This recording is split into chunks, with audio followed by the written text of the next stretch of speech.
love Israel? Israel number one. No politics here. Why you no love Israel?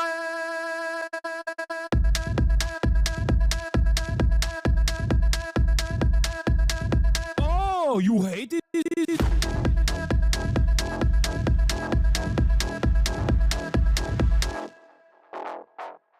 I'm Israel high. I'm Israel high. I'm Israel high. I'm Israel high. I'm Israel high. I'm Israel high. I'm Israel high. I'm Israel high. You have forgotten to say I'm Israel high? Do you love Israel? You must love Hamas. You are Hamas. I'm Israel high. I'm Israel high. I'm Israel high. I'm Israel high. I'm Israel high. I'm Israel high. I'm Israel high. I'm Israel high. Oh, Israel not number one for you. Oh, anti-Semitism. Israel, small nation. Israel, tiny nation surrounded by scary Muslims. Ah, you are anti-Semitism. You are Hamas. You are Hamas. No politics here. Say Israel number one. Tweet Israel number one. No politics here. No politics here. No politics here. No politics here. No politics here. No politics here. No politics here. No politics here. Say you condemn Hamas. Say I'm Israel high. Say you condemn October 7th. You are Hamas. No politics here. No politics here. No politics here. No politics here.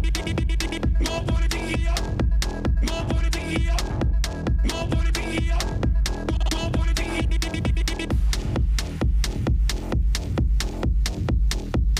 What's going on, everybody? I hope everyone's having a fantastic evening, afternoon, pre-noon, no matter where you are in the world. I'm Hasan Piker, and this Hasan broadcast coming to you live from sunny California, Los Angeles. Folks, we're live and alive, and I hope the boys, girls, and MBs are having a fantastic moment because today's a beautiful day. Today's a wonderful day. Today is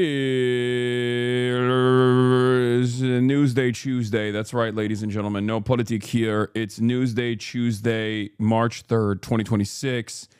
10:54 a.m. I'm live early. I'm alive early. And ladies and gentlemen, boys, girls, and MBs, I'm here to show you that we are live, we're alive, and I hope everyone's having a fantastic one.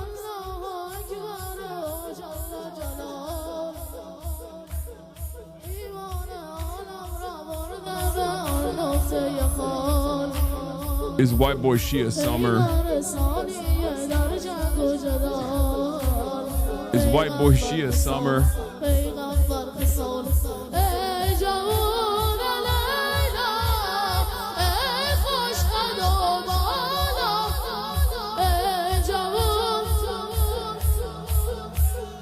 Anyway, I have no idea what the fuck they're saying, but I found this video on the internet from one of you guys actually responding to Philip Proudfoot, who was Ludwig's got some pipes. Yeah. At least do good latmias. Bro, they got the Costco kids in America, and in Iran, this is what they got. This is their version of the Costco kid in Iran.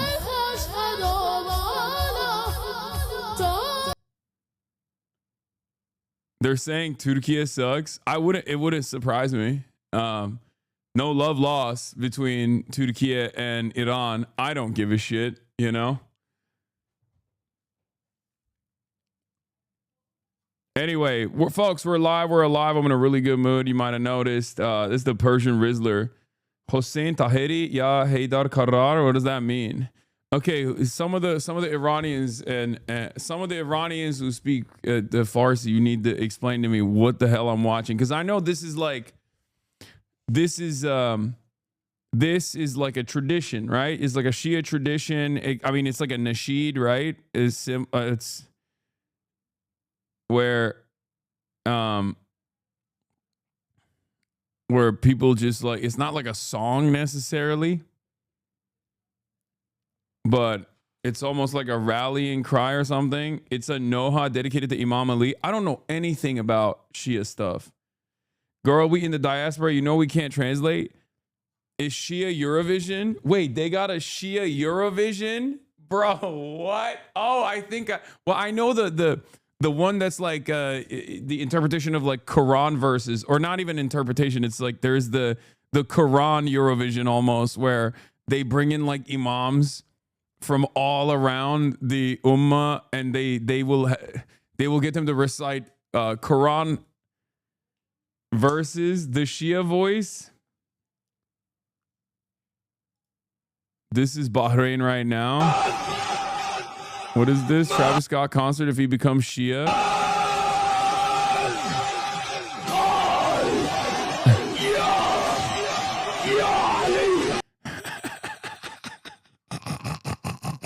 That's too much. That might be, we can't be memeing this hard. You know what I mean? We can't be memeing this hard, but it's literally, that's what's going on in Bahrain right now. It's I have it on good authority that the Shia majority in Bahrain is now all Travis Scott heads. Travis Scott is converted to Shia Islam. He has found the light of Allah, and now they're all doing gay and Lebanese. That's what they're doing.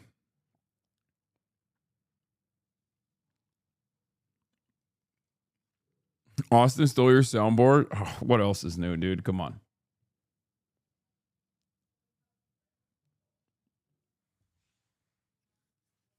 Anyway,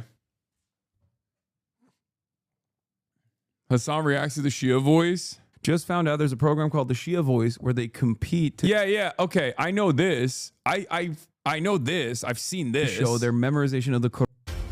You said ما كان على النبي من حرج فيما. You forgot the word lah, which is very big mistake. I previously said in Quran competition. Wait, why is it in English? If Abdul Basit comes here and does mistake on recitation, even he is very nice, best maqamat, best voice. It might need a VAR review, maybe. I'm sure that I said Allahullah. Go back to the recording, totally unacceptable. I agree with you. I'm just going to find out. Yeah, they do VAR, bro. They don't fuck around. Bro, they put a flag on the play. They brought in the referees. The referees go back to the tape. Do you want I literally want to do this. Okay, let's go. It's my dream. It's my dream to do this and then say VAR. Let's go VAR. Come on. Wallah do VAR. Let's do it. Wallah do VAR.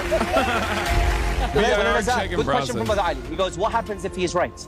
And he did VAR checking process. Possible pronunciation lah in recitation. do leh. Hold on. Then I will give him my abaya. Hold on. Whoa, his abaya? Yo! Astaghfirullah. Oh my God, I'm reacting the same way. What the fuck is wrong with me? I need to stop. I literally did the same thing. That's so stupid. I'm so stupid. That's insane. That was not on purpose. That was literally not on purpose. What the fuck? Oh, I'm so predictable. That's crazy.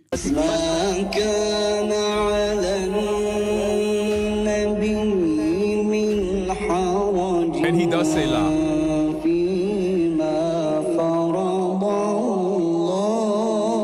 See? He says la. He did say it. He said it. He said Allahullah. Whoa. Greatest TV show of all time. Hope someone one day laughs at my jokes like you do your own. Bro, I'm cracking myself up, okay? Somebody's got to do it. Times are tough. Times are hard. Things are shitty. Someone's got to be able to fucking make you laugh. And if it's not someone else, if I can't be that person for you, maybe you can be that person for yourself. You know what I mean? Nobody react.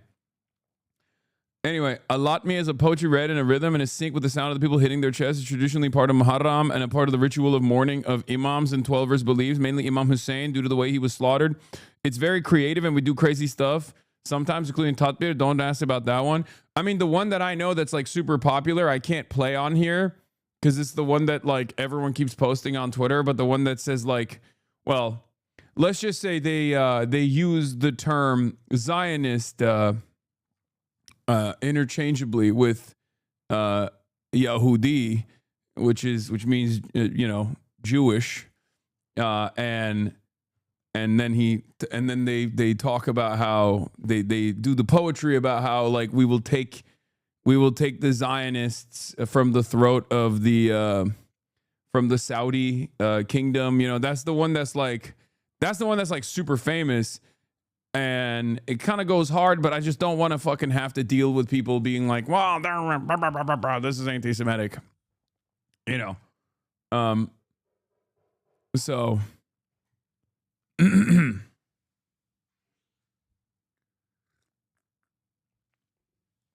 hey, I lost 25 pounds since the beginning of January. I asked for a wish me good luck because my legs atrophied in a severe injury. So thank you. I did it. Hell yeah. Congratulations. Please talk about U.S. Embassy here in Riyadh. Brother. We will get to it. Okay. Anti-war protest in Israel gets only like 20 people, the leader arrested. Only democracy in the Middle East, by the way. That's so sad. These guys go super hard, though. I'll be honest. Like, the anti-Zionists in Israel, literally, sometimes I look through their comments and stuff. Some of them like me. Okay. I need to inform something for you. I need to put you on some game. There are, from what I understand, anti-Zionist Jews in Israel who think I'm not hardcore enough. Okay? Like the type of dudes that would be like, oh, dude, you're doing Jewish exceptionalism. It's like, bro, you live in Israel. Like, what the fuck? Like, there's like 12 of them and that still remain in Israel, right? There's like 12 of them that remain in Israel. And out of the 12, there's like maybe 2 of them that are like, you don't go hard enough. Time without an OWO. Yeah, I don't know what happened to Time without an OWO. He just kind of, since 2025, hasn't been around. He hasn't been around much.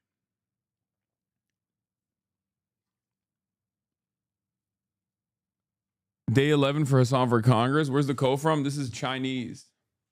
This is Chinese. This is a Chinese double-breasty jacket. I just wanted to get fancy with it today. You know what I'm saying? Rash or pimples? I don't know what it is. I was supposed to go to a derm this morning, but it turns out personal news wise. I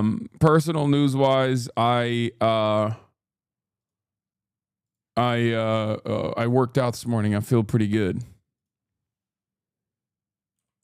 That's it. And I haven't really done much because my life is dog shit. Even though I'm making big money moves that I can't tell you about yet, but somewhat related to Cuba, Havana, and I'm actually very, very excited. It's gonna be incredible. I'm really, really stoked. I got some really good news. I can't tell you what it is yet, but other than that.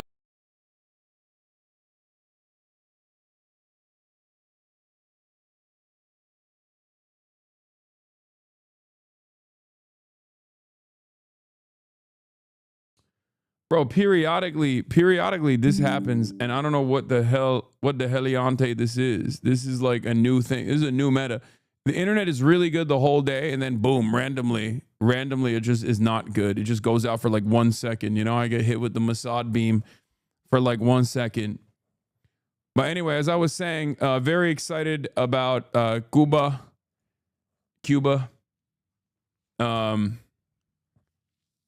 And not really much else going on in my life. I'm a fucking loser. And that's pretty much it. Let me see if I can get this happened yesterday as well. A couple times. Sorry, I'm texting the team. Okay. See, inshallah for the Cuba thing. Inshallah. Okay. IRANxAMERISRAEL, Epstein's fury. Failure.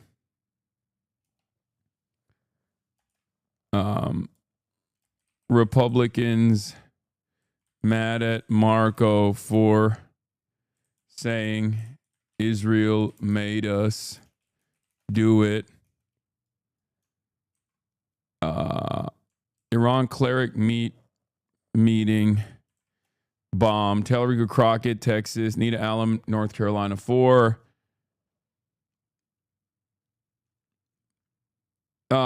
Wait, I was saying I was going to see the derm this morning, but I stopped. Well, yeah, I was going to go see the dermatologist this morning, but it turns out it's not dermatologist. Turns out it was like the same esthetician that I went to before with Austin, and that only led to a hole in the side of my cheek, and that's it, and nothing else, and they're still here. So yeah, this is what I saw on. But that's not the main one. Anyway, don't touch it. Whatever. DroneGate, new failed meta. Oh yeah, they're trying to cancel me. And by that, by cancel, I mean like literally trying to get the government to kill me. They're claiming, like, all of the big pro-Israel accounts are claiming that I'm doing terrorism. I'm doing terrorism. I'm like teaching people how to commit acts of terrorism. It's pretty funny. But yeah, there's that. I'll talk about that as well. You turn my girlfriend into a soundboard. How do I get her to stop from saying fa? You can't. Well, it's literally penetrated my consciousness as well. I'm not gonna lie to you. Sometimes I'll be talking to someone in the real world and they say like something poetic and I think like, well, that's a bar. And in my mind, I want to go, fa. Does that happen to you guys too? Or is that just me? I'm not even kidding.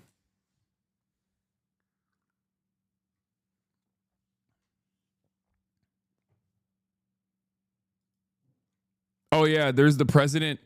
There's the Jesus Christ is making us do this religious war shit too. But you're brain rotted? I am brain rotted. I straight up am brain rotted. But yeah, this is the thing.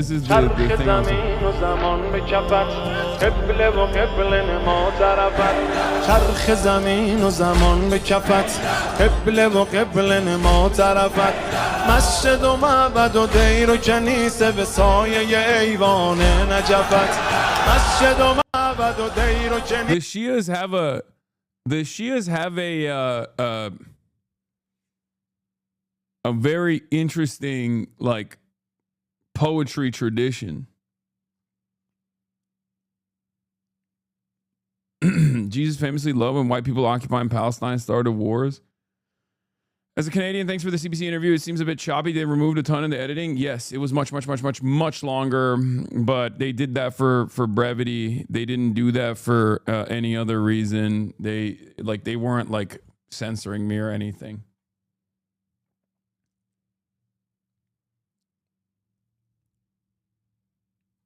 Bro, you are showing Arab people singing, and if that's not, first of all, these aren't even Arab singing. These are Persian people singing. They're going to get real mad at you for saying that. That's number one. And dude, did you see Hezbollah still has ballistics? I did see that, yes. According to the Israeli army, all the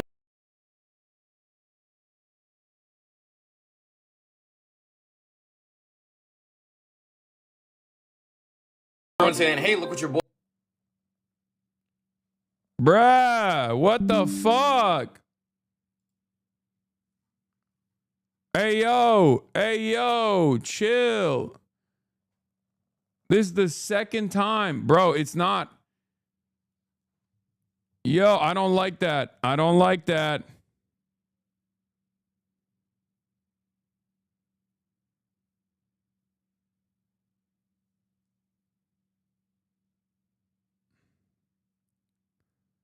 Hold on.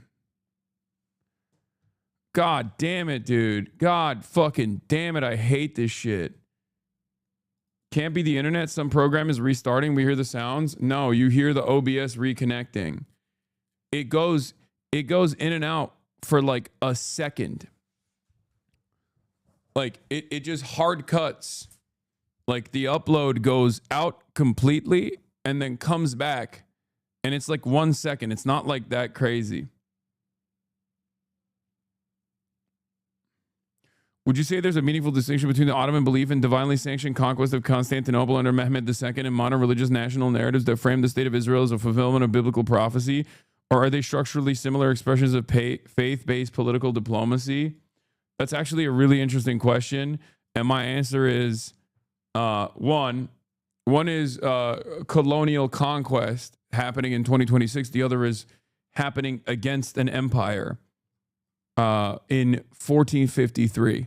So regardless of what the actual ambitions were, regardless of whether they sincerely believed that they were expressing the desires of some sort of like divine intervention or not, is completely irrelevant in this day and age. You know what I mean? We're in 2026. It's not fucking 13th, 14th century, 15th century shit, right?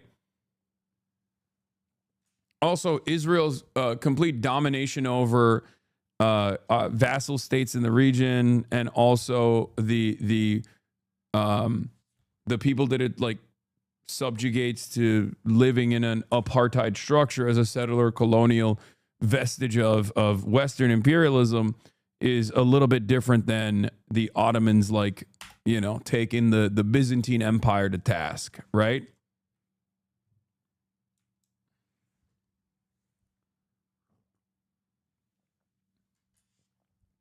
It's kind of my point. My whole point is that like these things used to happen throughout history, certainly, except, you know, we should have evolved past that point. We know that it's like not good, right? Like siege and conquest of that sort.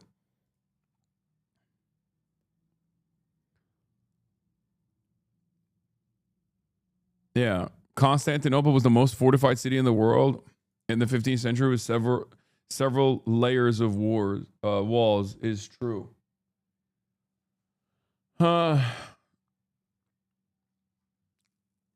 China is pressuring massively to keep the Strait of Hormuz open. Yeah, China should put the pressure on someone else other than Iran, I think.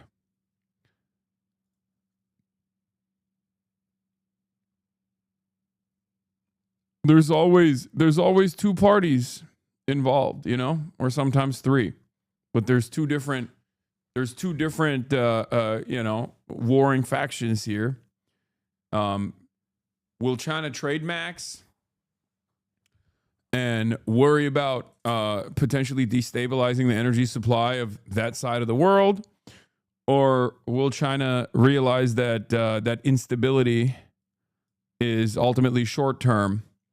But in the long term consequences of like maybe leaning in to a yet another plank that is working against the interests of the Amer-Israeli empire could potentially yield tremendous benefits down the line for them. I don't know. I think they trade max though. Like I think they just straight up trade max. That's all they care about. Meanwhile, though, I will say, I mean, speaking of like China's interests here, I don't think it's an accident that America has withstood more casualties than ever expected in these bombing campaigns, specifically in the Gulf states. There is not enough evidence for this right now as it stands, but I suspect that Chinese surveillance is playing a big role here. I don't think the Iranian surveillance capabilities are that advanced, especially as it pertains to like literally CIA operatives working outside of like, you know, civilian areas like buildings and things of that nature. I suspect that China is at least like tilting the scale a little bit in favor of the Iranian side here. I'm not talking about Mirza Vision. Mirza Vision is like commercially available. That's not what I'm talking about. I'm talking about something far beyond that, which is direct surveillance on like clandestine operations that America's engaging in. For you to be able to figure out positioning of like, you can figure out where the soldiers are by hacking their phones, or like hacking Uber, hacking commercial applications that they're using on their phones. That's why CENTCOM actually released the statement telling all of its troops to not use any apps for the time being. But if we're talking about people like State Department employees, CIA assets and whatnot, that's a little bit different. Like, they have a higher level of awareness when it comes to OPSEC, right, than the average troop. The average troop is just like, oh, whatever, I'm just ordering stuff off of my, domestic Uber Eats, whatever the domestic version of Uber Eats is. Whereas like a CIA guy knows better than to do that. So how do you figure out where the CIA guy is? Well, I suspect there's state surveillance at play here. Do you have a source for that? Or just Iran-China alliance? This is pure speculation. This is pure speculation, judging by Iran's targeting capabilities, especially as it pertains to like, American service members in the Gulf.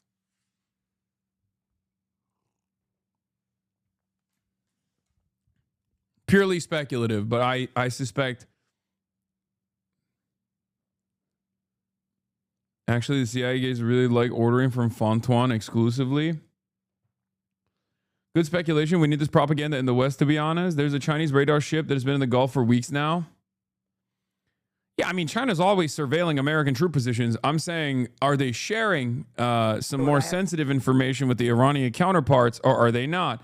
Considering that the Mosaic operation that has been implemented since the decapitation strike on Iran is completely separate and completely removed from any sort of centralized command, I don't even know if Chinese surveillance has a way to like directly get to the different sectors that are launching missiles independently of any sort of like centralized command. I don't know how much back and forth communication exists right now with some sort of like centralized military command anyway. So maybe it's not. Maybe it's just the Iranians doing it themselves. Maybe there's like, because when you look at the different sectors, maybe the fucking Bahrain quadrant is just, going nutty mode. They're really on it. You know what I mean? Or the Dubai, the UAE quadrant is just really, they're like, this was my moment. Like, I'm going to seize on this opportunity. You know what I mean? I've heard far too many times, I've heard people say, come to Dubai, baby. And it's been pissing me the fuck off. I've been sitting in a goddamn missile launching facility in the fucking mountainside for months at this point, waiting for this opportunity. And I'm really fucking on it, Potentially, but who knows? And perhaps we will never find out. You know what I mean? Depending on things goes, we might never find out. Or we might. Who knows? Like I said, things are up in the air right now. Did the U.S. consulate in Dubai get hit? I think they're hitting all the consulates now. Like, all of them. God damn it, my fucking hair. I didn't really do my hair at all. And now it's fucking crazy. It's annoying me.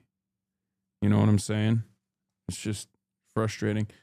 The Greens are poised to become first nationwide. I'm fucking it up even further now. Hold on.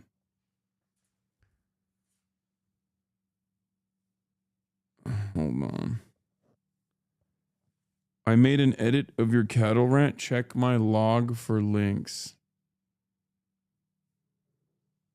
Shave it all off? Yeah, one day. I might do that. People always say, don't fuck your curls up, but my curls are annoying. There's a One Piece McDicks collab. Way off topic, but the goat's washed. They're Japanese, bro. They don't got internet. Don't worry about it. They don't got internet. Do you think that after Iran burns through the stockpile of munitions and if the U.S. defenses hold, will it be a long drawn out Afghanistan, or will they actually make active war across borders? I don't know. I think this comes to a close before the Iranian munitions run out. The Iranian munitions won't run out because they have more munitions than America has batteries. Okay? What can happen, however, is that America and Israel will successfully close off successfully close off all the fucking caves that they shoot missiles out of, or their missile silos, their deposits, right? So that they can't successfully continue striking Tel Aviv. That's what's most likely. That's what the American and the Israeli side are looking for right now. Now, to what level of success they've reached, I do not know, right? I don't know how successful the Amer-Israeli side has been thus far.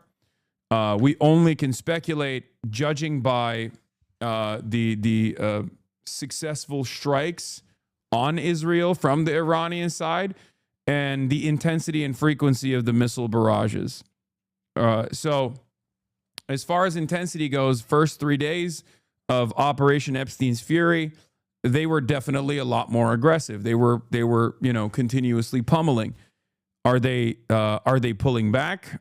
Probably not. I assume that there have been successful targeting and elimination operations from the American and Israeli side. The Air Force consistently is flying over with their drones and looking at where these guys are striking from, and then actively trying to close it off, right?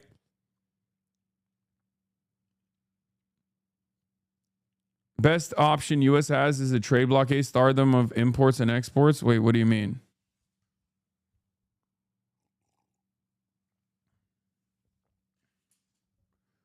Professor Jiang going viral on breaking points, please. Okay.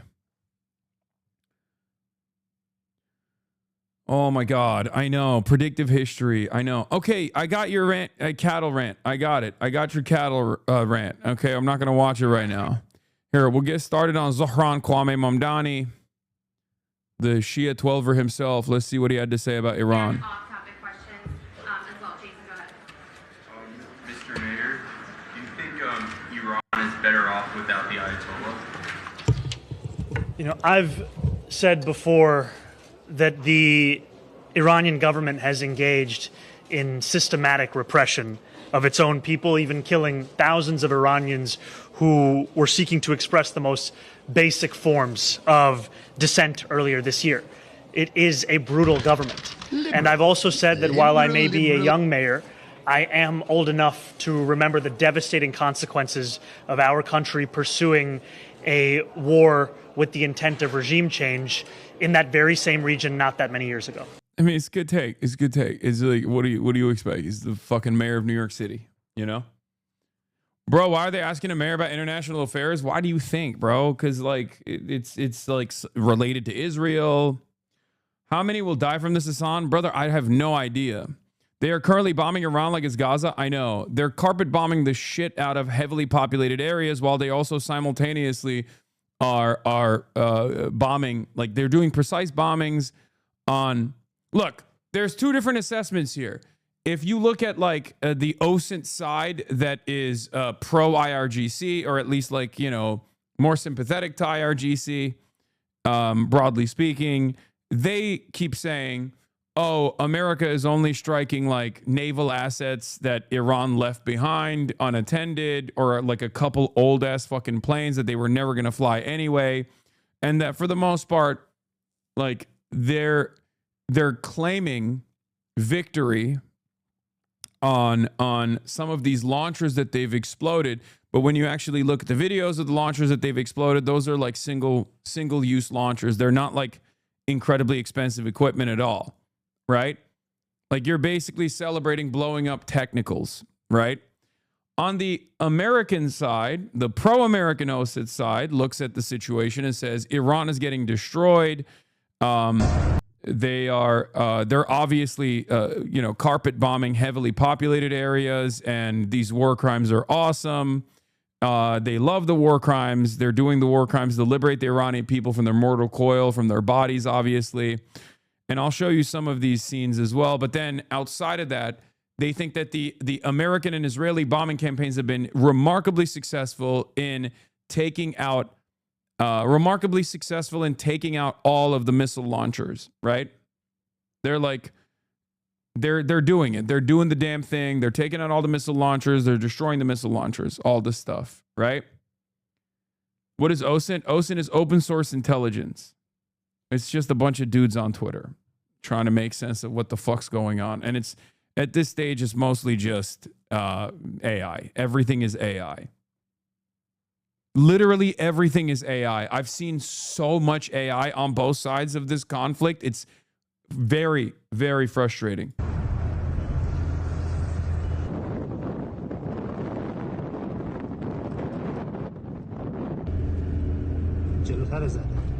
Zohran is a 12er Shia, so they killed his Pope and then asked him how he felt about it. I mean, it's complex. It's complex. I don't know. I've never actually asked Zohran personally, like, how he feels about that situation at all. And I don't know, really. I mean, he's a fucking American, okay? Zohran is an American. So I don't know how that works. But yeah, look at the situation. This is what Iran looks like right now. Also, I'm a little bit worried. There might be some TOS here, potentially. Oh, there's a dude who was like...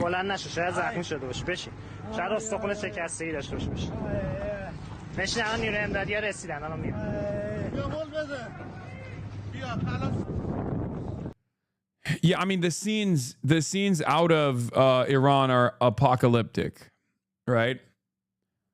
And every time I see someone dancing on the fucking timeline, anytime I see someone dancing on the fucking timeline, it's just like... It's disgusting to me because this is what I see, right? Most Arab state-aligned news channels are only showing the carpet bombing of Tehran and reporting that the U.S. has halved Iran's launch sites.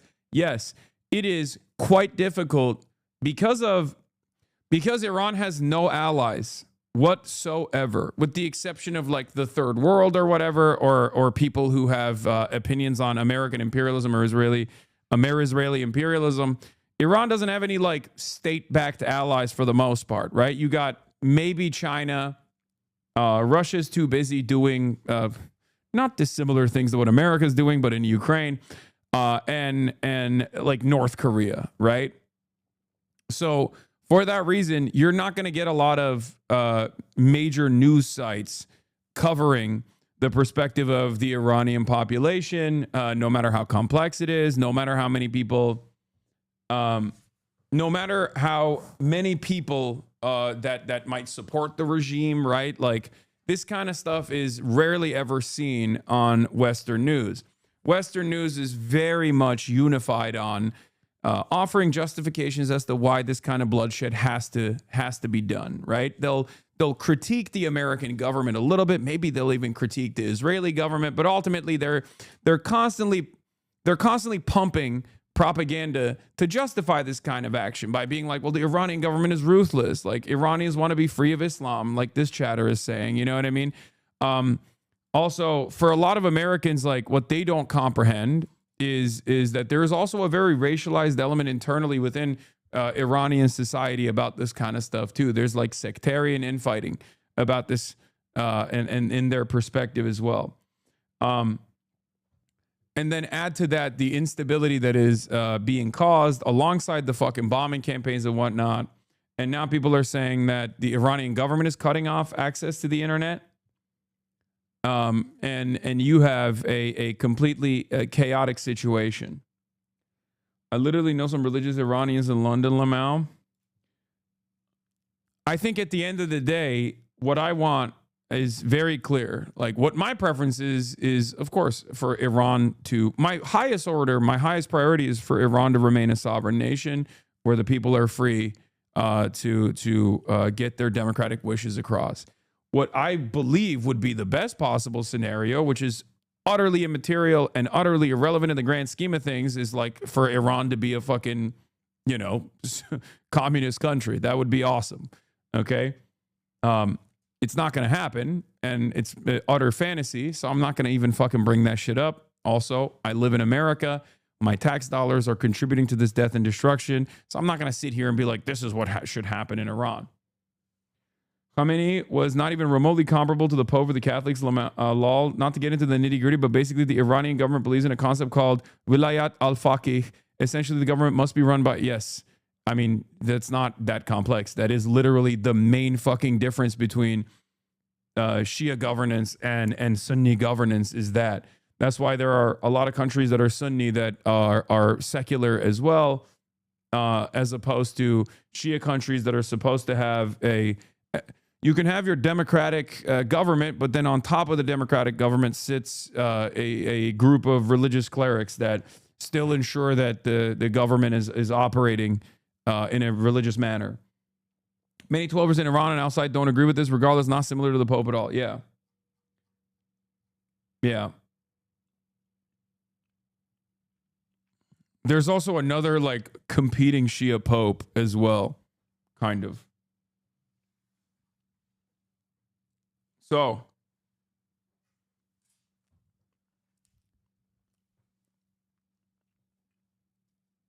you're wrong. This is specific to Khamenei. It's not just Shia, although it is somewhat in line with historical Shiism.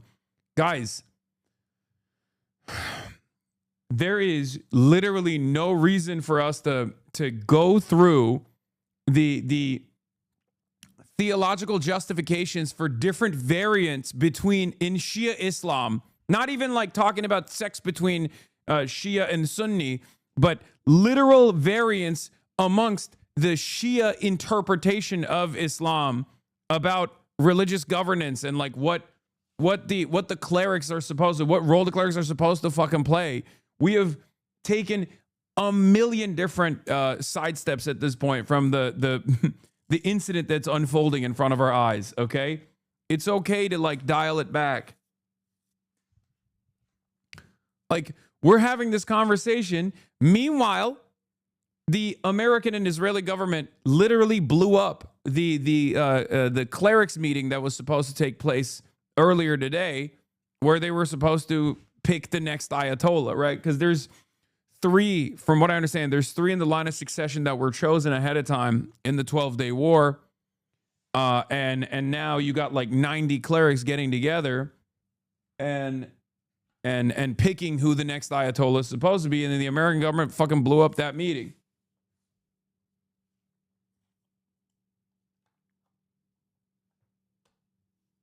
Not being able to dial any of it back is why the religious sects exist in the first place. So that's a non-starter. Yes, but it's irrelevant to our current analysis. You know what I mean? Because like America's not bomb.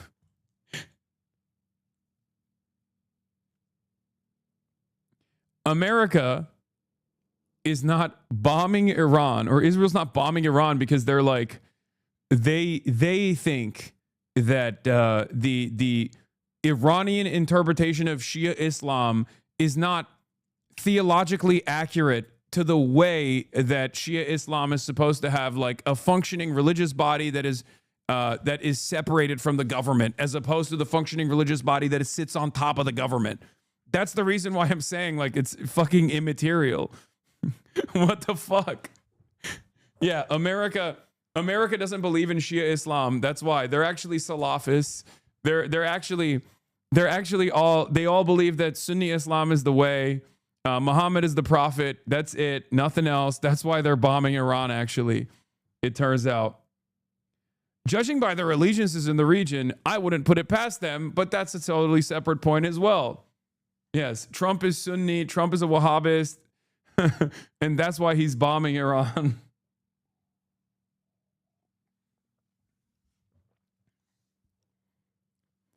Anyway.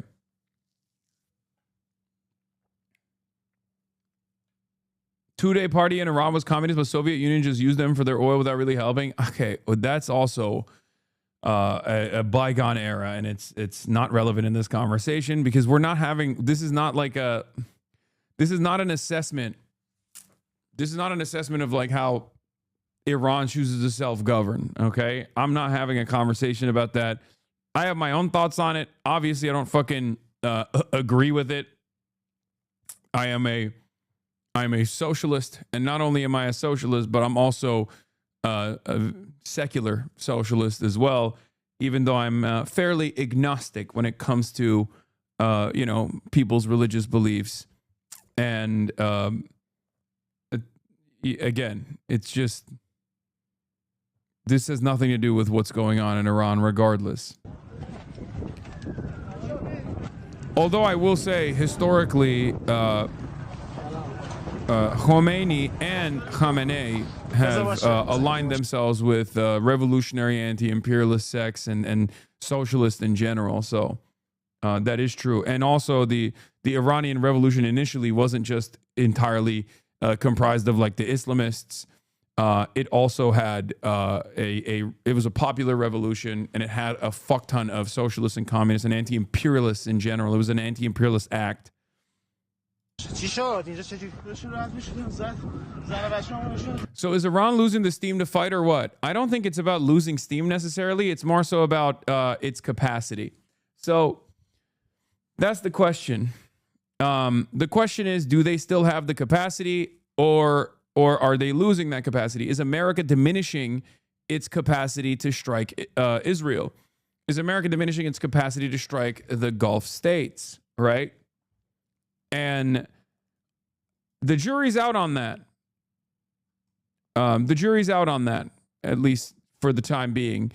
The only way that you can make an accurate prediction on if their capacity is diminished or not is by judging the efficiency in their by the efficiency in their strikes, right? If they are continuously and it is obvious that they have the intensity in which they're bombing Israel has lowered.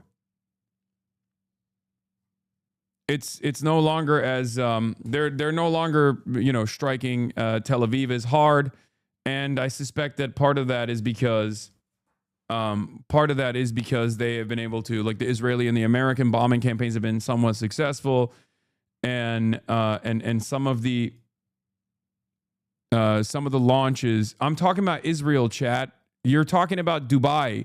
Dubai does not have the same fucking defense systems. The Gulf states are still getting rocked. The ones that are bombing Israel, however, like I'm using my language very precisely and very specifically, okay? The Gulf states are still getting slammed. Okay? The Gulf states are still getting slammed. They're still blowing up, like, potentially they're blowing up the consulates. You know, they're using drones. They're using ballistic missiles as well. Okay? But that's separate. I'm talking about Israel. Are they capable of eating away at Israel's ballistic defenses? And they're not striking Israel as hard as they were before. Okay? Anyway, let's get started here, and then I'll get to all the other stuff in a second. I gotta go pee. Intensifying, with Israel hitting the compound of the group responsible for choosing Iran's next supreme leader. The strike reportedly obliterated a compound where an Iranian council was supposed to elect the new Ayatollah. Now, Iran state media is reporting that it was evacuated before the attack, and President Trump is saying that it's now even more unclear who might next lead that nation. Do you have someone in mind right now? Because you said all the people you did have in mind have been taken out. What do you? Well, most of the people we had in mind are dead. So, you know, we had some in mind from that group that is dead. And now we have another group. They may be dead also, based on reports. CNN's Nick Payton-Walsh joins us live now from northern Israeli city of Kiryat Shimona. So, Nick, just in terms of the compound where several Iranian officials have gathered to choose the next supreme leader, just walk us through what we know in terms of that compound being targeted.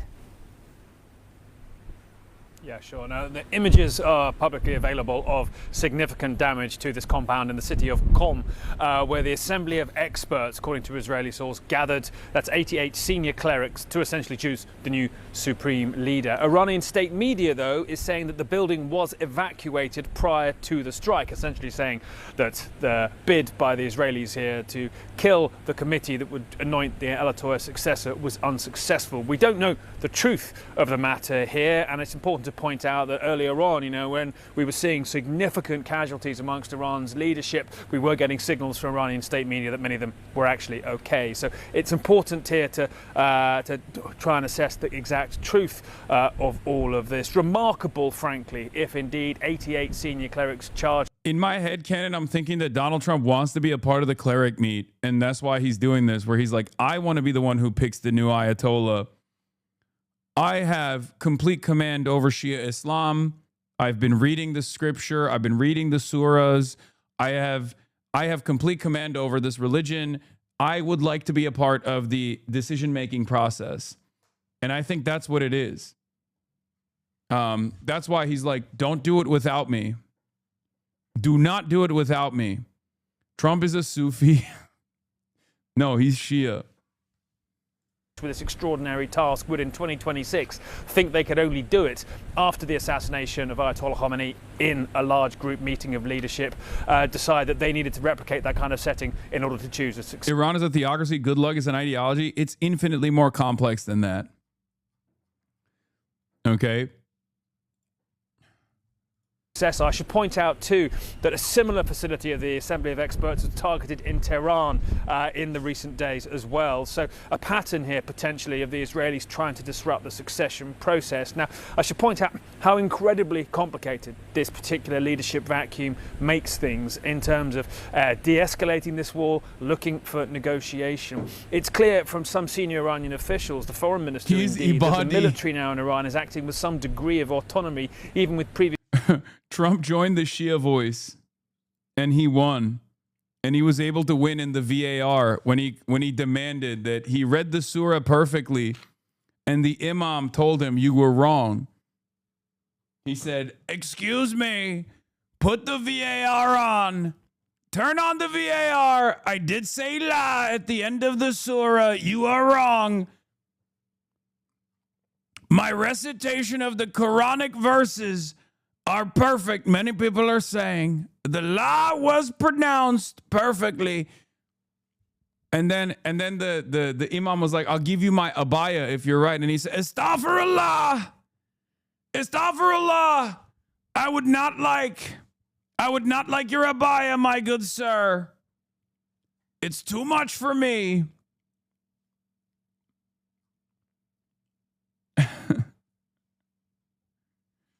Yeah, Trump said, "May Allah awaken the people and help them to see the evil doings of Israel and the United States." "I must remain humble. I could not accept your abaya, my good sir."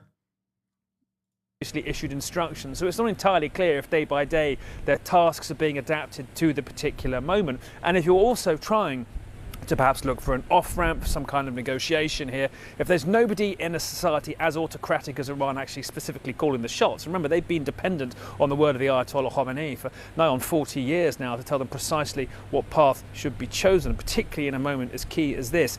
That is a very perilous moment of vacuum, essentially. You can understand why Israel, that's keen to see regime change and as much damage as possible can be done to Iran's autocracy, will continue to persist with that leadership interruption. But if you are in the White House now and looking for some moment perhaps where you could seek an off-ramp, it's going to be exceptionally hard to do that with what we're seeing now in terms of strikes against the body to choose the Ayatollah's successor. Israel has bombed the...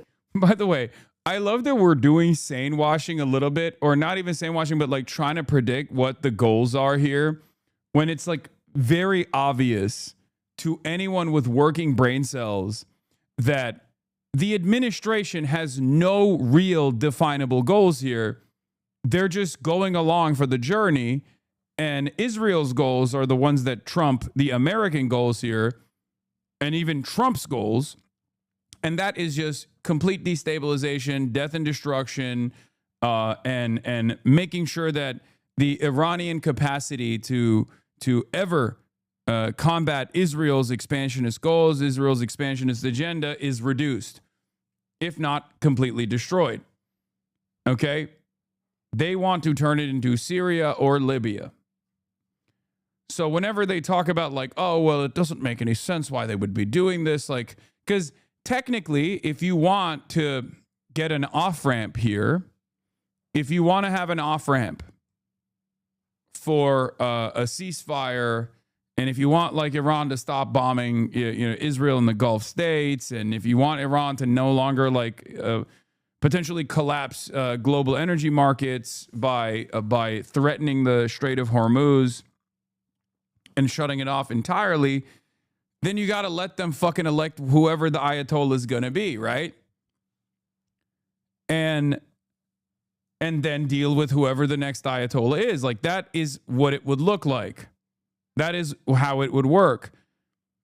Unless Donald Trump is weirdly thinking the IRGC hardliners are much better to deal with than the Ayatollah because they're more pragmatic, they're more strategic, they're not as invested in like, they're not as pious, I guess, as the Ayatollah is, and he's fond of them. He wants Iran to be run by the IRGC as a military junta, and I doubt that that's the case, right?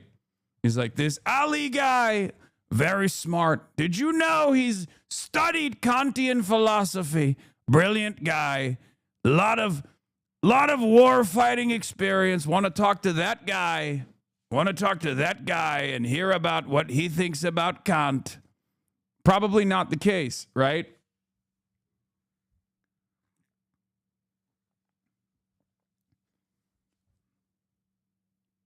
Fun fact, the IRGC were the primary investors in Trump Tower, Baku. Oh, that makes so much sense. So, yeah. Ali, he's so handsome. Have you seen these Iranian guys? I'm looking at it. And I'm hearing Reza Pahlavi, right? Everyone says Reza. Reza is the Shah. He needs to be the Shah. But I look at this Reza guy. He's brown as hell. I don't understand it. Who's the white one? Who's the real Aryan? Every Muslim man I talk to, they look white as hell. Handsome. So handsome. Reza Pahlavi looks way more Arab than the other guys. I'm going to go with the other guys. Actually, low-key, I could totally see Donald Trump. At some point being like, you know, all these guys, they keep saying, all these Iranians, they keep saying to me, we're Aryan. And then I talk about, and then I look at these guys in the IRGC, and all of the guys in the IRGC are white. They look like they could be in Europe. Straight out of Central Casting. Have you seen it? The Quds Force.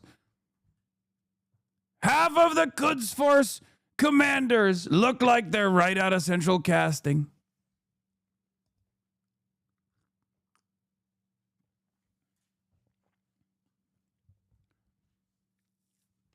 HasanAbi, why are you suppressing news from Israel? What do you mean? I watch CNN and CBS. I watch American news, chatter. It's virtually impossible for me to suppress news from Israel. American news is Israeli news. Brother, we had the Israeli prime minister on primetime television last night addressing the nation. Fuck you mean I'm suppressing news from Israel?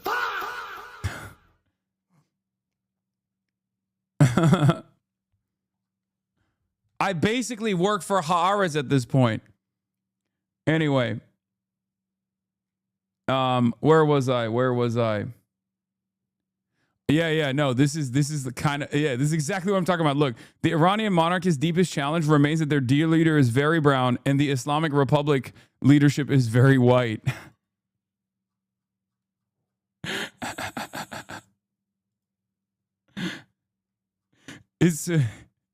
It is kind of funny. Not true. If you want to actually see Israeli news, just watch German news. American news are tame compared to that. Yeah, this is pretty crazy. I saw this earlier today.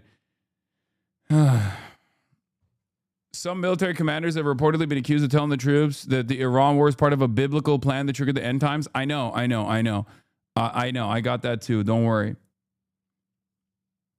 Iran live updates. Trump says Navy will escort tankers through the Strait of Hormuz. I genuinely don't understand why Donald Trump thinks this is a good idea. Like, are you actively putting American troops in harm's way? Okay? This is how you do it. We all know what image we're thinking of, right? It's the image of naval assets being sunk in the Strait of Hormuz, directly in striking distance. Okay? They will fucking pepper that shit with drones. I know these guys have complicated equipment.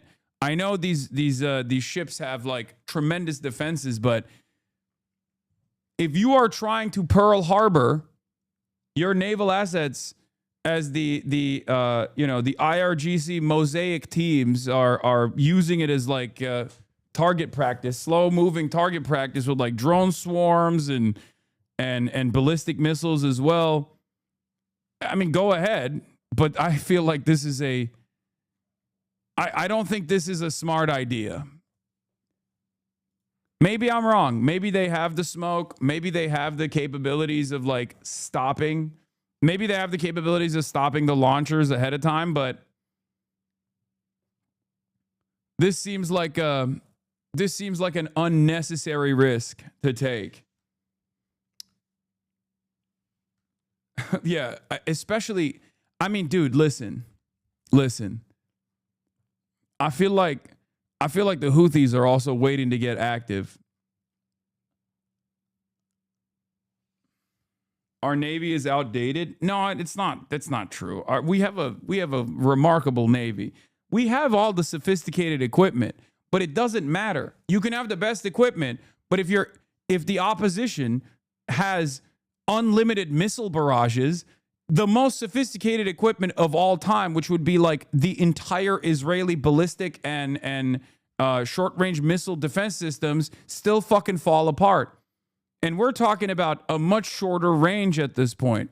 We're talking about a much shorter ballistics trajectory and much less sophisticated equipment. There's no like early advanced warning systems that are calculating missile trajectory ahead of time, warning the Israeli defenses ahead of time as the missile is like traversing, 300 plus kilometers. We're talking about a missile that's just immediately launched and then struck. It's like it's a very different ball game at that point. And I don't know how you get away with that. I don't know how you deal with that. Especially considering that Dubai and Riyadh and Bahrain is a great example of what Iran has within its capabilities, especially in short distance, right? Like fresh off the U.S. fleeing the Gulf of Aden because semi-state actor Houthis missiles were too dangerous for our gold-plated fleet. Trump has a brilliant idea. Exactly. Like, we literally, okay, a lot of people get mad at me and say, Hasan, you love the Houthis, like they're fucking reactionary, blah, blah, blah, all this shit. But the Houthis were not only totally vindicated in their actions as far as the blockade on the Red Sea, but the Houthis also straight up caused the American Navy to evade the targeting distance of the Houthis. And they don't have as sophisticated equipment. Their equipment is nowhere near as sophisticated as the Iranians are, right? Iran is the main funder and main Iran is basically the ones that are making the fucking missiles and the munitions and sending it to the Ansar Allah movement in Yemen. Like, I don't know how if you had a hard time with, as Mark Ames said, the semi-state actor, the Ansar Allah movement, how the fuck do you deal with the Iranians right in their backyard?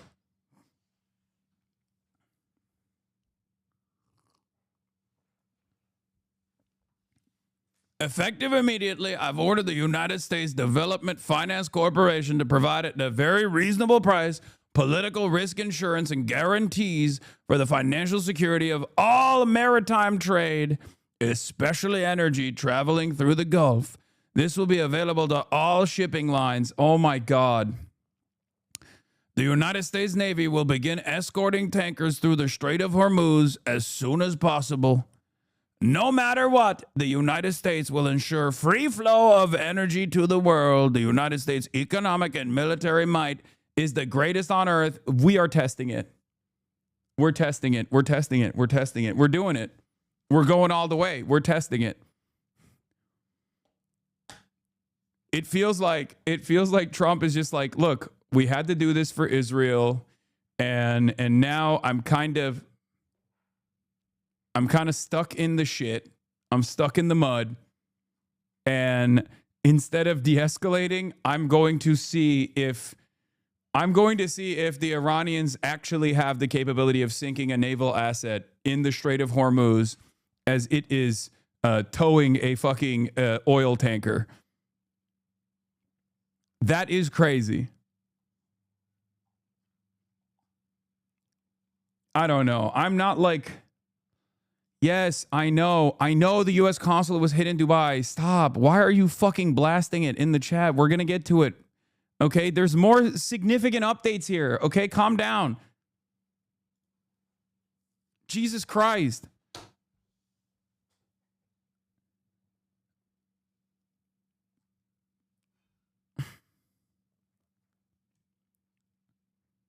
The reason why the Gulf targets, the Gulf strikes are actually relevant in this equation is because if they can still continue pummeling the Gulf states, they can sure as shit pummel the American naval assets in the fucking region. Polish Oppenheimer looking into the middle distance after his 200th attempt at a baking soda vinegar volcano succeeds after 10 years of trial and error. Oh my God, this will end all life on Earth if we're not careful. Breaking, Poland said it will now work on getting its own nuclear weapons per Bloomberg. Oh, hell yeah. Oh, hell yeah. That's awesome. NATO country, by the way. Oh, dude, things are moving. Things are moving in ways that you... Oh, things are moving in ways that you never thought would move. Never thought. Things are moving so fast. The nothing ever happens guys are completely fucking losing. The monitoring the situation guys are totally on top. Okay? HasanAbi doctrine getting vindication. The end times are happening. It's a remarkable time to be alive, you know? Now is the time of monsters is right.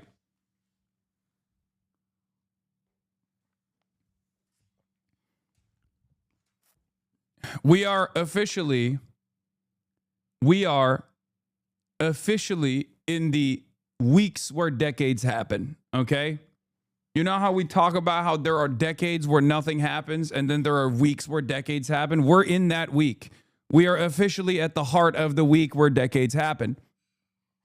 Great acceleration, pushing Iran to a corner and causing them to unleash the full might and their full capabilities because you've backed them into a corner where they have to literally fight their way out of it, killing some of the more restrained elements within Iranian government, which ironically enough is something that I kept stressing over and over again because like the Ayatollah is not super hands-on with all the military actions, but like he has final say on everything, right? And as I stressed to you over and over again, the Ayatollah was the most restrained guy outside of like the civilian government, right?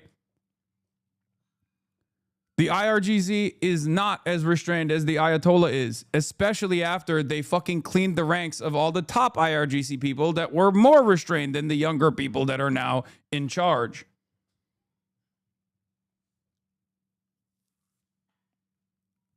It's pretty wild how spectacular of a failure this has been. And the only W you have to carry for this whole thing, the only W that you can lean into is that you assassinated an 86-year-old man. It is in his home. And it's mind-boggling to me that they keep running around and talking about how exceptional the intelligence has been. It's like, what intelligence? You killed the 86-year-old leader of the fucking state in his home. What level of intelligence is required to find out that the dude was at his house? It's mind-boggling. It's mind-boggling to me that they're running around being like, dude, Mossad intelligence on top, baby. It's like, bro, he's at his fucking house. He's at his house. You killed him at his house. What do you mean? This wasn't some remarkable feat. And if we're going to talk about intelligence failures, you also blew up a fucking school with little schoolgirls in it, with like 150 plus little girls going to school.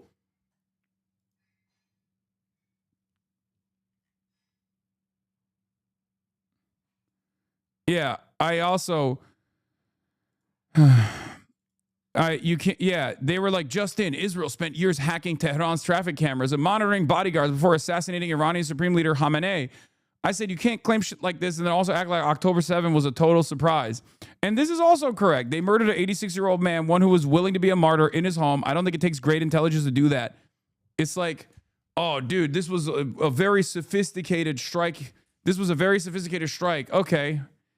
What am I supposed to believe here? You know, it doesn't require tremendous sophistication when the dude is just unguarded, you know? He's just at his house.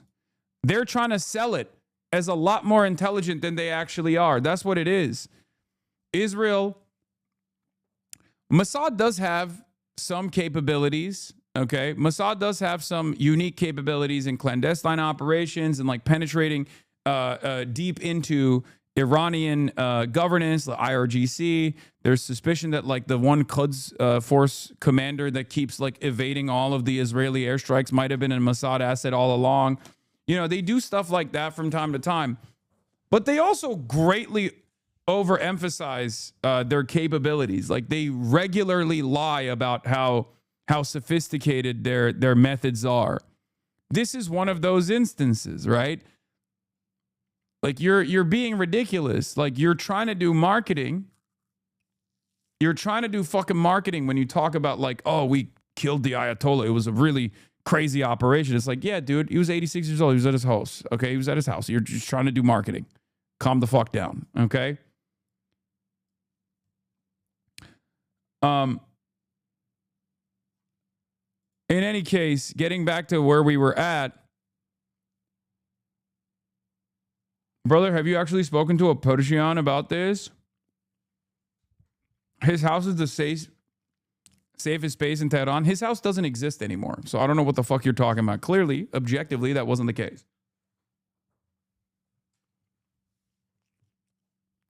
It is actually. It was.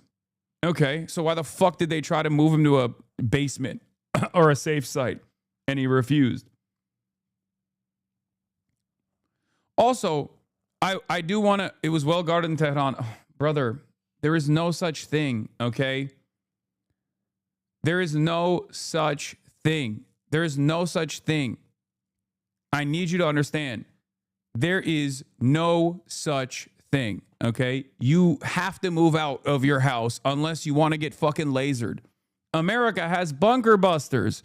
What are you fucking talking about? There is no bunker capability in the world that can evade American bunker busters, okay?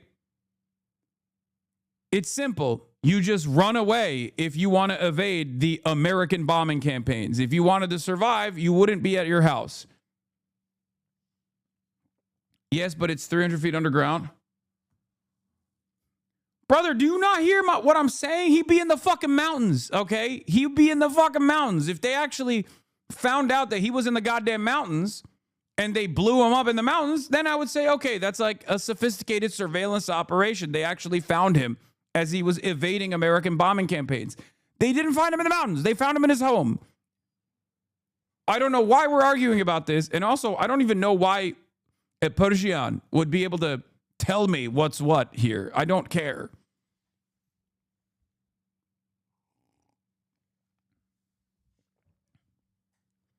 Hasan, why are you not listening to this man's intel? Because it's utterly irrelevant. You can't standpoint theory your way into an American military operation that already unfolded, okay? Like what kind of bodies and spaces can someone do to me in this moment? I'm literally looking at the outcome of a fucking very high profile assassination that took place. You know what I mean? Like it was a highly publicized, incredibly high profile, unique assassination that took place. We know what happened. We know what they used. We know where the target was. I don't understand why you're trying to be like, oh, well, you don't understand. You need a bodies and spaces angle here. Yes, because he's famous for hiding in a bunker every time anything happens. Oh my God. Oh my God.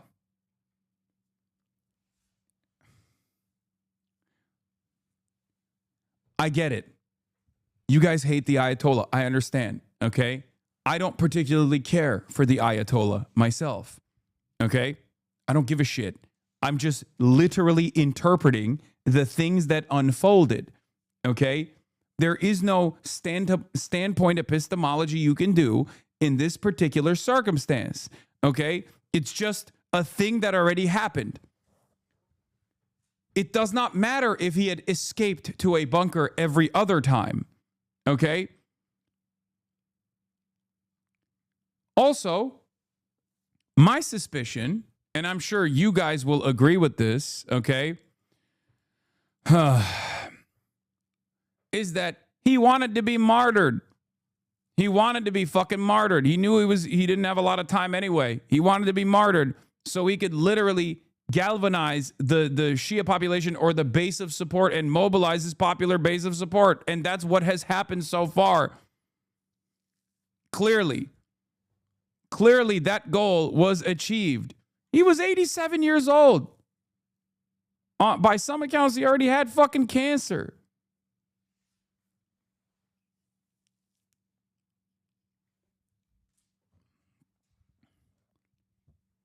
He didn't have a lot of time left. It's not very complicated. I don't know why we're making it complicated. What percentage population is the base of support? Approximately 20 to 30%. We don't know the exact numbers. You can only work off of like the elections that do take place on who is voting for like a more conservative candidate versus a reformist candidate. It's all a wash, really. There's not really a very reliable metric here, but it's approximately 20 to 30% of the population that are like hardliners for the Ayatollah, that ride for him. There's also other components. Most components in Iranian society are not fond of the Ayatollah for understandable reasons, whether it be corruption, whether it be the parallel state that they designed specifically to like avoid sanctions that created its own internal black market economy. There is also like a capital owning class within the IRGC structure that basically owns most of the Iranian government, and who knows what those guys are gonna fucking do eventually, if they want to like cut a deal with Donald Trump or not. But basically even the other side of Iranian society that are understandably anti-Ayatollah, anti-IRGC, are still not exactly fond of Israel and America either. And there are plenty of Western polls. There are plenty of Western polls to back up this idea, because Western polls poll not only the Iranian diaspora, but Iranians living in Iran as well. And those guys have no interest in making the Ayatollah seem good, or they have no interest in making America or Israel look bad. But when polled consistently, the Iranian public has a majority disapproval of America's bombing campaigns. Obviously, if you look at the mainstream news in the Western world, makes it seem like 99% of Iranians are like, please keep bombing us. I love being bombed. It's my favorite thing. Please kill my grandmother. But it's actually not even popular. It's not even like majority popular in the diaspora population. Okay?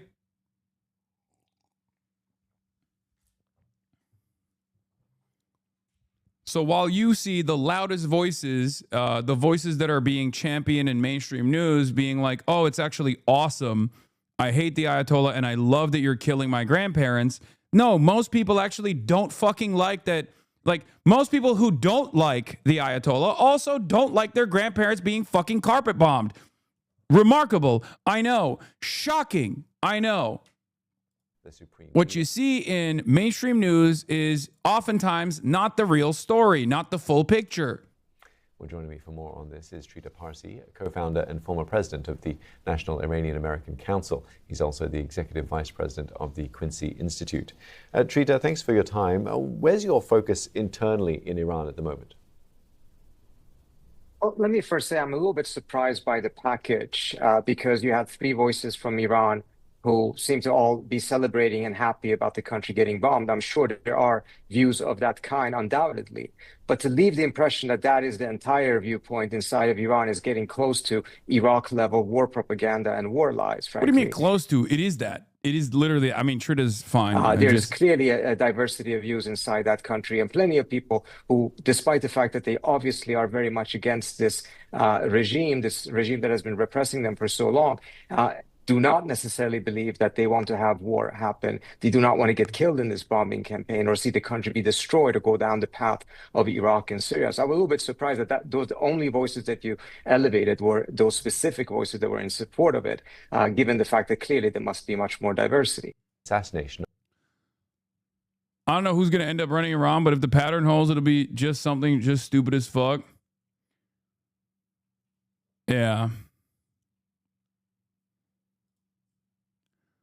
So what do I say to someone who says you should be happy for the Iranians that are happy and sad for the Iranians who are sad? Genuine ask. I have a tough time talking about this conflict without black and white thinking. What is going on? I don't understand. I don't understand. Like, who make up your own fucking mind? You can literally come to a conclusion on whether American imperialism is good or bad without having to lean into the domestic population's attitude that you're trying to pull one anecdote at a fucking time. Jesus Christ. I think this is liberal brain rot, okay? I will say it over and over again. It's like a childlike understanding of world-changing events. I don't understand. You don't have to engage in people-pleasing all the fucking time. You could just be like, hey, guys, I know that domestic repression has caused a lot of people to falsely believe that, like, American bombs are going to be a cause for liberation and a cause for celebration. But judging by past performance of American intervention and American imperialism, I am going to go ahead and assume that it's not going to yield to a positive outcome for the Iranian population, because I've seen Libya, I've seen Syria, I've seen Afghanistan, I've seen Iraq. And there is no reason why Iran would be any different, especially considering that the American government itself is inconsistent on what they want to do, what the plan, what the next step forward is. Once, you know, they've done a decapitation strike on the entire leadership, as they did successfully. Okay, I'm done. I'm done with this. You cannot use standpoint epistemology to justify American intervention and American imperialism. Okay, it's ridiculous. I don't care. I don't care. I mean, you can fucking come in here and be like, you're an asshole. You're hurting the feelings of, like, the Iranians in diaspora that are saying my grandparents deserve death and destruction. I don't care. Okay, I know that this is like it's so weird, because on my timeline, I'm seeing leftist, Marxist, Leninists talk about, like, you know, America being zogged out. And on the other side, I'm seeing reactionary white nationalist neo-Nazis that are hopped up on American exceptionalism, running around talking about standpoint epistemology about the Iranians. Why don't you center the Venezuelans in this conversation? Why don't you center the Iranians in this conversation? Why don't you center the Cubans in this conversation? And it always is the same shit, okay? What the fuck is happening? Make up your own goddamn mind, dude. What the fuck? You don't need to, like, which Iranians are we listening to, okay? That conversation is so stupid. Which Iranians are we listening to? Do you care about the wishes of the 20 to 30% that love the Ayatollah? Do you not care about that? Like, Khamenei was Iranian. He never left Iran once he actually became the Ayatollah, right? I mean, he literally was Iranian. Are we listening to his voices? Like, it's stupid. It's a stupid argument, okay? The problem is nobody reads or takes theory seriously. This is not even about theory. Just, like, close your eyes and think for a moment. I think you're losing is what's happening. Losing what? Losing what? What am I losing? I'm an American citizen living in the imperial core. I'm not losing shit, whichever way this goes. I just have a certain set of values that I hold on to, and it's actually very frustrating for a lot of people because they've never actually developed their own value system. So they just think in terms of like, oh, the enemy team is losing, the anti-America team is losing, and the pro-America team is winning. You're a fucking moron. Who's winning and who's losing? Okay, my job here is to cut through the noise. My job here is to cut through the propaganda. You're losing the narrative. It happens. Losing what narrative? Like 90% of Americans think that Israel controls the country right now. What narrative am I fucking losing? Are you that stupid? Even on the narrative front, this is the most exceptionally unpopular war that America has ever waged. And you're over here watching fucking mainstream media coverage and deluding yourself into thinking that the average American in the heartland is actually totally on board with, you know, throwing American cattle at the behest of Israeli expansionist ambitions in the region. You're a fucking moron. You're losing the narrative. So what? Even if I was, so what? But it's not even the case, so it doesn't even fucking matter. Do you have no real conviction on your own? Do you have no real conviction? Do you have no opinion on this issue that doesn't revolve around what some fucking Twitch streamer believes, okay? You're a fucking idiot. We're talking about hundreds of lives being lost in the last couple of fucking days, literal children getting bombed in school, and you're over here being like, well, the Twitch streamer is losing the narrative. You have deluded yourself into thinking not even in terms of like team sports, America good, all of America's enemies bad, but now you've deluded yourself into team sports in the smallest way possible, like the brain of a fucking infant, okay? The brain of an infant on this one, where he's like, well, my least favorite Twitch streamer is losing the fucking narrative. What narrative? What loss? Who gives a shit? And it's so funny because like it's not even correct. You're not even correct. You're wrong. I mean, it's so predictable, to be honest. I wonder what their faces look like when they said, wait, where is Muhammad? And then got blown up. It's because they aren't the same type of Muslims. I see you're monitoring the situation. A death cult won't surrender. Kill them until they stop respawning. Do you think this is actually the popular narrative right now? Are you that fucking dumb? Are you that deluded that do you think this is the popular narrative? Yeah, maybe in fucking Israel. The only place on the planet where this has like super popular approval is Israel. Are you in Israel? Because anywhere else that you're at, anywhere else that you are currently tuning in from outside of Tel Aviv, this narrative is the unpopular one. Okay? It's the only thing that you hear from mainstream media, and in spite of the unlimited propaganda that is justifying American intervention here, the populations are not, they're not on board. But it doesn't really matter, does it? Because America doesn't have a democratic process, especially when it comes to foreign policy anyway, right? Stop perceiving politics as this like game where different teams are winning and losing. Try to analyze it a little bit deeper than that. Okay, scratch the surface of your way of thinking and ask yourself, why am I operating with this like idiotic like partisan posture? Here is Marco Rubio, the Secretary of State, trying to do a cleanup job after yesterday's incident where he haphazardly threw together a narrative so bad that the overwhelming majority of Republicans that heard it went, wait a minute, maybe Jews do control America. Literally.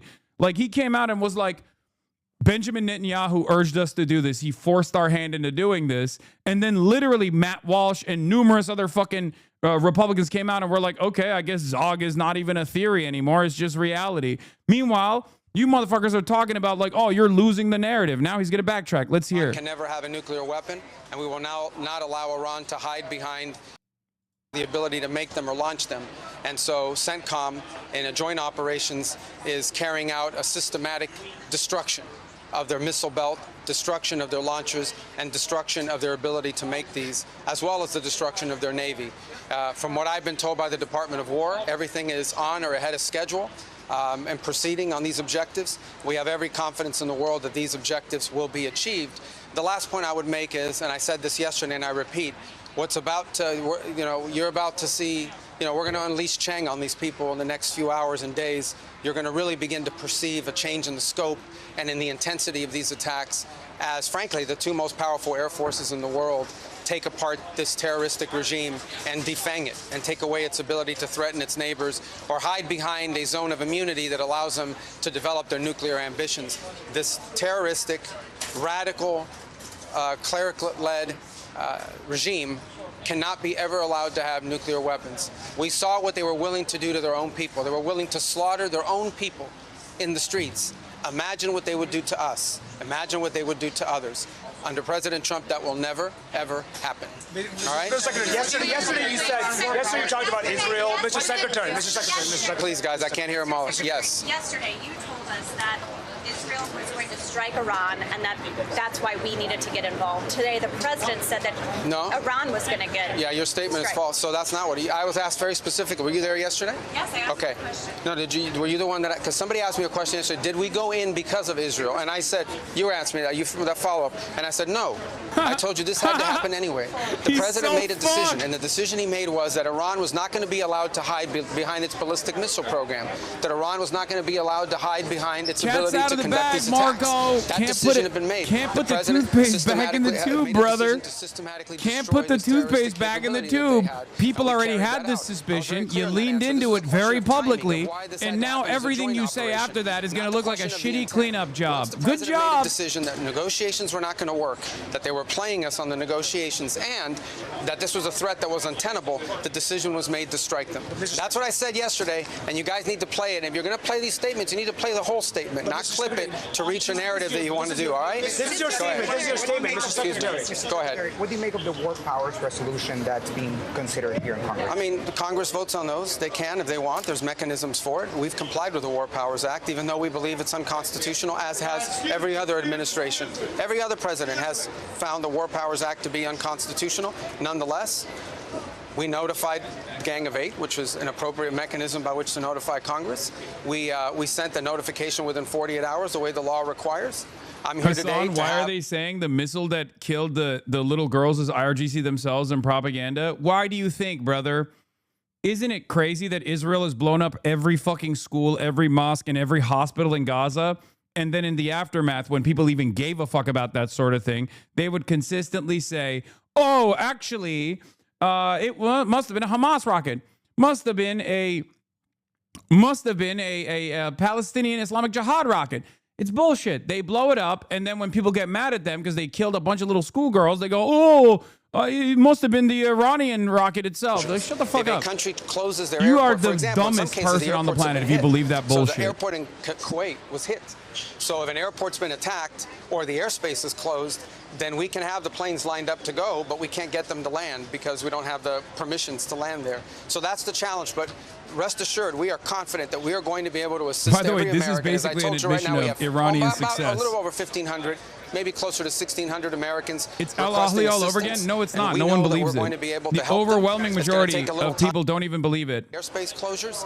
That said, there may be more people out there that need help. We need to know who you are. So please, I'm asking the media, publicize the phone numbers and the website because we need people to call in so we have their name, we have their contact information, we have their location. Doesn't seem like the situation's good. Doesn't seem like the situation's under control, does it? We can act very quickly to reach them and get them out of harm's way. Kind of feels like it's fucked, doesn't it? Kind of feels like the situation is totally fucked, don't you think? Why is the literal Secretary of State panicking like this on fucking camera in real time? Yeah, no, I understand. But listen, all right, let me understand. Yeah, but I had a very specific question from that gentleman, right? Holy fuck, this is so bad. Hold on one second. I asked a very... Okay, but let me answer because this is my press conference. Okay. You asked me, I was asked a very specific question. So you guys can misrepresent it, but I was asked a very specific question yesterday. The bottom line is this. The president determined we were not going to get hit first. It's that simple, guys. We are not going to put Americans' troops in harm's way. If you tell the president of the United States that if we don't go first, we're going to have more people killed and more people injured, the president's going to go first. That's what he did. That's what the president will always do. He will always put the safety and security of our men and women in uniform and of all Americans before anything else. He's always going to do that, and that's what he did here. In addition to that, I would argue that this threat from Iran, they are hiding behind these missiles and hiding behind these drones. They wanted to reach a point where you couldn't touch them, and then they could do whatever the hell they wanted with their nuclear program. And there is no way in the world that this terroristic regime was going to get nuclear weapons, not under Donald Trump's watch. So the U.S. attack Right. nothing to do with Israel. It had nothing to do with Go Israel. ahead. This operation, there's a general question of why the president gave the green light, and then there's a question of why did it have to happen this weekend? Are you saying it had to happen this weekend because of that Israeli action? No, this weekend presented a unique opportunity to take joint action against this threat. And I've just outlined, we wanted this to have maximum success. We want this operation to be successful at achieving its objectives. I'll repeat the objectives. The president laid them out yesterday. Iran cannot have a nuclear weapon.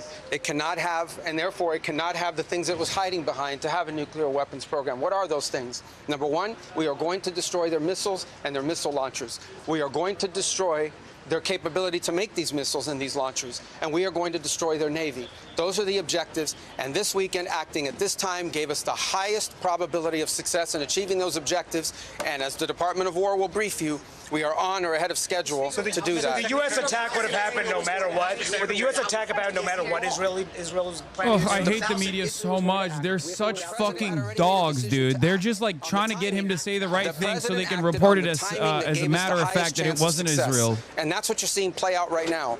You're seeing it play out right now, and you'll see it in the days to come. We will systematically take apart their missile program. We will destroy their sponsor terrorism, by the way. We will destroy their factories. We will destroy their Navy. Those objectives are going to be met. We're well on our way to meeting them.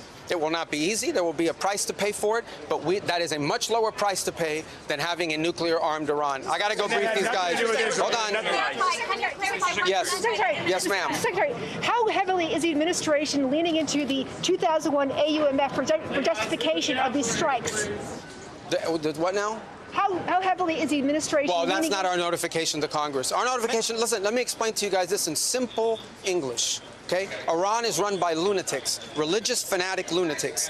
They have an ambition to have nuclear weapons. They intend to develop those nuclear weapons behind a program of missiles and drones and terrorism that the world will not be able to touch them for fear of those things. And this is the weakest they've ever been. Now is the time to go after them. The president made the decision to go after them, take away their missiles, take away their Navy, take away their drones, take away their ability to make those things so that they can never have a nuclear weapon. That's why the president made this decision. It was the right decision. And the world will be a safer place when these radical clerics no longer have access to these weapons. You see how they're using them now. Imagine how they would use them a year from now if they had more of these. All right, I got time for one more. Yeah, go ahead. Brother, we're seeing how you're using your weapons Several now. Democrats criticize what you said and argue Yeah, that of course they criticize. The question is, several Democrats criticize. They're going to always criticize. We've been doing this for years, guys. They come out. I'll tell you right now, they're going to come out after the briefing and say, we didn't hear anything. We have more questions than answers. You mark my words. But we still do these briefings. Go ahead. Mr. Secretary, their criticism was on the timeline. They said that Israel is dictating the timeline for the United States. No, and as you know, several people on the right have also agreed with that. How would you respond to that? The United States made a decision. Under the President of the United States made a decision. This is intolerable. Iran cannot have these missiles, cannot have these drones, cannot threaten the world. The President said this is the weakest they've ever been. If we don't hit them now, a year from now, a year and a half from now, no one will be able to touch them, and they'll be able to do whatever they want. And he made a decision to go. And he made a decision to go in a joint operation because it gave us the highest chance of success, and he made the decision to go first because he concluded that we were not going to get hit first. We were not going to absorb a blow from them. This is such a bad way to fucking posture. It's because so, in addition to costing lives, it literally doesn't make sense. Of our operation. All right, guys, I gotta go. I don't know why they're still going with it. He should have just said, I misspoke or something. It's so crazy that they are still going, oh, well, Israel was going to go in first, so that accelerated our time. Oh, my God. We do not want an endless war. The administration doesn't seem to know what it's doing. Every hour there's a different rationale as to why we're doing this. And America wants this president to pay attention to the problems at home, not the problems overseas, particularly when no one has any idea of what the real rationale is. It changes every hour. DHS talks.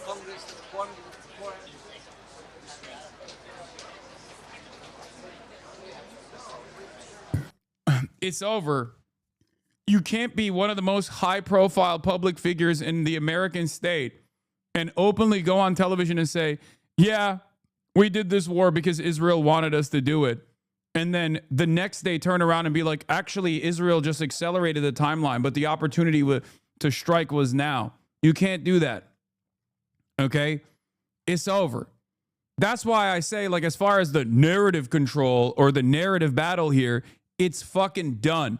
And even the Democrats recognize that the administration is so weak on this that they are also slamming the admin. Now, I don't know why they chose to do this. It was very stupid. It was a remarkable flub. Perhaps one of the most important flubs that has ever happened in American news, okay? Because this is like 80 fucking years of an unshakable allegiance that was delivered a death blow at its weakest moment, okay? At its least popular moment, Marco Rubio came out and fucking straight up said, we accelerated the timeline of the strikes because Israel wanted to strike, and then we struck first because otherwise Israel was going to strike without us, and then Iran was going to attack us.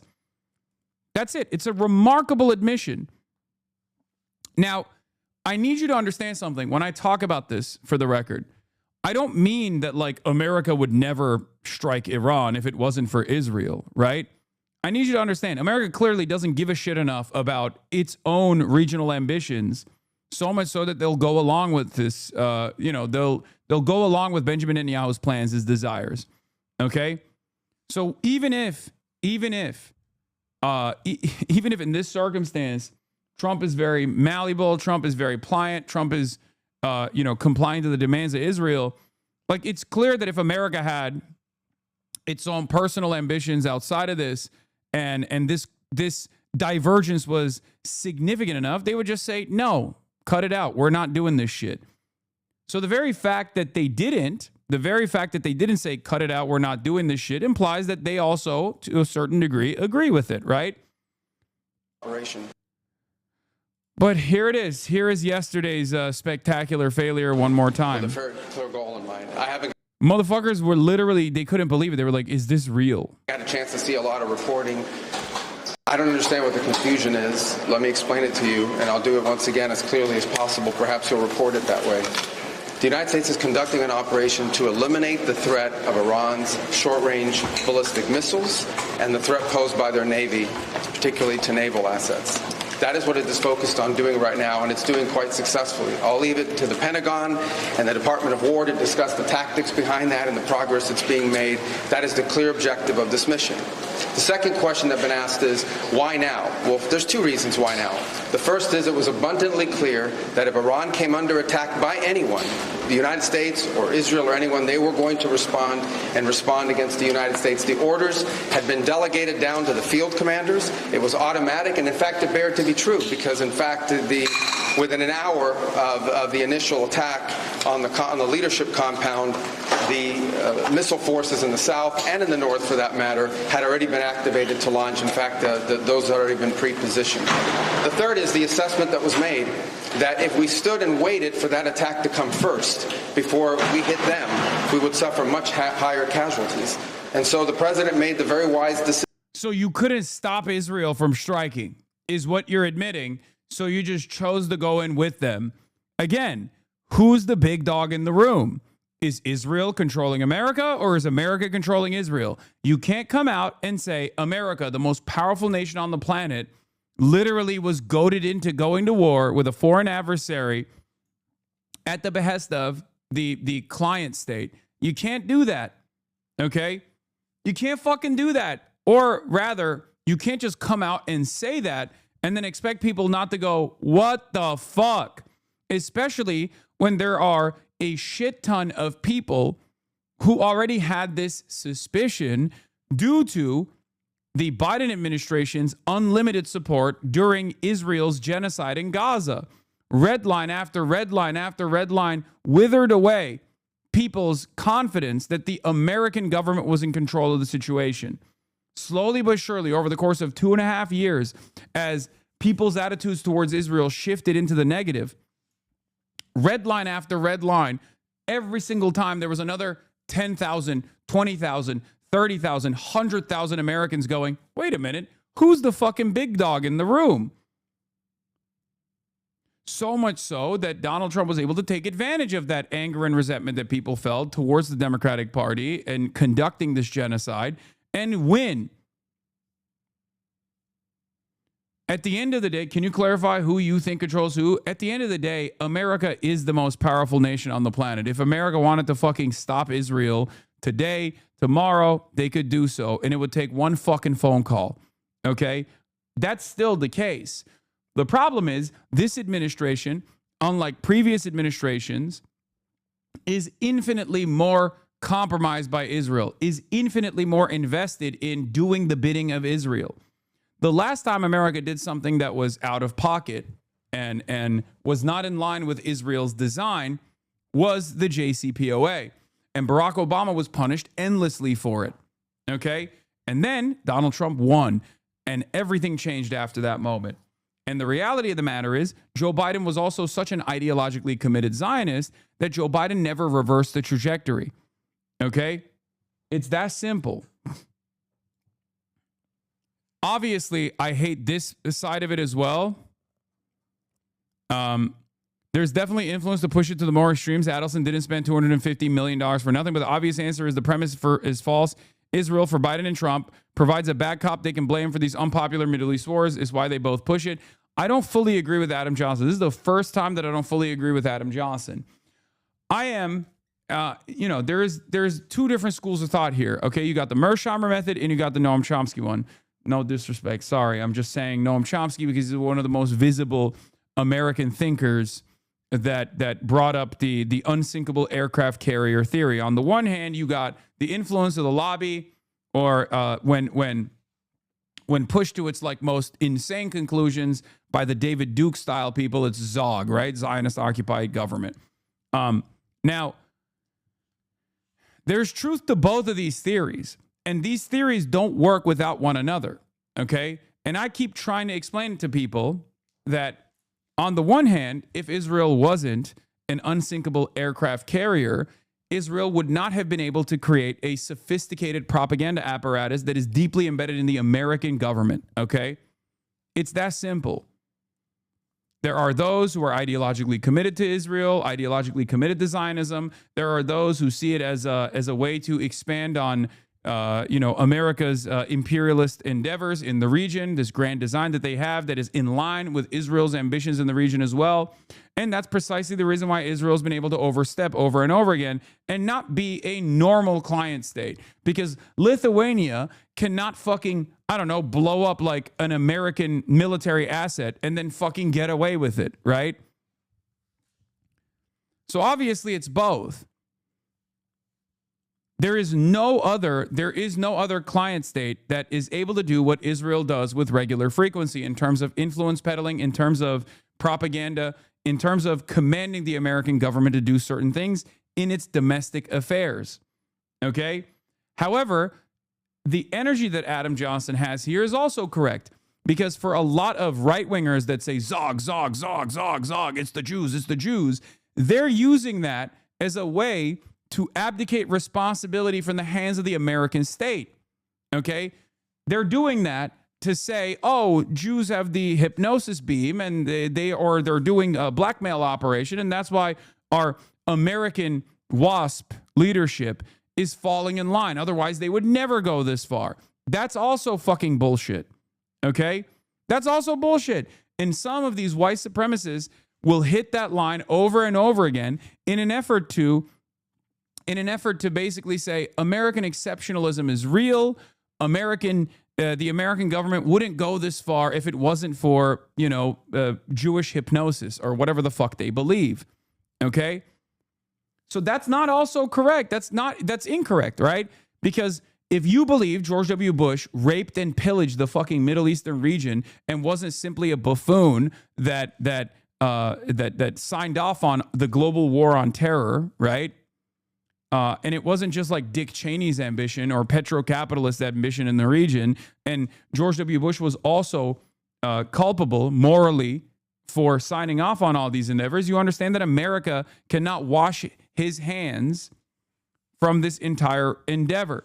Okay? This is, at the end of the day, absolutely America's fault. It's absolutely America's fault. But for a lot of people, because they're chock full of American exceptionalism, they can't contend with that reality. They see the devastation that American imperialism causes, but they can't communicate that. They can't understand it because that part of their brain doesn't work. There is no world where an American citizen turns around and says, maybe America is bad. Maybe America is actually bad here. Maybe we are the bad guys. They can't say that to themselves, so they're actively looking to launder America's image.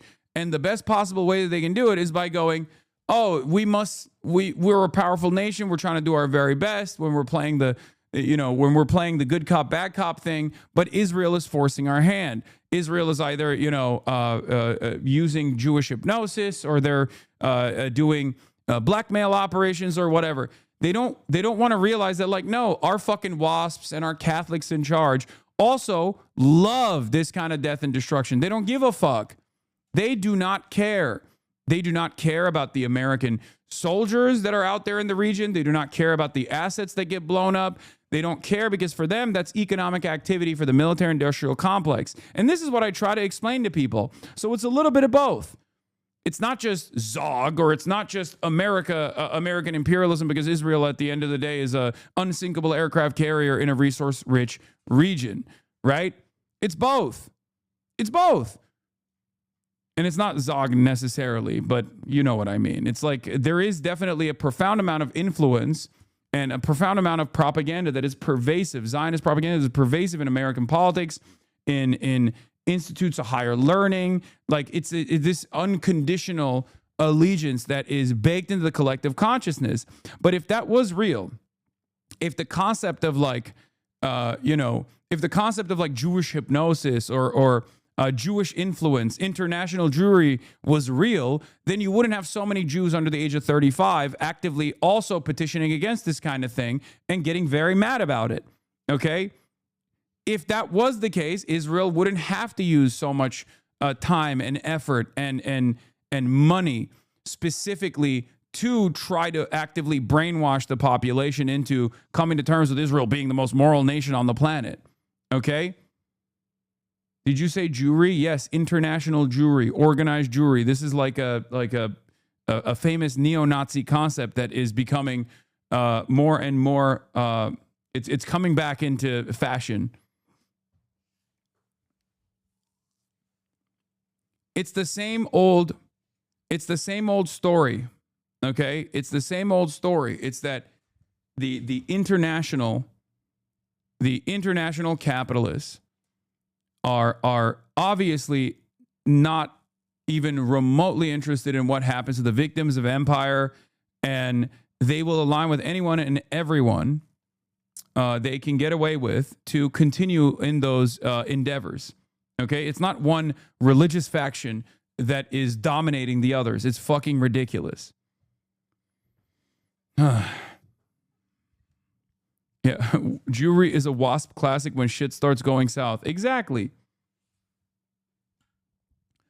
But the problem here for a lot of people is that they just don't have any understanding of imperialism, how it works, and like they don't, in their brains, they can't work it out. Like they just can't comprehend that like America as a unit, as a governing body, is responsible for all this death and destruction, and it's not actually for some good purpose. It's not violence that's taking place and it's bad, but like it's for an overall overarching common good. They can't comprehend. They have no framework for it. There is no anti-imperialism that in the American education, for understandable reasons, right? Otherwise, you can't have a fucking pliant, servile cattle base that will support every fucking thing that you say and do.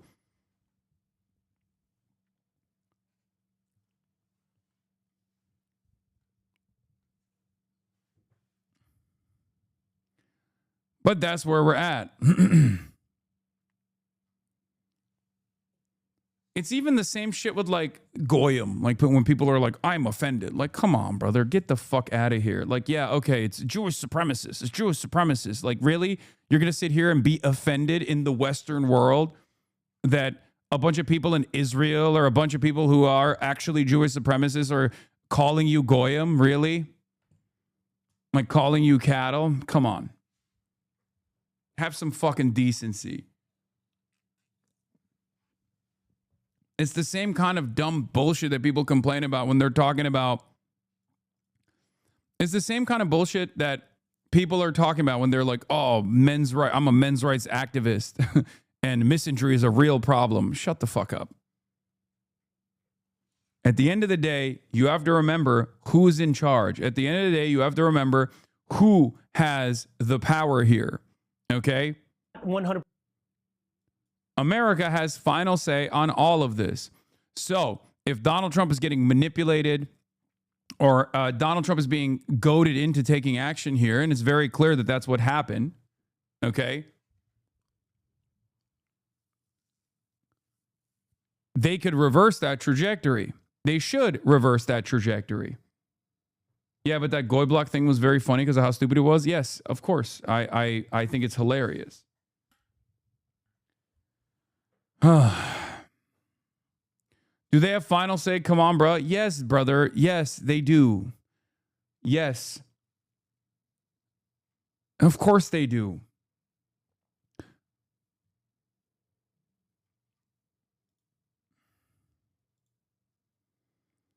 If you're still to this day saying that Israel is in charge of U.S. politics, which even Jeffrey Sachs, Mersheimer, Finkelstein, Daniel Levy, former Israeli peace talks negotiator, and many, many more experts have said, you're being delusional.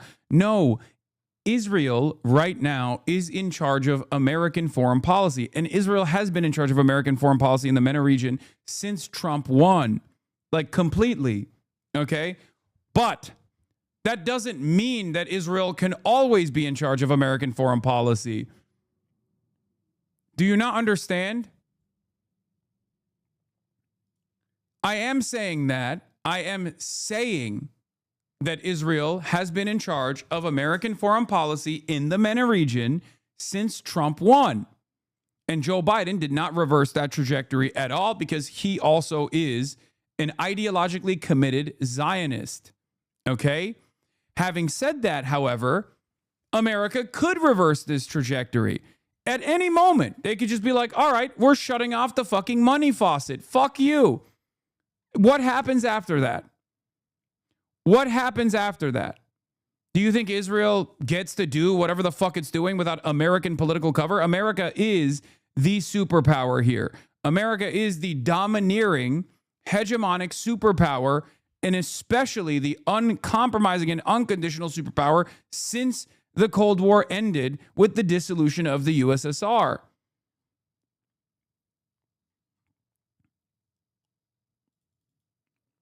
And yes, Sammy Gold is correct on this. If American foreign policy was actually based on realpolitik, then its number one ally in the Middle East should obviously be Saudi Arabia, not Israel. 100% this is correct. Because Saudi Arabia and the Gulf states are infinitely more important assets because they cut away at the middleman, the destabilizing factor, because Israel's necessity in the region is to constantly keep those guys in check, right? But at this stage, there is no need for Israel. You could go, bye-bye, Israel. We already have this. We have completely vassalized the Gulf states at this point. There's no like King Faisal situation, right? It's over. It's done. They love getting favorable contracts in the Western world. They love doing sports washing. Bye-bye, Israel. Bye-bye, Tel Aviv should be the normal understanding here, okay? But the reason why that's not the case is because of the pervasive influence of the Zionist lobby, the pervasive influence of like education in institutes of higher learning. This is a very sophisticated propaganda network. It's one that is fucking collapsing in real time, though. Okay? And that's precisely why I say like the notion of like Zog or Jews control America is fucking idiotic, because if that was the case, literally overwhelming majorities of Americans would not have entirely changed their attitudes at the behest of Muslims who have been in the crosshairs of American imperialism for the last 30 fucking years. Okay? It's ridiculous.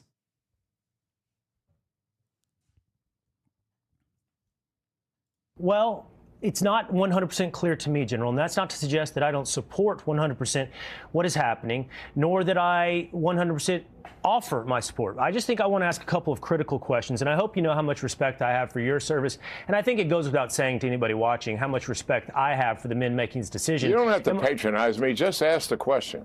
Go ahead. Come on, ask it. To be clear, General, I'm not patronizing you. I'm trying to have a very serious conversation in front of the American people. The men making these decisions have my utmost respect. This is less about you than everybody making these decisions. And this is about the American people understanding the investment that lies before them.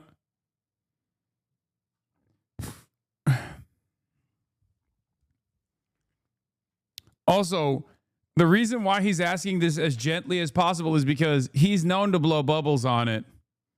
That's why.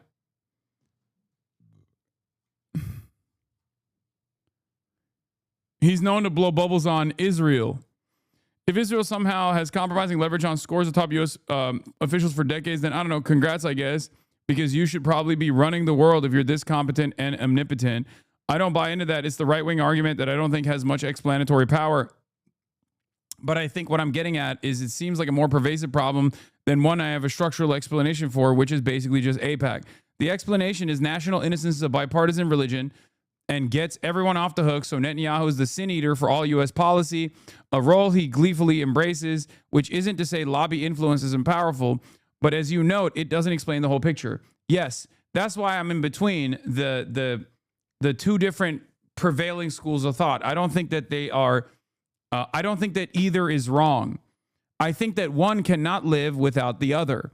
Israel doesn't get to have such a sophisticated network of influence that has permeated in American consciousness for the last 80 fucking years without playing the role of a loyal servant in the region as a destabilizing factor in the region that is a resource-rich region that at times could have easily fell into the hands of Soviet influence, especially during the wave of pan-Arabic nationalist movements that were directly aligned with the Soviet bloc. Okay? That's it. Like, there is no other country that has been able to have this level of penetration in American government and in American collective consciousness as Israel. And there's a reason for that, because no other country has been this important in American imperialism in the oil-rich countries, in the region of oil-rich countries. Okay?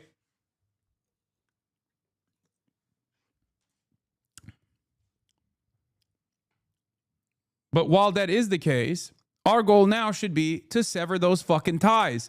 And we have a unique opportunity now, more than ever before, to demand a severance of those ties.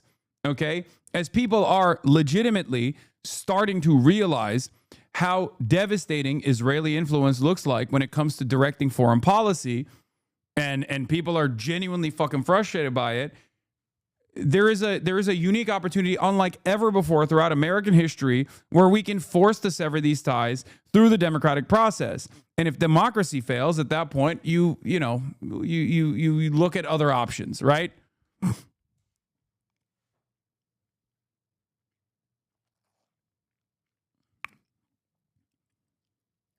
But if democracy still exists, theoretical democracy still exists in the United States of America, then people have the opportunity, in spite of the incredibly sophisticated mechanisms of propaganda, influence peddling, demands of censorship, you can still overcome that, and you can still get people elected into positions of power that will turn around and say, nah, fuck this, we're done with this, okay? That's why I stress the importance of candidates, especially in the midterms right now, okay? Not all of them are great, not all of them are perfect, but this is a very good litmus test. Do you care about this? Do you want to do something about Israel steering the ship, or do you not? Do you not care about the American population?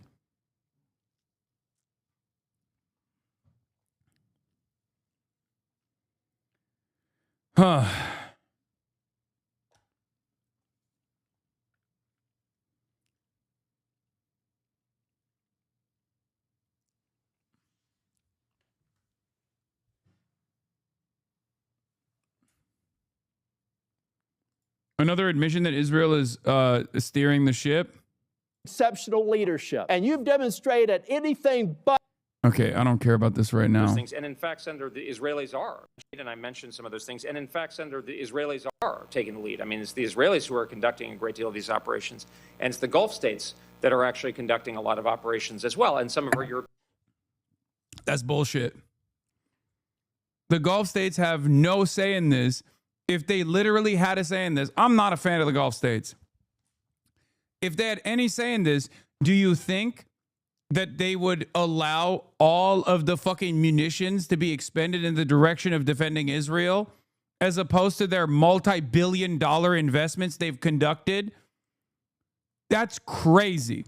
The Gulf states literally have not only zero say, they have negative say in this process. Okay? They're not only in the cuck chair, they're getting ass fucked right now. It's ridiculous.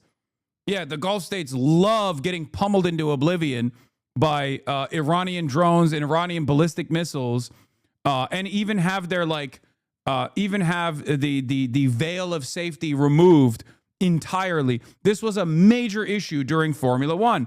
This was a major issue when the Houthis, let's say it was the Houthis and maybe not the Iranians, struck an oil refinery. If you recall, that's always an ever-present threat. What did they do at that point? They said, please stop fucking around with Iran, please.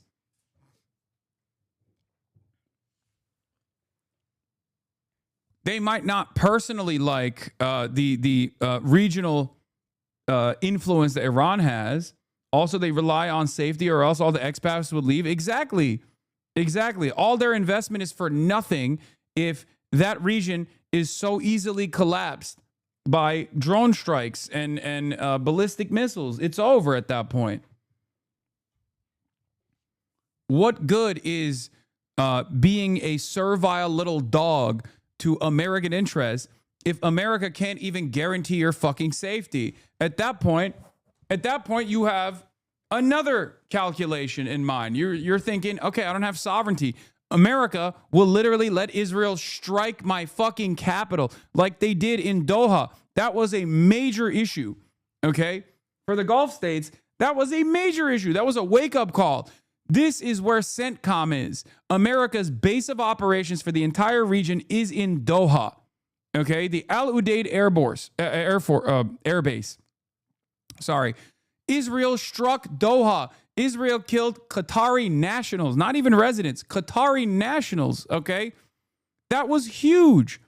That was a huge fucking deal.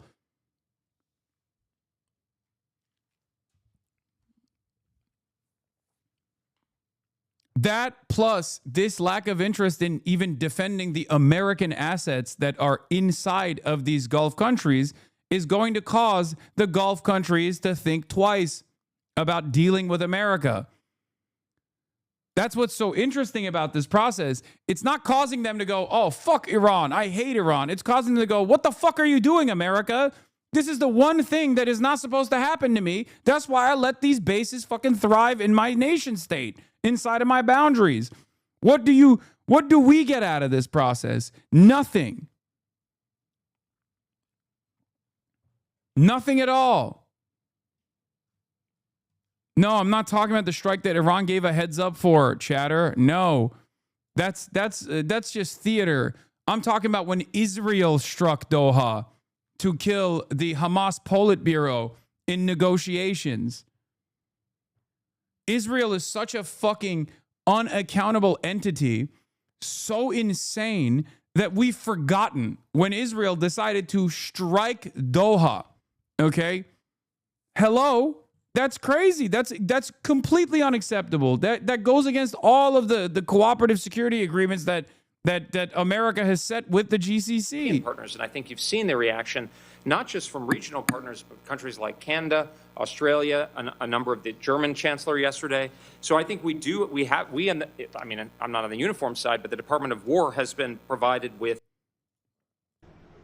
Amidst the reports of renewed air sirens in Tel Aviv, Israel's massive explosion could be heard on live cams focused on the city as Iran and the U.S. and Israel continue to exchange reciprocal strikes that have drawn in Gulf powers into European powers.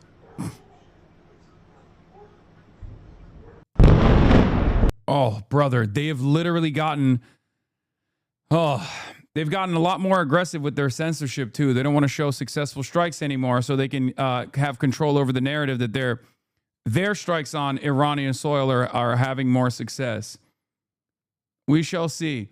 This is what I was trying to explain to you, that like if Iran is still capable of targeting Tel Aviv a couple days in, that means that the Israeli and American strikes on Iranian soil are not as successful.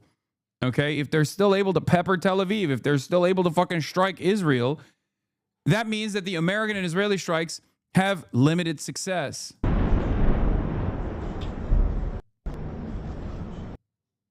Trey Yingst heard 2 explosions, 2 loud explosions, unclear if they were interceptions.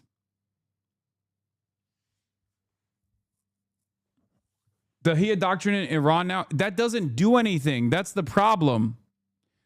If your goal, okay, I need you guys to understand something. That is the brilliance of the mosaic defense strategy. You have to literally identify where the munitions are, and you have to blow them up. You can fucking kill tens of thousands of Iranians, and the strikes won't stop until you literally stop the missile launchers. You have to strike the missile launchers. It's cruelty for cruelty's sake on the Israeli side, which is the only speed that they know. It's the only way that they know how to fight. But at the end of the day, you have to find where the fucking missiles are. You have to find where the missiles are coming from, and you have to stop them from deploying missiles. It's that simple. So right now, if they move into the Shia doctrine and try to Gazafy Tehran and try to turn Iran into Gaza, all that's going to do is cause more frustration against Israel. All that's going to do is kill tens of thousands of people. And it's not even going to stop the actual missiles from Iran. It's just going to make them more valid in the eyes of the population. Do you see what I mean? The Iranian missile striking capabilities are all underground. Okay? They're all underground. The silos are underground. The manufacturing capabilities are underground. They reveal them like before the moment of release. But if all you're doing with your drones is peppering some fucking technicals, they're single-use technicals that they're like launching the missiles from, you're not actually disrupting their missile striking capabilities.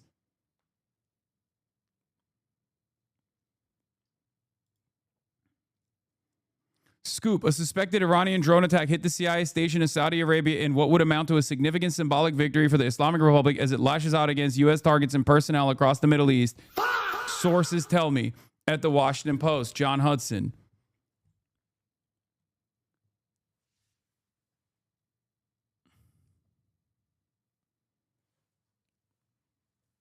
This is what I keep telling you. Like the strikes in Riyadh, the strikes in the UAE, these are very effective strikes, and America has done nothing. America has done nothing to defend their own assets. America has done nothing but try to defend Israel to the best of their ability. Do you understand? Yeah, I'll take that information from a Twitch streamer. Are you fucking stupid? Did you not hear whose reporting I'm talking about? Like, do you think I'm materializing this information from do you think I'm just making this shit up? Are you fucking stupid? You know, you can make that assessment on your own. You could be like, well, I don't think the Washington Post Middle Eastern Bureau is actually very effective considering they fired half of their fucking staff. That's a calculation you could do if you want to undermine where this information is coming from. That's a calculation that I've done, as a matter of fact. But these guys still have the capacity to intercept diplomatic cables. They still have a capacity to listen to the leakers from inside of the State Department. And that's precisely what's going on. So every now and then, despite the fact that the Washington Post Middle Eastern Bureau is completely cooked at this point because Jeff Bezos fucking fired most of the staff, There are still diplomatic cables that they are capable of intercepting in DC, and that's what this coverage is coming from. That's where this coverage is coming from.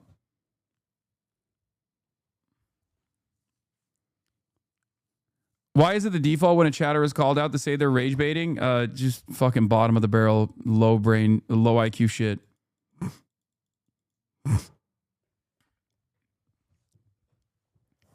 Perhaps there's a reason why this kind of coverage is unfortunately not very common in mainstream news, and yet there's still people that are desperately seeking it out. And that's the reason why there's almost 50,000 people in here.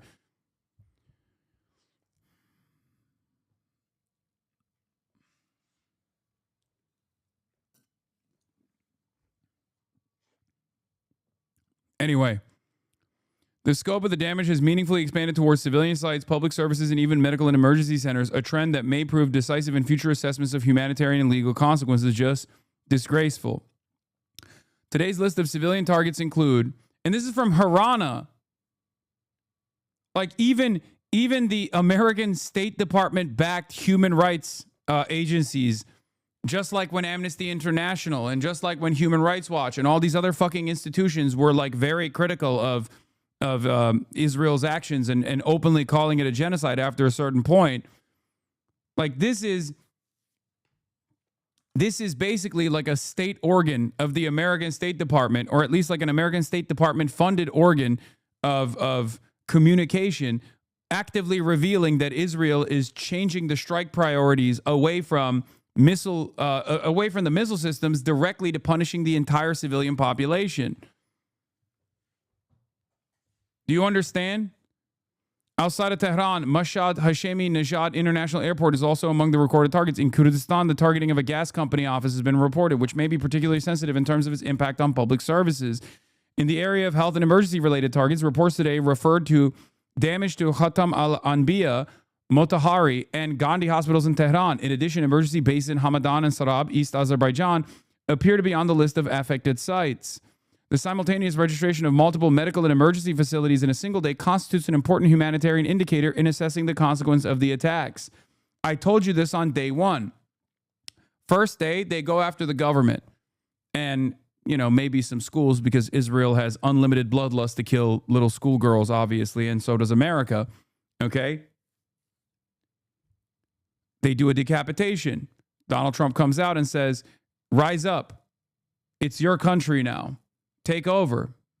Because he thinks there's an opportunity for destabilization here. He thinks there's an opportunity for destabilization. It turns out the destabilization doesn't take place. The chaos doesn't unfold in the way that he thought he was going to. He thought he can get a leveraged negotiation after killing the entirety of the IRGC general structure and the Ayatollah himself. When that doesn't happen, Kaya being tortured, yeah, no, someone's knocking on the door. When that doesn't happen, I told you that they would increase the intensity and the carpet bombing and start striking other civilians. And they have done so. And they're going to continue increasing the intensity of the strike targets as well. They're going to continue killing more civilians because America and Israel only have one speed. All Israel knows is the Dahiyya doctrine, brutalizing civilians until death, and maiming is so brutal it forces the military actor to capitulate. It's what they did in Gaza and Lebanon. They target those shooting back, yes, but they also intentionally kill civilians en masse to terrorize. U.S. media is simply jumping to another Israeli war without noting that Israel is still carrying out what the UN and the International Association of Genocide Scholars, with 86% of the vote, Lemkin Institute, Genocide Watch, Amnesty International, B'Tselem, Human Rights Watch, and Doctors Without Borders all call a genocide.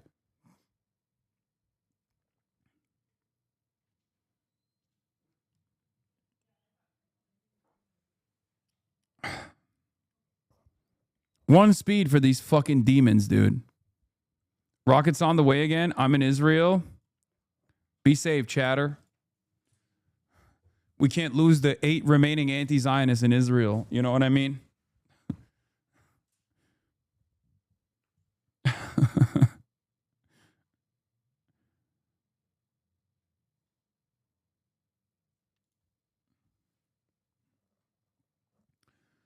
but the rise up hasn't happened yet. And Trump and Pahlavi both recently asked everyone to stay in time for the uprising near, but it's not yet. Dude. The reason why the committed actors to regime change, that the Pahlavists or whatever, have not actually come out is partially because they're losing their appetite. Okay, that's number one. Because I'm not going to sit here and act like foreign propaganda has not also broken the brains of a lot of people in Iran, especially paired up with the repression that they face from the government, right? There is real righteous anger there. Real righteous anger that makes people more malleable, that makes people easy to persuade. And the American government, through like Voice of America and through all these other initiatives, have been able to successfully, and according to Seamus's reporting, through Gulf actors also beaming their own anti-IRGC programming, have created a lot of ambitious people that want to take matters in their own hands, that want to do regime change. Okay, the problem is there isn't a significant base for this. Okay, there's a popular base of support against the government, but that popular base of support is not unified around one leader, and they're certainly not pro-Israel. And when America and Israel start bombing the shit out of their fucking neighborhoods, they're not going to feel as excited or enthusiastic about overthrowing the Ayatollah. Do you understand? As I've explained to you over and over again, there isn't, like, this is still an alien force, okay? This is still an alien force. There's no allegiance. If this was like, I don't know, the Iraqi Shias that were committed to regime change, maybe it would be a different story. But this is, at the end of the day, this is a totally alien force. And by the way, that has also played a role in the past, but it obviously didn't succeed. When you have when you have not one but two foreign entities blowing the fuck out of the country and killing civilians, it's going to be much easier to rally around that flag, no matter how cruel and how ruthless the administration is.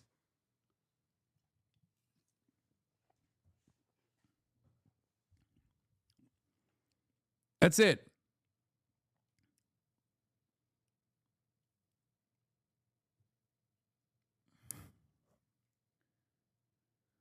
Bro, are you Iranian? Do you speak to Iranian people? No, I've never met an Iranian in my life.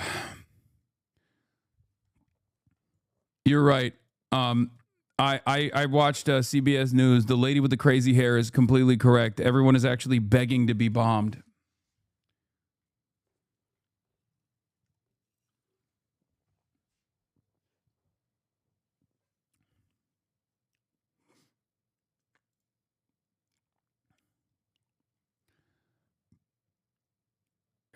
In any case, why you say that? You met a lot of Iranians? Of course, dude. I'm fucking joking.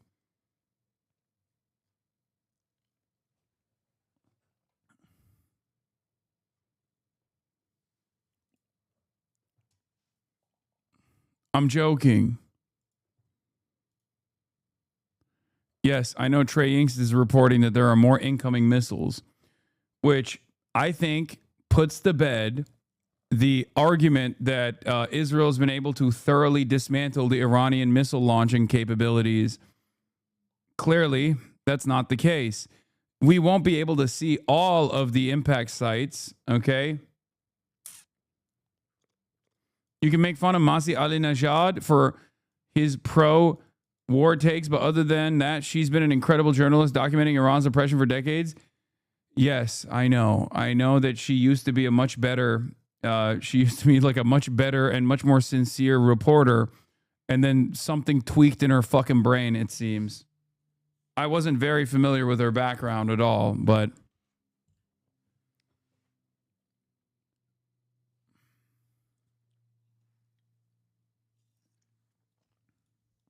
bro's a 40-year-old millionaire acting like he gives a fuck so he can earn more. Lol.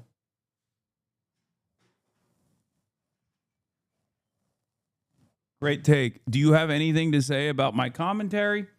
about the analysis, or are you just like, you know, wildly posturing in here?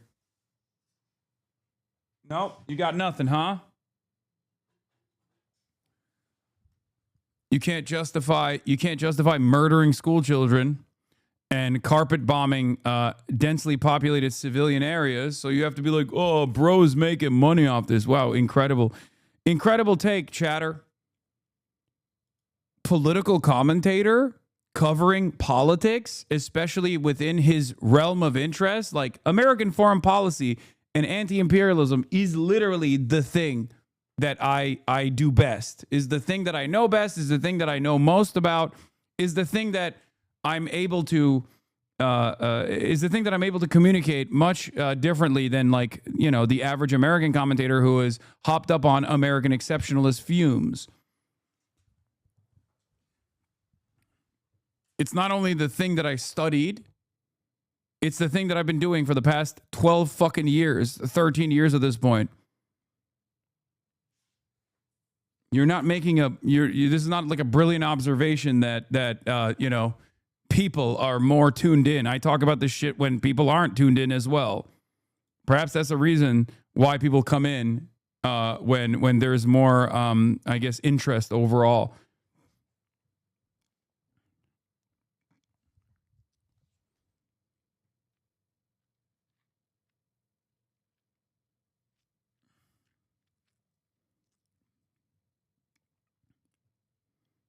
Why do you pronounce your H like Arabs when saying Persian names is funny? What, Khomeini? When have I didn't say like Khomeini or something. What do you mean? I mean, Iran's government has tried to lure him into Turkey and kill him and has been torturing her family for years. Yeah, I mean, that breaks your brain. Yeah. Masih Ali Nejad.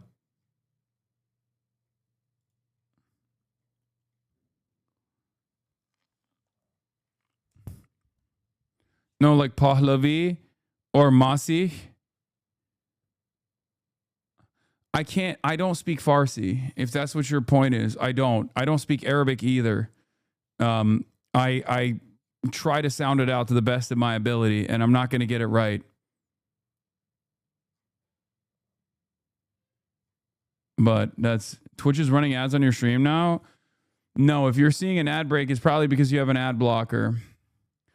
The Piker Broadcasting Service is sponsored by you, the people, for you, the people. Okay? The only way for you to support the stream is with your voluntary contributions in the form of a $6 a month subscription or a free one in the form of a Twitch Prime. There is no other way to support the Piker Broadcasting Service. Piker Broadcasting Service, for tomorrow's news today. Piker Broadcasting Service, your voluntary contributions with your subscriptions, whether it be gifted subs or Twitch Primes that are free, allow me to maintain my editorial independence. Piker Broadcasting Service is not sponsored by the IRGC, nor is it sponsored by the Gulf Cooperative Council. The Piker Broadcasting Service is not sponsored by the Nation of China, the People's Republic of China, nor is it sponsored by the Democratic People's Republic of Korea.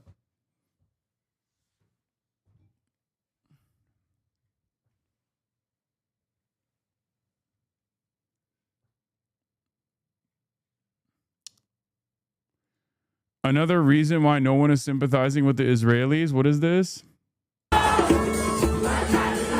Israelis singing "I Will Survive" as the party up in a bomb shelter, and the lead singer is dressed up as Maduro for Purim.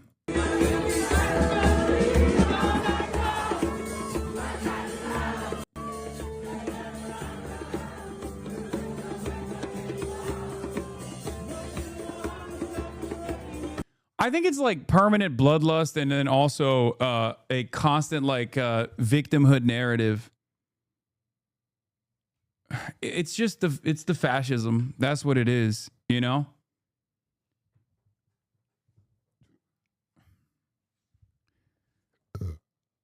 That's what it is. You don't drop size Julian Androni. Do you equate an imminent threat to Israel to be an imminent threat to the United States? Let's see what Lindsey Graham had to say about this.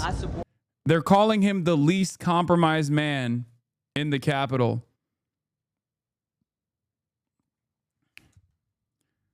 They're calling him the least blackmailed man in the nation's capital.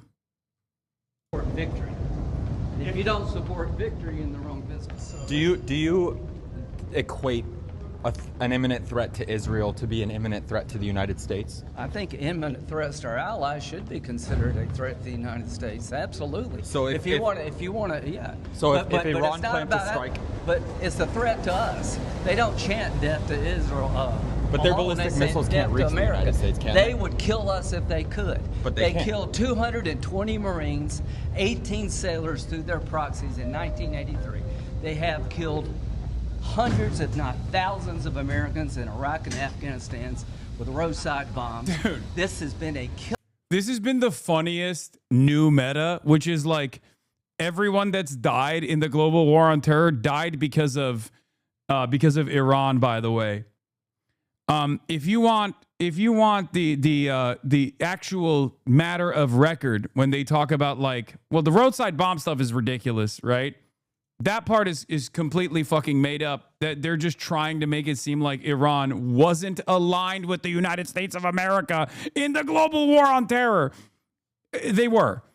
Okay? Just so you understand. Iran's major ops in the fucking region during the global war on terror were still the same Salafist forces that America was seemingly fighting. Okay? Whether it be ISIS or Al-Qaeda, the notion that like America and Iran were not cooperating during the global war on terror, where Iran was giving strike targets to the American state, the American Defense Department, is so ridiculous. We are some of the nastiest little freaks of all time. Okay? We are some of the nastiest freaks of all time. We straight up turned around and we're like, yeah, they're actually a part of the axis of evil for some reason. So that's number one. Number two, when they talk about all these different like instances throughout American history, okay, when they're like, oh, Iran killed our Marines or whatever the fuck, okay, they're talking about the Beirut barrack bombings, okay, and Analytica Camillus actually it perfectly summarizes the story.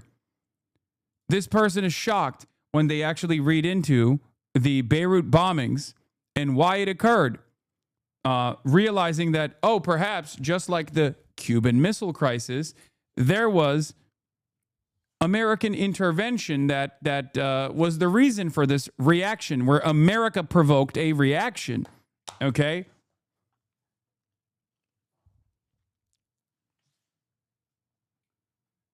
Whether it be the embassy kidnappings that took place during the Iranian Revolution, there's a reaction that led to the revolution that took place in Iran. There is a reaction that was invoked as a consequence of American action initially. Wait, so the Beirut bombings basically occurred because our Navy ships fired some 670-pound shells blind into Lebanon, missed the intended Druze PLA and Syrian army positions, and instead fired most of these shells in the Shia Druze neighborhood, killing hundreds. Then the precursor to Hezbollah decided to bomb our barracks in revenge for that fuck up, which, by the way, isn't even Iran, even though they did get, like, Hezbollah at the time was getting some limited support from the Iranian government. Okay?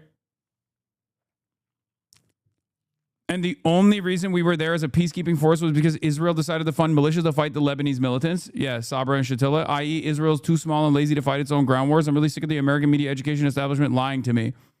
Okay? So that's one part of it.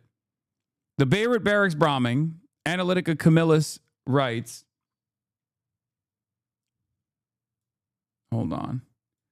You called it weapons and air cover? Yeah, I already, I'll get into the Kurdish angle in a second. That's why I said Piker Broadcasting Service, tomorrow's news today. Okay? Here. I know Americans tend to struggle with little things like history and object permanence, but there are approximately zero rationales for going to war with Iran that don't hold up to either logical or moral or strategic scrutiny. Iran took American hostages during the Islamic Revolution. The Islamic Revolution happened in the first place because we, in conjunction with Britain, couped the popularly elected president of Iran, which was our ally at the time, no less, and our most reliable partner in the MENA region, and empowered Reza Pahlavi's monarchy crushing Iran's democracy in the process. We then juiced up his secret police force, Savak, which imprisoned and murdered upwards of 30,000 Iranians. His barbarity, which we enabled, culminated in the Islamic Revolution, a popular revolution that was comprised not only of like the Islamist elements, but also socialists, communists, anti-imperialists, just the regular folk, the Bazaris. Most aspects of Iranian society that weren't in the Shah's orbit were absolutely a part of this revolution. Okay? None of the hostages taken, who were originally ensnared by college students, mind you, were killed, and the new Iranian government immediately began making good faith negotiations with the U.S. to facilitate their release. As a matter of fact, if I'm remembering correctly, they released the black embassy staffers first, which was also a big point of contention in America as well, because they said something along the lines of, because they were being woke as fuck. They were like, oh, our battle is not with you. Like, you guys have your own issues with America, with white supremacy. Okay? Began making good faith negotiations with the U.S. to facilitate the release, in exchange for the unfreezing of $8 billion worth of Iranian assets the Shah had squirreled away abroad, lifting trade sanctions we slapped on them before bothering to give the new Iranian government a hot second to catch his breath, and a promise not to coup the new government. Instead of, waiting for those negotiations to take their course, we had the OG Delta Force invade Iran, in air quotes, to try to conduct a raid on Tehran. That failed miserably, and they shot some random farmer. That quite obviously and predictably prolonged the negotiations for the better part of a year until all the hostages were released alive and well. And as far as the Beirut barrack bombings, before the Iran hostage crisis had even resolved, we started throwing support behind Saddam Hussein's invasion of Iran from its onset, the flamboyantly barbaric one in which approximately 1 million Iranians were killed. The Iranian government had not laid its finger on an American up to that point, and again, we had already lengthened the hostage negotiations by trying and failing to invade Iran. Even after the Iranian government had released the hostages it had taken, again, at this point, the only American fatalities from an operation we botched, which we weren't supposed to do in the first place, we increased our military and financial support of Saddam's flamboyantly murderous military. We even facilitated technical support for the Iraqi government's chemical weapons program, which Baghdad employed liberally against Iranian soldiers and civilians, and eventually Kurdish and Iraqi civilians. Okay? Cut to the early 1980s, Lebanon, during the Lebanese Civil War, which had sparked by Israel, specifically funding and arming a zoo of militant groups to try to grapple with the Palestinian militant problem in Lebanon, the Phalangist militias that were remarkably ruthless, by the way, the fucking psychopathic Christian nationalist movement in Lebanon that Israel offered material support to and protective cover to, as they straight up slaughtered the Shia population, okay, the rape army, okay, which understandably caused a real popular mobilization to take place, first against the Phalangist militias and then against Israel. That's how Hezbollah was born, out of fucking necessity, okay? Just remember that. Which they did because the IDF's invasions, plural, of Lebanon to try and uproot the PLO had all eaten shit. At a particularly tense juncture in 1982, all the parties of the Lebanese Civil War requested an American peacekeeping mission. This is something we'd already done twice successfully in Lebanon, to roaring applause from all of Lebanon's citizens both times.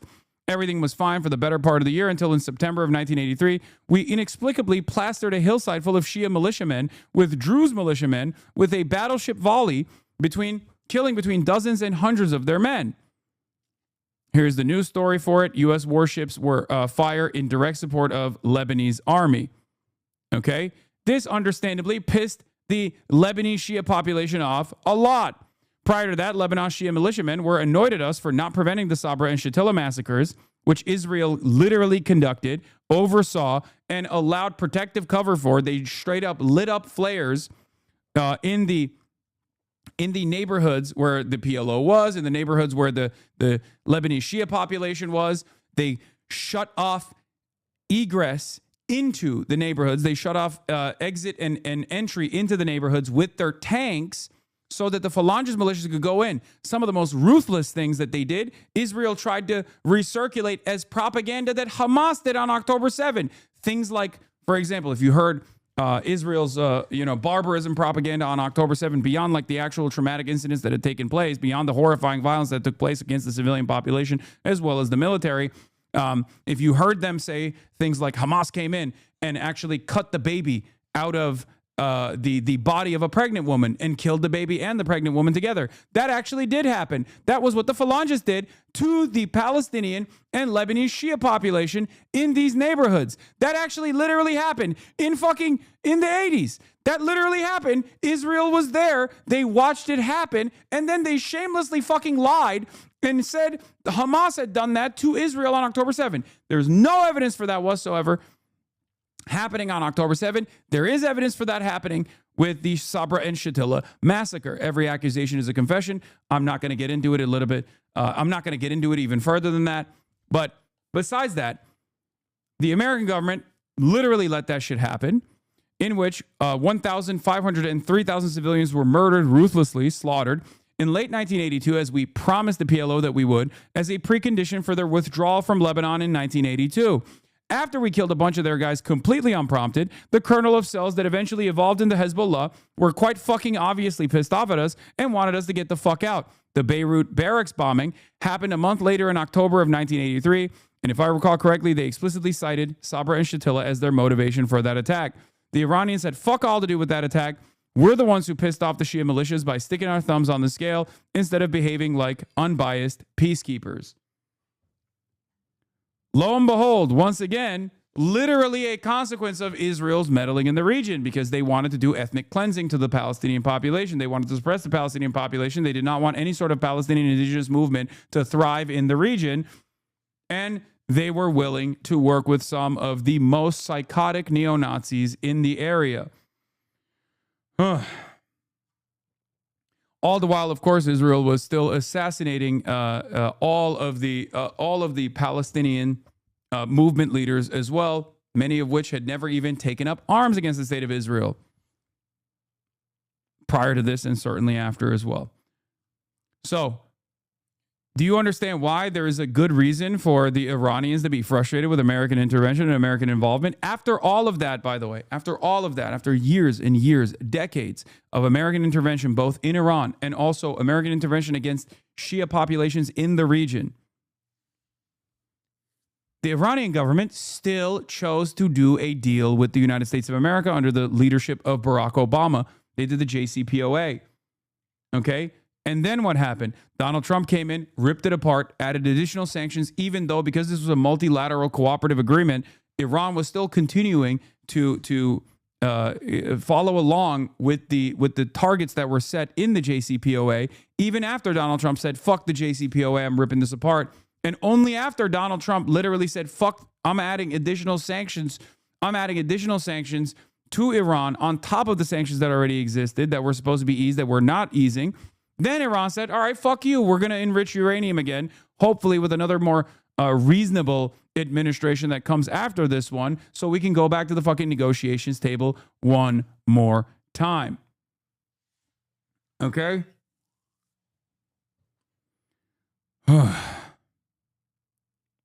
And here we are.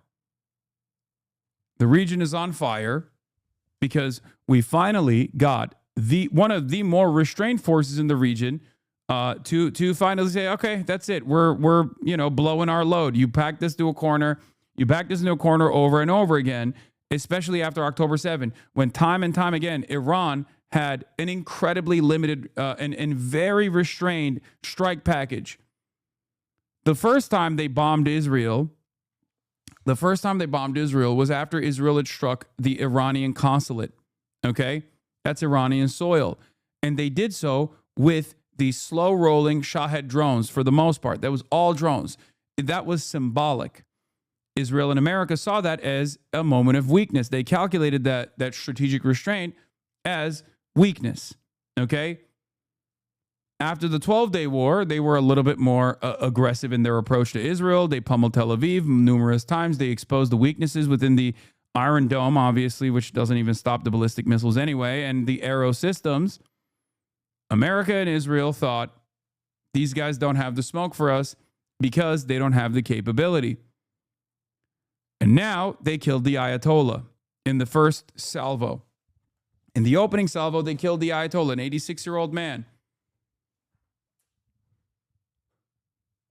with no real discernible reason and no real exit strategy. They went in, hopped up on hubris and arrogance and utter domination in mind, directed by the Israeli government to do the final act, to show the Iranian government that there is no negotiations that will ever take place.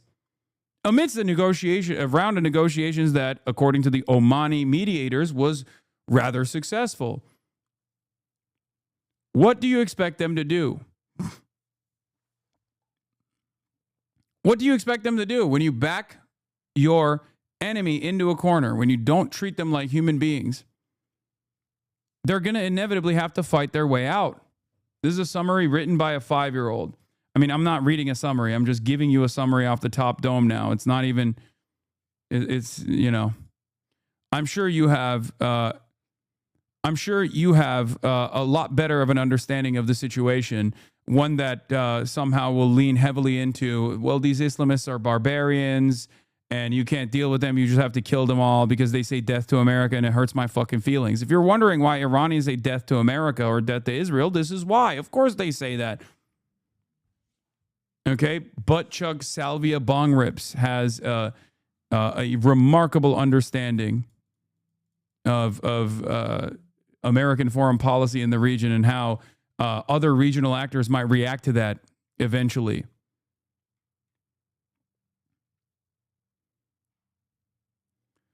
So are you saying most Iranian people don't want change? So you think Iran is good? For real answer. Okay, please explain Iran killing their own citizens protesting. I don't know if you know this, and this might come as a surprise to you. Nothing that America and Israel is doing is to save the Iranian people from the grips of the Ayatollah or the IRGC. Okay? You have to have the mind of a baby to genuinely come to this conclusion. America has never intervened in a country to save that country. America does not intervene militarily in the affairs of a nation for domestic repression because they truly care about liberating the population. How can you still maintain this position when the opening salvo on Iran led to the death of 150 plus little schoolgirls that were simply going to school? What liberation took place there? None. Seek help, bud. Thanks. I love getting streamers to read it. Yes, everyone thinks you're fucking awesome. You're a really smart troll for this. Okay, take a week off. Do American missiles avoid hitting people who protest against the regime? No, they don't. Of course not. This strategy, this communication strategy, ironically enough, has been deployed in Gaza. It's ironically been deployed in Iraq. It's been deployed in Syria. It's been deployed everywhere where we have some sort of ambition, where we want to destabilize the country. Okay? It's not new.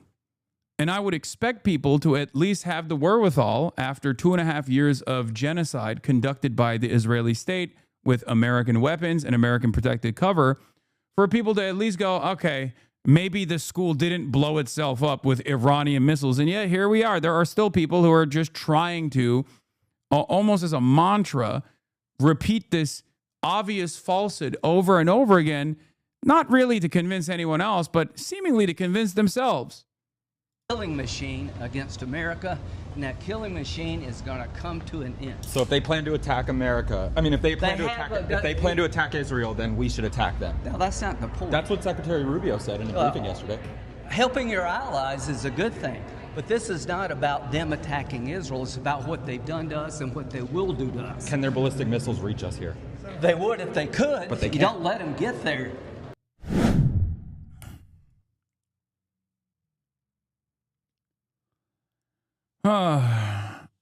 What is this? Why are you not? Are you in support of killing of American citizens by ICE? Please tell me why you keep supporting it. Please answer, please. No, I'm not. But I'm not in support of the IRGC killing its own citizens either. Would you be in support of China nuking the American heartland? And as long as they said, oh, we're doing this because Trump is killing their own citizens? Would you be in support of that? Would you be in support of China nuking your parents? And there is not really an adequate comparison here because China is the power and influence gap, or the technological gap between China and America is not as vast as the technological and influence gap between Iran and the United States of America and Israel. That's why the only comparison I could potentially make is like a truly alien force that is like technologically superior, that's like totally removed from this planet, comes in and starts attacking America, not even China.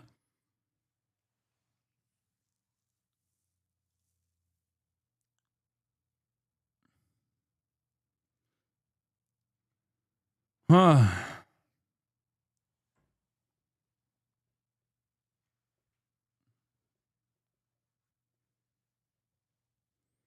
Yes, Tim Pool is actually defending me against naysayers. Stop making me defend Hasan. He's explaining, as I have for 14 years, that commercial drone technology has created an insane level of warfare. Saying you can buy these things is not telling people to buy them. And I've said the exact same thing Hasan has said here and to the U.S. government. The world has the world is frozen. The pigs are flying. It's the rarest of Tim Pool W's. The broken clock is showing what time it actually is. Why is he saying that? Because Canary Mission has looked at what Ethan Klein was using as a clip and has decided this is a good opportunity to attack one of the most committed anti-Zionists in American media and terror jacket him. Another Israeli agent, Eyal Yacobi, among many other right-wing accounts on the timeline, are posting this to much virality. The clip itself, ironically enough, doesn't actually suggest what the description is saying. Eyal Yacobi, Israel's worst Hasbarist, says, breaking, Hasan Piker tells his audience to commit terrorist attacks. Just make fucking drones. You can purchase them online marketplaces. China literally sells explosive ordnance delivery mechanisms that you can put on a DJI drone. Now let's look at the actual clip. Again, that's a Shahed drone. Like, that's crazy. Oh my God. Bro, you really actually don't need like I was thinking about this with like the Afghanistan, the Taliban, Pakistan fight that was taking place. And I was really thinking about this. You really don't need suicide bombing anymore. You know, because like the Taliban guy was like, oh, you have nuclear arms, but we have like suicide bombers. Like, we'll just blow up your country with suicide bombers. And it's like, you really don't need that anymore in drone warfare, right? You don't need that at all. Just make fucking drones. Just, you can purchase them from, you know, you can purchase them in the online marketplace. Like, China literally sells like explosive ordnance delivery mechanisms that you can put to a DJI drone that you can purchase. Like, it's pretty funny that they don't even try to clip it out of context. Okay? They just put the context in it. And people that watch the video can understand exactly what I'm saying. But because people are so fucking stupid, half of this stuff just relies on people not watching the video. I know. At virtually no significant cost in comparison to, like, you know, sophisticated equipment that you need to put together. Should I sue this councilwoman? Hasan Piker is telling his followers to make suicide drones. Also, Hasan Piker said that America deserved 9/11 and has hosted Houthi terrorists on his stream. I know I usually have a policy of not doing this.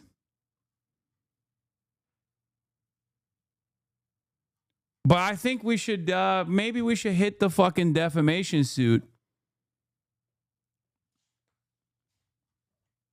Anyway, here's a couple pictures of our mayor and a current city councilman hanging out with him recently.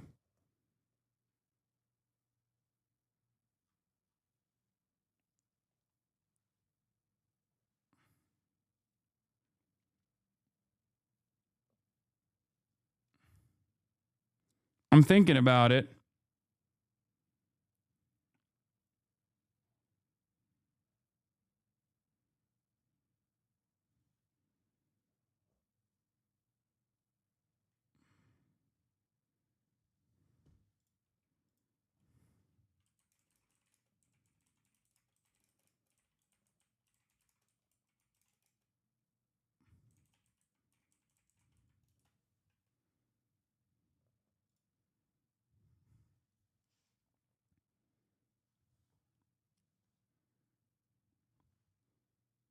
No, don't tweet, just sue. No, I'm gonna.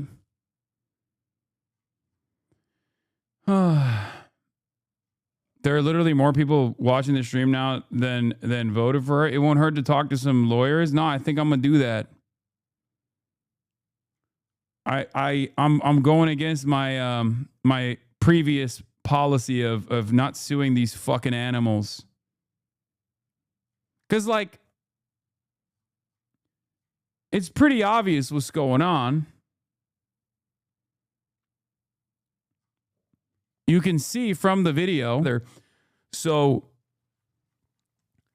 I guess like you kind of at that point you're doing that for the love of the game, right? Like you're doing suicide bombing just for the love of the game because like you want to keep it old school. Is that what it is? Why is bro saying that? I'm just saying it's like insane that I mean this is functionally what you could get away with if you facilitated like a somewhat difficult to pull off suicide bombing strike, right? And instead, you're just using a Shahed drone that's like, what, $10,000?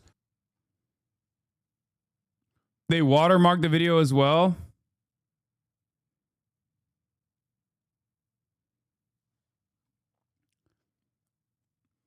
I think it's worth suing a person in office doing defamation compared to random Twitter posters for sure. Yeah, no, that's why I was... Congressman Randy Fine wants to deport you over this. Yeah, this is what I mean. That's why I was saying, like, litigiousness is annoying, as you're rightly pointed out, but as elected public officials, you have to draw a line, I think. Yeah. No, I'm going to...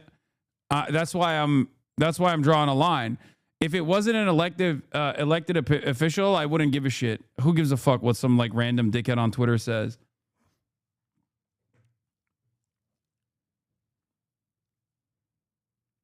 Yeah, suing a content creator for being a bitch is very different than suing a flagrantly racist councilwoman in New York City. I love that Randy Fine keeps posting that image because it looks like it says deport Randy Fine. I agree. Please sue this fucker too. Oh yeah, it was originally boosted by Ethan Klein. Enjoy discovery and all your evils being legally revealed, Hasan. Okay. I don't know what these guys think like a defamation lawsuit is going to reveal. Do they legitimately think that I'm in contact with like the Taliban or like the Iranian government or something? Because if that was the case, that wouldn't come out in a fucking legal suit. The FBI would be knocking on my fucking door far before this came to, defamation territory. Wait, when I finish my documentary about you? What documentary? Someone in Iran probably getting bombed because they watch you. Okay. Stepdad.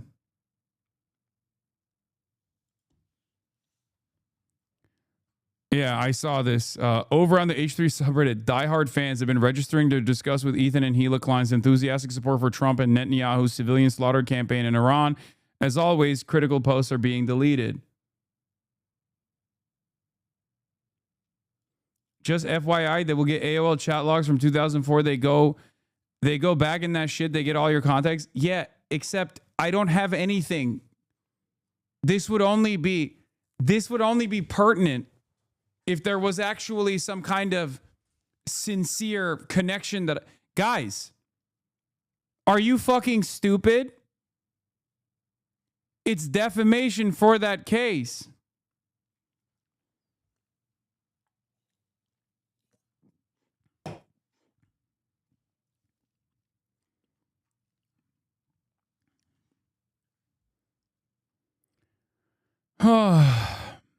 Some of you guys are sincerely stupid. Like you think you're being helpful, or you think you're like hypersensitive or whatever. No, in the discovery they will point out you said everything you're trying to say you didn't say because you wanted to interpret it in a different way.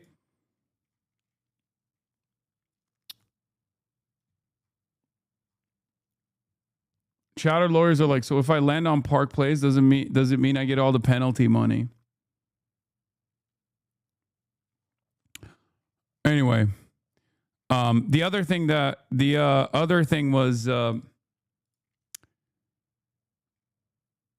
this basically this cult situation.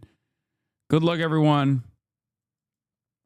All peace and love. This is the last post I'll make here. It's by far the most difficult one I've made. I've fought for Ethan in so many subs. I defended Gila nonstop since October 7th. I've lost my fiance, friends, and my own mental health defending the clients of this podcast for years now. But watching Ethan cheer on what's been happening in Iran in his IG stories has been eye-opening. For the first time, I can see what the snarkers have been saying. Ethan doesn't care about innocent people's lives. He doesn't care about the slaughter that has and will continue to happen. As long as he can have a dunk on Hasan, he's going to do it. I remember Gila posting praise for Israeli fighter pilots after the strikes in Iran months ago, and it left a bitter taste, but I just tried to move past it. But watching him cheer on the onset of a massive war in the Middle East that has been the straw that broke the camel's back. Cancel my membership, unsubscribe, and I'm done with it all now. This pod has destroyed my mental health, and I'm finally having some introspection and realizing that it's not worth it. There hasn't been goofs and gaffs since October 7th, and I was kidding myself into thinking that they would return. My favorite crew members were Olivia and Cam that left long ago, and I'm beginning to think it was because of Ethan.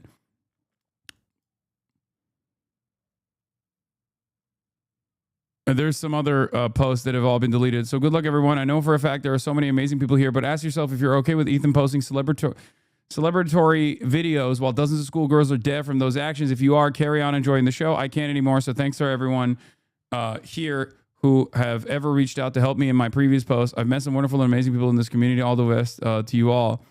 It sucks. I love this pod so much. Spent thousands on Teddy Fresh. Shows become unrecognizable. I can't sit with a straight face and say peace and love while Ethan is celebrating attacks at the end of the lives of dozens of schoolgirls just so he can dunk on Hasan. It's all gone to shit. So this is it for me, guys.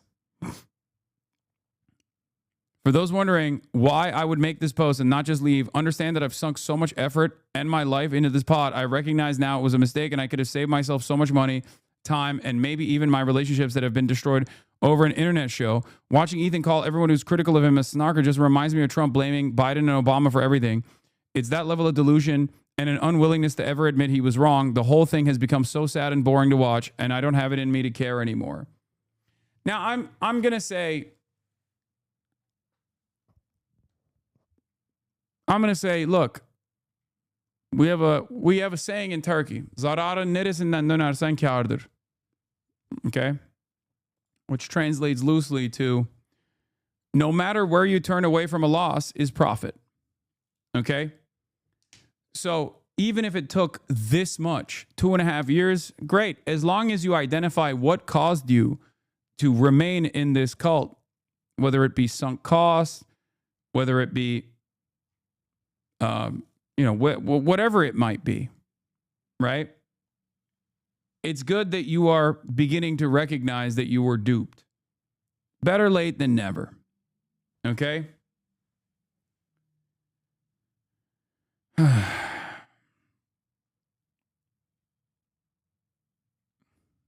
That's it.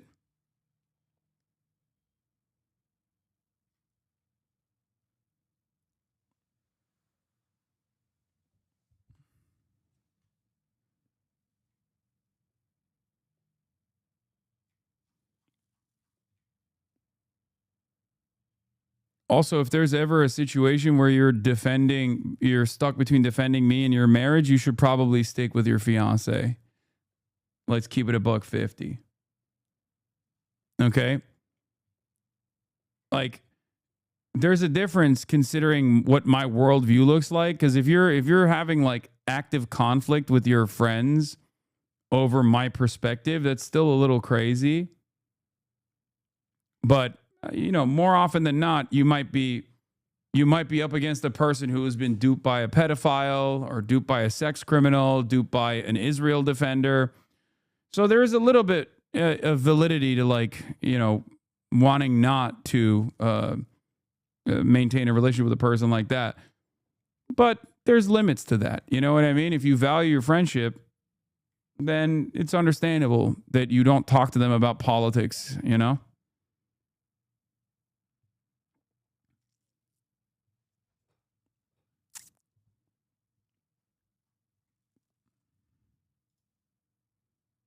Depends on what the context is, to be honest. Yeah.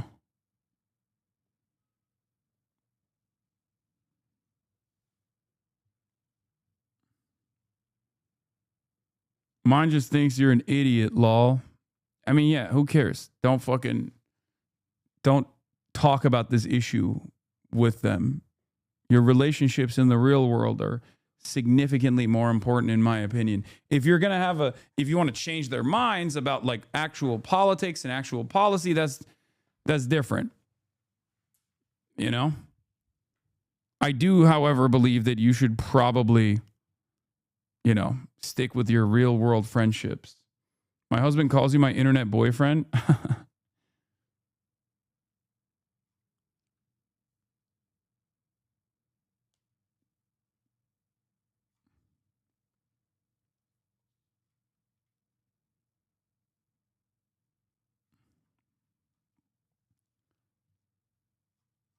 Anyway, as I said, Piker Broadcasting Service, tomorrow's news today. The CIA is working to arm Kurdish forces with the aim of fomenting a popular uprising in Iran. Multiple people familiar with the plan told CNN. This is literally like word for word what I have been saying for the last couple of days. Like verbatim. Not even on some paraphrase shit.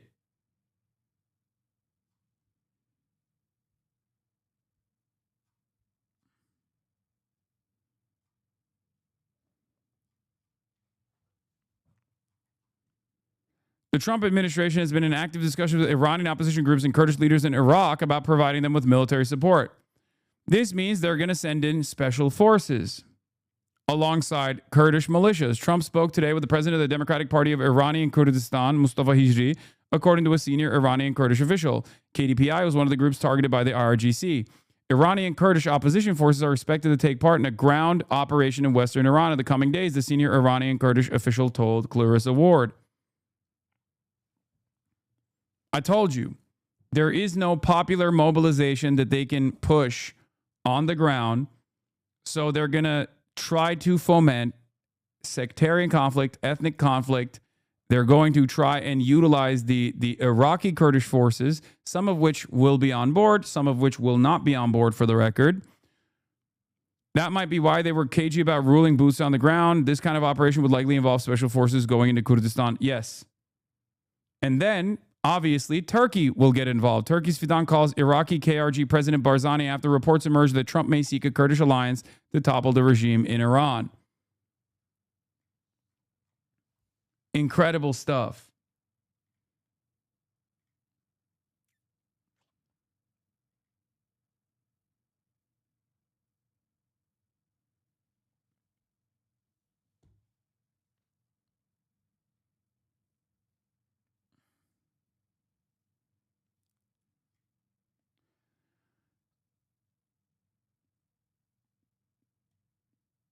From Al Jazeera, in a statement, the IRGC said the sites belong to groups it accused of planning to infiltrate Iran and carry out operations inside the country.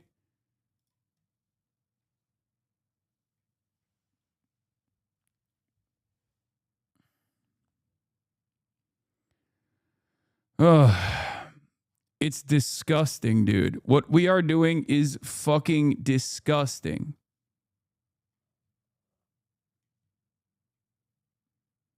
Let the record show that I'm willing and ready. I understand. Love you. What?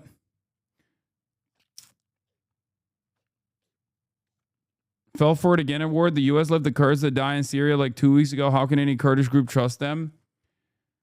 I mean, the people in here who are sympathetic will fucking turn around and be like, well, what other options do they have? I don't know. If you're Kurdish in Iraq, why the fuck would you entertain this? You already have an autonomous region.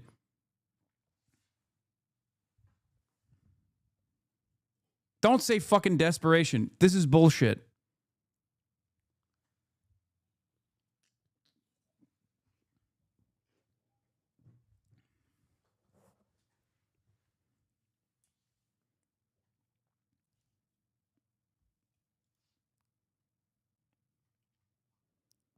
Yeah, also, the Kurdish militias did play a major role in the last round of protests. There were videos of them literally doing, like, assassination missions in their cars and shit. It's the American CIA's most valuable tool in the region. Here we fucking go. During the previous coup attempt, Turkey helped IRGC in killing PJAK. If, let's say, Kurds manage to topple the IRGC and the regime, what do you think happens next? It's not going to fucking happen. It's not going to happen. There's going to be a shit ton of fucking violence. Ground forces are going to get mobilized. America is going to keep playing those videos over and over again. They're going to have aerial support from America and Israel. Ground forces will be presented as popular mobilization of real Iranians, even though they're not even fucking Iranians. Half of them are going to be embedded with special forces, like American troops, embedded amongst the Kurdish militias coming in from Iraq. There's going to be a shit ton of mobilization, fighting on the ground. America doesn't want to deploy their own troops directly. They're too pussy to do so. So they're just going to fucking force the Kurds to go in, or not even force the Kurds, urge the Kurds to go in. And then Turkey's going to come in and bomb everyone and create another protective zone in their western border. I mean, in their eastern border, sorry. In the Iranian northwestern border. It's literally Syria. It's Syria. How is that good for the Iranian Kurds? There is a significant, in both cases, the Kurds have no choice. It's like getting stuck between a rock and a hard place. There's a significant Kurdish population in Iran. Stop playing it. Okay, dude. Yes, there's real mobilization happening amongst the Iranian Kurds. They're all, this is their opportunity. They had no other options. It'll go the way of Rojava if the Kurds are even lucky. Great. At the end of the day, you're looking at the Kurds getting bombed by Turkey, okay? I know they don't want to fight the regime. That's why I said it's going to be the Iraqi militias.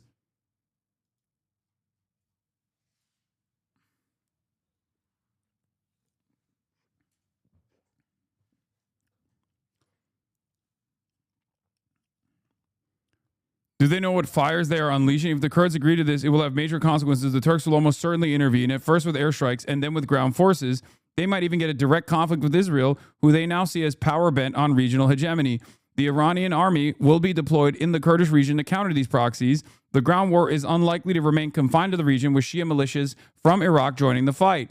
It may spread much further than people anticipate. Kuwait is a short drive away. Even if the proxies backed by U.S.-Israeli air power manage to push back the Iranian ground forces and survive Turkish pressure, that will not destabilize the regime in Tehran. It will create a breakaway province under Israeli influence. The Iranians will come back later to reclaim their territory, setting the stage for persistent conflict. That is the most sober assessment, and that is precisely what Israel is looking for. Israel wants to do a carve-out region for the Kurds that is semi-autonomous so that they can basically use it like a fucking fleshlight. And even if it doesn't work, even if it does not work, okay, it doesn't matter because it still destabilizes the region further. It still destabilizes Iran further. And the goal here is to keep the Iranian government occupied with whatever they can, because they can't get the Pahlavis to fucking, storm the streets and, I don't know, forcibly take over the government somehow. Why is it leaking, though, that they're working with the CIA? What do you mean? Well, one, because this stuff is not even as sophisticated as it used to be. They don't even try that hard. Because there's also no democratic process as well. I'm just telling you ahead of time exactly what's going to happen. And then when it happens, you're still going to see a shit ton of people in my chat being like, oh, Turkish guy, classic. You hate the fucking Kurds. Oh, classic Turkish guy doesn't want Kurdish autonomy. What's next? And then a couple of years after the fact, when, the dust is settled and Turkey has created a prefecture that is like also semi-autonomous as like a border region in between the Iranian border inside of Iranian boundaries, slammed to the fucking ass cheeks of the Turkish state. Everyone will go, how could this have happened? Oh my God, look, America betrayed the Kurds again. That's crazy. Iran doesn't need to fire a single missile at a U.S. soldier. It just needs to destroy a water factory. The GCC has no natural fresh water. 60% comes from... Okay, dude. How do we stop it? There is no way to stop it.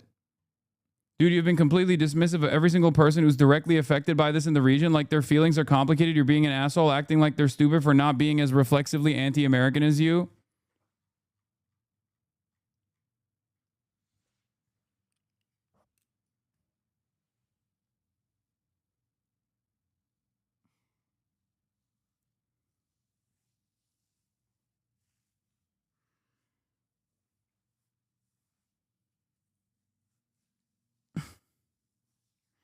Me, my feelings. It's a complex matter, my feelings. Why don't you care about my feelings when talking about the grand design of American empire and all of the tens of thousands killed in the process and the tens of millions displaced in the process? Why don't you care about my feelings? I don't know. Why don't you care about what America is already doing and will continue to do as I'm describing it? At this point, if you're more mad about the tone I'm taking, a stern tone I'm taking, rather than the imminent collapse of a country with 93 million people, I don't know what to fucking tell you. Lock in. Yeah, it's a complex matter. What America's doing is wrong, but it doesn't change how it affects them. Yeah, it's going to change how it affects them when America blows them up.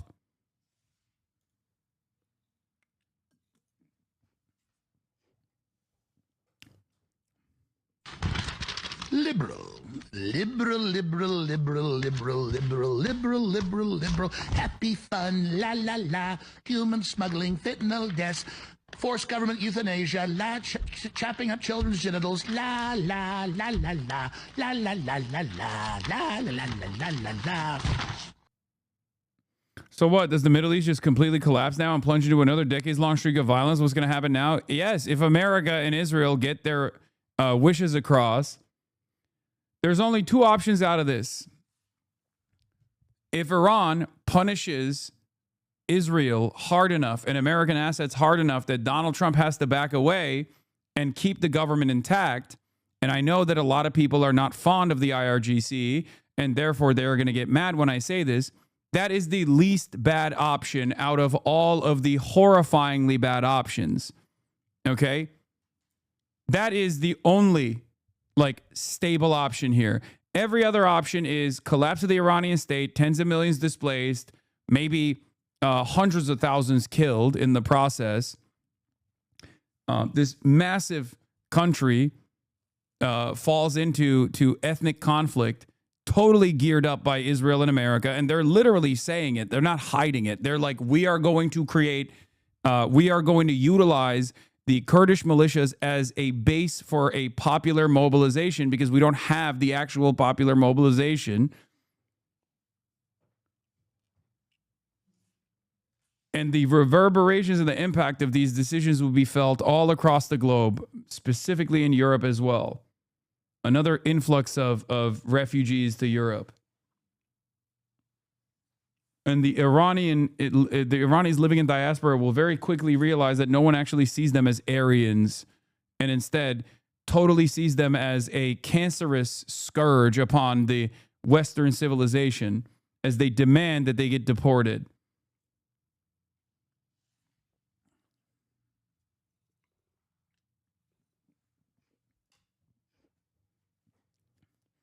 There's also the nuclear option in this process as well. In the war of attrition, if Israel feels like they've completely lost, their batteries have been depleted, and they're completely fucking failing to defend the Israeli state, there's also that nuclear deterrence. Because like at the end of the day, there's an escalation ladder, right? And Israel is a nuclear armed nation state. And so is the United States of America. The only thing that has kept the nuclear escalation at bay is that there are other nuclear armed nations. Let's say the worst option takes place. It's either Donald Trump or Israel deploys a tactical nuke in Iran to put an end to everything else. The next day, I think Russia would nuke Lviv and just, completely fucking slowly but surely piece up the Eastern Bloc under the Russian Federation. We are living in a very different world at that point. Why Lviv? I don't know. I just like saying Lviv because Kiev is like too. Kiev is too important, I think. In the past, this kind of nuclear posture was stopped because the USSR would threaten to use them. Okay? That's the other thing. She and her Nazi son who runs the account are the worst Paladinos. They bring shame to my family name. Look at this freak. Palladino's son lands himself in controversy.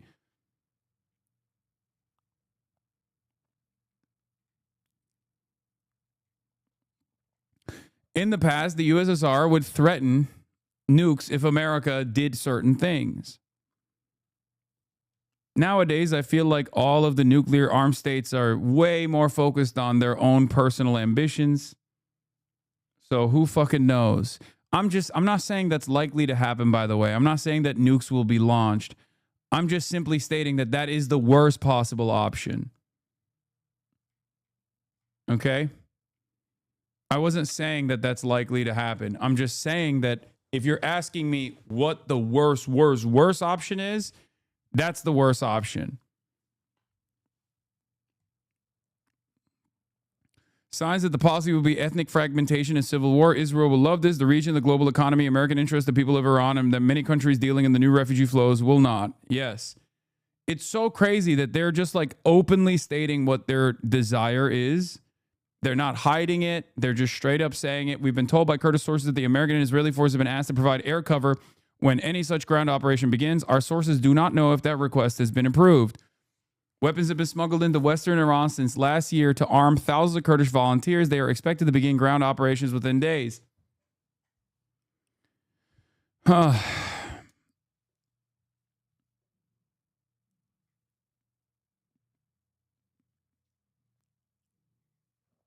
This comes as Trump spoke with Kurdish leaders in Iraq on Sunday to discuss what might come next.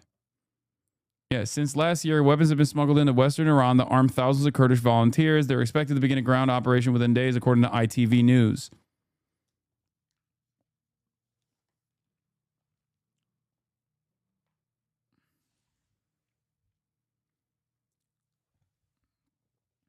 The very fact that we're talking about a chain of command that would possibly stop with a general mutiny before a nuke is launched is insane. It's totally Cold War era posturing with no nuclear power that's like seemingly threatening mutual assured destruction.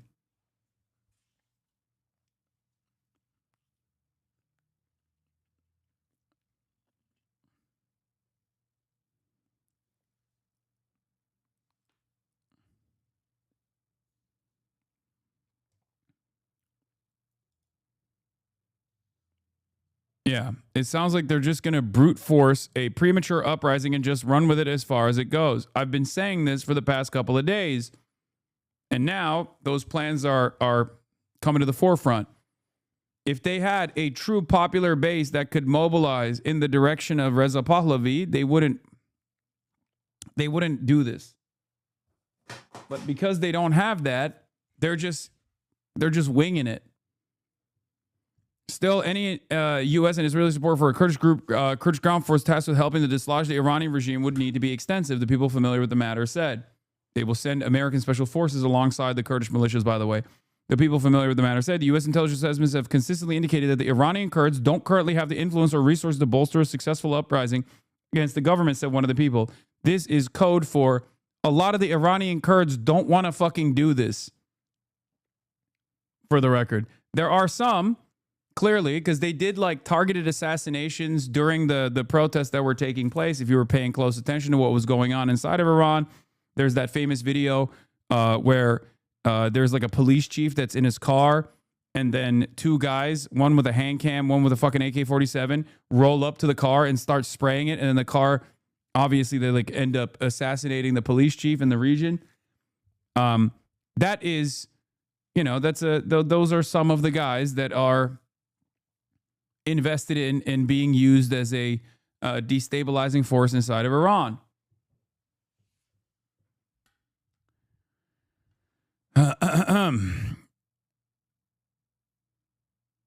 Anyway, and Iranian Kurdish parties are looking for political assurances from the Trump administration before committing to join any resistance effort, according to a source familiar with the matter.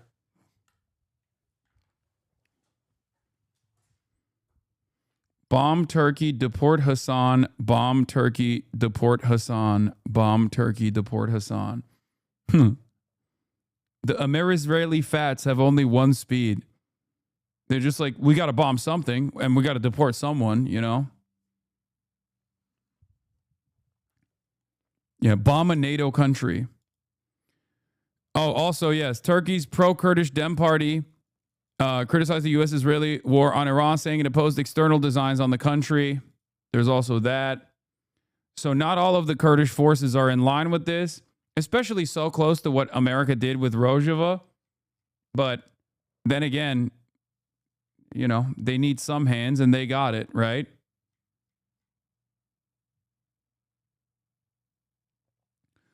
Yes, I know Jon Stewart doesn't get it.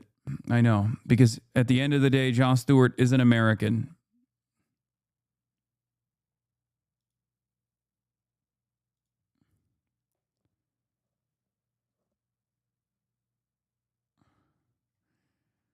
Scoop, a suspected Iranian drone attack hit the CIA station in Saudi Arabia in what would amount to a significant symbolic victory for the Islamic Republic. I covered this already. The U.S. and Saudi governments confirmed that 2 drones hit the U.S. Embassy's complex in Riyadh on Monday, but did not disclose that America's spy hub was hit in the attack. An internal State Department alert obtained by the Post said the attack collapsed part of the embassy's roof and contaminated the inside with smoke. The notice said the embassy sustained structural damage and personnel continued to shelter in place. While the attack amounts to a minor setback for the spy agency's presence in Saudi Arabia, it may find significance to an embattled regime that has long viewed the CIA as the ultimate foe, given Washington's covert support for the 1953 military coup that ousted Iran's elected prime minister.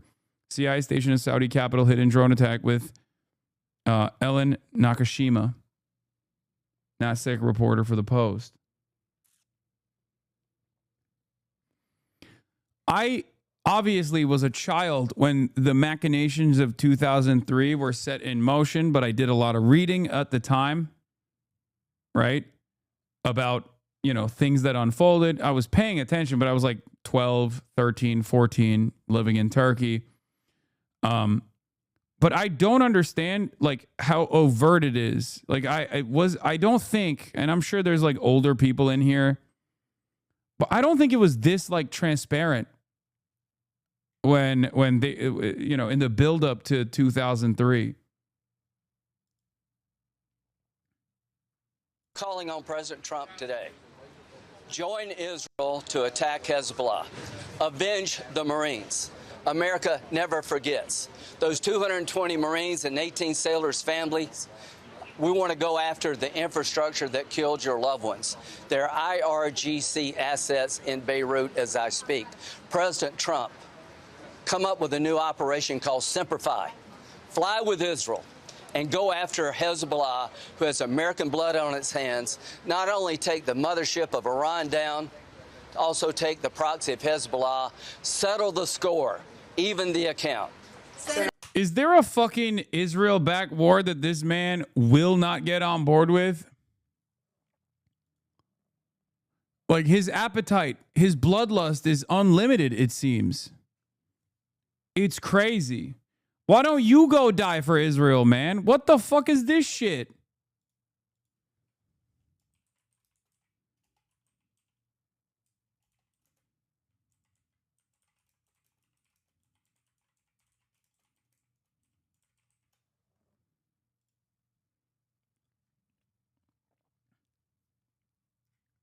It's mind-boggling.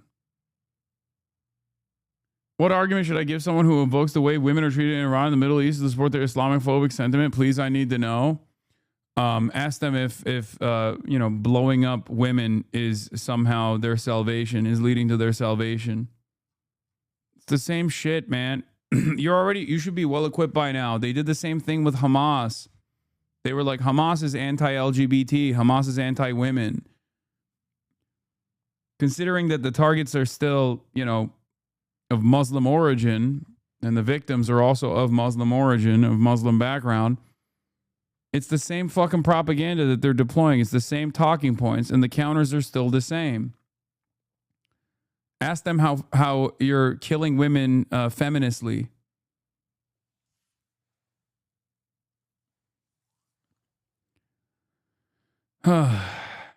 I always just say, imagine you have a neighbor who's a bit of a dick and bigoted. Would you go over to his house and shoot him dead for that? Yeah. Is he talking about the 1983 bombings? Yes, he is. Because that's how little they have. Like, that's how little they have in terms of building propaganda against Iran, that they're literally going back to 1983, the bombing of the barracks.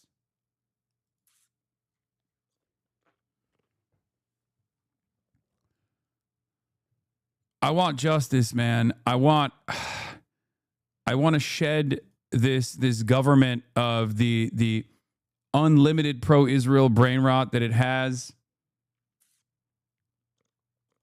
I want justice. It's crazy. They're not even doing a good enough job. The people don't want this. I don't know what else to say other than this sucks. You know, it just, like, I think people are aware of it. What are the Iranian, what will the Iranian government do? What will the Ayatollahs do? Well, they have one play and one play only. One play. And that is they are counting on the Cuck coalition. They are counting on the lying left in the United States and the horseshoe right to undermine the United States and Israel right here. That is the entire game. That's the entire game. Try to send Ben Shapiro to the front lines once again. Send Ben Shapiro to the front lines. Send Ben Shapiro to the front lines, dude. Draw domestic support for the operation. Now, again, that's nothing new. That's not just a thing that's happening right now and it's unique and this is some sort of crazy claim. Our military enemies always, invariably count on their use. Bro, you're literally Jewish. You love Israel so much. You can go live there. You can join the IDF. I don't understand. Like, what is happening? It's not like there are only benefits. Okay? There are only benefits. Go join the IDF. There are so many amenities that the state offers for you to do Aliyah. Do Aliyah, Ben. What are we doing? I don't get it. Useful allies and useful idiots to push their agenda. The Germans, in the lead up to World War II, counted on the American Bund, and they celebrated as the Lindbergh Right gained credibility in the United States. They deployed Lord Haw Haw against the Brits. The Japanese activated Tokyo Rose to undermine American combat morale during World War II. The Viet Cong, who lost on the battlefield, counted on the American legacy media to convince Americans to abandon our victories in Vietnam. The KGB, the NKVD before that, they routinely utilized idiots in the United States to spread their propaganda, going all the way back. Yeah. Every American that's against this action is actually a foreign actor, but not Ben, who very clearly has openly stated his desires of being Israel first. Ben is not a foreign actor. That's what's so funny about this. Like, he literally is putting the interests of a foreign state and their ambitions over the interests of American citizens, while simultaneously having the audacity to make it seem like anyone else that goes, I don't want to go fucking fight for Israel. I don't want my tax dollars going to fucking Israel's expansionist goals. Get the fuck out of here. Oh, you must be a foreign actor. You must love the IRGC. You must be a KGB asset. It's so insane. At least in other conflicts, it was like directly American imperialism. So you could make a better argument. Oh, you must be a Soviet agent or whatever. In this circumstance, the foreign actor is you. What are you talking about? Back to the New York Times in the early part of the 1930s with Walter Duranty. Even Baghdad Bob tried to tell the American public everything was fine in Iraq while Saddam Hussein was falling. Bizarre confluence of the lying left, Democrats who protest that we're not winning, that we can't possibly win, there's no way we can win, and the horseshoe right. Not just a foreign actor, an idiot. I mean, an idiotic foreign actor, but 100%. Conspiracy theorists, morons, isolationists, anti-American devotees of Bernie Sanders' foreign policy. That's the stuff the Ayatollahs are counting on. Yeah, this is the same as like 2003. If you were anti-Iraq war, they called you a terrorist. Except the difference is back then, the overwhelming majority of Americans were in support of this. They were hopped up on like the 9/11, like the residual anger that they felt towards 9/11. They were on a vengeance quest. You know what I mean? But now the overwhelming majorities are not on the side of going to war for Israel. So as a matter of fact, they're still trying to do the same propaganda, but this time it's very clear who the fucking foreign actor is. It's very clear who's placing the interests of a foreign state in the against the interests of domestic needs.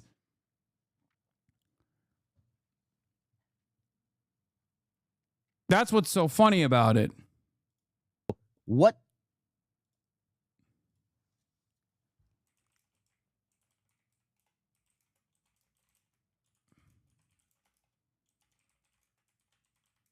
To claim not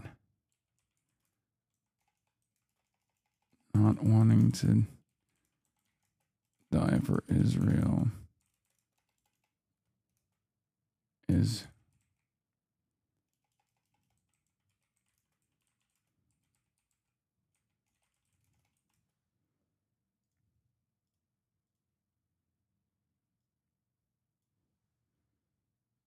it's hilarious with this very Israel first propagandist to claim not wanting to die for Israel is foreign state propaganda. Are the Iranian what will the It's so over for these dudes, but it doesn't matter. The real problem here is democracy. There is no real democratic process. You see what I mean? Like, the American foreign policy does not operate in this democratic manner. We have a Secretary of War that has crusader tattoos. He says, fuck around and find out. And they're bombing people. And yeah, it's going to happen, guys. Sorry to say. Until they're all gone? Absolutely. I think that a lot of people... I think that the peacetime that we've experienced for such a long time has really kind of made people soft to the Dude never leaves his house. He is literally talking about those who are significantly less fortunate than him going out and dying for Israel. Okay? He is trying to package this as like, oh, we were just a soft nation. Now we're a hard nation. Okay, you go to the fucking front lines then. Draft Asmongold. Send Asmongold to the front lines. What the fuck do you mean we're a soft nation? You would perish if you didn't get your fucking Dr. Pepper and chicken nuggets one day. And you're over here talking about we're a soft nation. We're going to be hard again. Of just mass killing people. It works amazingly well. Trust me. If you look at the history books, you will see that mass killing people works really, really fucking well. Every single time it's worked. So every page, every chapter, every story is based off of that every single time. And again, this is not an alternative that you can have peace to. This is an alternative that you can have a perpetual ongoing war that costs the lives of thousands of people, or you can for once put a stop to it, or at least try to put a stop to it and improve things. That's it. Dude, it's getting increasingly harder, in my opinion, to do this kind of like Israel first propaganda, but from an American first perspective. He's trying. He's still trying his best. You can't say you can't say the truth like that, bro. Yeah, you can't say that, guys. That's it. And that's not going to crash out over this one. No, I'm telling you, it didn't work for Hitler. My grandpa wiped out 500 Nazis. Well, yeah, because the entire world like turned against them and he totally fucked up. Like, that's the reason why. And Hitler also did take over a lot of Europe. Like, what are you talking about? Wait, Hitler what? was massively powerful, and it took the entire world turning against him to stop that, and then him going to fucking Russia and then killing his army in the fucking Russian winter. Like, what are we talking about? Is there any way to read this other than pro-Hitler? I'm a little bit confused. Send Demos argument. If you kill your enemy's moral spawn, Naruto brains need to be banned. Yeah, I know. But you'll see what happens. You will. He's on the side of modern day Hitler, which is Israel, while simultaneously also on the side of old Hitler, Adolf Hitler. Very cool.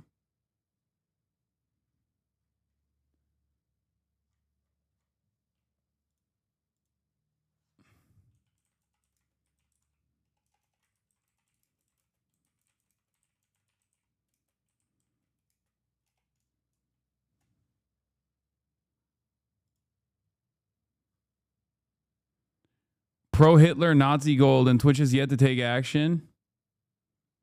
At least he's consistent about his love of Hitler. Yeah, he hasn't left his house in years. What a weak indoors man, proper incel. I know, but there are a lot of people in his audience. Well, the non-bots, basically. There are a lot of Euroids in his audience who also never leave their homes and think that when America is force projecting like this, that somehow makes them powerful as well. Oh, also, this is really funny. Israeli TV whines about Secretary of State Marco Rubio giving the game away by confirming the war in Iran is for Israel. Meanwhile, Marco Rubio, and possibly the most damaging comment for Israel yesterday, said that the Israelis were planning an attack, and the Americans felt that if they didn't preemptively strike Iran, that the Americans would be hit as a result of Israel's strike on Iran, which puts Israel in a really tough spot right now, and Israel supporters. Oh, dude, fuck, man. Why didn't I think of that? Why didn't I? Guys, I know we're giving everything to the beautiful nation state of Israel, but have you considered the beautiful nation state of Israel's feelings? Shit, man. I can't believe we put Israel in a tight spot again while simultaneously doing everything. While simultaneously doing everything that Israel wants all the time, unconditionally. Here at home, essentially being used as fodder by Israel critics to say that Jerusalem is controlling Washington's foreign policy. So a real messaging issue right now. Meanwhile, real messaging issue.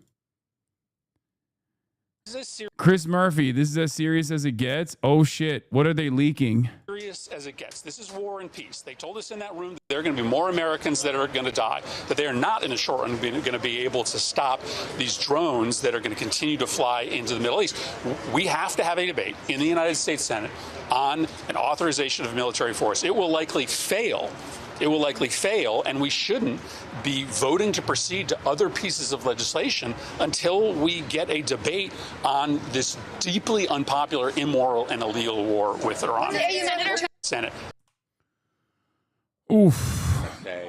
Senator Richard Blumenthal, after the briefing on Iran, said, I just want to say I'm more fearful than ever that this briefing, that we may be putting boots on the ground. We are putting boots on the ground. It's going to be first special forces, though. I am more fearful than ever after this briefing that we may be putting boots on the ground and that troops from the United States may be necessary to accomplish objectives that the administration seems to have, but this guy is also super pro-Israel, by the way. I also am no more clear on what the priorities are going to be of the administration going forward, whether it is destroying the nuclear capacity of Iran or simply the missiles or regime change or stopping terrorist activities. And I think the administration owes it to the American people to have briefings not just for members of Congress but for the American public. Nothing here should have been classified. I just want to say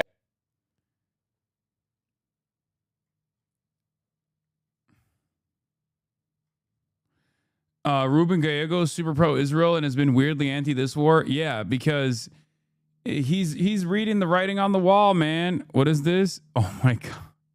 Stop. Hasan, I don't agree with everything you say, but most of it, I just want to say thank you for covering this so much. It's like the only way to get real information, as it's poorly covered in Sweden. Don't worry, brother. It's poorly covered in America too, okay? It's not just poorly covered in Sweden. It's poorly covered in America too. An INS Israel poll found 81% of Israeli support the strikes on Iran, 96% of those who voted for the current government, and 63% believe they should continue until the Iranian regime is overthrown. If you want to understand where the popular support is, well, you have it. It's in fucking Israel. We are there is no popular support for this in America, but there is, however, popular support for this in Israel. Also, I can't even quote retweet this because Lahav Harkov, senior political correspondent for Jewish Insider in Israel, has blocked me.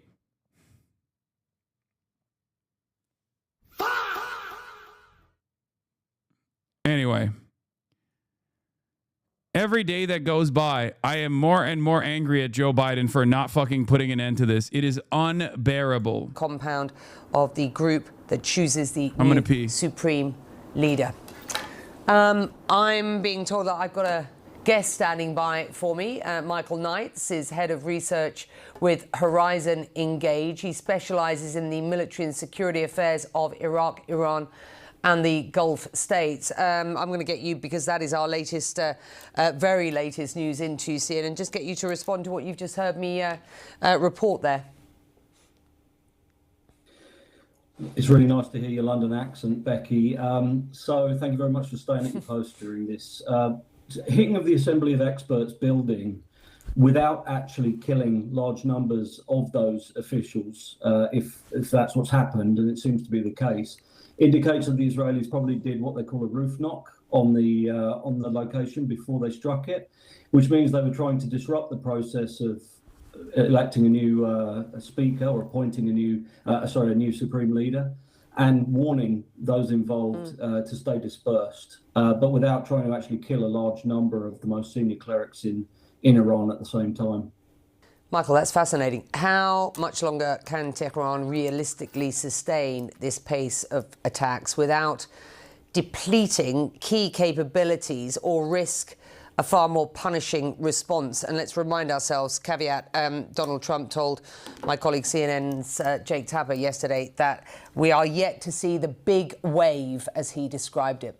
I think both sides have still got some escalation options in reserve. The Iranians have not at this point hit upstream energy in the Gulf, desalination, leadership, and they've stayed away from some other civilian targets. Right now, the US has not gone for providing very strong support to Iranian opposition elements within the country. And they still have some some options in terms of further escalation against regime security targets. So, you know, right now we're at the point where the Iranians basically can survive. The Iranian regime can survive at this point. It can probably hang on for a couple of more weeks. You know, the question is whether anybody's going to try a lot harder to give it a push over the edge. The Israelis want the regime to fall. The US, within the next week or two, might decide that just disarming the regime is good enough. I'm in the Gulf region, so I do want to keep this front and center in our reporting because it's important. We have seen this. B-2 bombings on Iran ongoing. 2 officials say B-2 stealth bombers have been targeting command and control nodes of the Islamic Revolutionary Guard Corps, as well as weapons depots and an assembly facility for Iran's rocket program. Operations are ongoing now. Why the fuck didn't they hit that from the start? I don't know if they know exactly where these places are. I'll be honest. This is the only way that they can effectively cripple the Iranian missile launchers, for the record. It's very expensive. It's not a guarantee that it reaches. It's not a guarantee that it reaches at all. And I will say, that they probably should have done this from the start if they actually wanted to successfully stop the bombing or stop the Iranian missile program. And the reason why they didn't do it is because I don't think they know where it is. That's why they were trying out different options. And this is more so just a posture.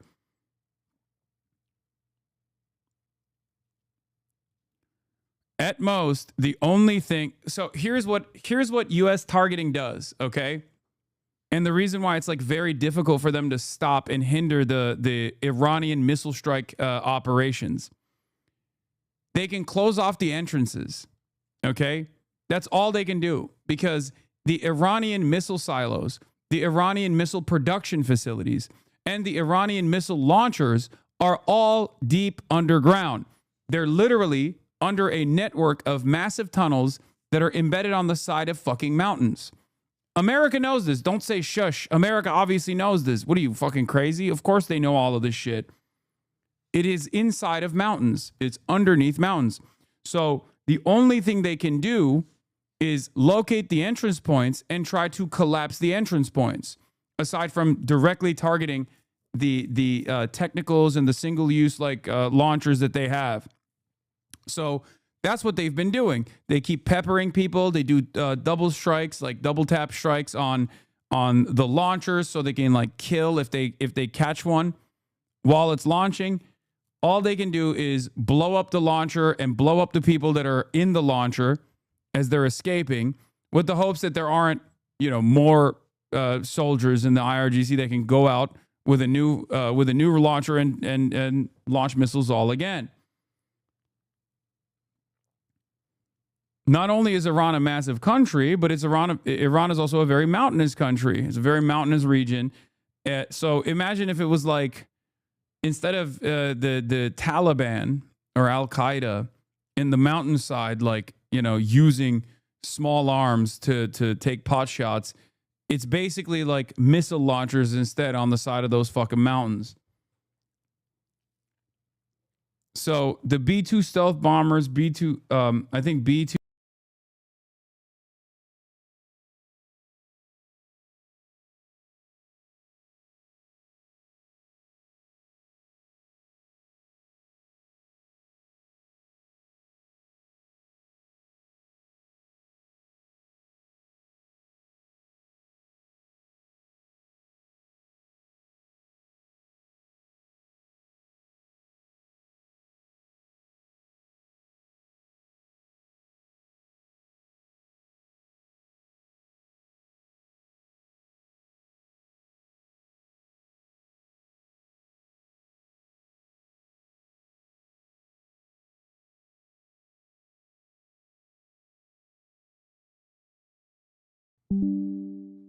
It's back now. Yeah, it went all the way down and it's back again. But for some reason, hello? Can you see me? Can you hear me? I'm back. I don't know what's going on with my internet today. It's pretty fucking crazy, but it just keeps getting nuked over and over again. It's very consistent though, because once it goes out, it comes back like it never went away. I don't know.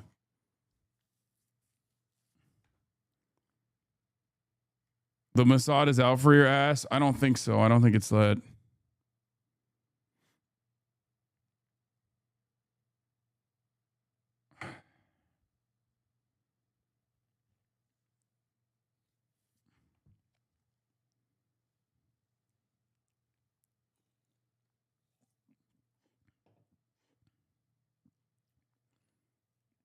But I'm back.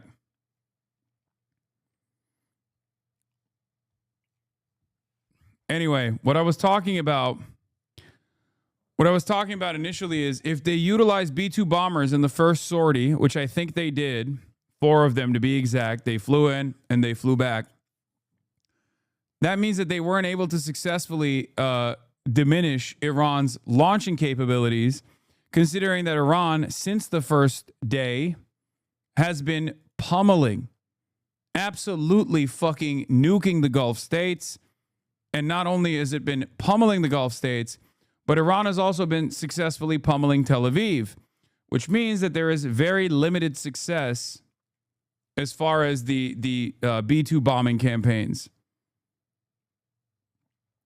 They might try again, this time with additional information, because it's been a couple days. They know exactly where the launchers are. But at most, the entirety of the Iranian missile production and missile launching systems are designed around this. Just as the Iranian government already had a contingency plan in motion for a decapitation strike, they obviously also have a contingency plan in motion, or not a contingency plan, but like they've hardened their defenses specifically for this, so that they can continue digging themselves out of these bombing campaigns, and then going back and continuously bombing their enemies over and over again. Okay? Sorry, I'm maintaining eye contact and also flipping to this camera because at this time of the day, there's too much light.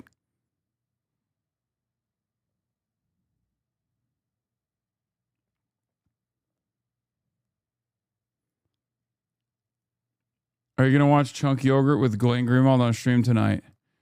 Probably not. Okay.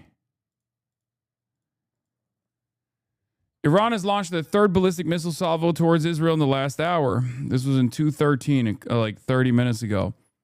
Targeting Haifa and Eilat. IRGC says they've struck 10 oil tankers in Hormuz since the start of the war.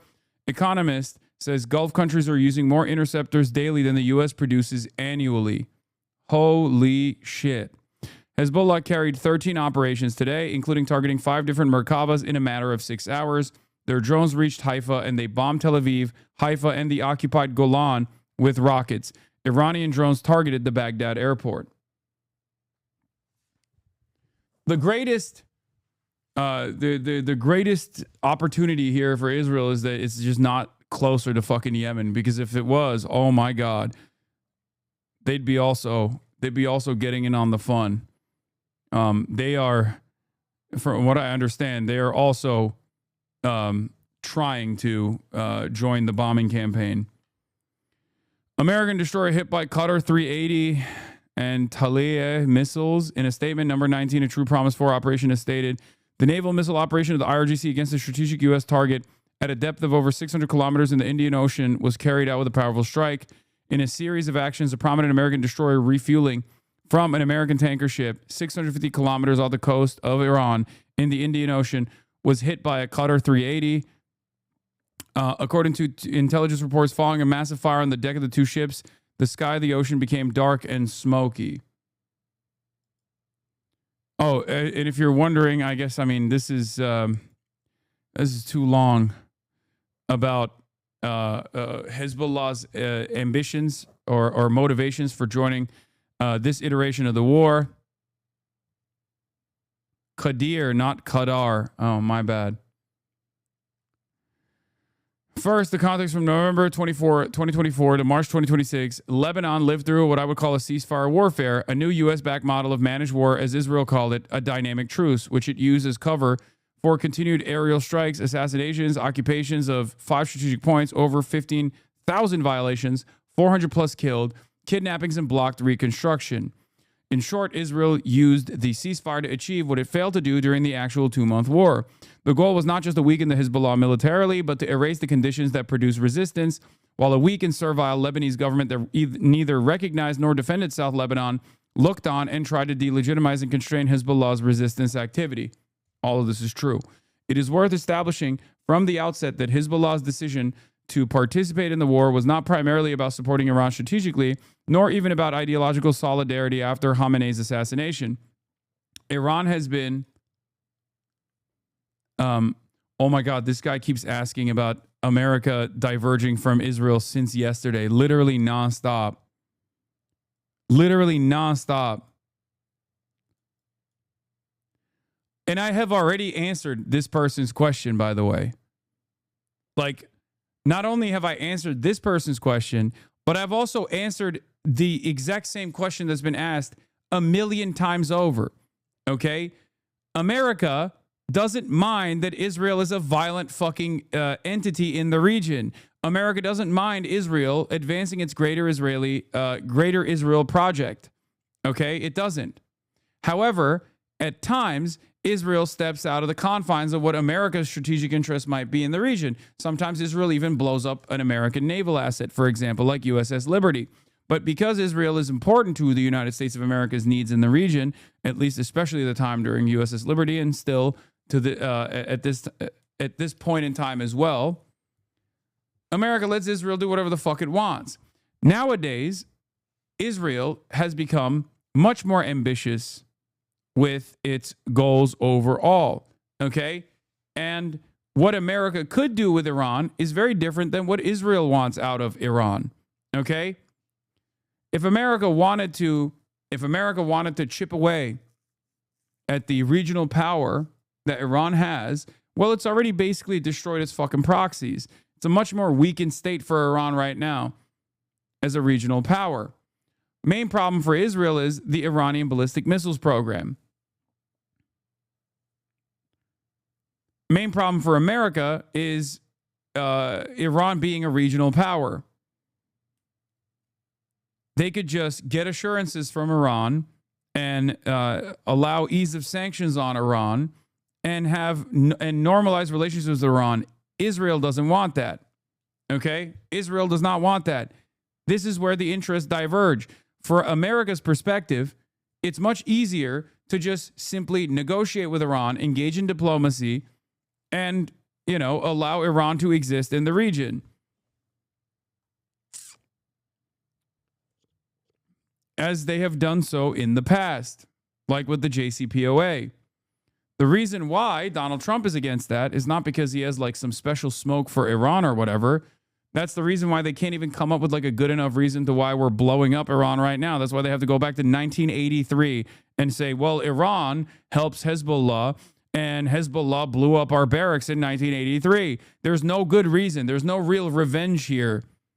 Okay, that's why they lie and say that like Iran actually is the inventor of roadside bombs or whatever. It's all bullshit. Do you understand?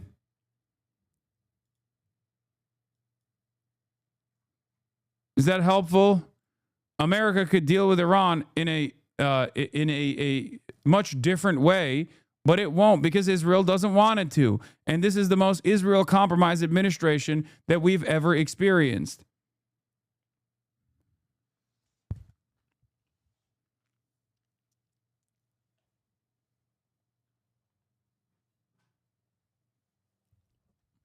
This is approximately the 54th time that I've described this, by the way, in great detail.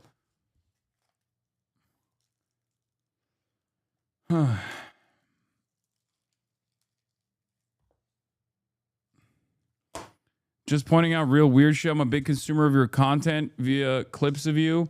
But since the attack started, I need like 4 to 5 refresh before getting recent content. Crazy stuff. Not sure if shadow banned or algo tweaking.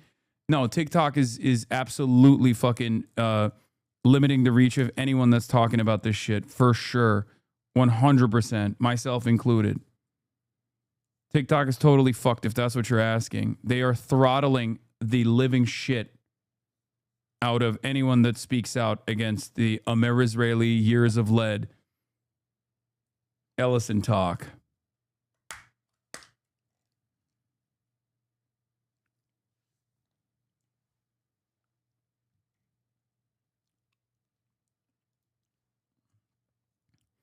Iran's state-run Tasnim news agency claiming that a U.S. F-15 fighter jet has been shot down by the country's air defense. No confirmation yet. Urgent. A source familiar with Tasnim. Another American F-15 was shot down. Whoa. This would call into question the previous F-15s falling to friendly fire. If Iran was capable of taking out another F-15, we will find out soon enough if that's the case, by the way, because the other ones fell on Kuwaiti soil.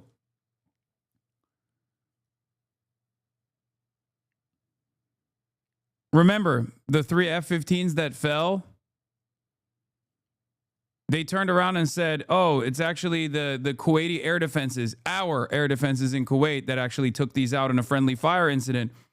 If a fourth one also fell, and especially if it fell not on Kuwaiti soil, but like somewhere where it is recoverable, or if there's like footage of the operation, this will show us whether or not the previous 3 F-15s fell in a friendly fire incident or if Iranians actually blew it up.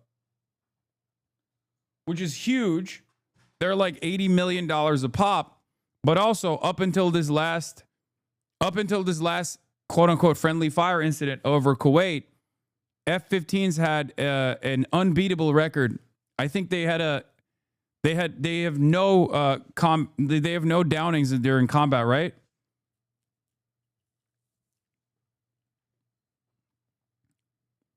The F-15s up until this it had an untouched record.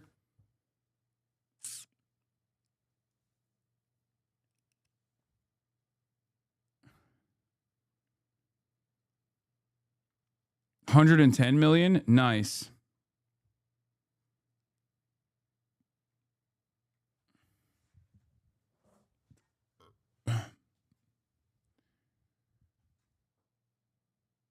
Seems unlikely since the F-15s have been in service for like a long time.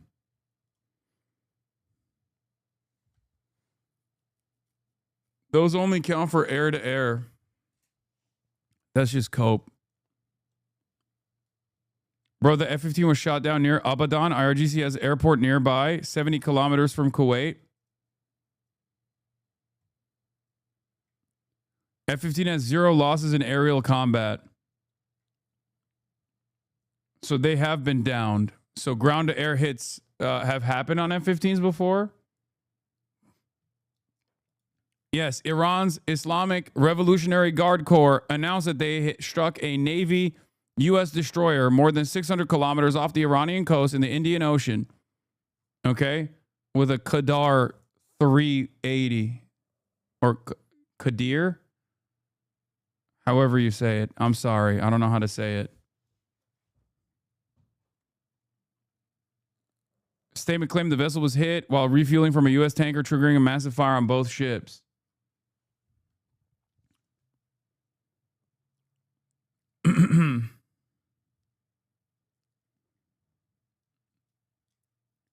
Taking out THAAD battery systems too, estimated at $1 billion. Something over $1 billion lost here. Breaking: Iran struck both UAE THAAD missile defense radar sites. The UAE operates 2 THAAD batteries, each equipped with 1 ANTPY-2 radar detected locations. In recent years, the radars were typically parked just outside their hangars during peacetime. Site 1, prior satellite imagery shows radar components positioned outside the hangar in their usual location. Post-strike imagery shows debris in the same spot, suggesting the ANTPY-2 was likely destroyed. Site 2, low-resolution imagery shows at least 2 direct hits, one on the radar hangar and another one on the support hangar. However, older 2025 imagery indicates that the radar was sometimes parked several meters away on the left side of the large hangar, making the exact loss status unclear. Assessment: Both sites were likely hit. Site 2 clearly sustained damage, while Site 1's radar loss is likely but not fully confirmed.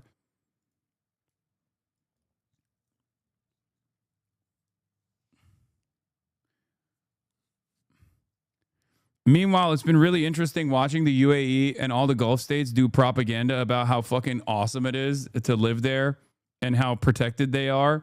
There was a... Have you guys seen those posts from like influencers living in the Gulf states?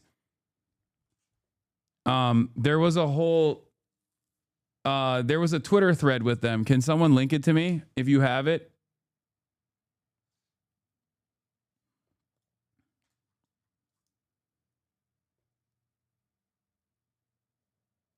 Footage showing damage in Bnei Barak east of Tel Aviv. Breaking: fragmentation munition impact reported in Bnei Barak. Fires reported in central Israel. Israeli and Iranian Telegram channel shared footage showing damage in Bnei Barak east of Tel Aviv after what Iranian RGC affiliated media described as an Iranian fragmentation munition impact in the city. Separate videos circulated online show fires burning in what was reported as central Israel following the impact. It was not immediately clear whether the fires or the reporter strike refer to the same site.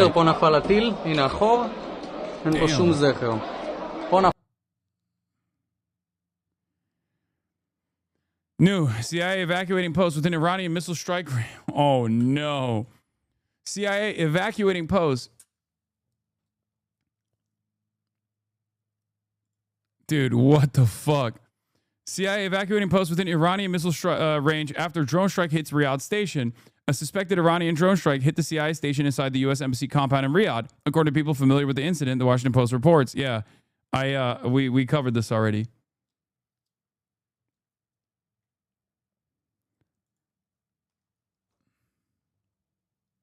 Oh, this is what I was looking for. Thank you, thank you, thank you. Look. My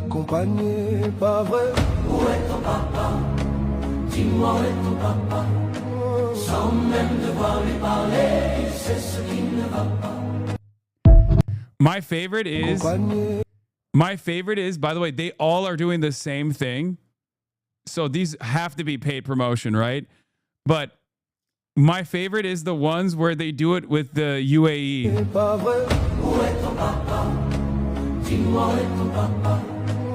And they always play the same video on loop, which is really funny. I don't know why they just show MBS fixing his arms. But the Dubai one's the best. Are you ready for this? Are you ready for the Dubai one? This is gonna fucking blow your mind. Scared? I live in a country built on security, stability, and strong leadership. Wait, it's coming, it's coming. My favorite video is coming. Oh wait, maybe this one doesn't have it.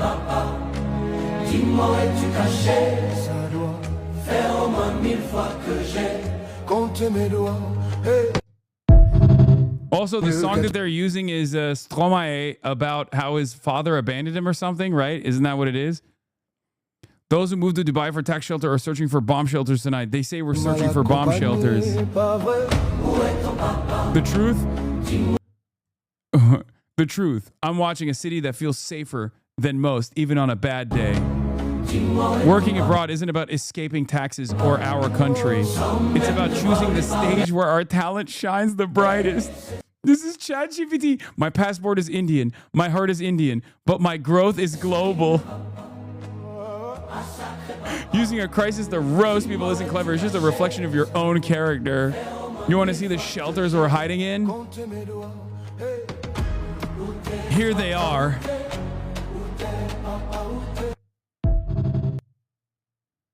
His father was killed in genocide, not abandoned. Okay, more. Dubai is literally the only place in the world where if there is like bombs and drones flying over, you still feel safe.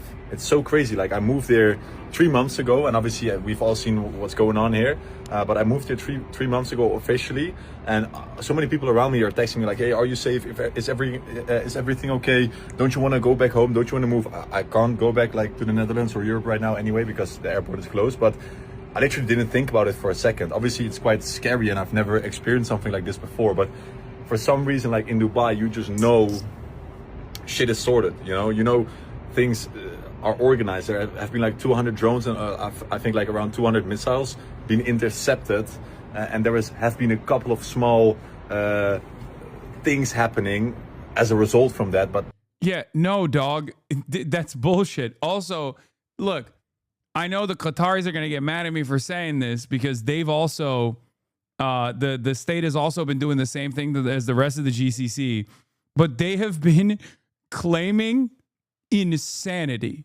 Okay, every state in the Gulf has claimed that they have intercepted like nuclear ballistic missiles, like they're like, oh yeah, we've actually taken out multiple Iranian aircraft, 1,000 drones. Like the numbers are insane.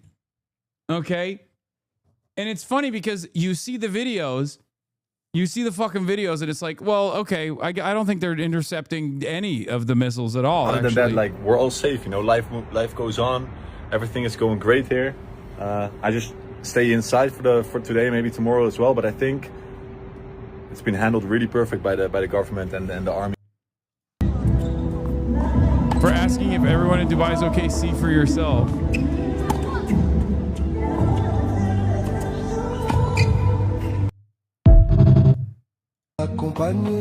Oh, this is my favorite one. This is my favorite one. No, I know, because I know who's protecting us. It's coming.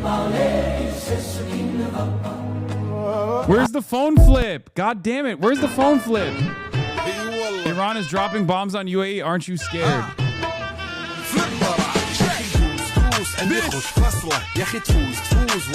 Why is this the coolest? Dude, I don't know why.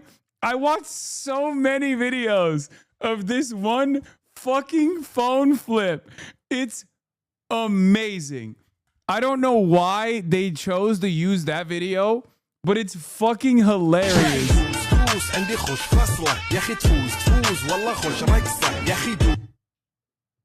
The aura farming phone flip. And there's so many more. There are so many of them. Of course, the UAE is in full domestic narrative control mode right now.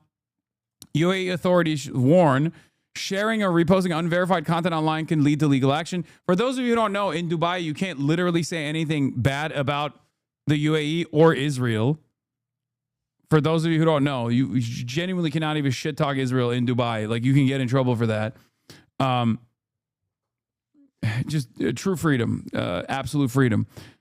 Like, it's the worst. Okay, anyway, but you got to see this more. All the videos I've shared here were posted in the last 24 hours, so it's very clearly a manufactured trend. Most videos I've come across are UAE focused.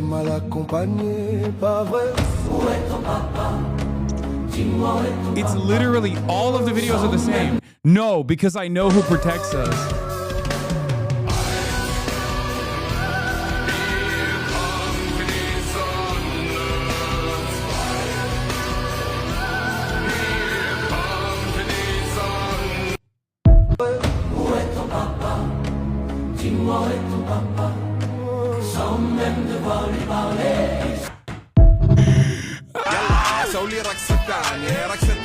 Them, aren't you scared about the current situation in Dubai?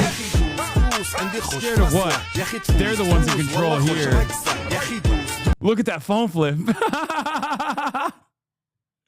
He's aura farming. It's just, the phone flip is the best. It's the peak. Like, look at the way he fucking flipped that phone, dude.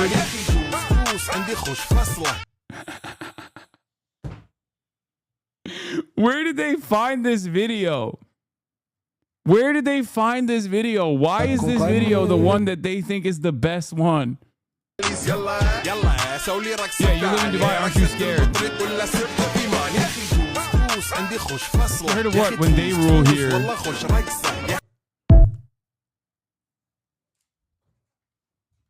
You're not ready for this phone flip? Oh, this one is the best one, of course.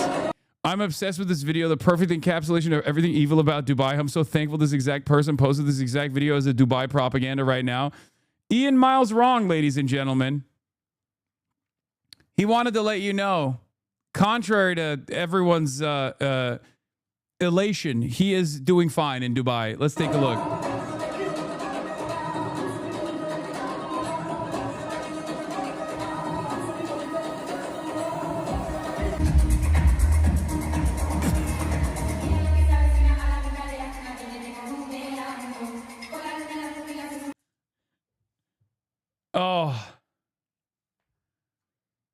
Oh.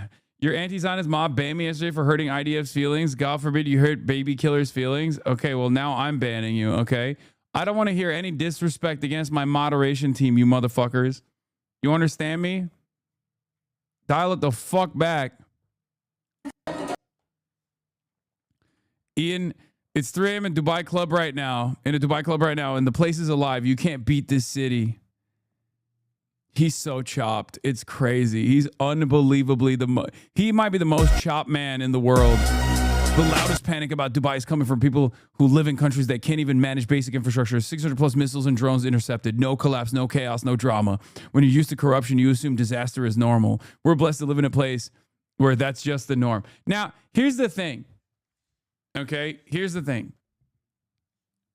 I don't think normal civilians should have to live in fear that they're going to get fucking drone striked. Okay, even if they're living in, slave labor colony Dubai, that is the safe haven for international sex traffickers, gun runners, pedophiles of all different sorts. Of course, God forbid you smoke a joint, though. You will get killed. Okay, well, not killed, but you will go to prison for a very long time. It's hard for me to defend Dubai. I mean, I probably would defend Saudi Arabia before I could defend Dubai. I'm gonna be honest. I just have so much personal smoke for Dubai. It is literally Arab Israel. It is literally Muslim Israel. It is so fucking unbearable. Oh, with one flip of his phone, who took out 34 Shahed drones. I love that this is the video that they chose. I don't know why they chose this video, but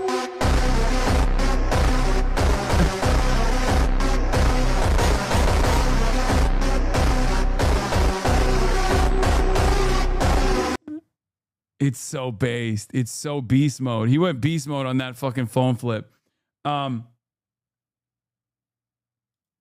Wait, what? Trump, in the midst of everything else, is doing a Zoran pose? Oh my God, he knows his approvals are bad. He knows his approvals are bad. I was thinking about this the other day. Zoran Mamdani, genuinely, I mean, look, I talked to a lot of politicians and shit. I think Zoran Mamdani might be the only person in the country that is texting someone like myself and also Donald Trump, sometimes at the same time.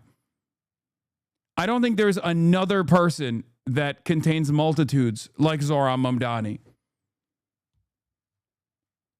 It's ridiculous. But it is funny. It is funny that he's hitting the Zoran post. He's hitting the Zoran post when his approvals are dog shit underwater. Who does he text back first? Oh, Donald Trump, 100%. Donald Trump, absolutely.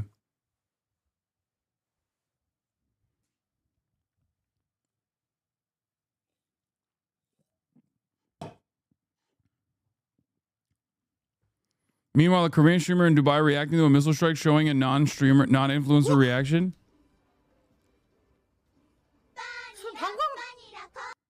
Is that real? I don't know if this is real or not. This is probably fake.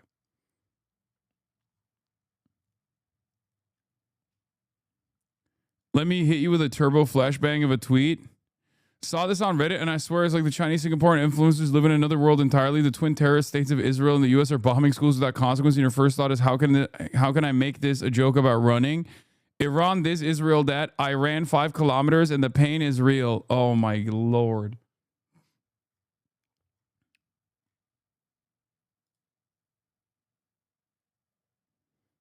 As he should, to be honest. No offense, Law. Trump has the chance to ruin the city. Yeah, no, I'm not fucking putting him past them. That's why I said, of course.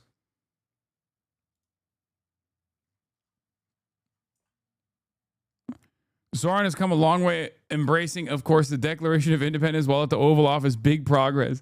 I like that the implication here is that Zoran Mamdani was not a fan of the Declaration of Independence until Donald Trump made him a fan. Zoran Mamdani, famously anti-Declaration of Independence, wanted to declare dependence until I came in. Until I did it, Donald J. Trump made him declare independence and like it. Zoran Mamdani, big time monarchist, folks. Believe it.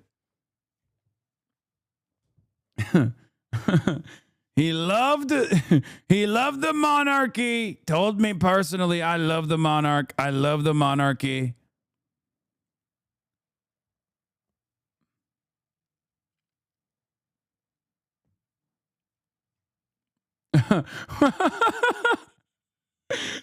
Why is there a curtain? Do they sometimes close it and say, not today?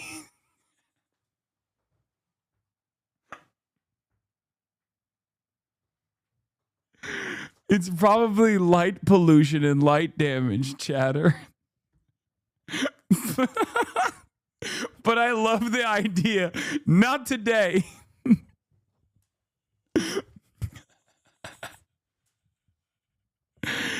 Oh, it's sun damage, dude. It's a fucking historic relic. If it's even the real one. They play peekaboo with it. Trump likes to close it sometimes and be like, this one's for me. Not today, my friend.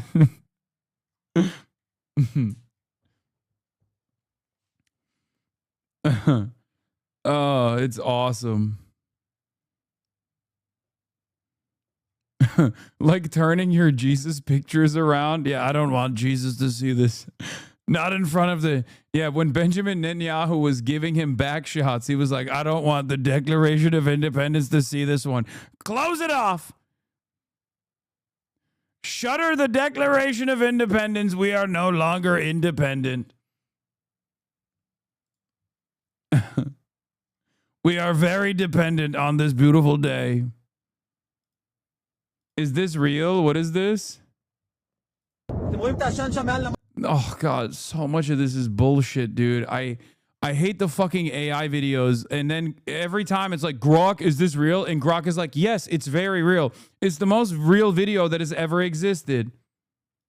Trump is throwing shade on Pahlavi. I saw this. Yeah, I was going to cover this. The most rudderless, anchorless man in America. Reporter, do you think Israel boxed the U.S. into war with Iran? Oh, let's see what Schmuck Schumer had to say about that one. Do you think Israel, forced the U.S.'s hand here, boxed the U.S. in on this? Look, no one wants a nuclear war. No one wants a nuclear... Wait. No one... whoa. I'm sorry, what? Wait, run that back, Chuck? No one was talking about nuclear war. No one wants a nuclear Israel, but we certainly don't want an endless war, plain and simple. Bruh. What did I say? Oh, no. Got it. Let me say that again. No one wants an endless war, but we certainly don't want a nuclear Iran. That's for sure. Bro, his donor's about to crucify him. I mean, who doesn't think Israel has nukes at this point? Like, come on. What is this? This one is definitely real. Crazy footage of an Iranian missile cutting through Israeli air defenses, easily bypassing interceptors and striking a target directly. Keep in mind that these waves are only small and intended to drain the air defenses. What comes later will likely be much more powerful. Oof. I don't know if that one is AI. That might be real, but I don't. I will say, your lawyers work quick. News. City Council Ethics Committee voted to charge council member Vicky Palladino for disorderly behavior for repeatedly tweeting Islamophobic remarks.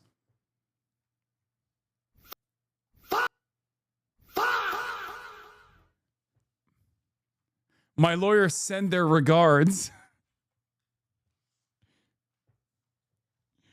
Oh, someone needs to do a side-by-side with the first tweet, second tweet. That's literally what the fuck that just happened.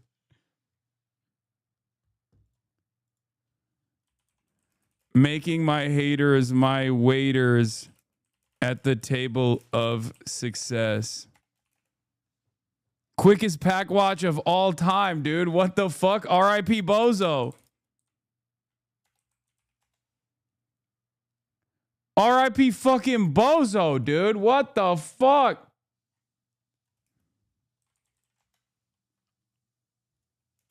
Hold on. I gotta play it. I gotta play it. I gotta play it. I gotta play it. I gotta play it.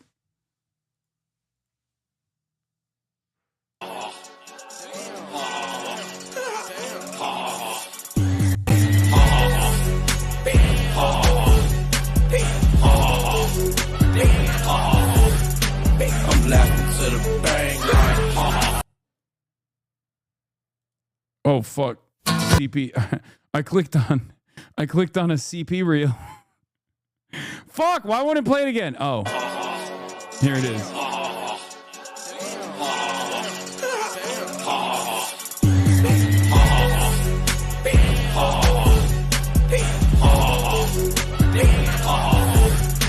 I'm laughing to the bang like, Is your lawyer Lena Khan? Yeah, that's my lawyer.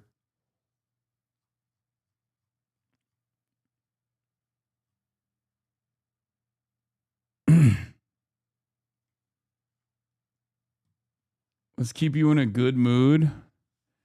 The second global One Piece character popularity vote has started. Have you cast your vote? No, I don't vote. I'm anti-electoralism. You already know.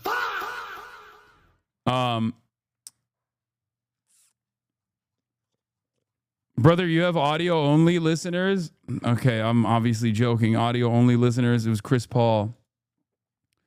They've been rabid on the timeline. I know. They've been real mad about fucking Zoran Mamdani existing and being a beacon of light in an otherwise very dark world. Where is it? Did Austinox post something about it? Someone was saying in the chat.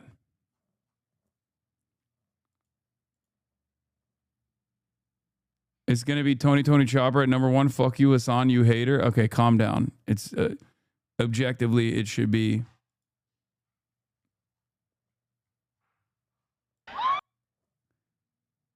Objectively, it should be Kuma.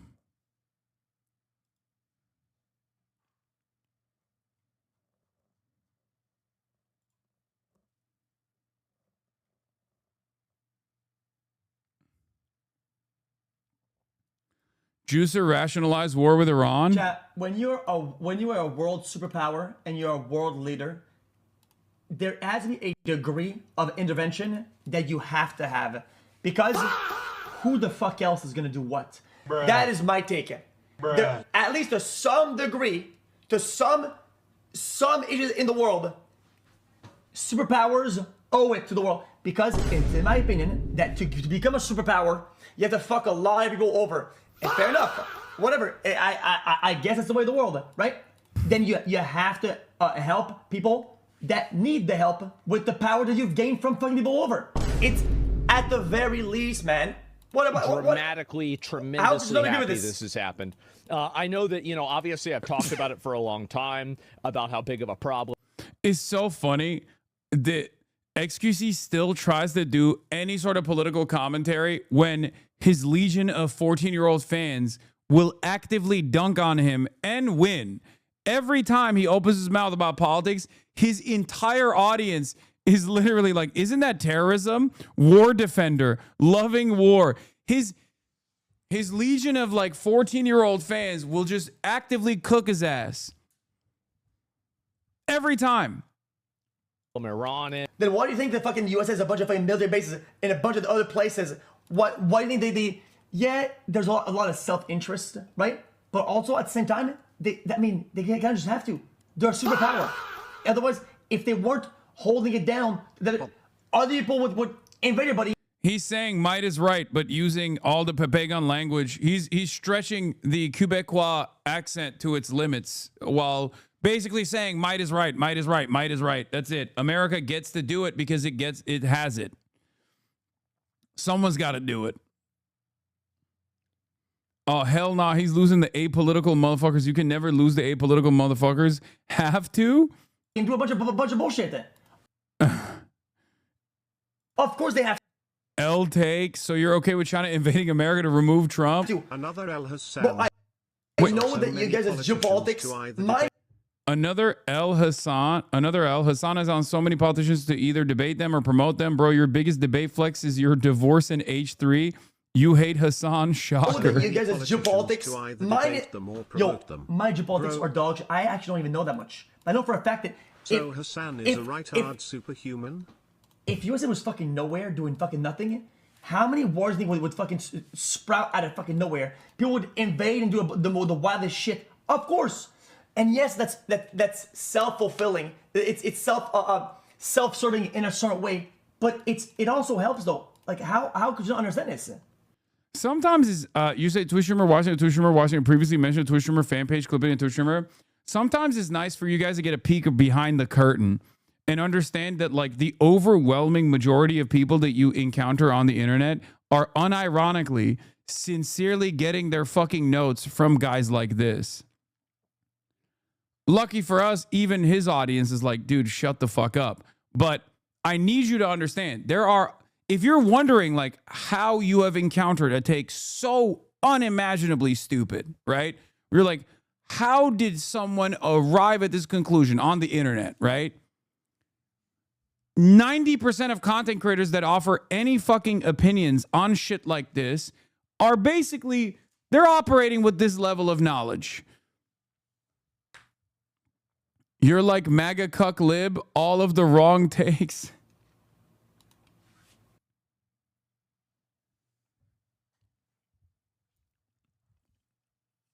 You're dumb, but why do we care? Never seen China building military bases around the globe like the US.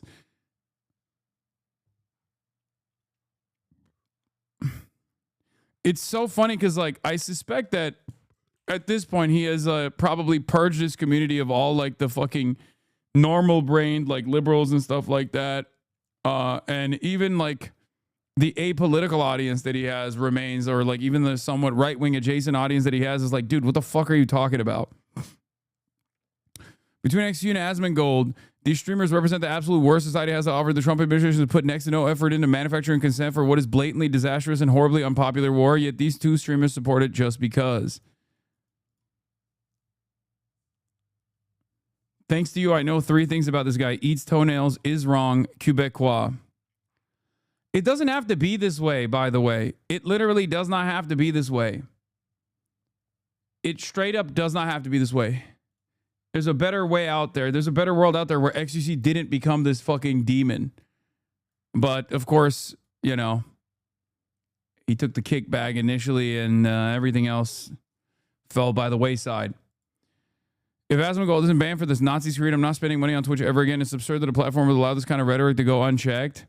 I mean, I don't think there's going to be enough fucking mobilization behind this kind of stuff. Twitch is terrified. No, how are you going to play Hasan, who platforms terrorists? I'm not subscribed to Hasan and haven't been for a long time, lol. He's not going to get banned. Let's be real. And he gets mad when people point out his collab with Trump while he defends Trump and Israel.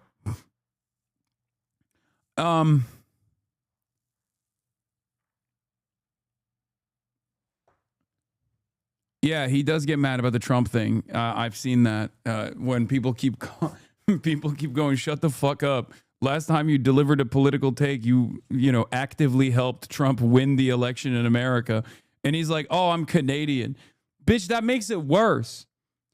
That literally makes it worse because at least you can like escape to Canada, which ironically enough, Trump is such a demonic entity that like this actually harms regular Canadian existence as well. For a multitude of reasons. Number one, when America sneezes, Canada catches a cold. Obviously, it's unfortunately in our ass cheeks. So clearly, we are making decisions that will impact Canadian lives as well. But Trump is also unique in the sense that he's literally talked about annexing Canada.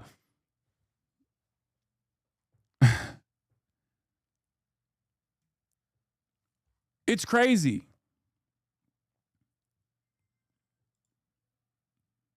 Yeah, this was the one. He said, XQC claps back after constant backlash for supporting Donald Trump during the 2024 election. You caught me, he says.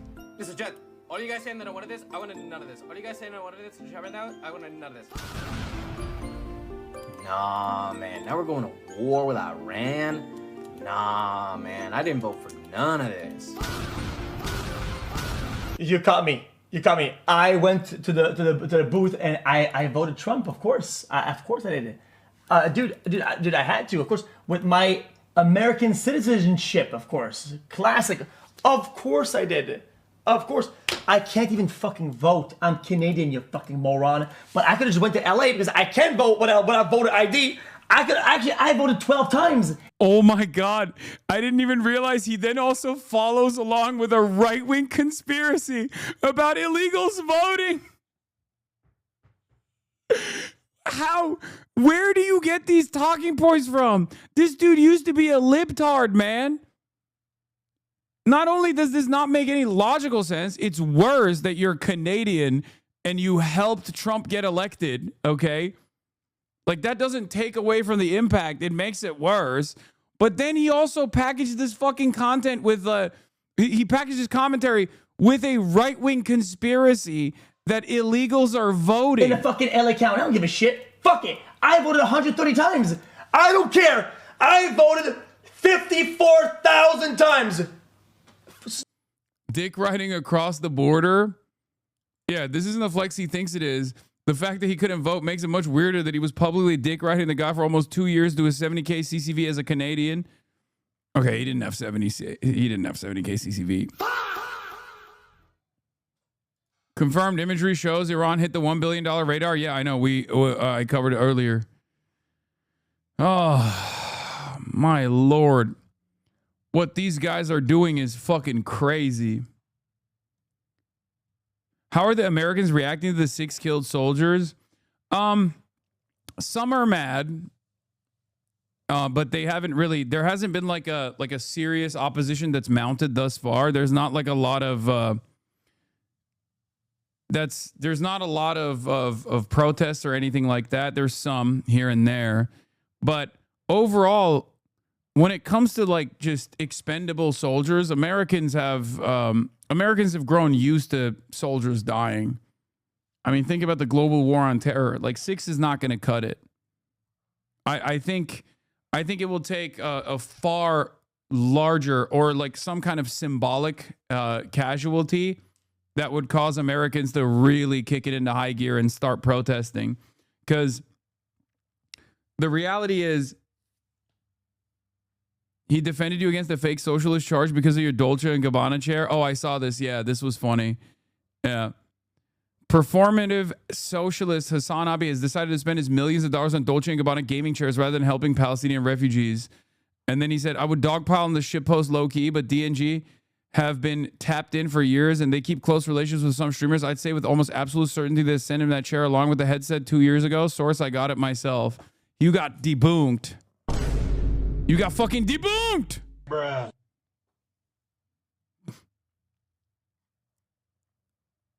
Yeah, you did. You just got debunked, bitch.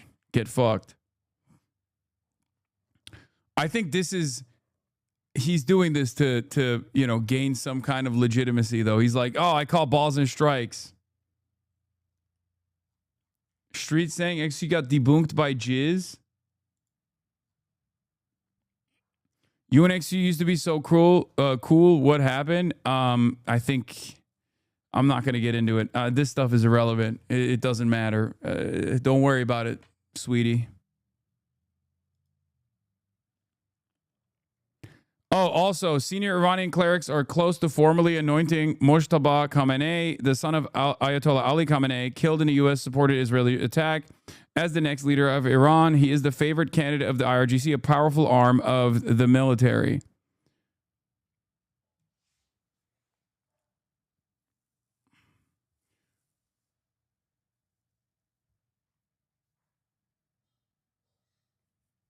Stutter Man at it again. Did you see this? Stutter Man. Its constitutional role and actually vote to declare war, the way it did with Iraq and Afghanistan. The last war we've actually declared was World War II. No, Iraq and Afghanistan. There were AUMF. Afghanistan. Okay, all right, Afghanistan. Okay, so for me right now, what is it now? The War Powers Resolution, 60 days, and we're 100 hours into this. Now, what's at this point?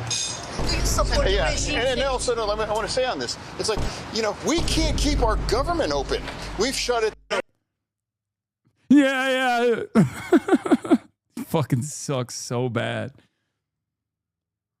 Oh, why isn't this guy in a home? Because honestly, he's the perfect American politician, just like an empty vessel. Oh, these are the four U.S. soldiers killed in Kuwait identified.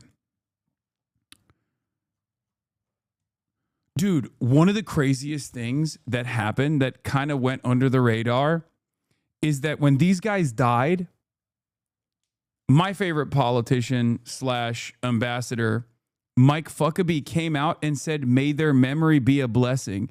Isn't that...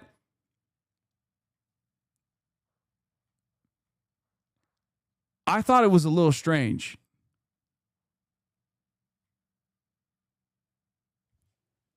That's not... You don't say that for that's not a Christian thing, right? Christians say rest in peace. It's a Jewish expression. I thought that was wild. Yeah, you say that when Jewish people die.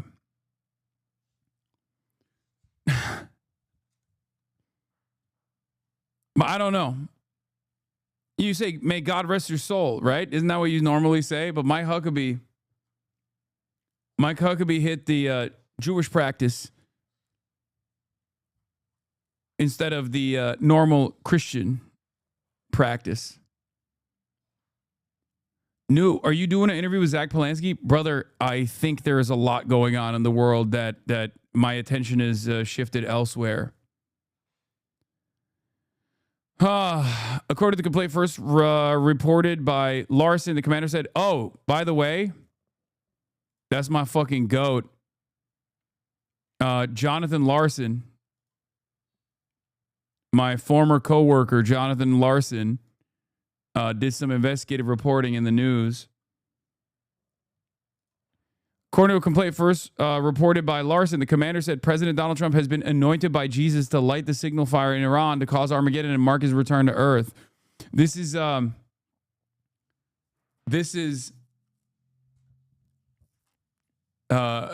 the military general that got a fuck ton of complaints because he was just out here talking about like, this is Armageddon. This is the end of the world. We're doing Megiddo, all this stuff.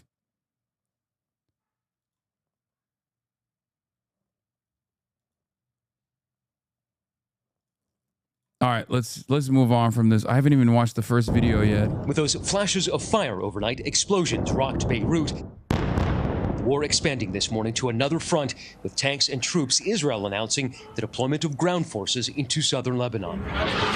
The U.S.-Israeli war with Iran is now entering its fourth day after that surprise strike Saturday on Iran's supreme leader, Ayatollah Ali Khamenei, which also killed dozens of senior Iranian officials.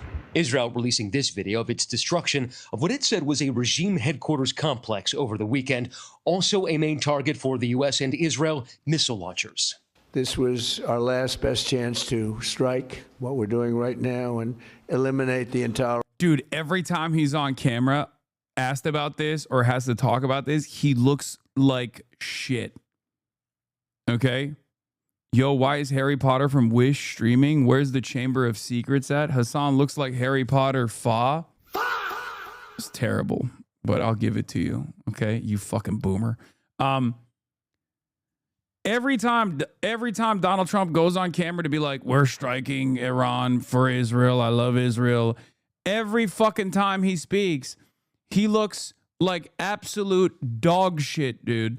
He is not having a good time right now. When I heard him earlier this morning talk about like Reza Pahlavi and also about like other options and shit, I was like, damn, he is not. I don't know. His posture has changed dramatically. It kind of feels like he wants to pull out, but he's kind of stuck at this very moment, and he's just going further and further into the depths of hell. Horrible threats posed by this sick and sinister regime. The battered regime tried to broadcast strength today with this propaganda video of their underground stockpiles of explosive drones. Buildings leveled across Iran amidst clouds of dust. The wounded lay on rubble-clogged streets. Iran state media claiming nearly 800 people were killed in strikes, over 150 of them schoolgirls in a strike on Minab. Their coffins carried through the streets this morning. And in retaliation, Iran firing wave after wave of drones and missiles at 11 countries in the region, including Israel. One missile obliterating this neighborhood near Jerusalem. The missile impacted about 15-20 yards in that direction, and a combination of debris and a powerful shockwave literally blew this house down.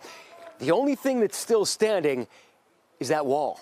9 were killed, including several in the bomb shelter that collapsed on Mazal Amari. They died right next to you, the mother and the son? But I see the mother and the baby on the floor. She's doing like this, and the little boy, a lot of blood in his face. He's 4 years old. And then the mother in the hospital, the grandmother died. And Iran's primary offensive capability is its missiles. It is kind of wild that, like, the only time we see impact sites and, like, human beings and the human toll of this kind of, like, bombing incident is if it happens inside of Tel Aviv. Like, that's it. Think about how much Israel has done that to the Palestinians. But officials here tell me that the U.S. and Israel hope to have destroyed about 70% of its missile launchers by the end of the week. The ones that remain are underground and harder to reach, Tony. And that as we are staring down a longer war, I'm told that Iran is preserving. Do Israel give approval to do strikes? 90%. That was Jerusalem. Sorry. I meant when I say Tel Aviv, I mean inside of Israel. Some of its missile stockpile because President Trump is talking about a month-long war. Yeah. Matt, thank you very much. Appreciate it. The barrage of Iranian missile and drone attacks on the Gulf nations is prompting an angry response from their leaders and their people. Imtiaz Tayyab is in one of those countries, Qatar. Imtiaz, good morning to you. Tony, good morning to you. Well, you could probably hear a Qatari. I think when they say 70% of the missile stockpiles have been hit, they're lying.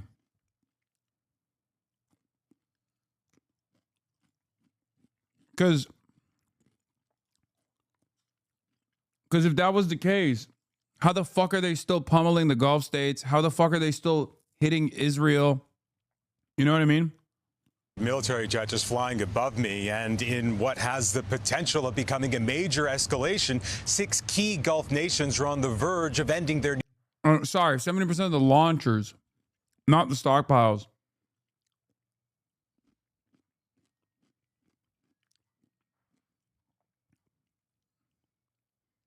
I think they're just making it up. They're trying to create confidence in their military operation,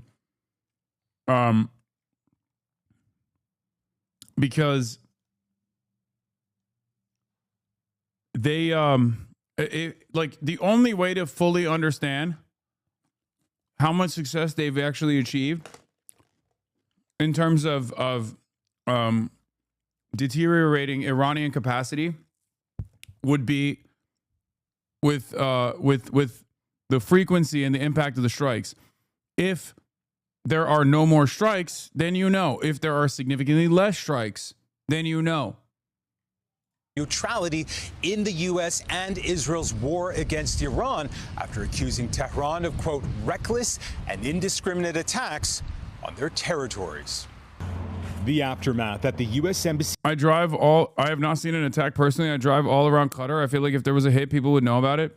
No, I'm not talking about Qatar. I'm talking about they have focused their efforts on the UAE, Bahrain, and Kuwait. But as far as like them hitting Israel is what I was talking about. But the launchers that they target are just like single-use trucks, basically. I mean, it'd be probably nice if they didn't. I'm sure from their perspective, they would love to use them multiple times. But for the most part, these are technicals or like somewhat more advanced than technicals. Like they're not taking out the launching platforms for some of the better missile systems. This is so funny. Please speak over diaspora Iranian voices. Never let an Iranian speak over you. Drown out the Iranian voices. Silence Iranian voices. Says Mohammed Margbar America. One of my Iranian voices. I can't believe the White House posted this.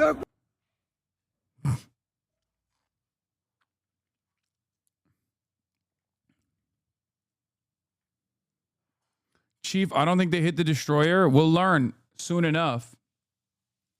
I mean, there's also a lot of inconsistency on the supposed claims by CENTCOM.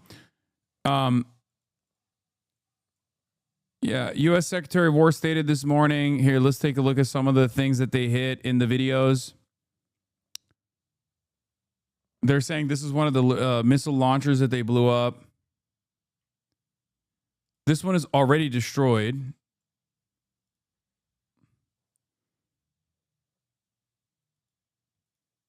I can't tell if this one's already destroyed as well, but they're expended and also could be a decoy. Is that a decoy or is that...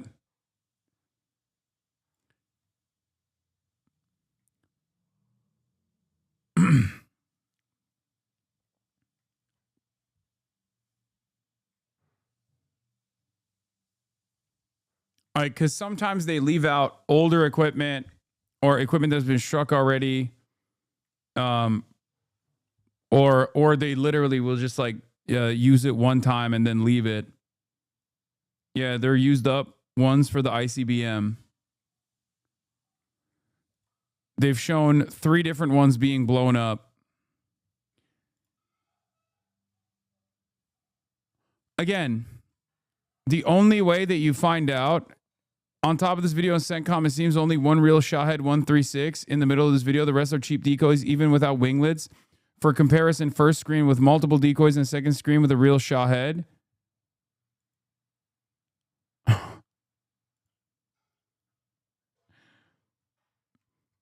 I suspect that with heavy Israeli-U.S. bombardment, the Iranians might be doing this. Learn from last time. Wait for Israel to waste missiles on decoys and come out blazing at Israeli Gulf targets an hour later.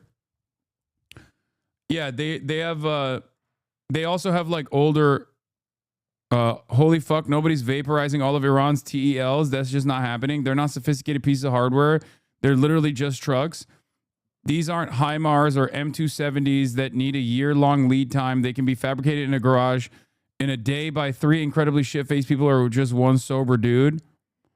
On top of that, as others have pointed out, the Chinese automotive market is flush with diesel trucks specifically, especially since China's both moving towards EVs and its infrastructure expansion projects bottomed out, and they're cheap as shit. The delusion that we can just bomb our way through erasing their stockpile of TELs is quite frankly detached from reality.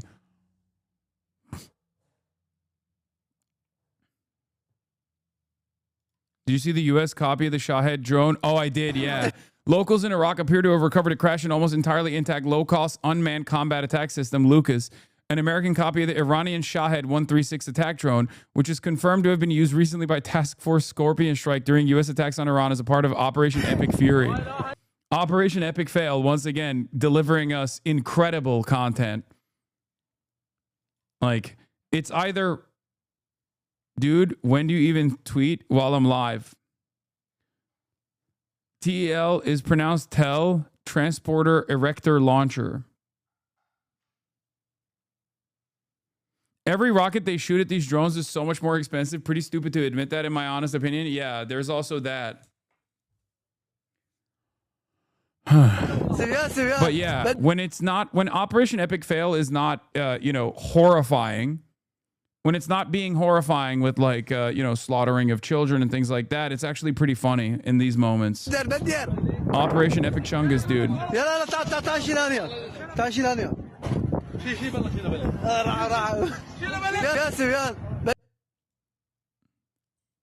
Oh my God. Oh my God. Oh my God. Is that a Starlink panel? Is that a fucking Starlink panel hanging off of it? Oh my God.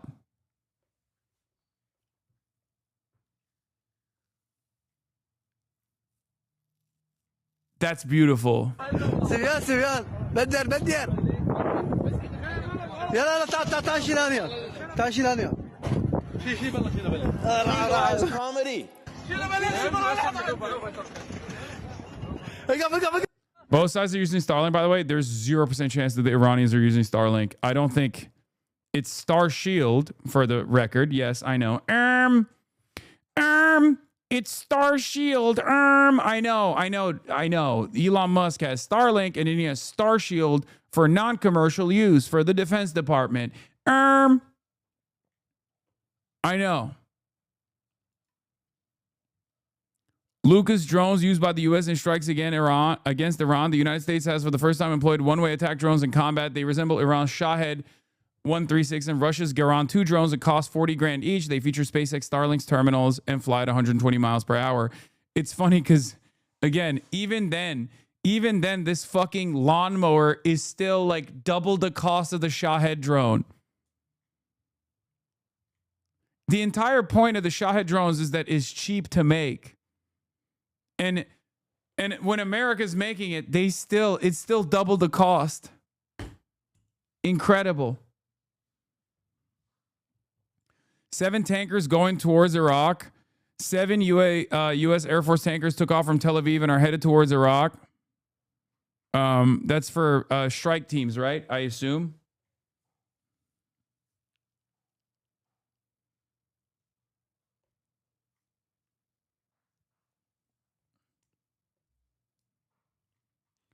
By the way, this is what the Shahed TEL truck looks like. For all the big brains in the replies, this is what a Shahed launcher looks like. An IRBM TEL can fit in an IRBM TEL can fit in a somewhat larger box truck. As far as I know, we do not have the ability to drop a JDAM on every box truck in all of Iraq, Yemen, Iran, Syria. This has not been thought through.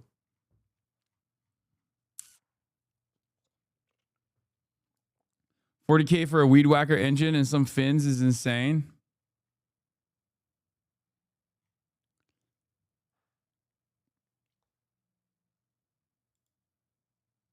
The U.S. spends roughly $3 million to shoot down a single Shahed drone. Oh yeah, I mean this part is true. I'm not the biggest fan of this guy. I think sometimes he says some kooky shit, but I've seen this video and he's right. Actually, those nations that are poor actually have more energy. They're more open and they're more cohesive. All right, so let me give you an example. This is what we call the Shahed drones. Shahed drones. Each of these drones costs $50,000. It's also not $50,000. It's cheaper than that. At most, okay? At most. It can go as cheap as $35,000 US. But one of them is $50,000. As you can see, you can fit a lot of these drones to a truck that can go anywhere in Iran. And they can hide anywhere. All right? So the thing to understand is, first of all, these drones are cheap. They're easy to make. They make about 500 a day. Okay? And estimates are about there's 80,000 right now that the Iranians have. So they can go on for a long, long time. Okay? And one of these drones, again... Oh my God. Everyone that's excited that I'm finally watching Professor Zhang, I'm familiar with him, okay? I'm familiar with him. I think that he has some good takes, but then he also has a lot of fucking crazy takes, okay? Don't... knock out a desalination plant. It can knock out an oil field. It can knock out a hotel. It can do a lot of damage. Okay, and it's easily transportable. You can hide it anywhere. You can use it from anywhere. Okay, and that's what the Iranians are using as an offensive weapon. And how do the Americans defend against this? They use something called a THAAD. Right, guys. This is what they use. THAAD. That's not true.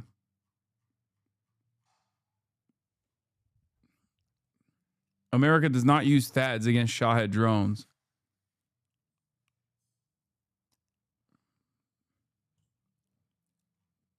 That's crazy.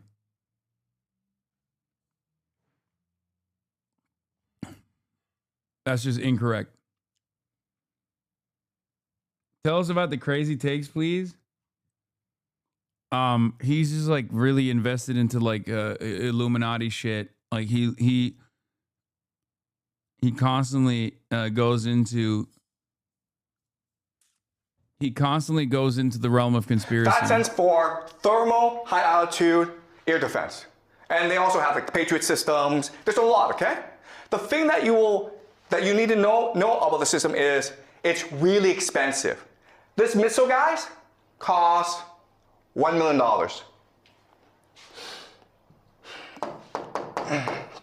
$1 million. So there's this $50,000 drone coming your way, and you throw a $1 million missile at it, okay? And often these missiles miss, so you have to throw 2 or 3 missiles at it, okay? So you're spending $2 to $3 million on each $50,000 that the Iranians spend. That's kind of silly. Second thing you'll notice is that this thing is really big and really slow. And therefore, you can't really move it around. Oh my God, there's so many fucking dumb fucks in my chat testing my goddamn patience. Oh, half of the Jeffrey Epstein files, like, how can you say Illuminati is fake? Shut the fuck up, okay? I've been talking about Jeffrey Epstein and you know, the CIA utilization of like international sex trafficking for a decade, okay? If you don't anchor your commentary around materialism, you are going to lead into the realm of unproductive and unhelpful conspiracies. Every single big thinker that at the end of the day is a liberal ends up leaning into the realm of the immaterial, silly ass bullshit, people operating as a monolithic force, all this stuff, secret societies, blah, blah, blah, blah, blah. Okay? We can't be out here relitigating this over and over again. Therefore, it's pretty easy for the Iranians to spot where this is and attack it. And then when these things blow up, that's a lot of money, guys. Okay? Then you're like, what? But this makes no sense. You know the Iranians have drones. They've had drones for like 10 years. You've also seen drones used in the Russia-Ukraine war to devastating effect. Why don't the Americans know this?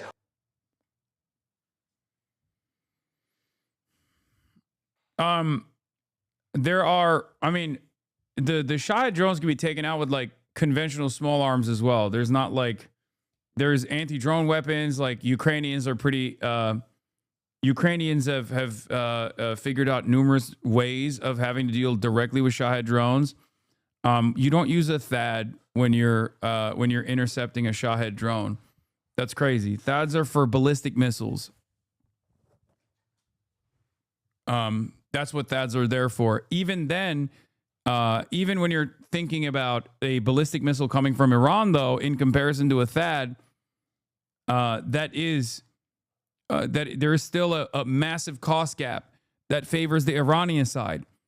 This is why Iran is able to engage in like these cheap drone swarms, and even they're much cheaper, much more efficient, and expendable munition swarms as well. They can just like keep throwing.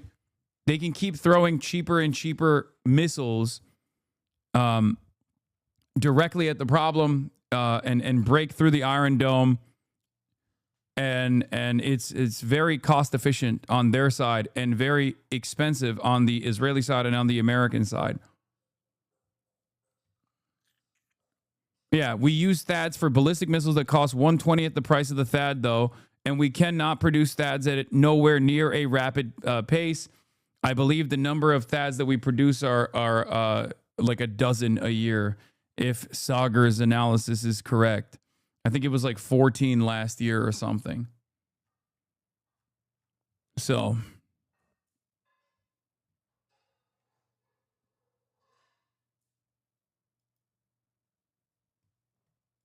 the first thing that...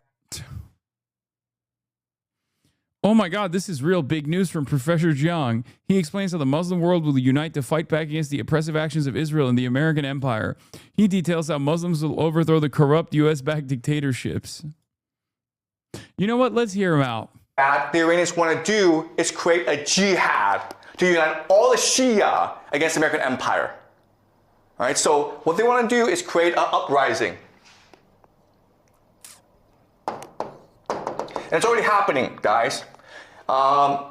The Shia in Pakistan stormed the American embassy in Pakistan, and the Americans killed a lot of people, okay? The Shia have attacked the American embassy in Iraq.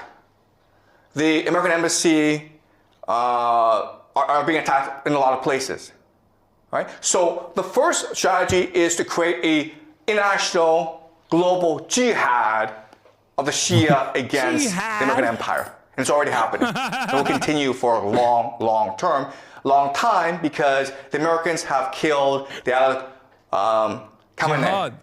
Okay? And that requires vengeance. The other thing, though, is that it can unify the Muslim world. Okay? If you look at this map, most of the Muslim world is actually run by dictatorships that are not popular at all, okay? And they're allowed to exist because of the American empire, right? You go to Saudi Arabia, Egypt, Algeria, these places, they're all run by clients of the American empire. Okay, there's right? a lot. So it's funny because like there's a lot more to the Muslim world than the countries that he pointed to. And even then, there's like he said these dictatorships are run because America allows them to exist, and then he pointed to Algeria.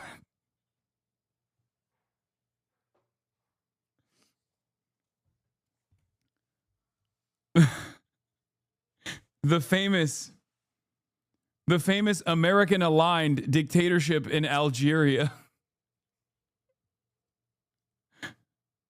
If you rally the people who hate their governments and you overthrow them, then that makes Iran the leader of the Islamic world. Not just the Shia world, but the Islamic world. And this creates something called Pax Islamica. That is the end goal, guys. Okay? If you do that, then you don't have to worry about the Americans and the Israelis anymore. Right? So the Israeli game plan, the American game plan, is to fracture Iran into ethnic enclaves, and they'll fight over water for the rest of their lives, and they'll all die. The Iranian game plan is to create a religious war, a crusade, that unifies the Shia people, that overthrows the American empire and establishes something called the Pax Islamica. You didn't do the math? Brother, I don't think he did the math either.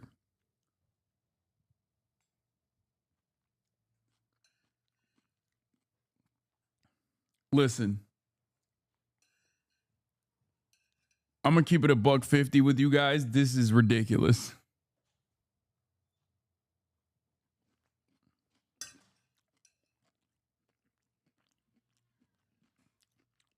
And it's kind of funny because his position is like supposed to be against American empire, right? So people look at this and they go, wow, what a wonderful analysis. You know, the last time I heard this analysis, it was fucking Glenn Beck.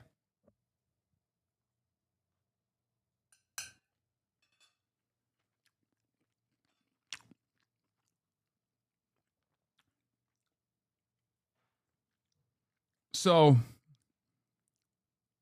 I feel like I wouldn't put too much weight into this prediction. Maybe he's got some better ones elsewhere. But what the fuck do I know? I do not have a electronic whiteboard, so ain't nobody's calling me Professor Hasan.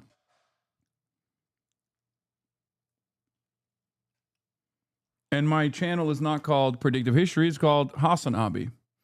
I would interview him, though. I would definitely have a conversation with him. I think he's a very interesting guy. I just don't know if I fully agree with him. I think he's a little bit of a crank. After being struck by 2 Iranian drones, the empty compound suffered, quote, minor material damage, according to the Saudi Ministry of Defense. It follows a major Iranian attack on the vast Saudi Arabian oil refinery Ras Tanura, the country's largest. Since the start of the U.S. and Israel's war with Iran, Tehran has shocked the region by firing hundreds of missiles and drones at every state across the Gulf, hitting luxury hotels in Dubai, oh my God, residential areas in Doha, targets in Bahrain and Kuwait, as well as vital seaports and waterways in Oman, forcing airspace closures and grinding trillion-dollar economies to a halt. Iran's aim is to pressure Gulf monarchies to call on Washington and Israel to end the war, but Tehran's calculus appears to be backfiring. For the first time, Qatar's Air Force shot 2 Iranian bombers out of the sky after the world's largest producer of liquid natural gas had to shut down production following an Iranian strike, marking a major escalation. If the UAE and Bahrain, already tied to Israel through the Abraham Accords, were to join, they already have a clear path to security cooperation. It's so funny when they talk about the Gulf states joining the battle. To do what? America is already there. What are the fucking Gulf states gonna do? Like, no disrespect. You know, Qatar, wonderful place. Loved visiting it. Would love to go back in the future. But like, they don't have like a serious standing military. You know, what are they gonna do? Shoot them with oil? Like, yeah, what? No, all they could do is just sit there and absorb the missiles and hope that Iran stops fucking pummeling. The biggest problem is it's the American soldiers that like leave the bases. If they stuck by the bases, which they won't because the bases are unguarded, then it would be fine. No missiles be hitting fucking hotels or anything like that or civilian infrastructure. But it's very clear that they're like blowing up specific targets, specifically CIA assets or soldiers that are like making dual use cases out of civilian infrastructure. But Saudi Arabia has had to deny reports it encouraged the U.S. and Israel to start the war as it continues to grapple with regional pressure and domestic opinion. And while Tehran insists it has no hostility towards the Gulf and is only targeting U.S. assets, it continues to carry out indiscriminate strikes, even at the growing risk of Gulf nations striking back. Tony. Is it indiscriminate? MTS, thank you very much.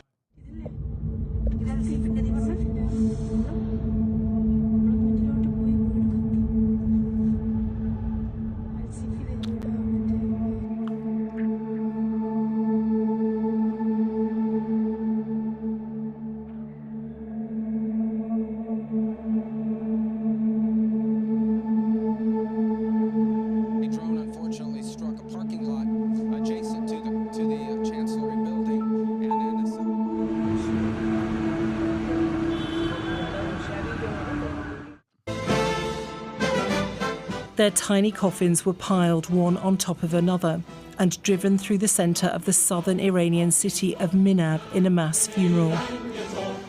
Iran says more than 180, mostly little girls of primary school age, died with their teachers as they studied.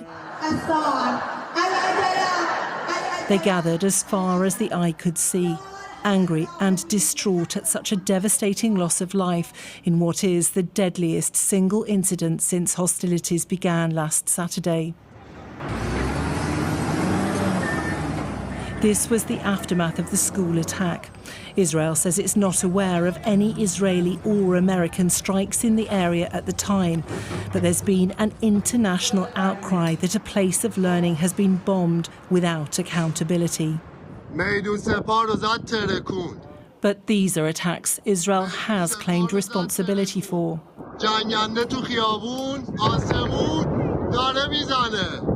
The fighters are in the sky. They're hitting hard, says an Iranian who filmed the bombardment. Israel says it destroyed the command center for Iran's entire armed forces as it hit the capital in wave after wave of strikes. Famous Obviously. Barakella, meaning bravo or well done, he says. Israel's Air Force has also been in action, picking off missile launchers and defence systems from the air. There's already widespread damage, but as Israel and America warned more than 1 million people to leave their homes as it tries to dismantle the regime's infrastructure, there was defiance on the streets. Curse be upon your ancestors, Trump. The Americans think they can force us to surrender with missiles, but they can't do this kind of things. We will definitely defeat them. We're not afraid of being killed.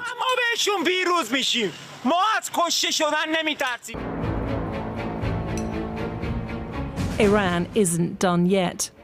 The Fars news agency, which is close to the IRGC, the military defenders of the regime, released this footage, which it says shows huge underground stockpiles of drones and missiles ready to be deployed. We can't independently verify the pictures. We don't know when it was filmed or even if the images are real. What we can say is Iran's propaganda war rages on as Donald Trump doubles down on his campaign from the air. Lisa Holland, Sky News. Mr. President, did Israel force your hand to launch these strikes against Iran? Did Netanyahu pull the United States into this war? No, I might have forced their hand. You see, we were having negotiations with these lunatics, and it was my opinion that they were going to attack first. They were going to attack. If we didn't do it, they were going to attack first. I felt strongly about that. And we have great negotiators, great people, people that do this very successfully and have done it all their lives very successful. And based on the way the negotiation was going, I think they were going to attack first. Can you imagine doing a crime with this guy, by the way? He's like the favorite criminal of every prosecutor. It's impossible to get your story straight. It's impossible to get your story straight with this guy. He is straight up going to, one, reveal it in a weak moment when he feels like it. And then after Marco Rubio comes out and is supposed to do like the competent response, it's like, oh, well, you see, that's not how it is. He just goes out and he fucks it up again. And I didn't want that to happen. So if anything, I might have forced Israel's hand. But Israel was ready and we were ready, and we've had a very, very powerful impact because virtually everything they have has been knocked out now. Their missile count is going way down. Amazingly, they're hitting countries that were, you know, let's call them neutral, right? They lived together for a long time. I think they were surprised. I was surprised. They're like, why are they doing that? I don't know. We got our bases there. Maybe that's why. Of course, no one in American news is going to put two and two together there. They're not going to be like, hey, maybe it has something to do with the fact that our bases are there. Like, ask Trump where the American soldiers have died. What country's soil did they die on? I think it, and now those countries are all fighting against them and fighting strongly against them. Someday they'll write a story and they'll say why they did that, but they hit countries that had nothing to do with what's going on. They were sort of leaving everything alone. All of a sudden they had missiles shot in, which shows you the level of evil that we're dealing with. They'll hit people that were actually at least somewhat friendly, and they had no problems with it. Also hitting only civilian places, hotels and apartment buildings, and we're hitting them.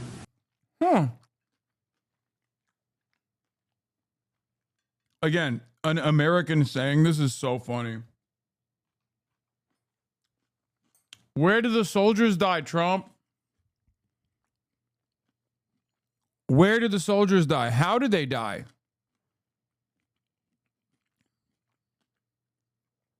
Always eating? Yeah, at this time, I'm always eating.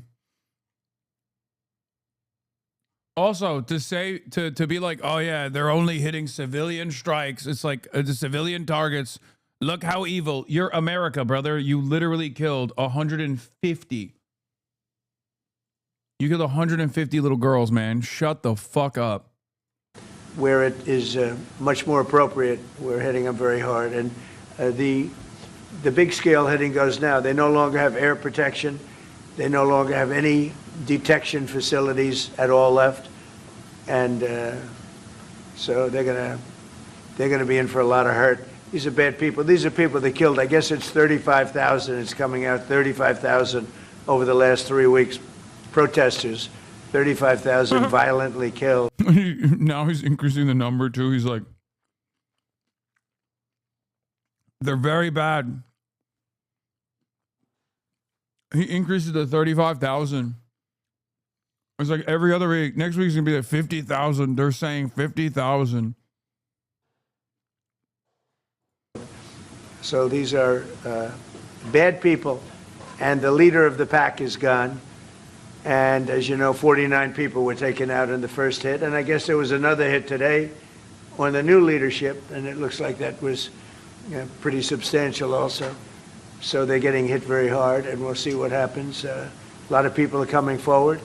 A lot of the people you would least suspect want to quit. They want to have immunity. They're asking for immunity. And probably at some point they'll be dropping, as you would say, laying down their guns. We'll see what happens. In the meantime, we're just continuing to go forward. Our military is the #1 in the world by far. And we are, everything's big in my book. Venezuela was big. This is big. The original hit, Midnight Hammer, was big. Everything you view is big, but it's not considered very big by some standards, by some of our standards. We have a military like no other military that's ever been built. Mr.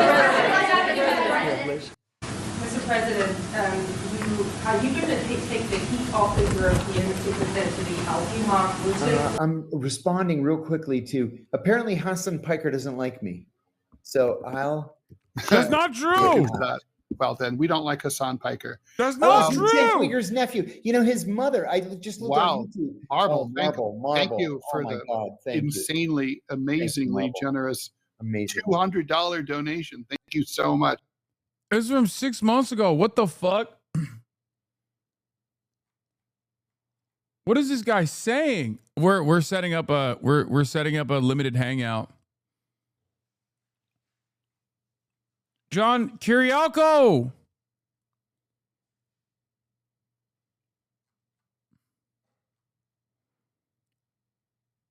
We're setting up a limited hangout. Don't worry. Former CIA asset to former CIA asset. You know what I'm saying? On the allies to also help you. What does that mean? Well, you have to ask Mark Rutte. He said not as part of NATO, but to be helpful to you in this. Well, some of the European nations have been helpful and some haven't. And I'm, very surprised. Germany's been great. He's been terrific. Others have been very good, terrific. I think that the head of NATO, Mark, is fantastic. Okay, Mark Rutte. I think he's fantastic. But some of the European, like Spain, has been terrible. In fact, I told Scott to cut off all dealings with Spain. Spain, first of all, it started when every European nation. They don't even have French fries. How can you have a symbolic victory over Spain like we did over France? For people who are too young to know what I'm talking about, France refused to invade Iraq back in the day with the coalition of the willing. And we were very mad at France.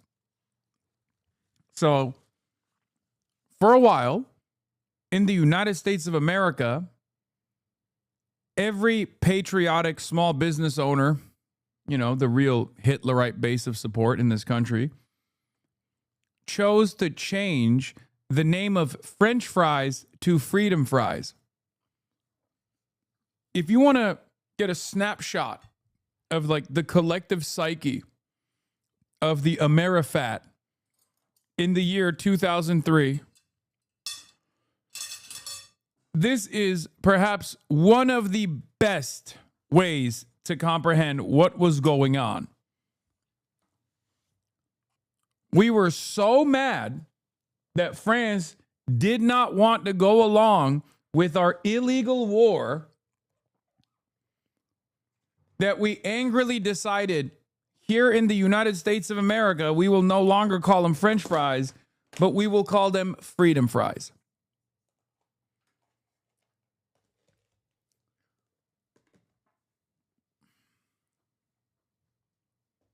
That's how fucking stupid of a country we are. So sometimes when I look at how dumb things have gotten, it's an important reminder that no, it was pretty dumb back then too. Okay?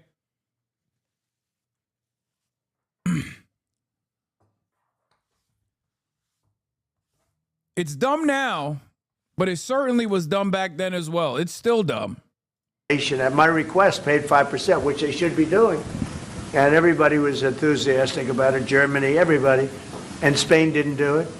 And now Spain actually said that we can't use their bases. And that's all right. We could use their base if we want. We could just fly in and use it. Nobody's going to tell us not to use it. But we don't have to. But they were like a kid. Unfriendly. And so I told him, we don't want to. Spain has absolutely nothing that we need other than great people. They have great people. But they don't have great leadership.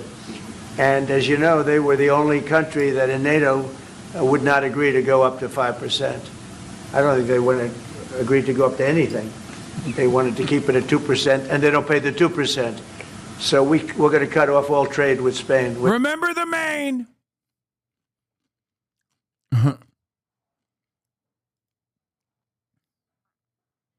He's a 19th century imperialist, or at least talks like one and wishes he was one. We could just fly into Spain against the wishes of the sovereign national government. That's literally an illegal invasion and brazen violation of international law. Yeah. Well, yeah, exactly. Who's going to do anything about it? Don't want anything to do with Spain. What is the expectation towards... And I'm not, by the way, I'm not happy with the UK either. That island that you read about. Wait, why?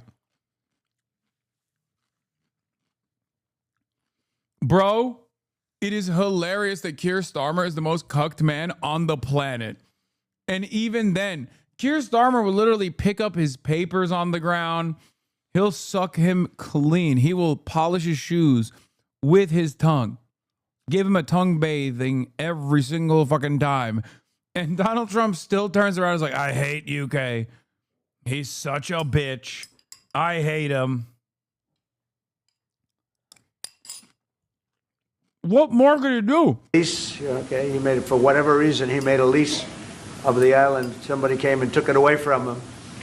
And it's taken 3-4 days for us to work out where we can land there. It would have been much more convenient landing there as opposed to flying many extra hours. So we are very surprised. This is not Winston Churchill that we're dealing with. Go ahead, please. Chancellor Merz, you just heard that the president is thinking about punishing Spain. What are your thoughts spontaneously on this, and what can you do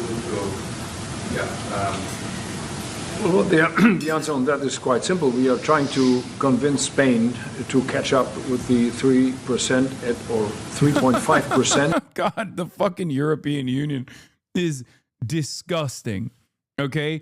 NATO is disgusting. The EU is disgusting. There's like at least one country with a little bit of fucking backbone.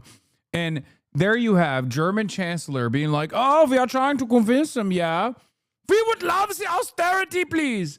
You need to do austerity. You need to purchase more weapons, yeah.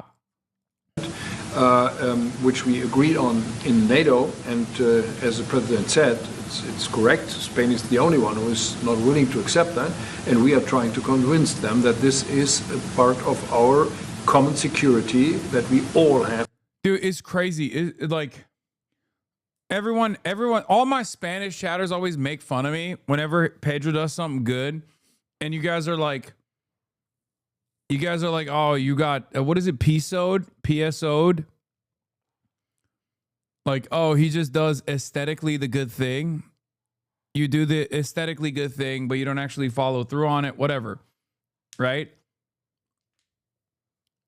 But honestly, in comparison to the average neoliberal vampire, Spain is several cuts above. Like, I know the bar is really fucking low. Not King of Spain. Once again, I had nothing to do with it.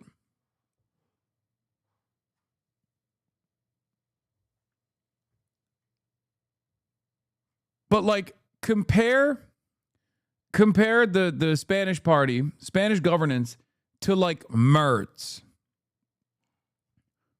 Compare him to Maloney. Compare him to Keir Starmer. Like, he looks like a fucking Stalinist in comparison. It's not even like, it's not that he's very good. Okay? It's not that he's great. But like, in comparison to other European leaders, he just straight up, he's doing Spanish Jusha, like somewhat competent, somewhat standing up against like American, ridiculous American demands. To comply with this numbers, and this is 3 points. Don't worry, the Soc Dems are still doing nothing materially, and the far right will win the next elections here. You pronounce it peso-aid, but pesoed sounds so fucking funny. I love it. Yeah, pesoed. 5 for military and another 1.5 for our military interest. I mean, they're far, far from any Russian threat. Oh, brother. Really? What about the fucking UK then? Like, what are you talking about? I gave you an example. Oh my God. Yeah, that's why. That's why they can refuse to align with America and increase their military expenditure by 5% of their GDP, which is going to be crippling the entire economy and destroy the existing social safety nets. Oh, I'm sorry. God damn, dude. What about all the other fucking countries that are further away than Spain? Oh my God. Perma-Russian brain rot. Holy fuck. Every time, dude. Meanwhile, who you're doing this for is a country that literally just said, its leader just said, I am going to force my military on your soil, which is invading your country. I'm going to invade your country. If I want to, I can invade your country. Who's a bigger threat now?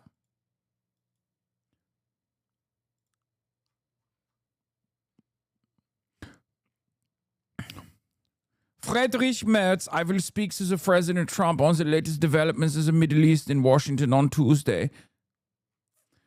I am in close contact with partners across Europe, Israel, and the wider region. This is not the moment to lecture our allies, but to stand together in unity. Jason Hickle says, one of the two war criminals who triggered these developments with the illegal invasion of Iran is wanted by the ICC, and your government is harboring him in violation of your obligations under international law. Okay. I don't think that's the case. I don't think Benjamin Netanyahu is actually in Berlin. Just as plain.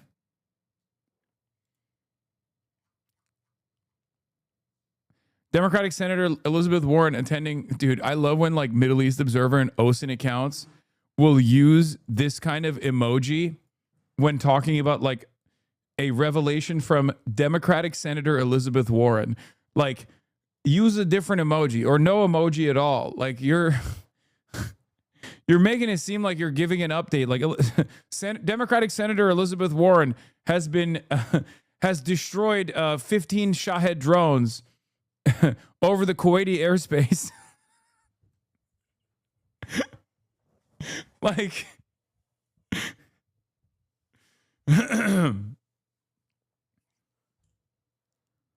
the situation is much worse than can be imagined. I was worried before, but now I'm more worried. The Trump administration has no plans towards Iran. He's in Berlin. He's in the Adlon Hotel. Dude, he was in Israel the other day. We saw him in Israel like yesterday. Unless he keeps flying back and forth between Israel and Berlin, pretty sure he's in Israel. As much as I love the story of the most cuck country on the planet, Germany, harboring a war criminal in direct violation of its own fucking laws.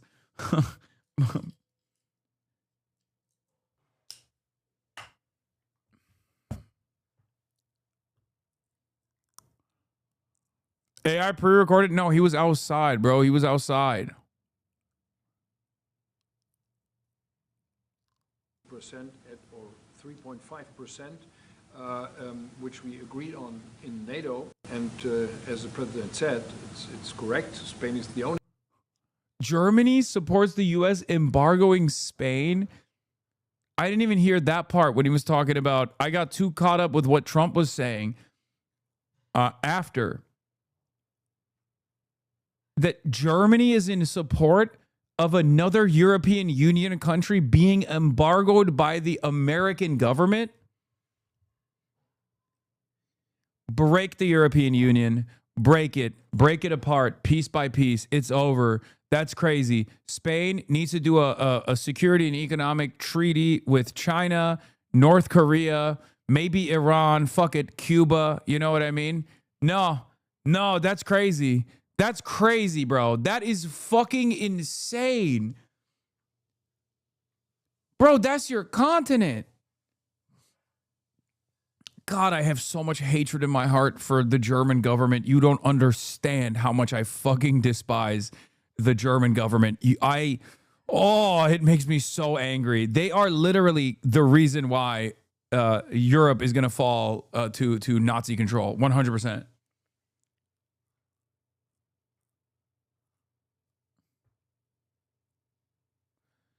Our only opportunity here is an ascendant Jean-Luc Mélenchon or like an LFI victory in France that breaks apart this allegiance and creates a separate nuclear security cooperative agreement with like all the other countries that want to be woke.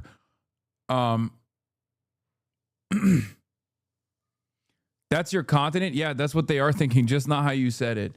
No, Europe doesn't have that kind of ambition, or Germany doesn't have that kind of ambition anymore. They already control the continent through the European Union, which is why this kind of action is fucking completely ridiculous and antithetical to that sort of. It's a betrayal to the economic and security partnerships that he has. Structure, so Spain has to comply with that. Spain has been very. Not to say horseshoe, but you literally sound like any far right wing clown who say the right is rising. But luckily, you dumbass Americans voted in Trump in that. Wait, what? But it is. It's true. They are constantly growing in momentum. And a big part of the reason why they're growing is because of fucking shitty liberals like this. I know that they've been able to very successfully explain to people like you, Eurolibs, that they are the only protectors against growing fascism. But that's not the case. That's not the case at all.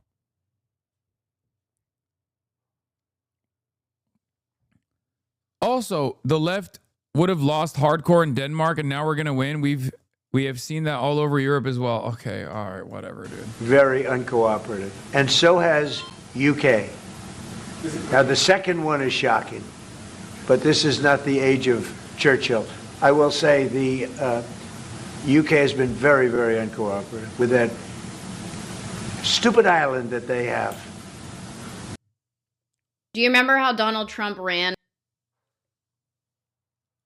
Wait, I got to show you two videos of him talking about, oh, this is the two videos that are the best.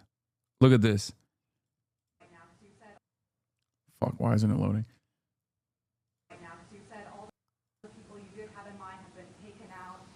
Well, most of the people we had in mind are dead.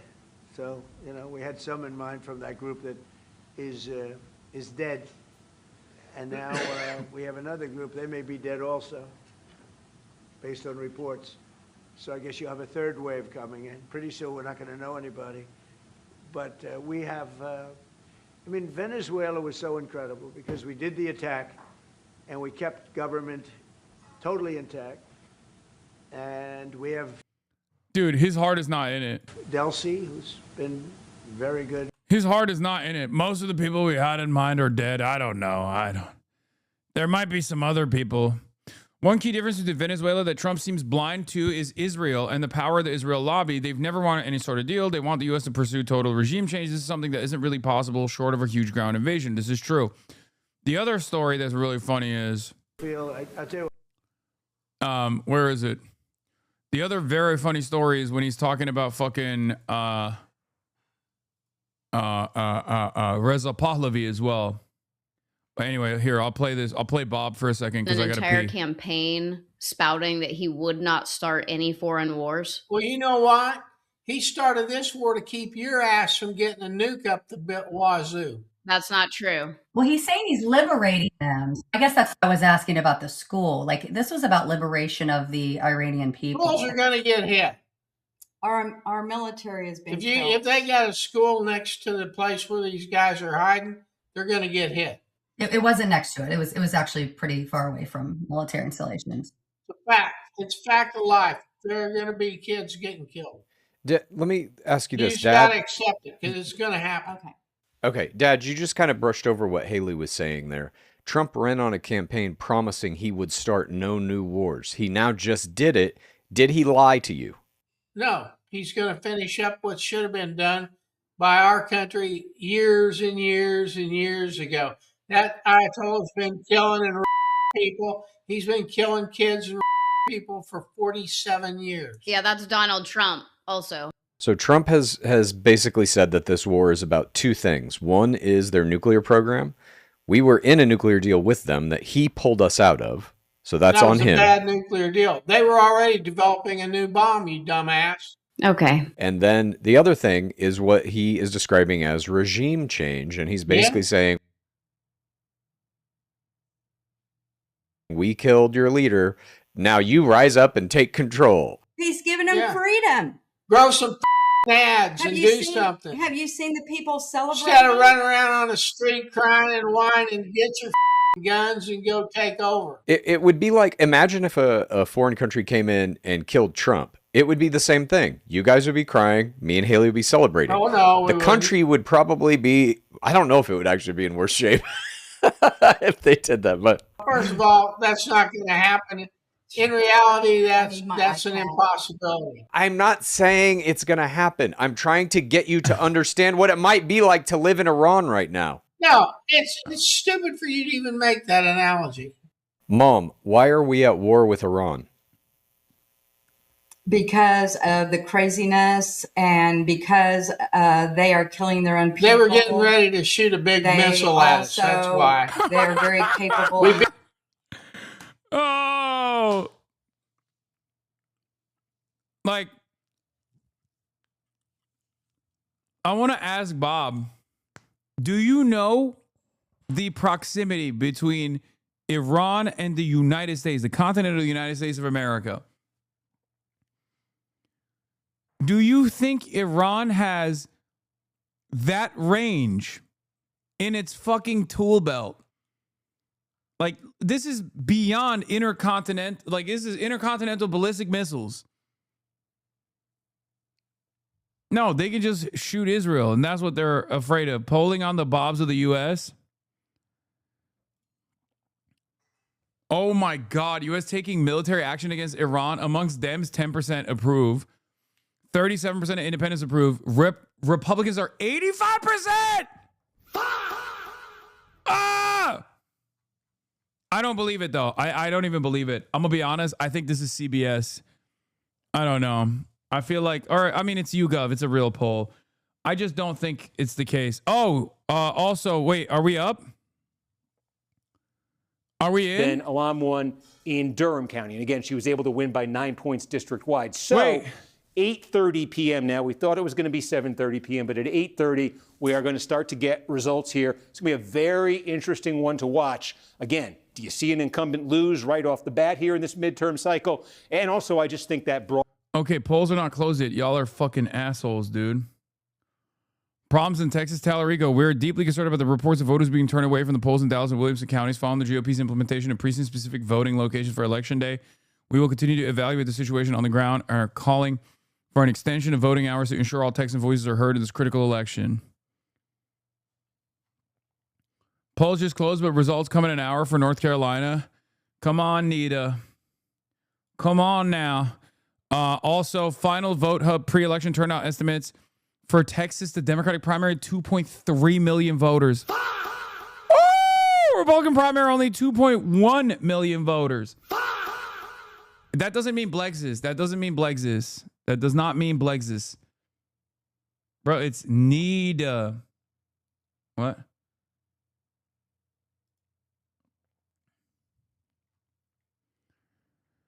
For everyone claiming Jasmine Crockett is a progressive candidate, I need you to read my December. I don't even care at this point. Like, look, I like Talarico more than I like Jasmine Crockett. But it's just what happens, you know? It's out of my fucking hands. Is their name right? It's NIDA. You're not NIDA. NIDA. NIDA. NIDA. Hayır, NIDA.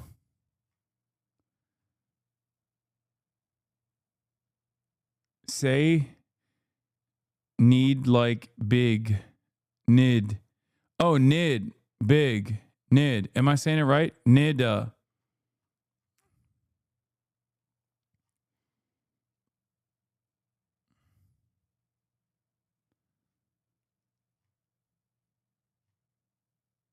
Careful. You're being baited? Why? Why am I being baited? What the fuck are you talking about? Bro almost said the M word. First of all, we're out of Black History Month. And secondly, I don't think I did, but bro need to move on.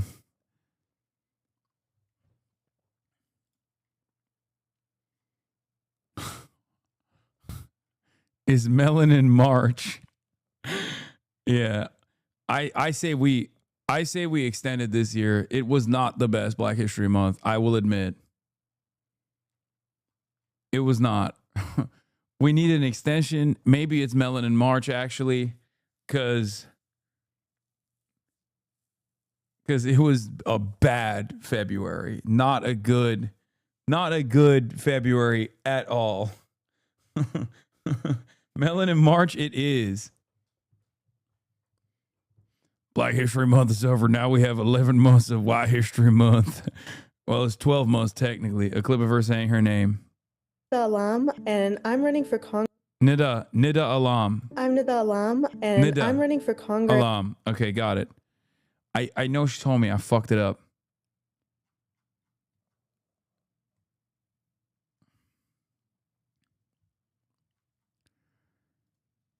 Anyway, are you really interviewing James Talarico? Brother, it's the election is today. So it's too late now. MAGA allies break with Trump over Iran war. This is not the United States' war. Being a conservative or being a Trump supporter or being part of MAGA does not mean you have to accept another Middle East war. Over the last few days, some very prominent MAGA voices have been speaking out against Trump's war with Iran. And so you're seeing this crazed, hysterical, in fact, effort to purge anyone in the conservative movement or MAGA, whatever those are, to purge anyone who had any doubt about the wisdom of this war. It is absolutely America last. It's the same we've seen. What is happening to the man that I supported, you supported, the man that denounced what happened in Iraq? From Megyn Kelly, Tucker Carlson, and Marjorie Taylor Greene to Dave Smith, a comedian and podcaster who endorsed Trump back in 2024, but has since said that was a mistake. Donald Trump has made his bed. Like, this really is it. And there's already talk about how this will affect Republicans in this year's midterm elections and even the 2028 presidential election. I hope the Republicans lose the midterms this year. They need to. For the country, they need to be destroyed, and no one from this administration can be supported in 28. J.D. Vance, Marco Rubio, Tulsi Gabbard. What have we learned when it comes to wars, and especially wars in the Middle East? what you draw up on a whiteboard. Oh my God. The Charlie Kirk stuff is so funny. It's like they're going back to like old scripture almost. Right? Like they're being like, "Oh, well, this is Kirk 14:17, like in which he said, thou shalt not do a war in the Middle East." Except it's very stupid to make this assessment off of the old Kirkstament, right? Because we all know he would be dick riding Trump into oblivion. He would be vaporizing Donald Trump's dick by riding it too hard. If he was still alive right now, he'd be like, "Oh, Iran is the most dangerous country on the planet. Israel high. I've always talked about the biblical importance of Israel." All this shit. We know that already. We know that. The fuck are we doing? I mean, hey, look, if it works for the fucking Kirksters, you know, fine, whatever. I'm not gonna. A Kuwaiti F-18 fighter jet was the cause of the accidental shoot down of the 3 American F-15s. What? One F-18 pilot launched 3 missiles against the U.S. aircraft. What? What? He went beast mode? He got a triple kill? Ain't no fucking way, dude. That's more embarrassing than the like ground defense. It's literally the meme, your tax dollars, somehow also your tax dollars. That's crazy. This motherfucker, yo, send his ass to Ukraine right now, bro. The real ghost of Kiev is upon us, dude. Who is this fucking Top Gun cracked, incredible pilot, dude? What the fuck?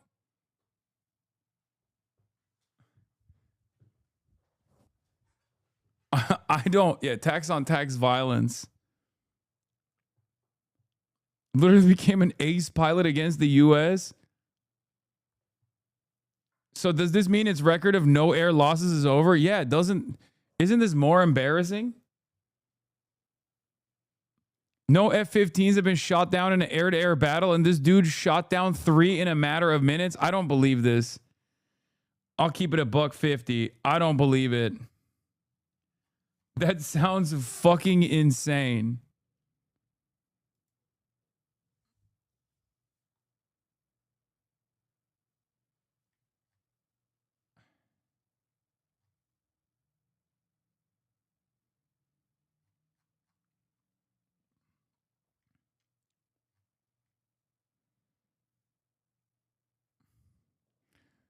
Kuwaiti fighter jet mistakenly shot down. I gotta tell Felix about this. He's gonna fucking lose his mind, dude.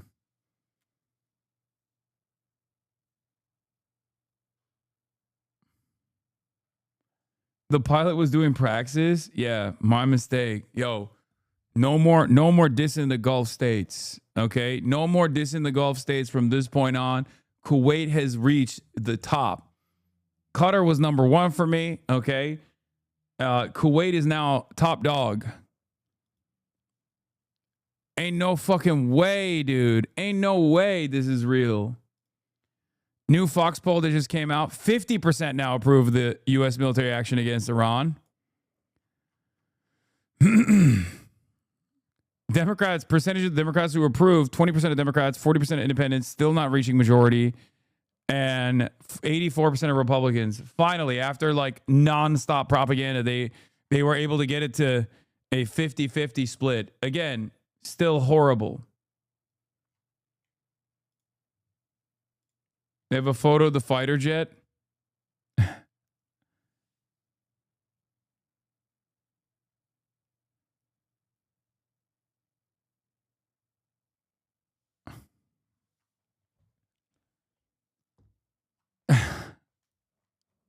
Yeah, I did that.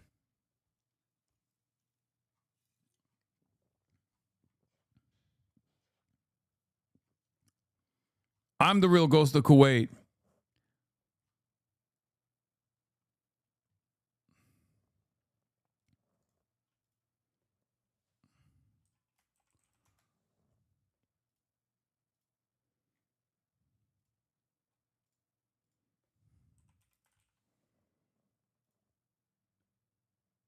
I'm tweeting it.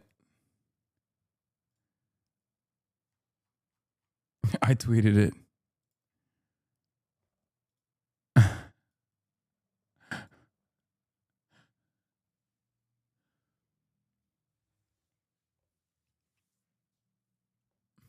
Breaking brains all over the timeline. Yeah, I don't understand. I don't believe this at all.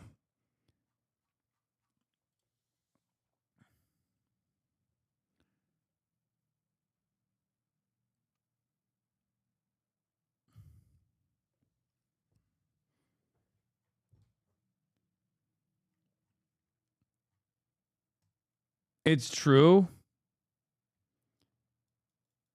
No, this is a different thing that the Iranian.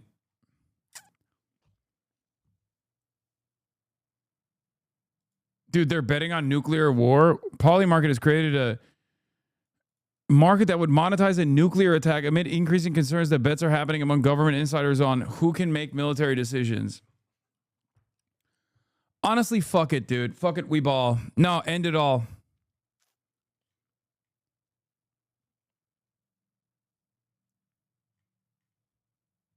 End it all, dude. Fuck it. Yeah, no, it's perfect. Some guy with some insider guy is going to be like, yeah, we should really do it, and then dump a shit ton of money into it. This is worse than Fallout. I need you guys to understand something, okay?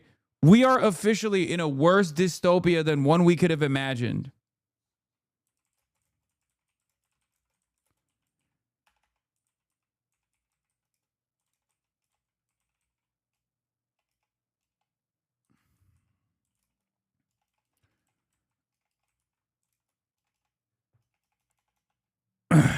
At least Fallout has good music.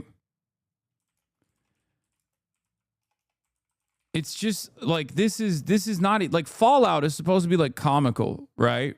Like there is supposed to be like a dark comedy associated with like endless militarism, nuclear armaments, you know, capitalism, all this stuff.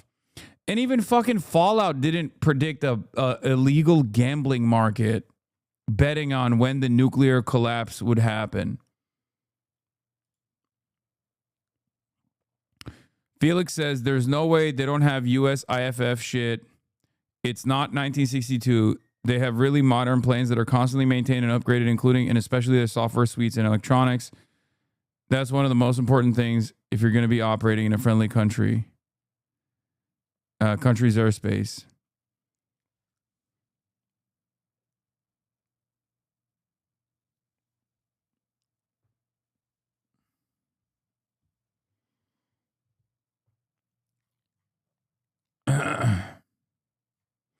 Yo, stop spoiling season 3, homie.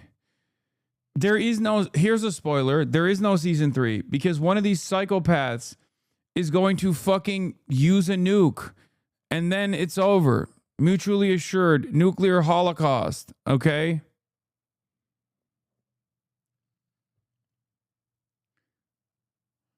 Damn, what if Felix is wrong on this one and it's just a dumb error? I think so.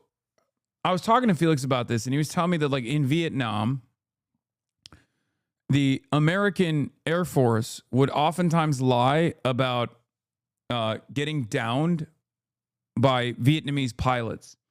So they would instead say that it was surface to air because like they had this weird thing about air superiority and like air to air combat. So in order not to like fuck up the statistics, if they ever got downed by a Vietnamese pilot, they would lie and say that it was actually surface to air munitions that took out the plane. So there is already a precedent for the American military lying in order to preserve the integrity and preserve like the status of their fighter jets.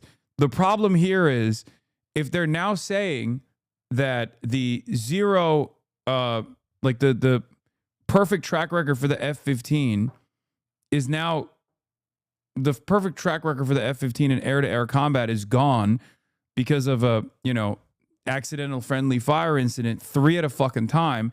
The real incident has to be infinitely more embarrassing. People are calling for your arrest for that tweet, bruh. Wait, which one?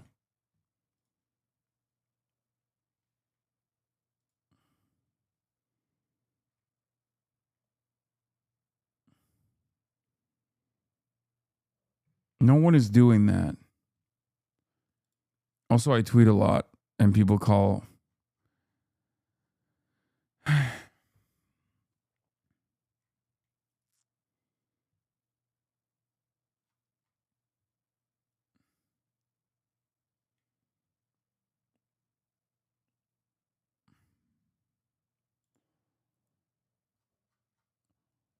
So the real story might be that some Iranian pilot might have done it. I mean, I don't think so.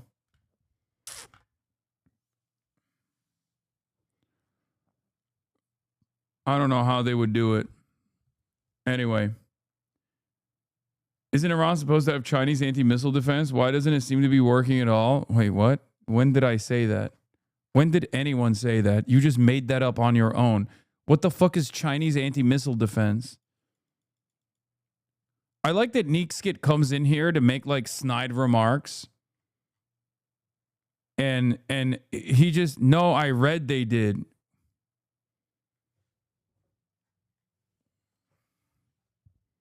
No, they have Chinese surveillance.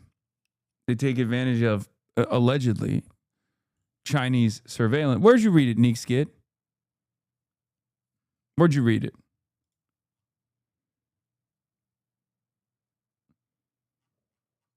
Does Jon Stewart think the U.S. launched his missiles at Iran from space? So wait a minute. Let me get this straight.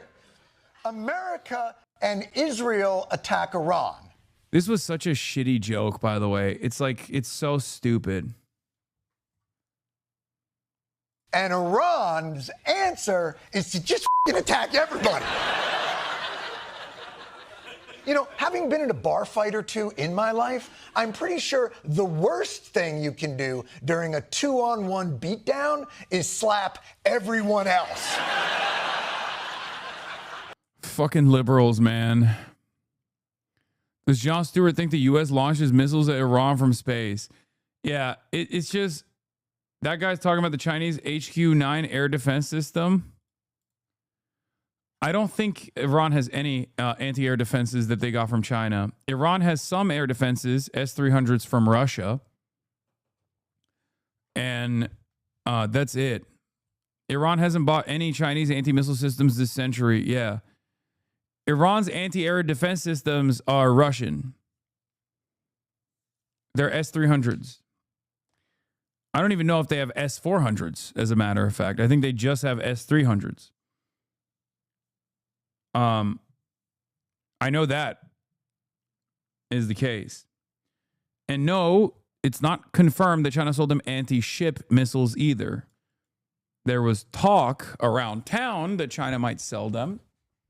If they want to, China might sell them. And China has said publicly that they retain the right to engage in trade agreements of that sort if they choose to.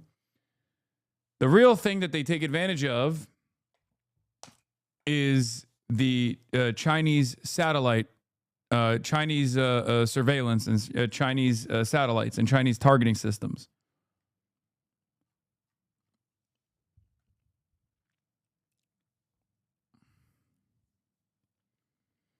For what reason would they not buy them? Too expensive? No, I don't even think that's the case. Dude, I don't fucking know. I think like missile defense systems basically put you on like, it's like an Apple iPhone, okay? You got to stay in the same family. Like when there's training issues, like there's training time. There's like also, like for missile defense systems, like sometimes different countries don't cooperate with one another. Obviously NATO is different.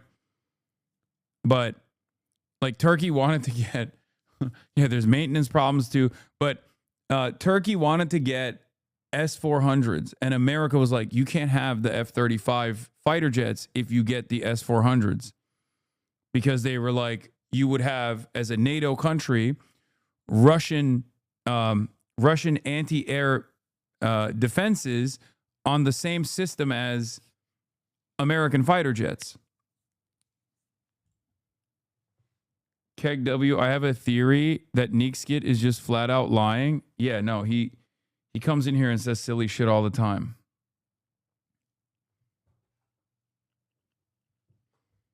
I think missile defense is basically cope. There's too many tricks you can pull to beat defense systems that we are seeing now. You literally have to guess at offensive missile capabilities correctly. I worked in defense.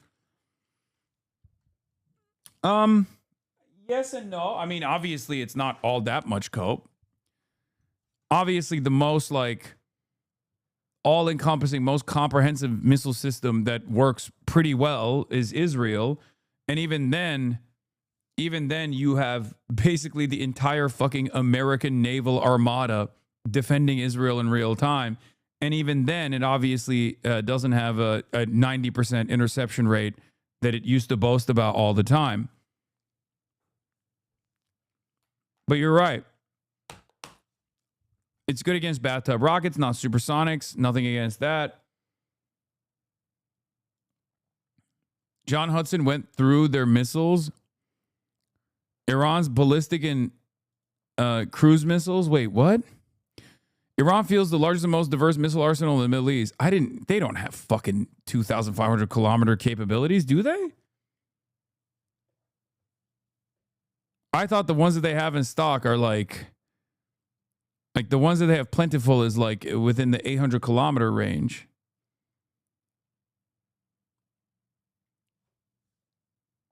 Yes, they do. I didn't know that they did.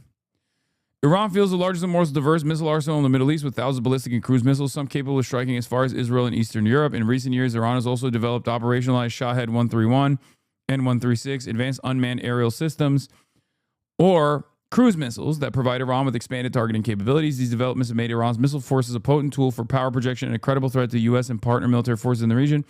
Iran is also an active proliferator, supplying missiles, rockets, and UAS to partners and proxies in Iraq, Lebanon, the Palestinian territories, Yemen, and Russia. Fuck, dude. What if they get Austria? Dude. Bro, what if they get southern Italy?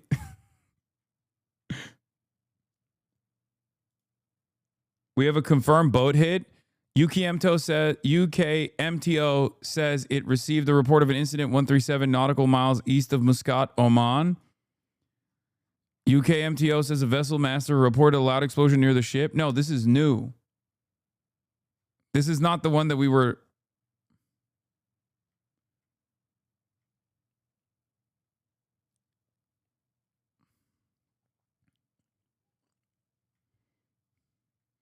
Can't reach Japan.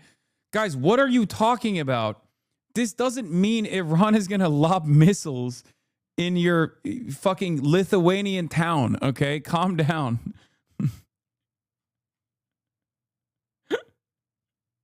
Like, you should be infinitely more afraid of Jericho 3, okay? Jericho 3 reaches pretty much everywhere around the planet, and it's capable of carrying a nuclear... it's capable of carrying a nuclear payload. Okay? That's Israel. Israel's range covers all of Europe. Okay? The fuck are you talking about? Like Iran out of nowhere on their last day out, they're just going to lob one in Estonia just for the fun of it. You know what I mean? They're just going to lob one, dude.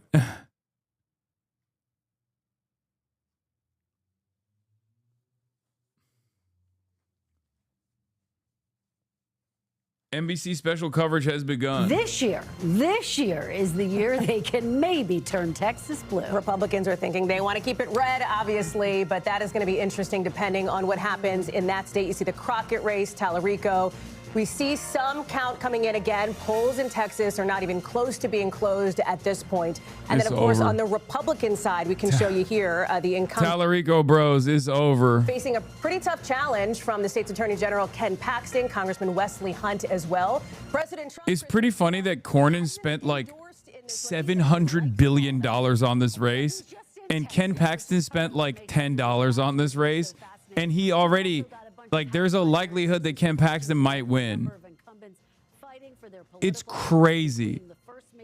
For a Democratic House incumbent against a progressive challenger. That's in North Carolina's 4th district. We want to get right now to our NBC News chief data analyst, Steve Kornacki, for a look at where we stand on these key races. I can't hear you, Hallie and Kristen. Go ahead. Take it away, Steve. So, I'm sorry about that. I could see you. Look, we just got our first returns here in this Senate race. We'll start on the Republican side. I still think Talarico has a better shot. A Paxton-Talarico matchup, Talarico could actually turn the state blue. I don't think Jasmine Crockett has any chance of winning the Texas Senate elections because they're too hogged out, and she's not like exciting or unique enough in the general. But it doesn't matter. You can't get out of the fucking primaries because the base of support doesn't fuck with you. You're fucked.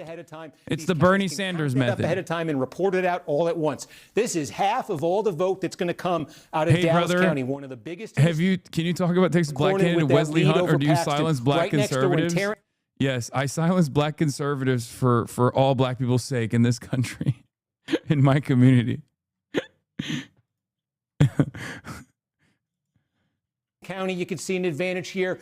This is Ellis County, fast growing south of Dallas here. I think the thing to keep in mind, two things to keep in mind on this Republican race is this area where the vote is coming from right now and where Cornyn is leading Paxton is probably going to be the best area in the state, or one of the best areas in the state for John Cornyn tonight.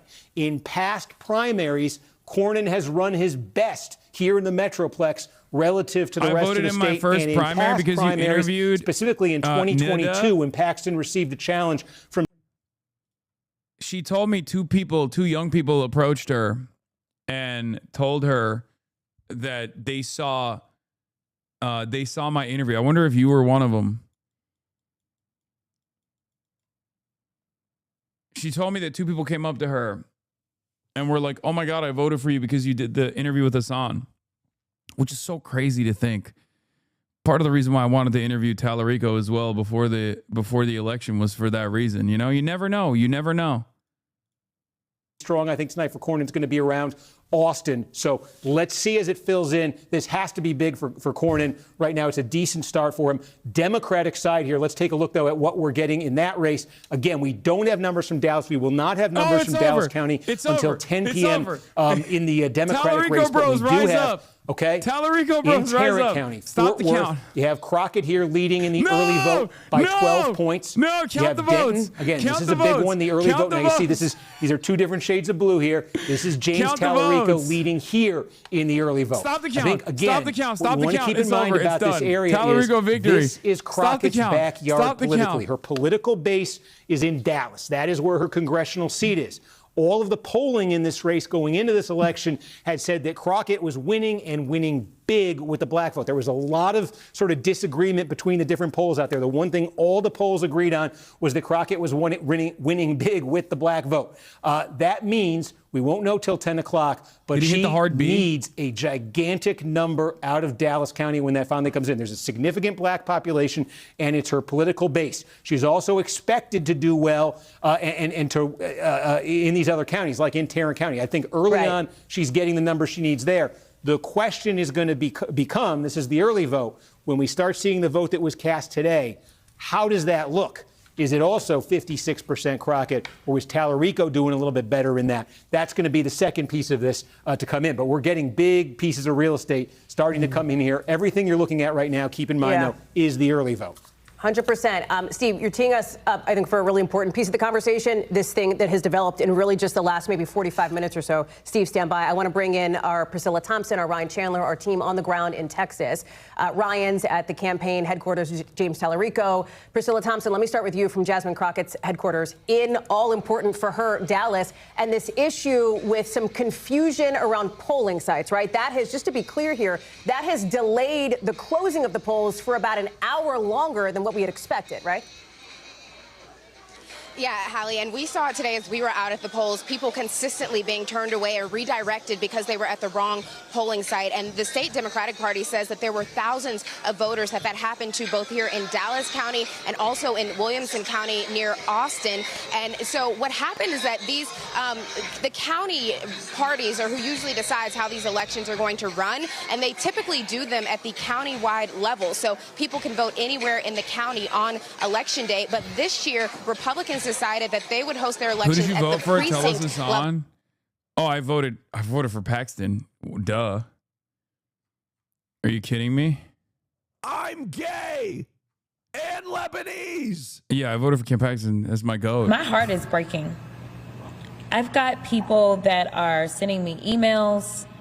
I have video recordings of voters that I've are already crying seen the accidental and shoot hurt. down of the F-15. None of this should have happened. Let's talk about the many failures. Let's talk about what was intentional. Number one, the Republicans only did this to intentionally disenfranchise and confuse voters. So I am asking you, I am begging you to make sure that you go ahead and figure out where it is that you are supposed to vote, stand in line, wait in line, and if it means that I gotta come out there with you to wait with you, I will do that. And she said this is the biggest thing that is making her nervous heading into the night. The state party estimates that there are about a third of the voters that they believe who were turned away. And so as you heard there, she's urging people to go online, figure out what their correct location is, and then get to that location and stay in line to make sure that they cast those votes. And Priscilla, talk to us a little bit about the closing argument that you are hearing from Jasmine Crockett. She is trying to make the case she'll be able to drive out the African-American vote in a general election, that she can win, that she's a fighter. We've seen that in the House. What has she been telling voters to try to close this deal? Yeah, that is her message, that she has the credentials and she has the backbone to get this done, that she is going to be that fighter for people. And I did speak to one voter today, a young black woman, 29 years old, and she said that she believes Crockett is going to speak for her in the Senate and fight for her in the Senate. And even though she was one of those people who was turned away today, she did go to that other location. She told me that she was going to go to that other location to make sure that her voice was heard. But of course, Crockett's name of the game here is running up the numbers. She did tell me that Dallas County, that if the early vote comes out and she sees those numbers looking very good in Dallas County, that she's going to feel very good heading into the night. But she also said, as Steve Kornacki mentioned, that she's looking at Tarrant County. That is the most populous purple district in this area and also sort of in her backyard here. And I will tell you, this morning she was campaigning in Houston, so Harris County. What's your prediction? I don't know. I mean, especially in primaries, no matter how like high profile primaries are, including the fucking general election, Talarico style candidates have a very hard time cutting across. I don't think Talarico was Bernie endorsed either. So he has a lot of, it's very difficult. It's very difficult for him. I want him to win, for the record. I think he has a better shot of defeating a Republican candidate, especially Paxton, than Jasmine Crockett does. I like him more than I like Jasmine Crockett. I am skeptical of both of these candidates. I'm a little less skeptical of Talarico than I am of Jasmine Crockett. They both have some strengths and they both have some weaknesses. I would say Talarico's weakness is on the issue of Talarico's weakness comes from like his weakness comes from like not leaning too hard into some of the more progressive commentary. Like he did the whole not left, not right. This is up versus down type of thing. And he wasn't like super, you don't know what you're talking about. Oh my God, dude. What? I don't even know what this is. I don't even know what this is about. I think Jasmine Crockett is far worse on the issue of Israel than Talarico, even though Talarico's not there either. He has spoken he's spoken with more compassion on the issue of Israel, on the victims, but they both have the same policy strategy, which is like defensive weapons, yes, no offensive weapons, no APAC, that kind of shit. But yeah, no, I don't think Jasmine Crockett has a better chance, because I think that there's a lot of anger towards the Republicans. Okay. And in a pure partisan lineup, like Jasmine Crockett's performance is fine, but we're talking about Texas, right? And in a place like Texas, one, you need the Latino vote. Okay. You're not winning anything without the Latino vote. And I think Jasmine's base would vote for Talarico in the general.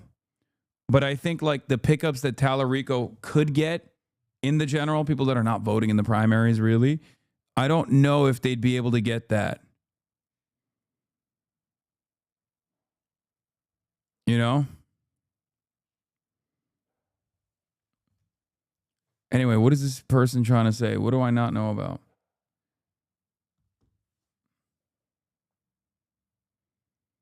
Exactly. Okay, so you don't know what you're talking about? Is that what you're saying? If Crockett loses tonight, it's basically guaranteed she's looking to campaign in November, right? And split the fuck out of the vote because she's running on the Stop Super PAC Hate Independent ticket or some shit? No. No, she'd get fucking cooked for that. I don't think... No shot, dude. Are you fucking kidding me? Hell no. She would have no... That would be insane, dude. If they cooked... If the centrist Dems...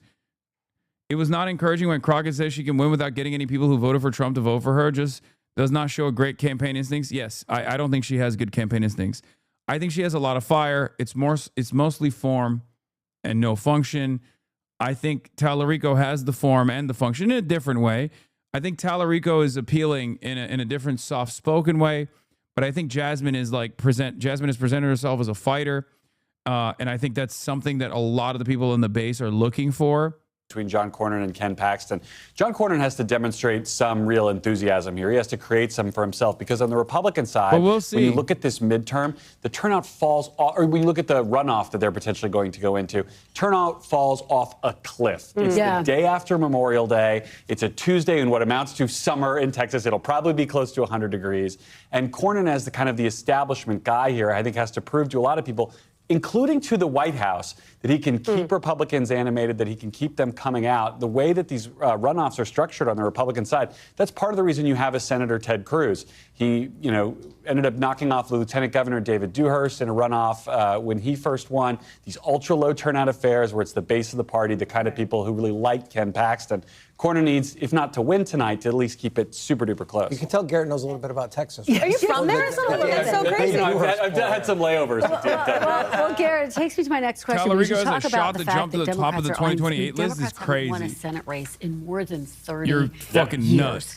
I remember covering the Obama administration, and they were saying, we're eyeing Texas. Texas is a possibility. It has been fool's gold. Moderate for Democrats. Talarico Talk a little bit about versus progressive Crockett, and about the extent to which tonight, quite frankly, is a test of the issues as well, whether it's affordability or foreign policy, which is now front. Yeah, that's exactly right. I mean, look, there's 30 million people in Texas. It's a huge state. You've got all these different media markets. It's also a super diverse state. I think that's part of the reason it's been so appealing to Democrats over these years. You look at Texas and you see huge African-American vote. You see this huge untapped Hispanic vote, particularly in Harris County.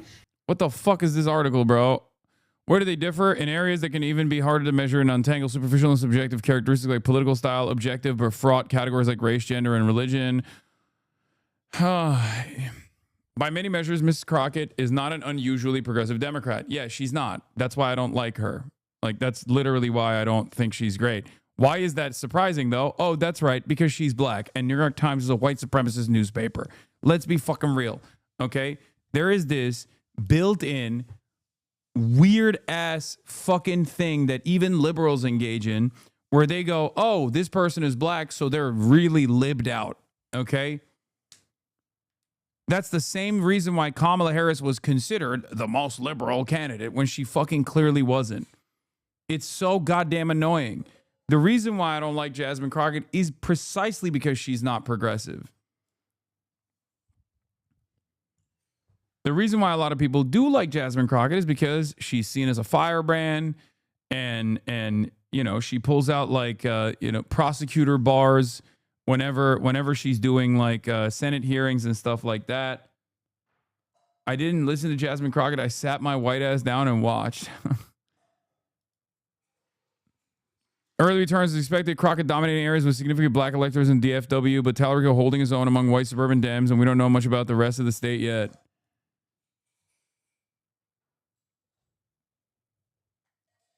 Also, Crockett definitely leaned heavily into, in the primaries, like the whole they're being racist against me type shit, which was, I guess in 2026 is a little bit unexpected.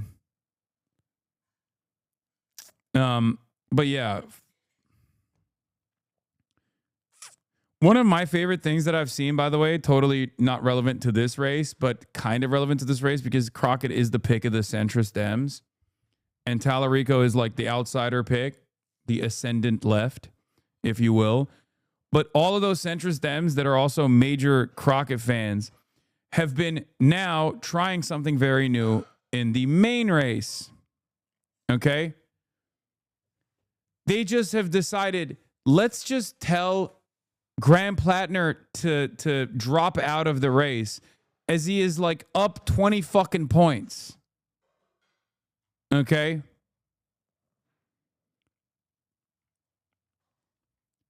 That has been my favorite development, including but not limited to the race pervert Richard Hanania, who came out and was talking about how Graham Plattner shouldn't be a part of the coalition or something. That was really funny. And when I say race pervert, I mean like both a pervert and also a race pervert. Richard Hanania is a race realist. Overt white supremacist Richard Hanania. The other thing that was really funny is like all of these guys are literally just saying like Graham Plattner should drop out. Like they've given up entirely on trying to attack him on anything else, and they're just demanding he drop out now. Fantastic move, guys. I too think that the guy who's leading the charge by 20 fucking points should drop out. Excellent move. Hope it works. Yeah, here it is. This is what he said. I'm shocked that Ryan Grimm is defending. This is Neera Tanden, right moments before retweeting Nicholas Fuentes, by the way. I'm not even kidding. This is not even a joke.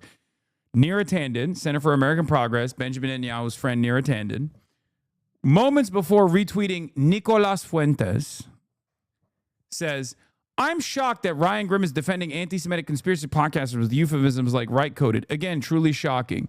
Because Ryan Grimm said, genuinely, Graham Plattner, Drew Savicki, this started with Drew Savicki. Graham Plattner needs to drop out. It is becoming increasingly clear that he is not a good person and should not run for any office at all. That stuff keeps happening, so we're past the coincidence at this point. Why? Because Graham Plattner sat for a lengthy interview with a right-wing podcaster whose anti-Semitic conspiracies were Israel might have assassinated JFK. That's it. Like, he went on a fucking right-wing conspiracy podcast and convinced him that ICE wasn't good and shit like that. And they're trying to do this like dumb shit where they're like, you went on a right-wing podcast that had previously said Israel might have assassinated JFK. That's unacceptable. First of all, you can go on whichever fucking podcast you want to go on, okay? We're not playing this shit no more. I don't want to hear it, especially not after hours upon hours of media coverage that was poured into why Kamala Harris should have actually went on the Joe Rogan Experience. Who's the Joe Rogan of the left? Is Hassan Piker the Joe Rogan of the left? How do we get a Joe Rogan of the left? Joe Rogan, Joe Rogan, Joe Rogan. Okay?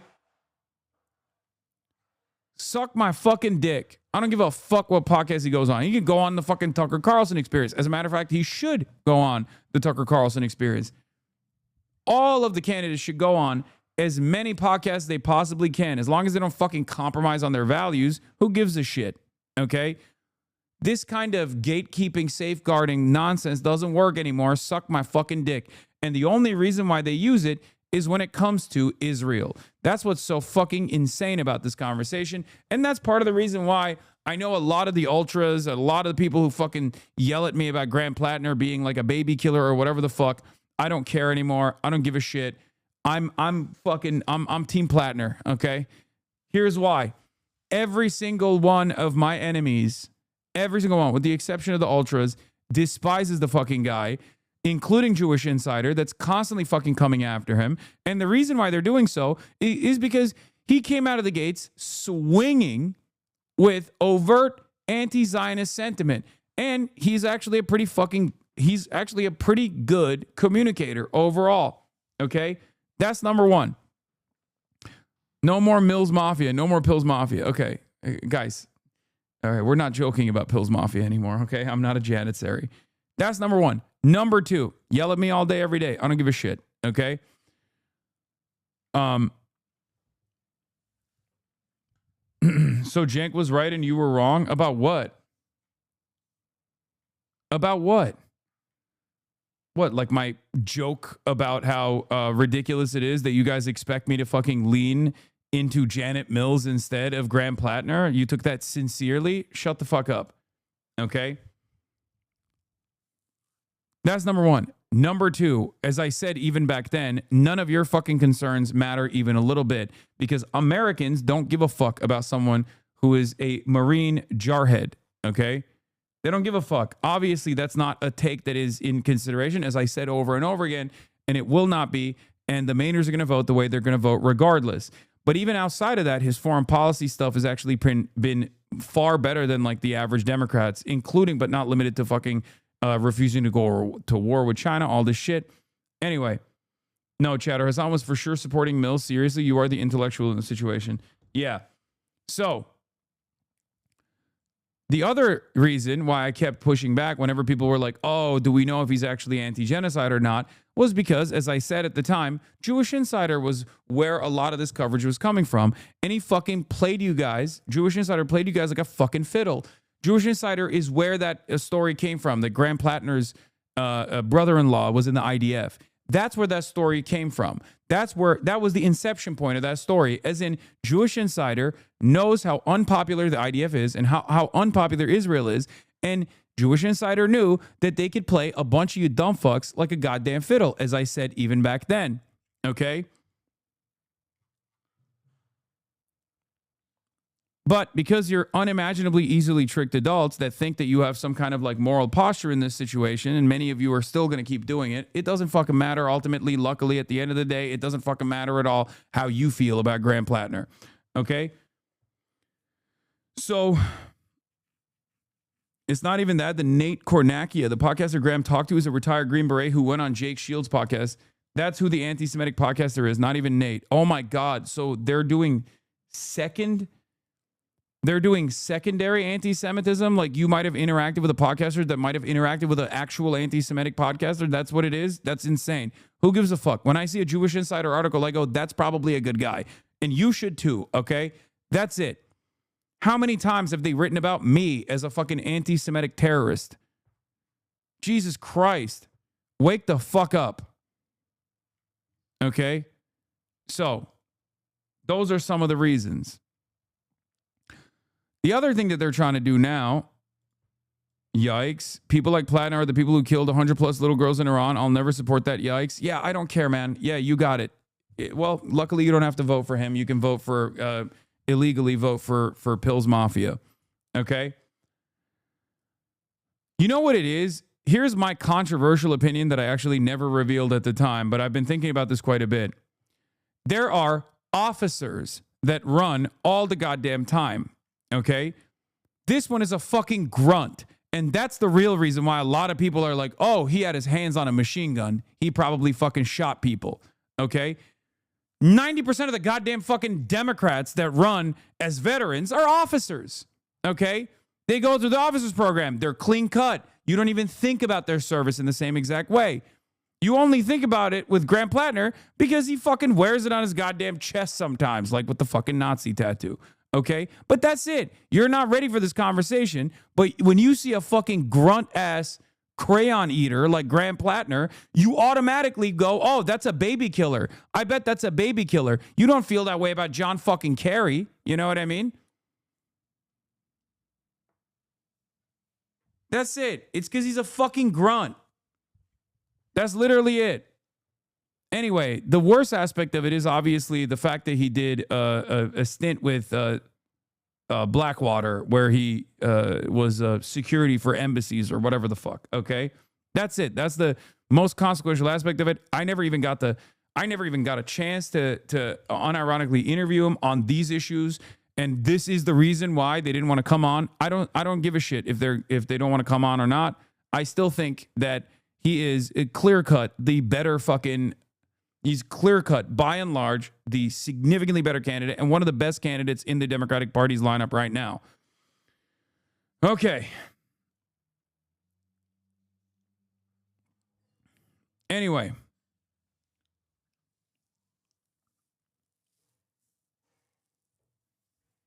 So.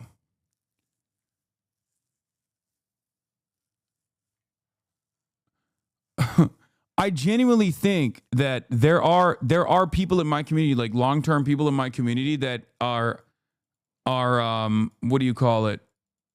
They're just like this is got to be like a near attendant op or something. Elections are lost and won by who the fucking candidates are. Okay? On the opposing side, you have a Republican. On the Democratic Party side, you have Graham Plattner, who is infinitely closer in his campaigning and his policies and everything that he's saying now, rather than whatever fucking Reddit post you read from however many years ago, okay, versus Janet Mills. That's why I kept jokingly saying, I'm Pill's Mafia, I'm a Janitsary, to help you come to terms with that reality that maybe you sound kind of fucking stupid, okay? If that's a fucking deal breaker for you, so be it. I don't give a shit. Okay, gladly wrecking the DNC until the day I die. No, I think his experience was working at Abu Ghraib and the mass tattoo is what makes people say that. Okay, none of you can vote for him anyway, so it doesn't even matter. And everyone that was going to vote for him that lives in Maine is going to vote for him regardless. I'm talking about something entirely different. Also, you're not fucking wrecking the DNC. You're not wrecking shit, okay? You're not. You're not wrecking anything. You're not. You're not wrecking the DNC by literally aligning with fucking Neera Tanden. At some point, you have to stop and think, take a deep breath and go, I wonder why all of the DNC operatives are going after this fucking guy. Just think. Just think for one moment why you and Neera Tanden on God's green earth are fucking aligned on this issue. Does that not give you pause? Why is it that it's you, Jewish insider, AIPAC lobbyists, Neera fucking Tanden, every establishment Democrat, and Chuck Schumer are on the same side of this fucking story? There is no magical third-party candidate out there in this fucking seat with actual electoral viability. I am not repeating the lesser evil talking points because this isn't fucking lesser evil.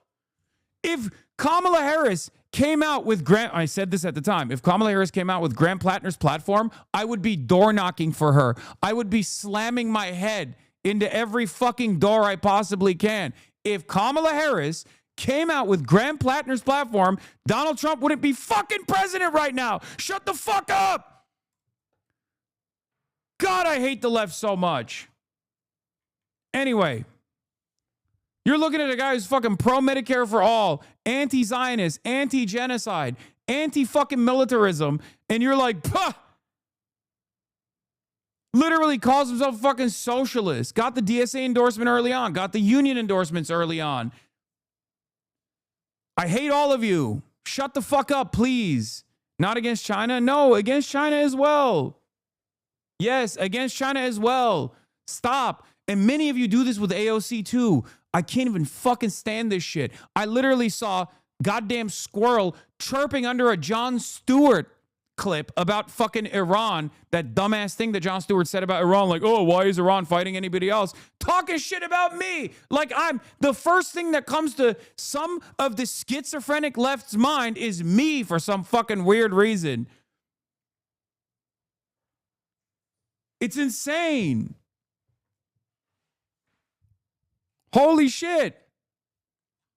Anyway, regardless, let me finish the fucking story. So he's up 20 goddamn points. Doesn't matter if you don't like him. Doesn't matter if I have my questions about his track record or his background. Near a Tandem is literally trying to fucking tank this guy. I wonder why.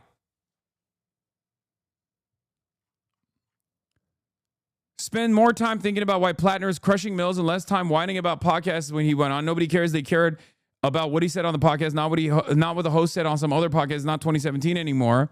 Okay? And then Neera Tanden goes, I'm shocked that Ryan Grim is defending anti-Semitic conspiracy podcasters with euphemisms like right-coded. Again, truly shocking. Okay? To which Richard Hanania, who is literally a fucking race realist, like, I'm losing my mind. I'm losing my fucking mind. He's literally a race realist. Like, he wrote extensively about different races being biologically superior to one another, but now he's a fucking libtard because he hangs out with the abundists. So all of a sudden, that's fine. Now, this motherfucker's like, the left is now having a debate over... The left is now having a debate over whether it's acceptable to bring anti-Semitic podcasters in the coalition. I've seen what this happened to the right. You know this is the road to hell. Graham Plattner winning should be a sign of the start of the Tuckerization of the left. To which I replied with, where the fuck is my reply? I can't even find it anymore. I tweet way too dang much. I said, this dude was an open race realist not long ago. A couple collabs with Vox writers, and he thinks he should be choosing who gets to be a part of the Democratic coalition. Lamau, get off Plattner's dick. To which he said, I agree that Plattner represents your worldview better than most Democrats. Something that he understands, by the way. Something that this fucking Nazi, and I hate to say this, but he's Palestinian. This Nazi Palestinian who loves Israel, by the way, agrees and understands. Okay? Even though many of you dumb fucks in this chat love chirping about it with your 48-month subscriptions. You're like, pfft. I responded to him and I said, do you think that the Democratic Party should welcome your pedophile race realism and Epstein defense or cut ties with an unimaginably unpopular genocidal apartheid state that's killing your cousins?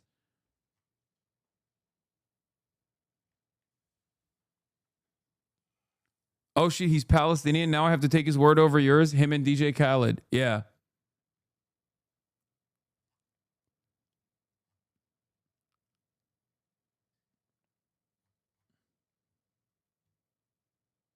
He must be mad Plattner got the tattoo removed. Leftists recognize and ran about the social conditioning perpetrated by the bourgeoisie. They see a grunt that was social conditioned into being an imperial soldier. They can't stop screeching about him never being able to change ever. Yeah. It's close. North Carolina is close. Okay, chill. What is this? Hey yo, that's not good. Leftists can overlook a record real estate mogul daughter chick who based for World War III with China, but not the more based Bernie crack because he was the average vet. Yes, he was a fucking grunt, dude. I do legitimately believe that he was a grunt and he was hopped up on grunt juice for most of his life. And then he took fucking psychedelic mushrooms and literally got one-shotted by watching the Majority Report. I know that sounds fucking stupid as hell, but I think it's dumber than assuming that he's a secret fucking neo-Nazi with a Jewish wife, okay? Who at the wedding party with his Jewish in-laws was running around with a fucking Totenkopf tattoo. I can't believe it. It sounds unbelievable. It sounds dumb as fuck. I know.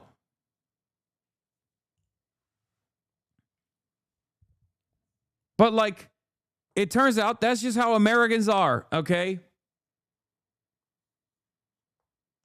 Isn't that fucking crazy? This motherfucker was shirtless dancing with a neo-Nazi tattoo on his goddamn chest with his Jewish in-laws right there, shirtless, at his fucking wedding. JD has an Indian wife just saying, yeah, I wonder what's more commonplace. Like, first of all, JD was a fucking libtard when he got married to his Indian wife. What are you talking about? He literally was busy writing books about how the white working class in Appalachia deserve less and should eat shit.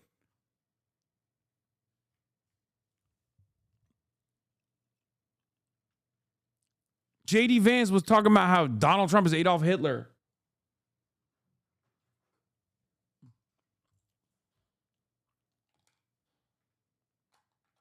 Which implies his in-laws didn't know what it meant either. I know. To me, it sounds fucking crazy. But I guess crazier things have happened. Damn, I got ignored. Now I got to change my entire political stance. Motherfuckers have never actually been friends with anyone in the military. My brother's a Marine, and one of the most out-of-pocket motherfuckers I've ever met. Says some absolutely insane shit, but his heart is in the right place. These Egyptians need to realize not everyone's going to be 100% morally perfect. No, you don't understand, dude. You don't understand. Every time I have this conversation with people, they try to like debate pervert me for some fucking weird reason where they're like, oh, social conditioning. No, it doesn't take social conditioning to join the military. It doesn't matter. Even if they join, I'm going to be honest with you, even if someone joined the military because they're a fucking bad person and they were like, I want to join the military because I'm a bad guy and I want to do bad things. If they get out of the fucking military and they're anti-war and they change their fucking ways, I'm going to support them. Okay? Suck my fucking dick. And I've never shied away from revealing that perspective. Okay?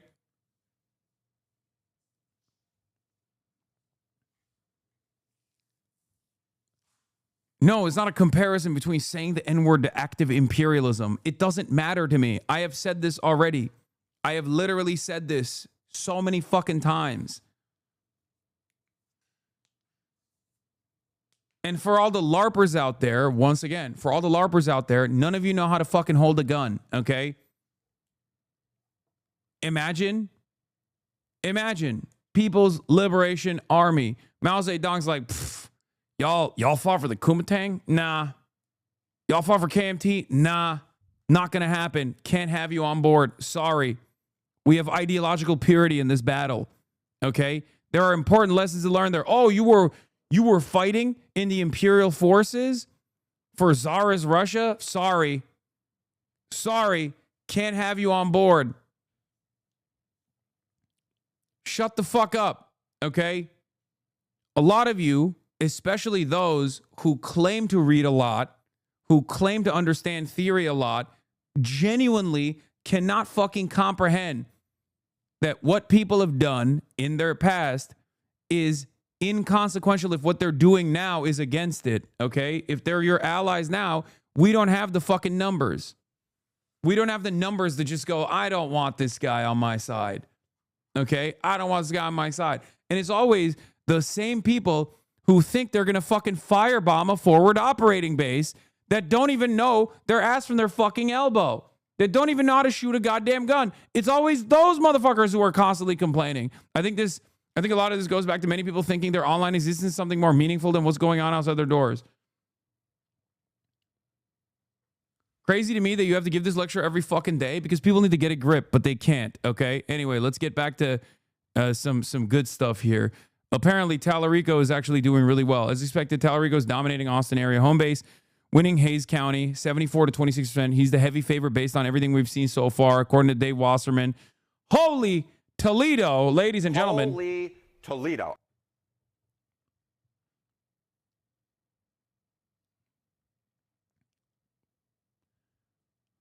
Ten goddamn years ago, people on Twitter were starting to get fooled by people who were Nazis running sock puppet accounts like this. Now we have legitimate people who are on the left who are lazy, who've been tricked by what is wrecker shit. Yes, that's why I don't give a fuck. I don't shy away from stating my position every single time. Whenever this conversation around veterans comes up, I always fucking explain to you.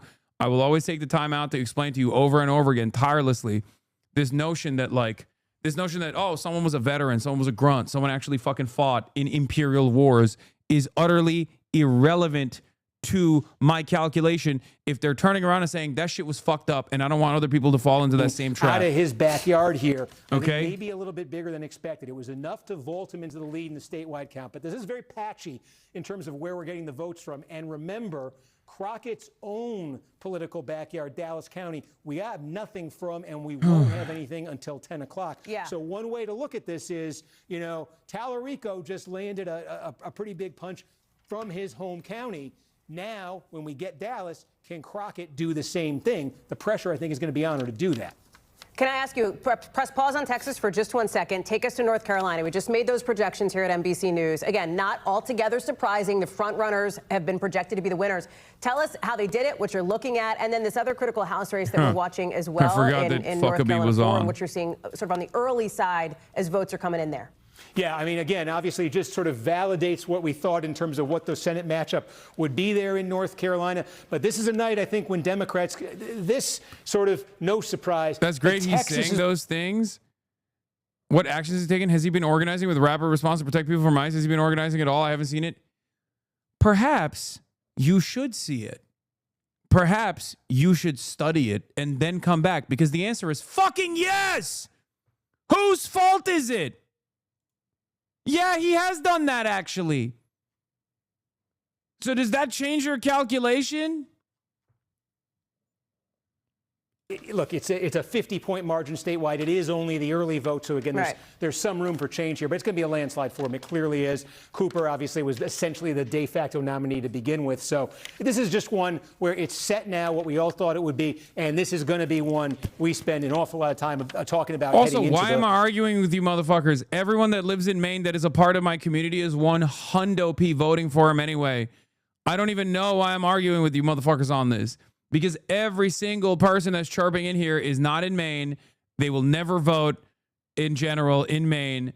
It doesn't even matter. Literally everyone that is in close proximity to Maine, or everyone that is even in the fucking East Coast that is a little bit more tuned into what's going on with Graham Plattner's campaign, they're already a fan of his.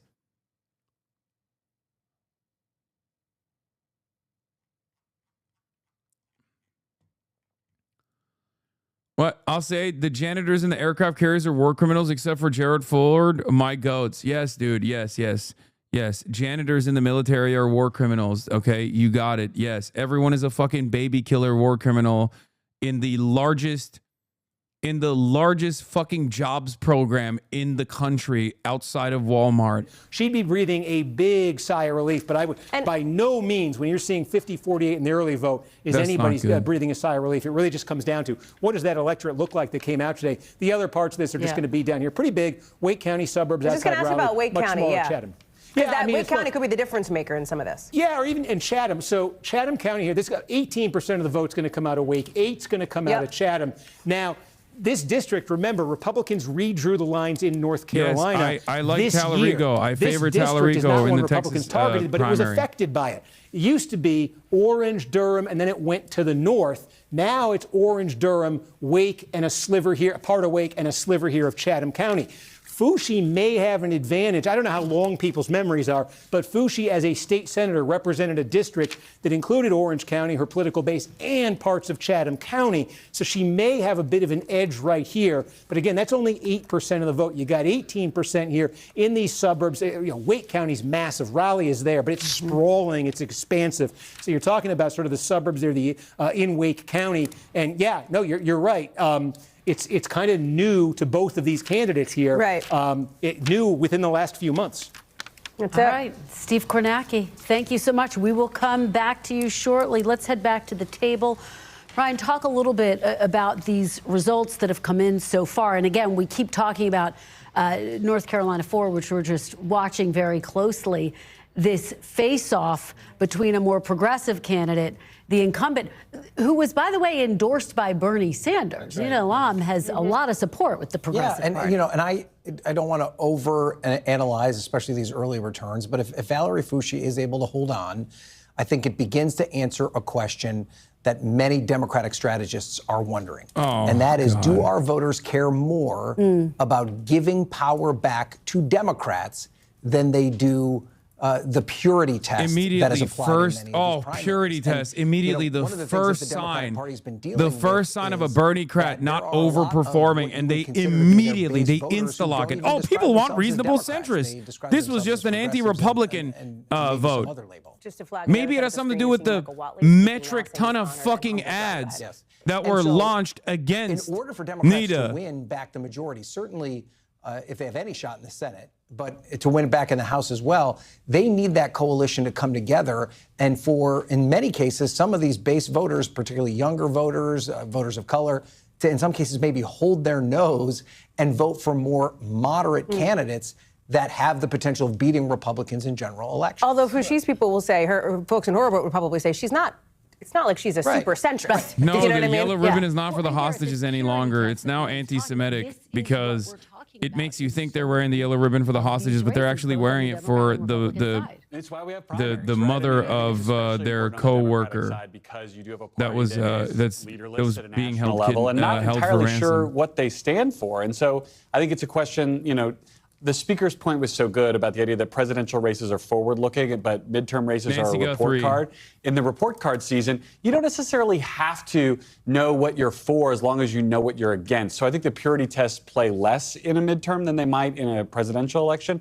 But it is going to be so true, this sorting of do Democratic voters, you know, what are they prioritizing other than just taking power away from Donald Trump? We'll learn a lot of that tonight. We don't really know. All right, let's bring back in former House Speaker Kevin McCarthy. Thank you for sticking around. You did with hang us. out. We Thank you. appreciate it so much. Hassan, you're an idiot, and you don't know what you're talking about. Now that I have your attention, Illinois Senate at race. the table, Mr. Speaker, and that is the purity Okay. test. We see it in these Democratic races where the incumbents are trying to hang on, and we obviously see it in the Republican races as well. Well, the challenge is if some of these members who are sitting in their late 70s or 80s continue to run, and then you get a young progressive to run against them, they get beat. And the Democratic Party is having a civil war internally. What do they want to be? And normally, if they've lost these many times, they usually wake up and they want to win. If you look at New Jersey and Virginia, they nominated people who they considered to be more moderate, who went to a military academy and worked for the CIA. That's Dan not Crenshaw's normal losing. for a Democrat, but they were very successful. Now we're looking at Congress, when you have a safe seat, this is where progressives feel their opportunity. When you get a Bernie Sanders and others that can supply you with money online, that's when people get waken up and get beaten if they've been sitting around for too long. Mr. Speaker, Garrett Hake and Ryan Nobles are with us, White House, Hill, respectively. Garrett wants to jump in. Mr. Speaker, it's good to hear you again. I want to ask you about Wesley Hunt in Texas. You mentioned that you were disappointed in him running for this race. I have heard that from people close to the White House as well. His early numbers don't look great. Can you talk about the dynamics that are in play here when you have someone in a House seat like this jumping up to get into a competitive primary and what that's doing both to the Senate race and potentially to the Republican majorities in the House? Well, let's think about this. Wesley Hunt runs. I endorse him, recruit him very early. He loses. I stay with him for 4 years to get him elected to Congress. And I don't know what happened when he got to Congress. He seemed to not like it because he didn't show up that much. He has an extraordinary background. West Point, helicopter, served. Whatever, legit important seat in Illinois. Man, what do you want me to do? Fucking pour through the candidates right now? Like, shut the fuck up. Take a day off. Like, we're obviously paying close attention to two fucking major races right now, both in Texas and also in North Carolina. Okay? Calm down, dude. I'm sorry I can't give you your fucking answer right now in Illinois. Who's going to run up against, who's going to take over Dick Durbin's former seat? Where more money is spent against each other instead of the Republican primary healing. And so, again, if we are spending money in a general election for a Senate race in Texas, that means we're making a decision that we're not spending as much in other seats to be more on the offensive. Genuine question, do you read campaign websites before glazing imperialist candidates? Play well for Wesley no, in his I like him because he's an imperialist, because I'm an imperialist. I'm an imperialist. I am an imperialist, okay? I love American empire. I love the murder of children globally, okay? That's why I'm saying I endorse Talarico or endorse Graham Plattner. Why do you not understand? I am a sheepdog for the Democratic Party. I am a DNC operative. I'm a CIA operative. I love the CIA. I love the FBI. I love the police. I love law enforcement. I love ICE. Okay? These are my favorite things. Finally, after 47 fucking months of being the most schizophrenic chatter you possibly could have been, I'm glad you have recognized it, okay? God damn, dude. Go build communism. Build communism right now. Build communism right now. Hit the communism button right now. Hit the communism button right now. It's on your table. I know it's on your desk. Hit the communism button right this fucking moment, okay?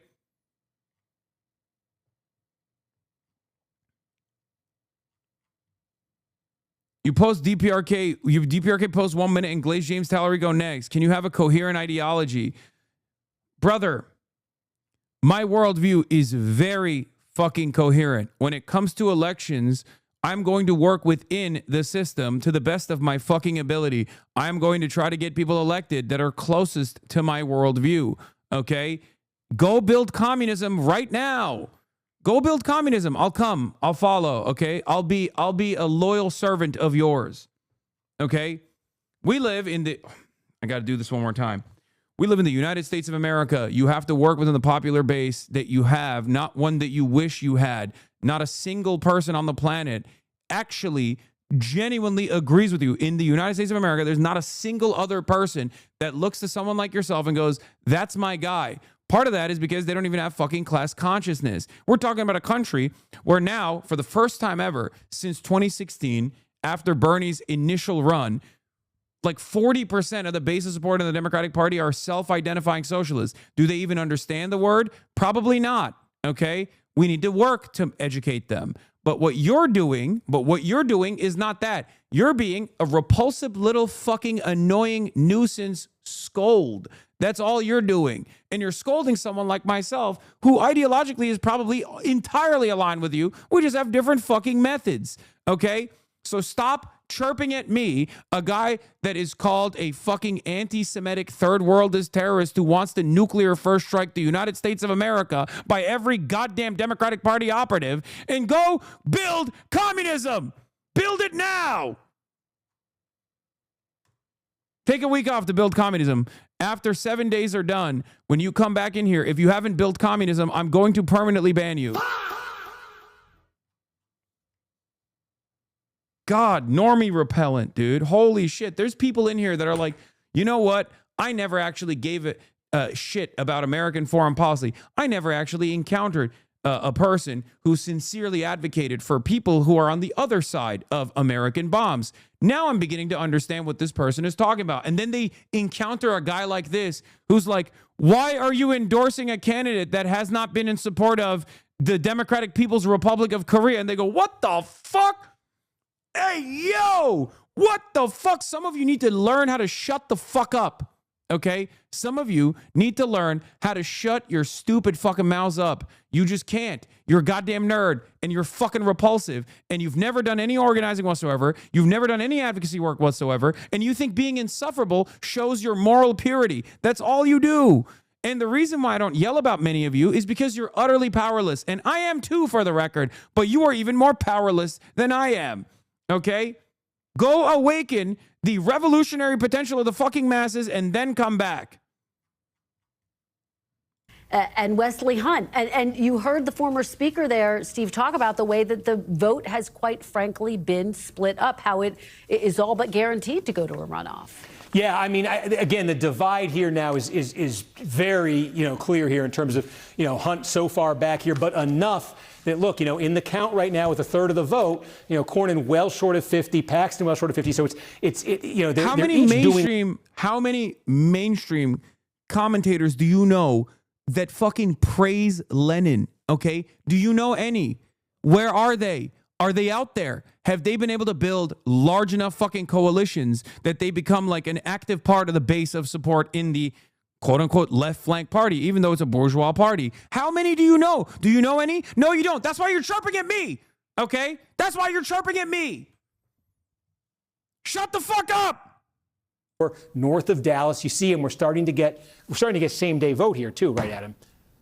Go yell at David Pakman. Okay, that's the big question we've been looking for is, are we getting some same-day vote? But this is Cornyn doing very well here. I think when you get, it's going to take a while on the Republican side, when you get Travis County, it doesn't have the same kind of wallop in terms of vote share that does on the Democratic side. I think Cornyn's going to do pretty well there as well. Interestingly, Harris County, this is 10% of all the vote on the Republican side, basically a tie there in the early vote. But there are still some areas on this map here that I think Paxton could get some could really squeeze some juice out of. This is the one I think I talked to you guys about this at the start of the broadcast, but Montgomery County, there is no county in America that produced a bigger vote plurality in 2024 for President Trump than Montgomery County. The growth here has been explosive. The population's grown like 400,000 people this century, 750,000 people. It's some of the most deeply Republican, deeply conservative turf you're going to find on the map anywhere. And I'm very curious to see what the number is that comes out of there, because I think the Paxton folks are probably expecting some big things there. I gave my left flank like 8 months of fucking content to worry about. Now they won't have to, now they won't chirp in here. Very interesting. And that's in the exact same area I was just talking to you about. I got to zoom in, geographically small, but okay. Okay. Sorry, there's a lot going on here. But this is the district. This is the district. Okay, there's 2 counties in this district. This is the county I was just telling you about. This is Montgomery County. This is part of Montgomery County, okay? Montgomery County is represented in the state legislature by Steve Toth. That's his political base. We don't have any vote from Montgomery County. BDBD? Chinese netizens understand me better than my own chatters do. Socialism for all is going to make like 5 new videos. Hasan feels that majority of people in the United States currently lack even a basic understanding of class concepts, let alone the ability to establish proper revolutionary political parties. Therefore, he believes his task is first to make Americans reflect on why they are so anti-left and to give them a foundational education in socialist knowledge. In his view, using existing major media outlets in the U.S., even those run by liberals, to widely disseminate his ideas is the best way to do his best under the circumstances. Oh my God. Common Chinese W. Oh my God. Oh my God, common Chinese W. Look at that. Look at that. It transcends beyond the language barrier, it seems. They can understand it.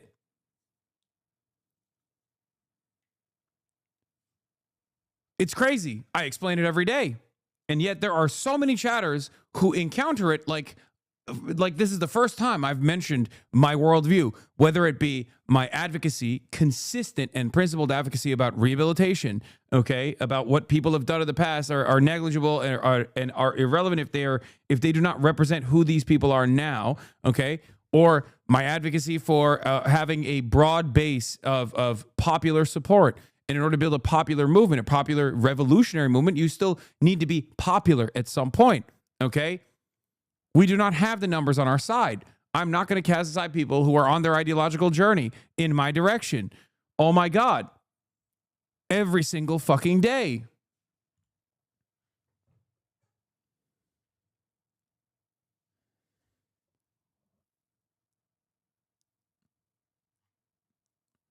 And it's so funny because like, I think the reason why people chirp this much is because they get a little bit of comfort in here where they think like, oh, well, all of a sudden we do have like more people who are self-identifying as socialists. Well, I'm going to gatekeep socialism by being fucking repulsive.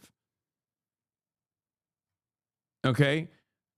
I'm going to try to gatekeep it because I'm a fucking hipster and I don't understand how building a broad base of support works.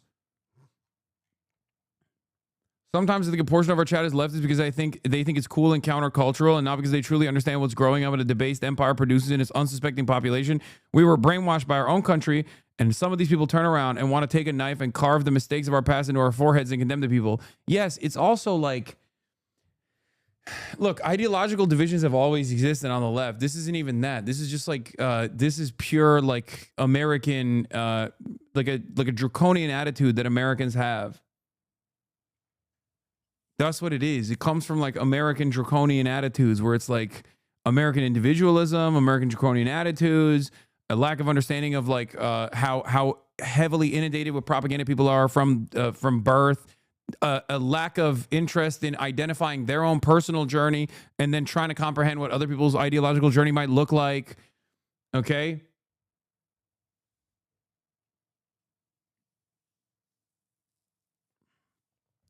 It's simple though. Do you want to know how that 49-month subscriber is going to come back in here? I'm going to fucking jiggle some keys in front of him with fascism. I'm going to show him fascists that I fucking hate, and he's going to be like, he's going to forget about these ideological divides and immediately lock the fuck back in. I know how to play you like a fiddle.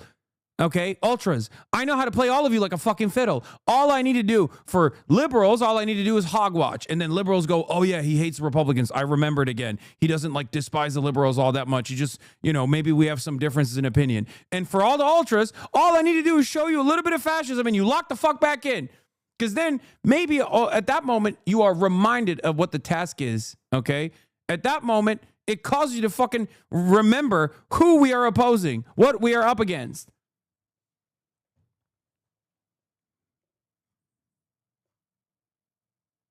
That's why I know, even though I gave that motherfucker a 7-day off, he's going to be in here every single day watching wall-to-wall coverage as I fucking talk shit about Israel and cover American imperialism, because he deep down inside understands that, like, these are concepts that I get, concepts that I recognize, concepts that I'm trying to educate people on, people who are just utterly oblivious to. It's crazy.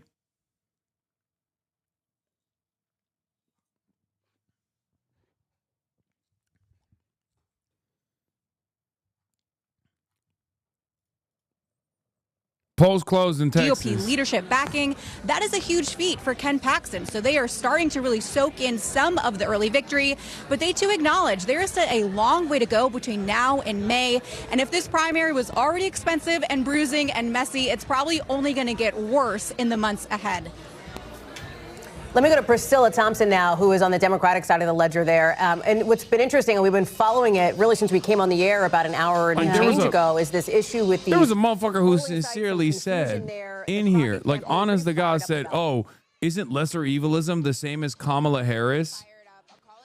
Like lesser evilism, like as though Kamala Harris and Grant Plattner's campaigning are the same, like their ideology is the same, their advocacy is the same. Now the same day is coming in, and Fouchi's lead is 11 points. How is that same day looking? It's breaking about even, 48-48 right now, with about 9,000 election day votes. Okay, so the same day vote is more friendly to ALLAM than the early vote.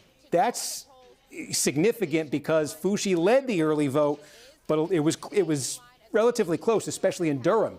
So now you're seeing in orange, remember, this is Fouchi's base, and ALLAM is now running even with the same-day vote. We've had a fair amount of same-day vote come in. She's running even with it. It has tightened the gap here. I can tell you as well, I think this is what would be very good news for the ALLAM campaign. In Orange County, in 2022, when these two faced off against each other, Fouchi won it. She won it 49-35. So it was a 14-point margin for Fouchi in the Orange County portion of this district back in 2022 same day, maybe when she she won can pick up. district-wide.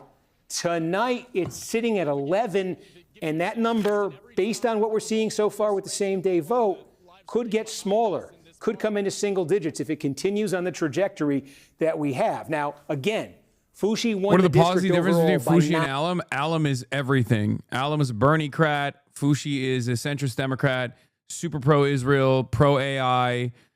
She has actually conceded on the Israel stuff and acted like in the last couple of months leading up to the election that she wasn't pro-Israel at all. But she's still getting funded by AIPAC subsidiaries. Hakeem Jeffries literally rerouted donations to her campaign from other groups. Pro-crypto, it's just everything bad. Pro-cryptocurrency. Pro-AI data centers. Pro-Israel. ALLAM, on the other hand, is against all of those things. She's perfect. She's great. Is a county commissioner. She's up 6 in the votes that have been counted so far, early vote. So, again, to put this in perspective, going back to that 2022 race, in 2022, ALLAM won Durham County in that race 46-40. She trails it by 1.5 points right now, but she's leading the same day that's been counted so far by about 6 points. But that's a benchmark for her. She wants to, again, she lost overall in 2022. So she wants to win this, I think, by at least 6 points here tonight. Take a look down. In terms of the vote totals, this is going to be the smallest to report out tonight. Now this, okay, if you're Fouchi, this is the best news you've seen. You've got 2/3 of the vote that we expect to come out of Chatham County. It is early vote. Do we have same day coming in here? Yeah, I think we have. Okay, that's the $1 million question. Is she also winning the same day? In Chatham, it's just 500 votes, and that was the newest thing that just came in, and that's Fouchi 49, ALLAM 46. Okay, So, okay, if you heard that, it's like a wash right now with the same day here. That if that's the case, this number is going to come down because, again, there's a lot of votes. A third of the vote is still to be counted here. If a third of the vote goes anything like the vote that Adam just said, which is basically a tie, close to a tie, then obviously what is now a 31-point lead is going to come down. But if it's even in the same day, this will still end up being a Foushee victory in Chatham County. And again, we said Chatham County added here through that redistricting. What propaganda was Plattner subjected to? Please tell. Have you met another human being in the United States of America? Or were you just isolated your whole life?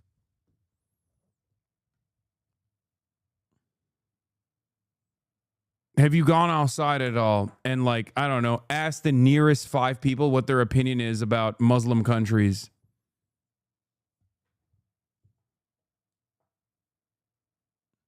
No, I'm serious. Have you?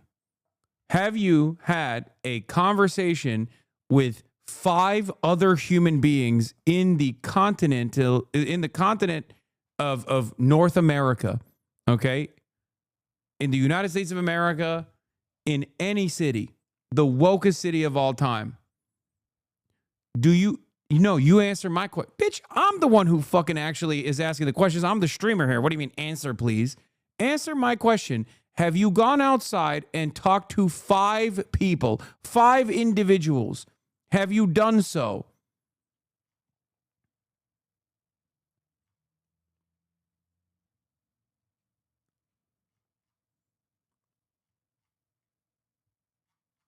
Yeah, okay, not everyone is the same, obviously. Okay, well then shut the fuck up. Now you know how it works. Much of a pad here in the voting as she can get with ALLAM right now. I Bro, think what are we doing? What are we doing? This is like fucking woke 1.0 shit, okay? Like the notion that people are never subjected to unlimited propaganda. What am I doing this for? If people have already been slotted into their destined, predetermined ideologies, which goes back into good-bad dynamics, right? Then why am I even here? Why am I even trying to educate people? Why am I even trying to organize people? Why am I even trying to do any sort of broad awareness initiatives? You know? People are born with the predetermined ideology, okay? And there is no such thing as cultural forces. Social conditioning is utterly immaterial, completely inconsequential, okay?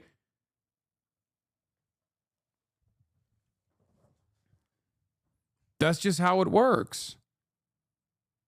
Why do we even talk about the structural forms? Why do we even talk? Oh my God, Brandon Herrera is going to win that fucking Uvalde seat, by the way.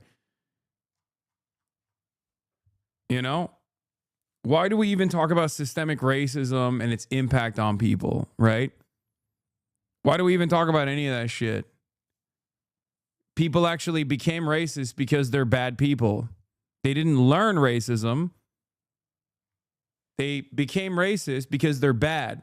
And you, on the other hand, might have been racist at some point, but that doesn't matter because right now you're an anonymous account on the internet, so no one has to know. But right now you're good. That means you were always good. You were always anti-racist. There is no structural forces at play here at all. Propaganda is irrelevant, utterly immaterial. How are you any different than the fucking libtards when you have this kind of idiotic assessment? Everyone is victim to propaganda. You're not better than anybody else because you didn't get hit with that fucking post 9/11 American jingoism and decide you were going to protect and serve. Okay? You're just not better. You're not better than anybody else for that reason. Okay? It could have been you as well. That is something I truly believe. You might think that that's not the case. You're like, nah, what? I would never fucking join the military. How fucking dare you? Okay, well, some people do. A lot of people do, as a matter of fact. Do we just fucking write them off? You and what army is going to save this country if that's the case? You know? Fucking stupid. Centers in South Texas, deep South Texas. Let's take a look at the Democratic primary for Senate because we've got, here it is, Webb County. And there you go. The early vote is in. Talarico 65, Crockett 31. I have my benchmarks. bend over here. All right, I have my benchmarks. And yeah, I got Crockett sitting here at Talarico at 62 in my benchmark. He's running at 65 in the early vote down here. Again, this is totally consistent with what we've been talking about here.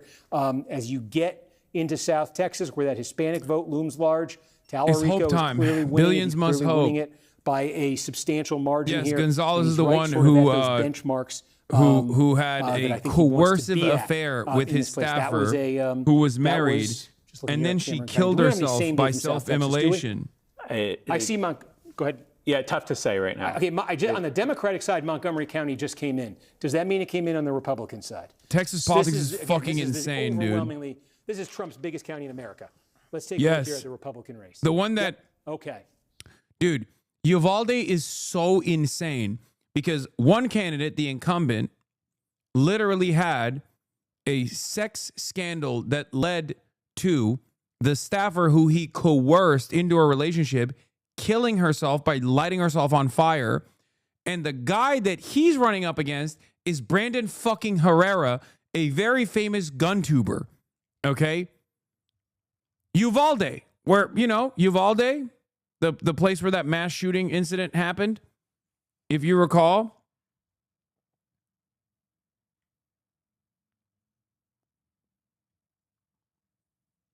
Those are the two fucking candidates.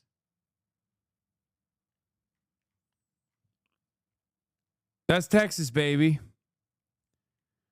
What's next? Donut operator for president? What are you talking about? Brandon Herrera is besties with donut operator. Al Green is losing. Not my goat. I don't know anything about this. This caught me off guard.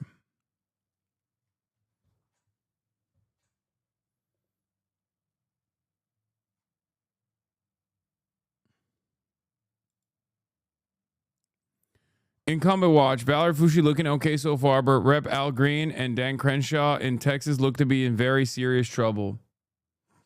I want to hear that Foushee is in very serious trouble.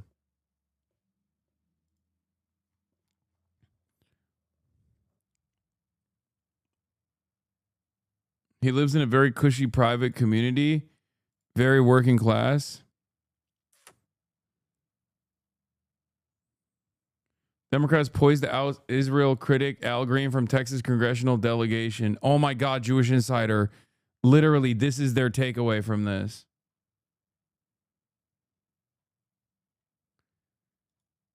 David Hogg's candidate? Oh no.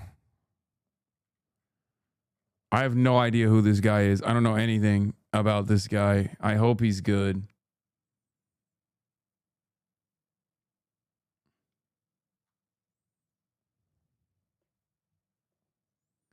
His challenger, Representative Christian Menefee, has been a more reliable ally of the Jewish community. Oh, God. You're still avoiding the criticism. It's not that Plattner can't change. The problem is that he shouldn't be any sort of leader in any sort of leftist movement with his history in the U.S. military in Blackwater. Plattner running to try to be a major voice for progressives is blatant opportunism. Dude is still in Blackwater when you started streaming on Twitch.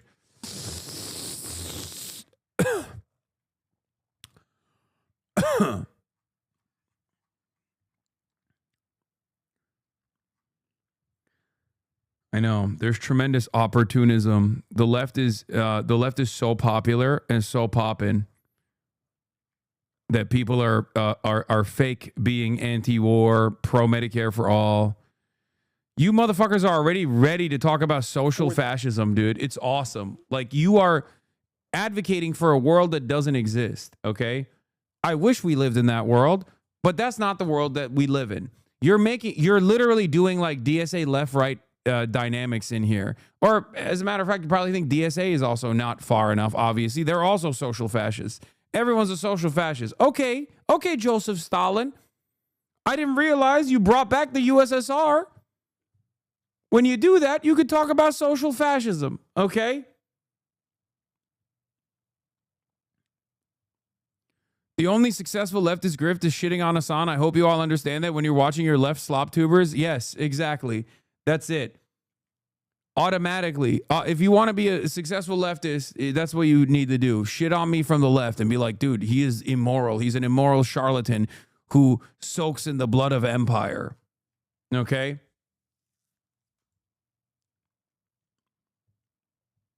Honest question, what is social fascism? What does that mean? Social democracy is the softer wing of fascism because liberalism still yields fascism. Therefore, social democrats that are still liberal capitalists are social fascists.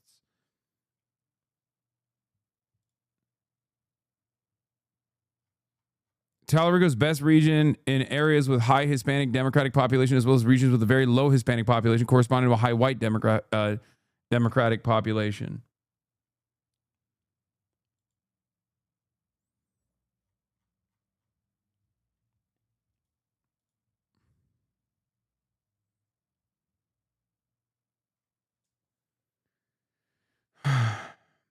Do you think it's right to inherently trust someone less if they're wealthy? Yes. Including me. This year, which have been, I think, helping Cornyn's overall number. You know, you're seeing there Cornyn ahead by 3 points in the count right now. But that batch that Paxton just got out of Montgomery put a dent in that. And what a build up for nothing, guys. We don't have the we don't have Montgomery for the House race. We only have it for the Senate race. I wasn't sure. I was hoping for a big moment there. But anyway, that when we get that, which I think could be moments from now, I think we're going to know a lot about Dan Crenshaw and what's going on there. All right, Steve, can you bring us up to speed on what's going on with James Talarico and Jasmine Crockett? Because that's obviously one of the big races that we're watching tonight. Yes, and you had asked me about the Hispanic vote, and now I will answer your question because we are finally getting, I think we are getting a very, what timing, you guys? Bexar County. This is San Antonio. This is 8% of all votes in the Democratic primary when all is said and done.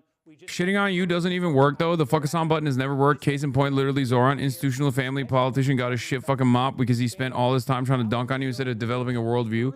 Yes, I was talking about on YouTube. On the YouTube algorithm, you might get an initial boost and then, you know, get cast aside.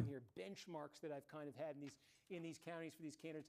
I think from what we'd seen elsewhere that Talarico perhaps wanted to be doing a little bit better or wants to be doing a little bit better than 56. Al Green was redistricted out of his district by the Republicans. Menifee's the young progressive that used to be a private equity lawyer but is pro single-payer healthcare. He's the incumbent of his new district as of 2 months ago.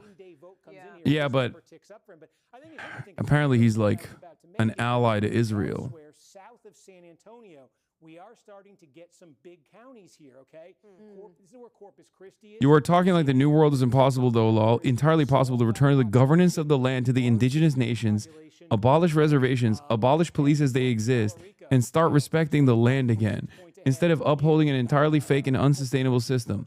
Entirely possible to happen in the next 25 years. Here's a huge one, Webb County, where Laredo is, 34 points. These are all numbers in deep South Texas that are very consistent with Talarico winning the Hispanic vote, and I think winning it sizably. So that was one of the mysteries that we had in the polling coming into tonight. Was what don't trust Hasan. Never trust Hasan. Don't trust Hasan. Don't trust HasanAbi. Deep South Texas, I think we're getting a very clear look. Although, again, I will say I'm interested here.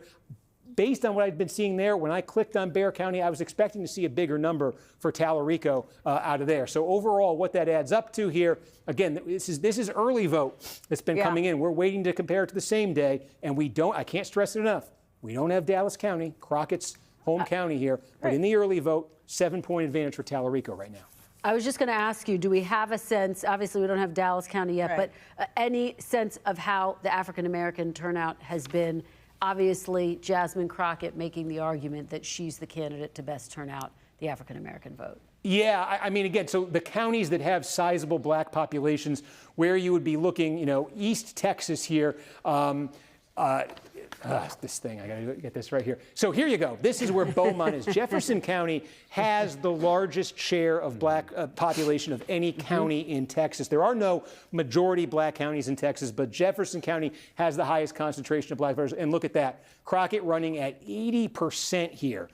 This is the early vote, but this is 2/3 of the vote. And again, this is expected. I think I in fact have a benchmark written down here for Crockett. Menifee said the October 7th attack by Hamas was sure, but Israel's 80% out of retaliation has been Jefferson County. excessive. She's running at 80% in the early vote right here. So let's see if that continues. But that's single consistent baby with the candidate who is either winning the black vote. Israel by or Gaza has to worry overwhelming about margins. being bombed. So, Steve, we're What babies in about Israel have to 36 worry minutes about being away bombed, from, dude? What obviously, the fuck are you full close talking there about? in Dallas County and in that section of Texas there. I would never ask you to make a prediction. Who, on I the wonder, crystal has a ball, bigger but if you fear were of... looking- Which baby has a bigger fear of being bombed? Babies in Gaza or babies in Israel? Even with Iranian retaliation.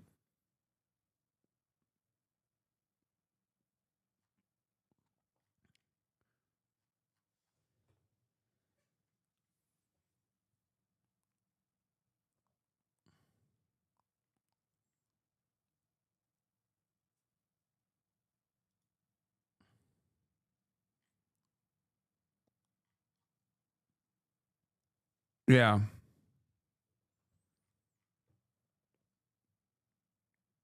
This is what happened with Gonzalez, a Republican congressman and father of 6, tweeted this yesterday. This morning, texts were revealed showing he texted a female staffer at 12:51 a.m. Anal question mark. She later died after pouring gas and lighting herself on fire. And now, the person who's going to win that seat is Brandon fucking Herrera.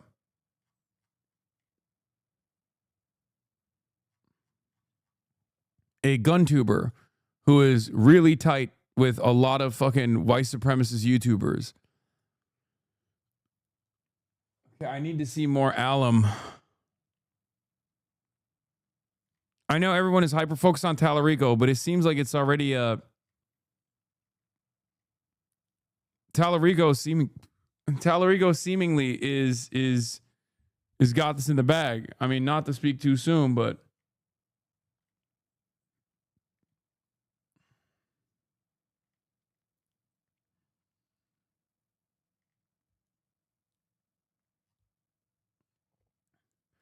Crockett crying about cheating. Already stated. No, it's because there was some, Talarico posted about this as well. There was some like Texas election engineering taking place. Where I think there was an issue with like voting stations or something. And they kept it open until 9 p.m. It's less than 5 points right now in the ALLAM's race. I know, but usually this is like, it's hard to recover. I mean, I don't know the areas that well, but unless there's like a fucking college town that's going to pull through, especially with the youth vote and a primary, it's going to be tough.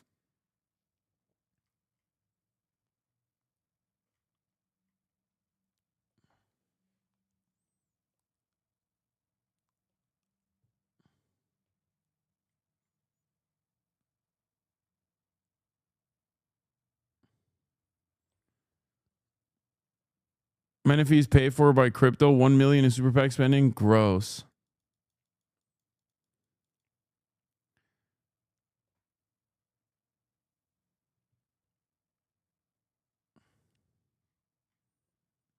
I mean, when you got 73% of votes in and there's like a 5-point difference, it's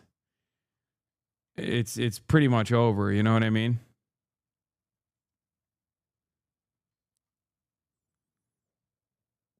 Valerie Fouché has an asterisk by her name because she's the incumbent.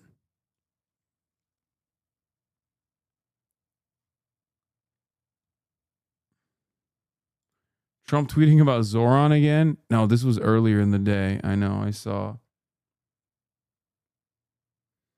Talarico took Adelson money for gambling? Yes, I know. He had a pretty solid answer for it.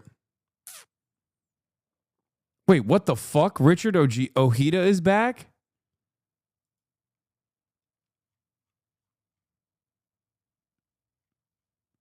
Wait, what? Wait, what the fuck? That's like the OG Grand Platinum.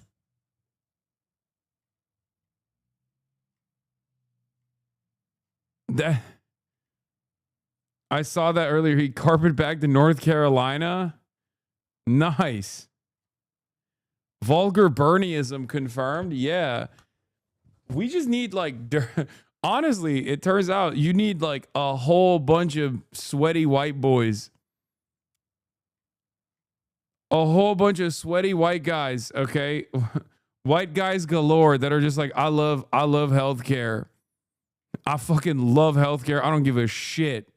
I hate Israel and I love healthcare. I'm a white guy and I look and sound exactly like a chud, but I'm woke.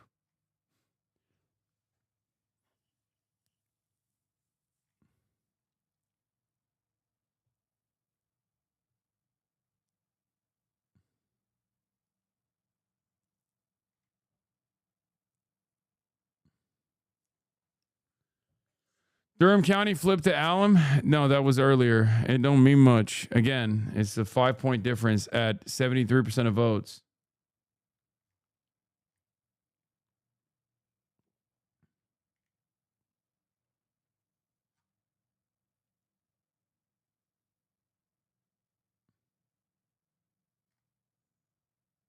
That's low-key you when you play video games. Woke chudism is actually the first step towards global space communism. Yeah. I've seen enough. Senator John Cornyn and Ken Paxton advanced the GOP runoff in Texas Senate. Yeah, you gotta act like a chud, but think like a woke. That's what it is.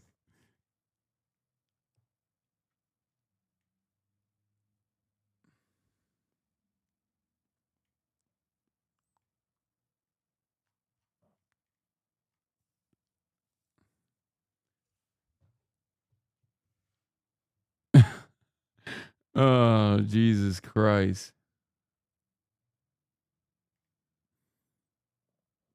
Bro, you haven't been talking to your boy Kyle if this was a surprise. This Democrat is Trump's worst nightmare. About the way Democratic leadership has performed. Yeah, see? Act like a chud, think like a woke.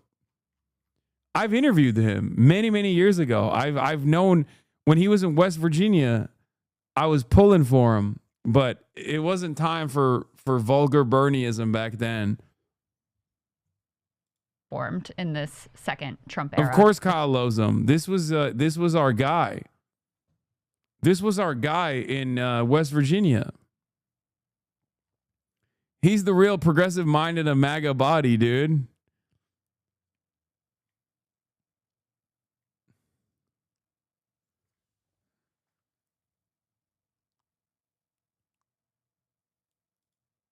Yeah. That's why I say he's the OG Grand Platinum.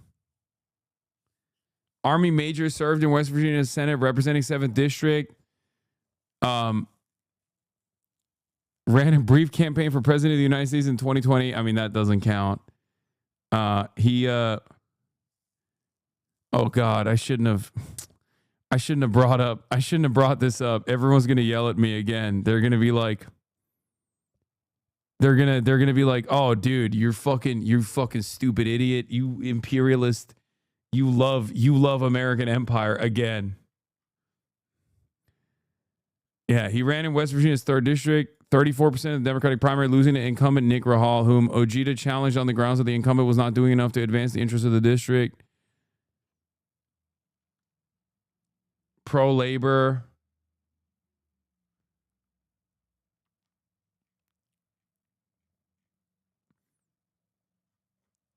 Ojeda said, where I come from, when you graduate high school, there's only 3 choices: dig coal, sell dope, or join the army. And I chose the military. He served 25 years in the United States Army, starting as an enlisted soldier before going through officer training and rising to the rank of major. He earned 2 Bronze Stars during his service. He spent time in South Korea, Honduras, Jordan, Haiti, Afghanistan, and Iraq, where he was attached to the 20th Engineer Brigade. He became a junior ROTC instructor.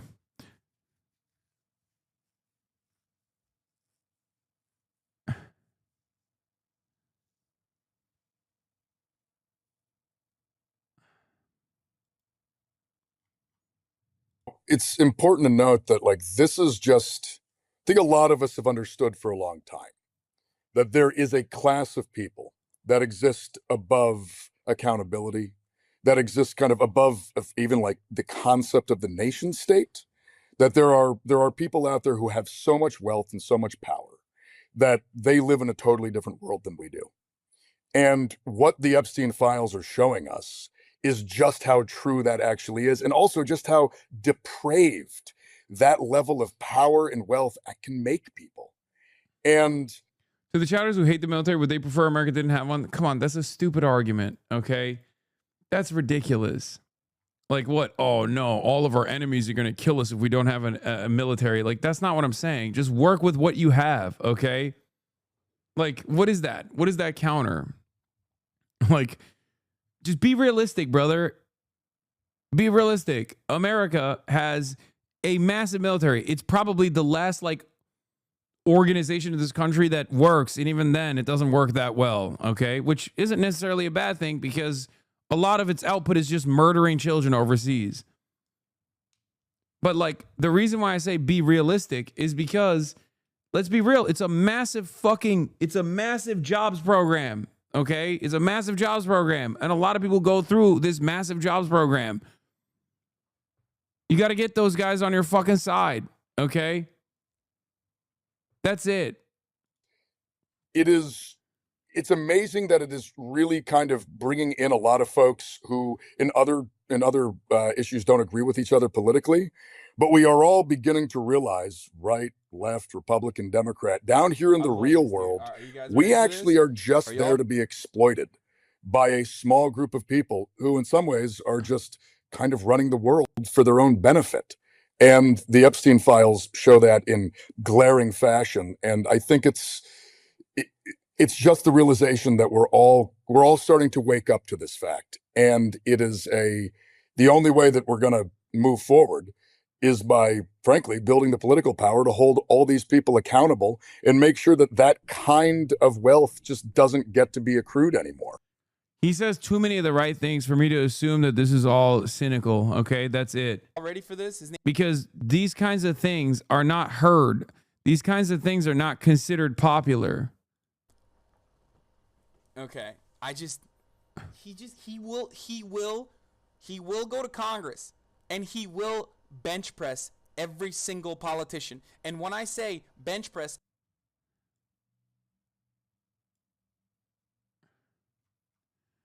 I was in chat for this. I'm surprised. You're an 83-month subscriber and you're not yelling at me right now about how I dared show you a fucking military veteran even from September 29th, 2018.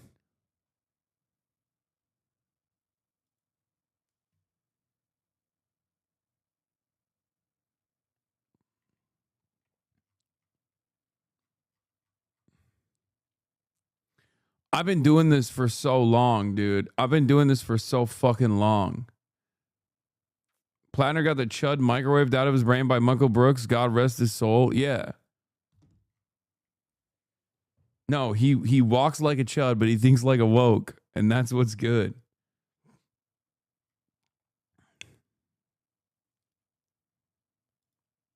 Sagis over NIDA ALLAM bros.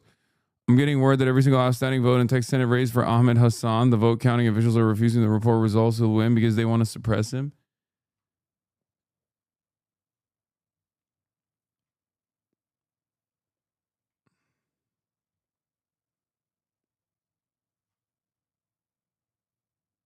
Link their own tweet award. Look, free fish at the bottom. It's a pattern.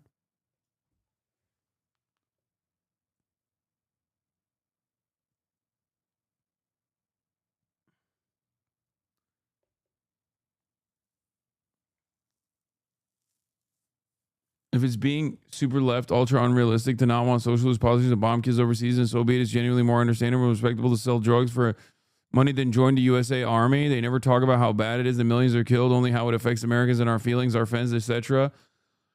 Okay, dude. Is there a popular constituency for this? I can't even get motherfuckers to be anti-Zionist without harboring resentment for Jews. And you're over here like the only reason why the actions that are happening in Iran right now are unpopular is because by and large, Americans understand that Israel pushed us into doing this. And many of those Americans, let's be fucking real, are actually going, Jews made us do this. Okay. You have to understand the dynamic of like the average person. Like It's ridiculous. It's ridiculous that I wish we lived in a world where like the third worldist position was the popular one in the fucking imperial core. It's not, okay? Jesus Christ.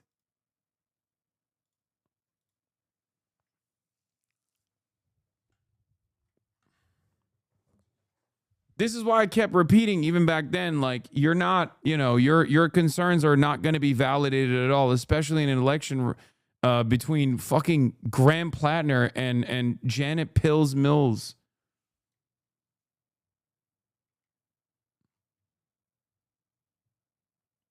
Why are you so insistent on defending this fucking Nazi Wehrmacht Marine? Oh, because I love imperialism. I love American empire, and I want to continue it till the day I die.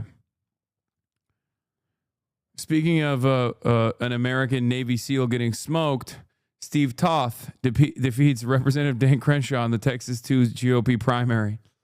RIP to Dan Crenshaw. One of my ops is fallen.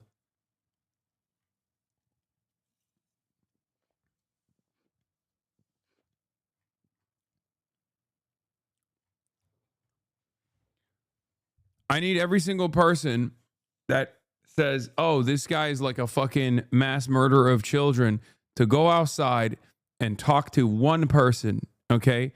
Just one. That's how confident I am that if someone were to hear your worldview, no matter how correct it is, okay, your skepticism, no matter how valid it is, they would kill you with hammers. If you walked up to the first individual, could be like an 87-year-old lady, okay, in a fucking wheelchair, and you said, don't you believe that the American military is a death machine that is simply around to destroy the third world, destroy the global south, and extract imperial super profits? That old lady would bust out a hammer from her fucking old lady purse and beat you to death, okay? You're fucking delusional. Like, you're insane. This is why I say bus driver test, okay? Go up to a bus driver and ask the bus driver what their opinion is on American imperialism. It also happens to be my least popular point that I make routinely. It's very popular in this community because I've been able to hit you over the fucking head over and over again about America's foreign policy being, you know, not overall good for the world or even people in the imperial core. But like, you're just not, you're when we're talking about elections and shit, like, you're completely fucking delusional.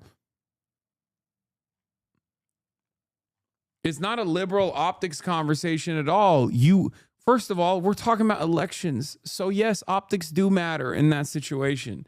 And secondly, this is not even an optics conversation. This is you just being delusional and thinking that like your morally correct positions, no matter how sweaty you might fucking come across as, okay, in the real world, your morally correct positions are utterly terrifying or disgusting to the average person, okay? And until you build a reliable base where people have that political education, people have that understanding, that mutual agreement, the respect and dignity offered to those in the third world, you're not ever going to get your points across. So right now, you're arguing with a person who understands where you're coming from, okay, with idiotic expectations. You have idiotic expectations.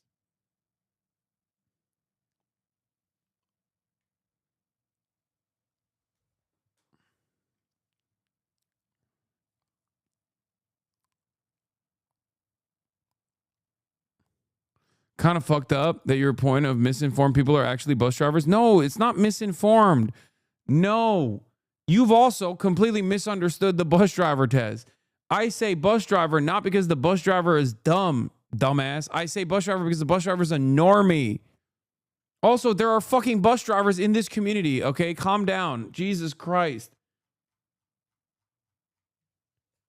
The bus driver test is for the normal person who hasn't like thought too deeply about a lot of these things or knows anything about like online drama. Okay?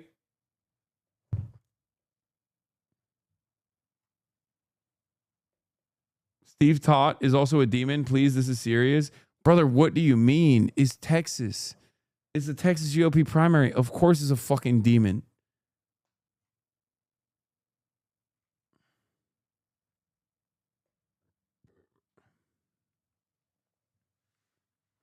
It's literally just basic American mindset 101. Not many people seem to get it. Yeah, but I also, why do you treat people like this seriously? Because there's a lot of them in this community and they could be really good advocates. And I hope to God that they're not going outside and like presenting their worldview in this way, because that's fucking embarrassing. Okay? Like, you got to slowly feed this stuff to people. You got to slowly but surely help them come to these conclusions, help them arrive at these conclusions on their fucking own.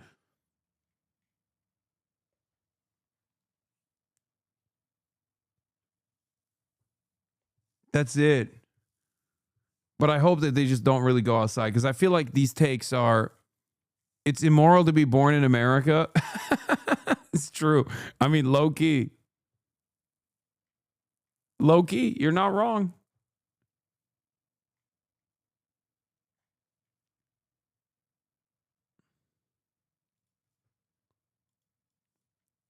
There's actually so many elitist leftists I'm coming to realize. Fact check that is true. I mean, there are a lot of people who want to like, there are a lot of people who consider it to be like a fanciful ideology that's gatekept. Then there are also some people who like legitimately have a moral position on this.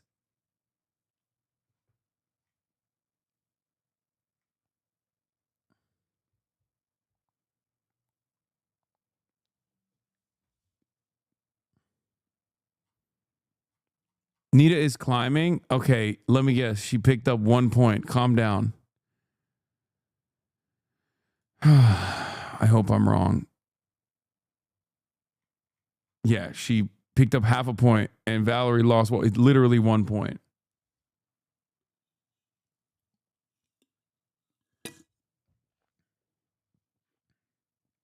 Ow, fuck.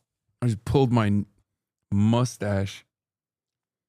God is punishing me.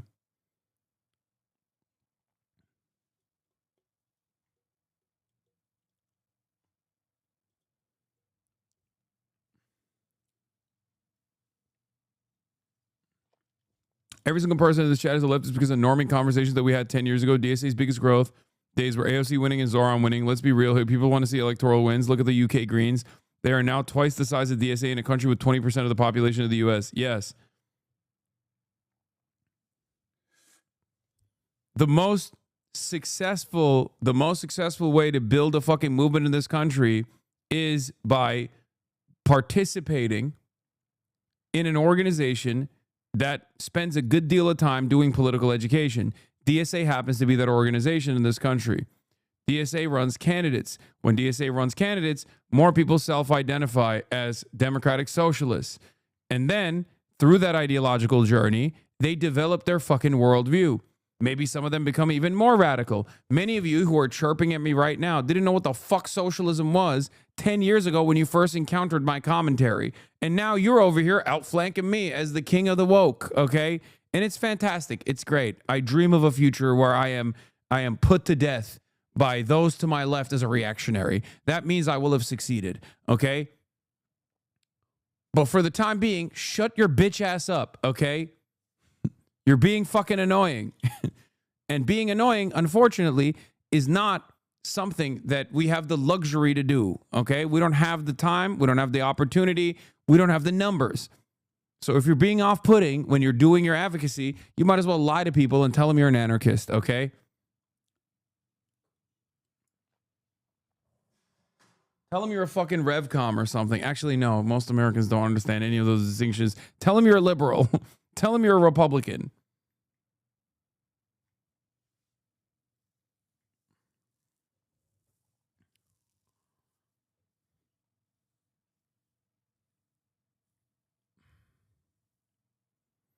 Does this apply to Israel? Genuinely asking, what do you think? What do you think my position is on giving people the room to learn about Israel? I wonder if I spent every fucking waking moment since October 7, 2023 literally telling chatters in here to have an open mind to people who are just now finding out about Israel.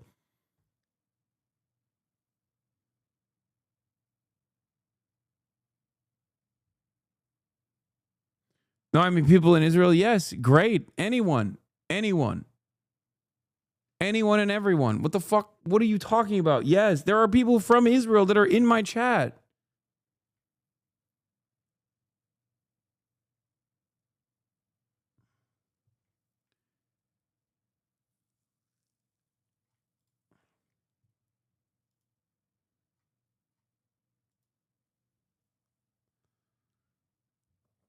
Please stop raising Unc's BP with questions like this.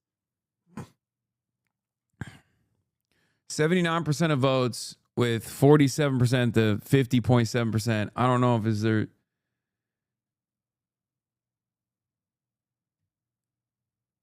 Gallego's got bad news for the Mills Mafia. You endorse. Yeah, Ruben endorsed Grant Plattner.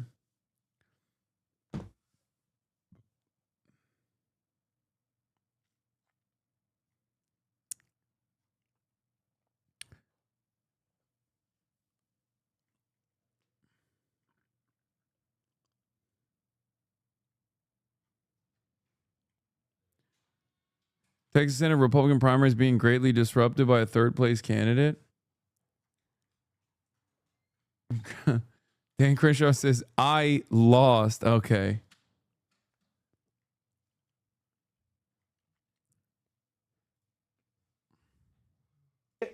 Percent of the vote on the Democratic side. The biggest single thing we're waiting for on this map is Dallas County. How big Dallas County could be, let's estimate 12%. Somewhere in the neighborhood of 12% of all votes that are going to be cast across the 254 counties of Texas are going to come out of Dallas County. And Dallas County is the home of Jasmine Crockett. So an hour or two ago, I've lost track of the time, in Travis County. If Talarico wins, I go back to Talarico's church. county, That's crazy. it turns out generally a slightly I've heard smaller Ed and number of Jermenta want votes in Crockett to Dallas win. County. Is I don't this know true? exactly how that's gonna No. look What? with all Where the turnout fuck did issues you? they've had in Dallas County today?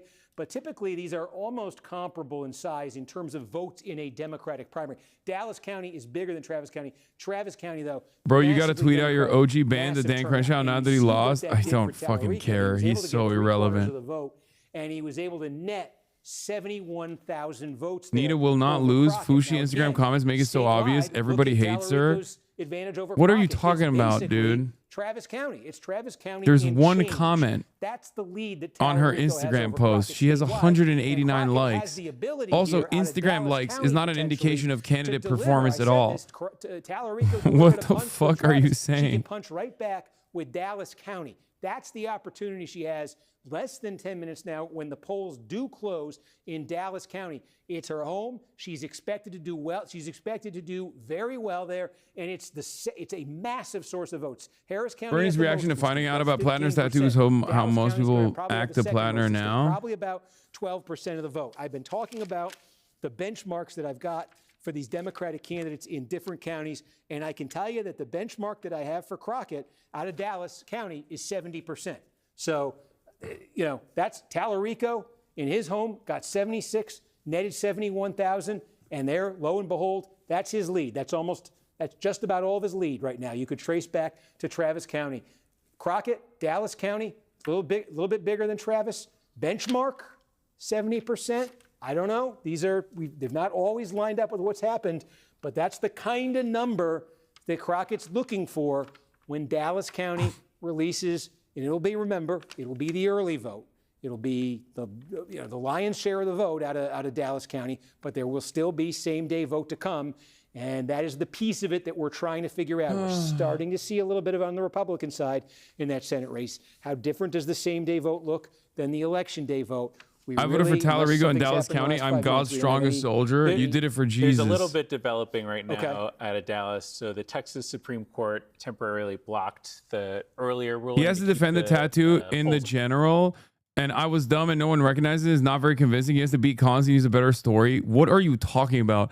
He should go up on that stage and be like, yeah, I actually was a Nazi and he would still win. What the fuck are you talking? Dude, this is what I mean. You guys are delusional. You don't know anything, okay? No one fucking gives a shit. You're crazy. And so they're trying to figure out, I guess, now what to do legally with the ballots that have been cast or the votes that have been cast. Yeah, there's some fuckery going on in Texas with votes past 7 p.m. How different does the same day vote? There's a little bit developing right now out of Dallas. So the Texas Supreme Court temporarily blocked the earlier ruling to keep the polls open till 9. So there's a big question. There's question marks about those ballots there, or those votes that have been cast since the original closing time, and now unclear of how it'll affect reporting or the results. Say this again. So the Texas Supreme Court. You thought people cared about the tattoo more than earlier Chad did? ruling. Yes, I was shocked at how little people knew about what a totem cough was. Of course, I'm fucking tuned into shit like that. Legally with the ballots that have been cast or the votes that have been cast in that extended period. Okay, in this 2 hour. Okay, so do we have? So, and we don't know then if they're going. That means. Yeah, it just. That sounds like they're not going to. It's playing out. I right was now shocked because I'm so fucking knowledgeable about shit like that, and yet less than a third in this community, when I've actively talked about like Nazi tattoos and Nazi signals and shit like that, knew what the fuck it actually was. It was shocking. Jointly, they can. I feel like a failure in my political education. That chatter who was in Tim Heidegger's podcast, absolutely in the chat. No one knows which skull and crossbones of which in USA you are in the Dallas County 0.1%. has been that the two parties run them jointly, and what they've done is they've had these county voting centers that you could go to. You didn't have to worry about finding an exact precinct and going to the exact correct precinct on election day. You went to the county voting center, you voted, and that was it. That worked that way for the Democratic and for the Republican primaries. The Republicans in Dallas County, Texas, said they did not want to do it that way this year. They wanted to go to a precinct-based system. So this applied to what happened for the Republicans. The Republicans have reported out vote from Dallas County tonight, but they essentially set up their own, and the Democrats were left to set up their own. And so this, based on precincts, based on voters having to now go to these individual precincts. And there were reports all throughout the day of voters on the Democratic side who were showing up at where they traditionally gone, being told, well, this is no longer your precinct, you got to find your precinct, all of that confusion. So there was a court ruling to keep the polls open in Dallas County till 10 p.m. Now a higher court has stepped in and invalidated that. And so the question is, these last 2 hours, while voters have been casting votes after 8 p.m., they've cast them, a higher court has stepped in. What's the status of those votes? What are they considered? Do they put them, and what do they do in terms of reporting out the votes from before 8 o'clock? Do they put the ones that were cast since 8 aside and report out what came earlier? Do they put everything aside and wait for so you're probably following, if you're watching this, you're super engaged in this, and you're trying to answer these questions too. You're trying to figure this out. We are too. And Adam, like, if you want to just read any guidance we get, if you want to just see anything we have from our reporters, please do so. Tell me. Because again, this primary. Bro, I really think. I don't want to say it's. I really think Talarico could be the first blue senator in Texas. County, but you can in see a what long I'm, time. What I'm describing there in terms of the singular importance of Dallas County to what's left here. Because I'm just looking, I really do think that.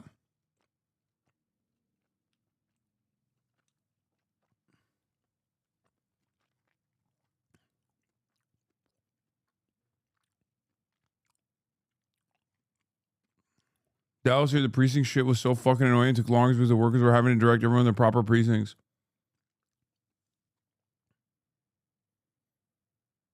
At the request of Attorney General Ken Paxton, the Texas Supreme Court has halted Dallas judge's order to extend voting hours. The court has directed the election officials to set aside ballots cast by anyone who was not in line by 7 p.m. It's so crazy that the guy who's running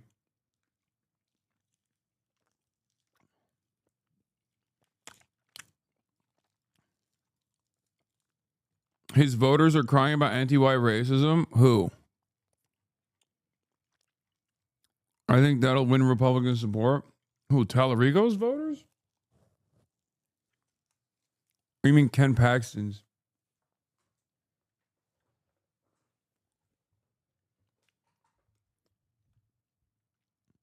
In Behar, some polls were slammed, some were empty because we didn't know we could go wherever we wanted.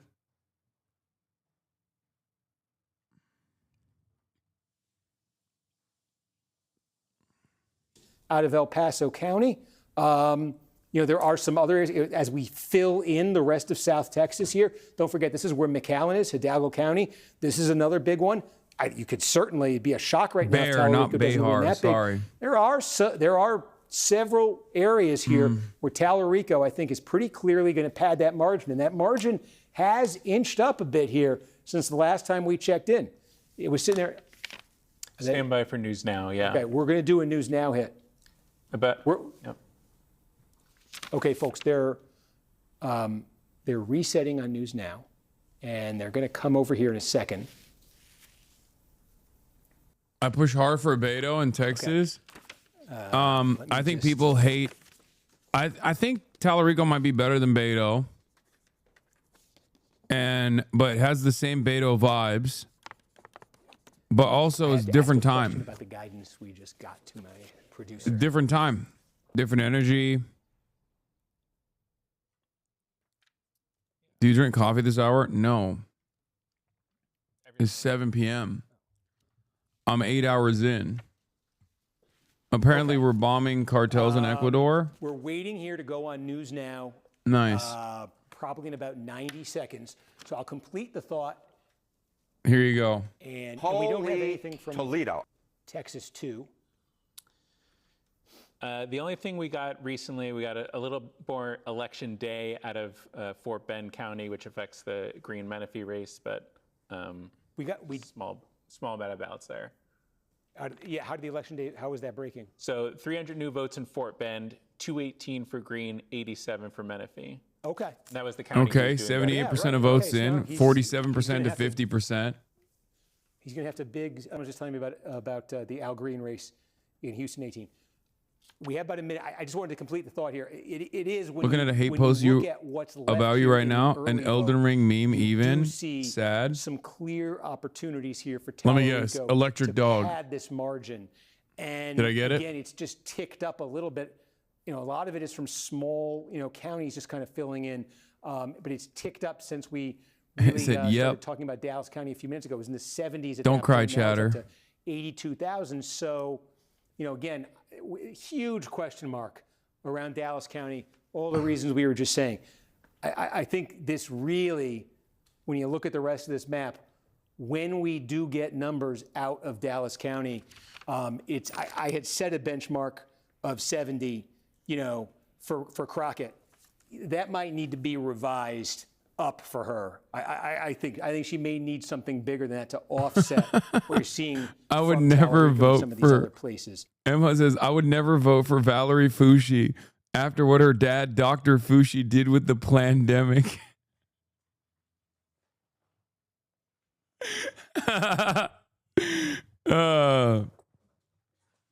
It's true. You're so right. I didn't even think about that. How can people in North Carolina do this? Papa Me had a pretty funny reference to you in his most recent YouTube video. What was his reference?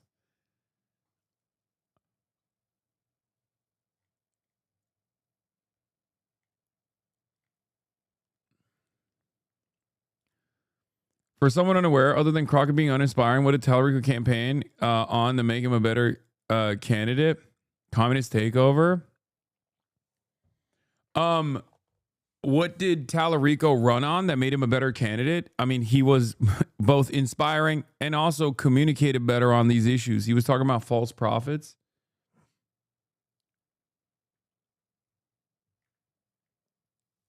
What does that even mean? Oh, false prophet. Send me the link. He's mentioned you a few times, not negatively either. I know he's like homies. He's really good friends and co-host, I think, with Noel Miller, who is my homie. I think his Oh, Dave Wasserman calls it for James Talarico. It's over. Hey, channel, how you doing? How you doing? What did he say? Where did he fucking mention me? Oh, this guy is, this is a crazy story. I know this guy. He got arrested, didn't he?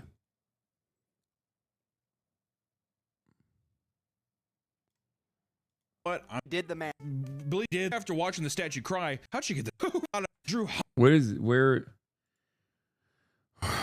in this 25-minute video does he bring my ass up?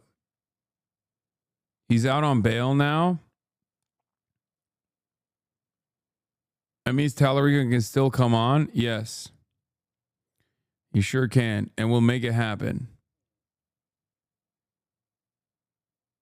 Early in the video?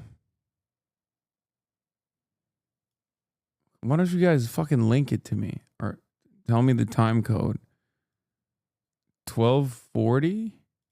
False prophets are an issue even today. Look no further than the bizarre and widely publicized antics of Ebo Noah. Not all prophets stand behind a podium giving speeches all day. Ebo Noah actually gained prominence posting to platforms. But she doesn't have a twin. On more than one occasion, she has shown up to her sermons with a single box of pizza or plate of gnocchi. The f is gnocchi? She stated, and I quote, "It was a pizza for 4, and 25 of us ate from it. It never got any smaller." She sounds like an amazing illusionist. Or do you think is she actually blessed, Nick? I think so. Maybe. The Corona thing fucking... The Corona thing, I'm not gonna lie, the COVID thing, it hit. You guys lied to me. It's not a... What are we doing here, man? Communists would destroy Rome, and the Catholic Church would be completely taken over by communists. Oh. It's big lightning, thunder and lightning. Can you imagine that? Communists taking over. Whoa. This is she watched. That's it. That was it. That was the reference. Y'all fucking... I got excited, dude. I got excited. It's just 2 seconds. It's a 2-second edit with a light mention of me shocking Kaya, zapping her out of existence. I thought he was, I mean, I like it. I still, you know, I played multiple times in the video though, like at least twice. Nice. It's like the SpongeBob meme, dude. It's like me going, look, I'm there. Kernacki on the screen and invading US, invading Iran, and we get this. Okay, bitch. It's been 8 hours and 20 minutes, okay? We can sometimes do other shit. God damn, y'all are a bunch of whole-ass losers. I swear to God. Y'all are fucking crazy, bro. Literally 8 hours and 21 minutes of fucking wall-to-wall. What is this? Tim Pool made a video. Pro-terror grifter. Sunbiker tells followers just make fucking suicide drones. Explosive ordnance. Bombing just for the love of the coalition. It was a university government operation investigating commercial drone expansion. What is this? Dude, people don't even watch this. People don't even watch the comments. Content. They just go straight. This guy needs to be on a terror watch list. He's unhinged. Hasan has literally told people to go out and commit acts of violence. They're like mad at Tim for being like, I don't think Hasan literally meant like, I don't think Hasan was explaining to people how to procure weapons of death. Okay?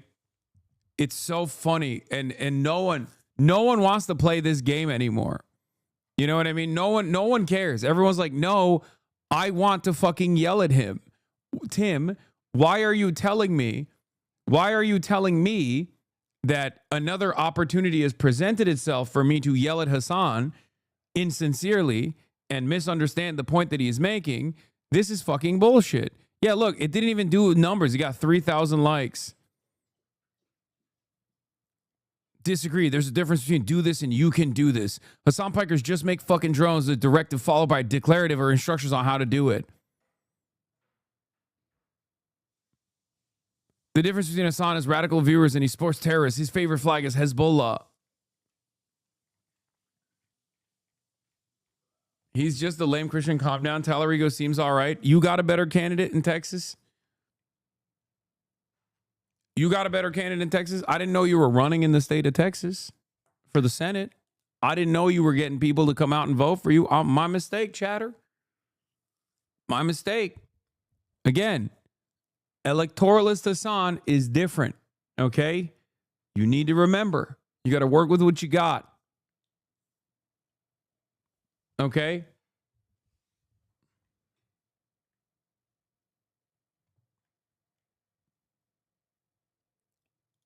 Bringing the band back together.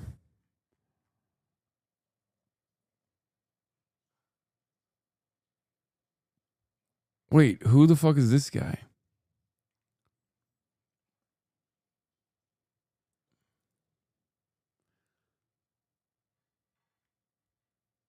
The Hezbollah flag is fucking ass. I can't believe you said it was your favorite. Green on piss yellow, no color theory at all. That's disgusting that you said that.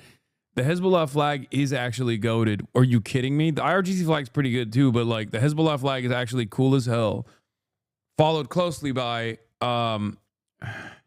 there's a bunch of different flags that I actually think are very cool.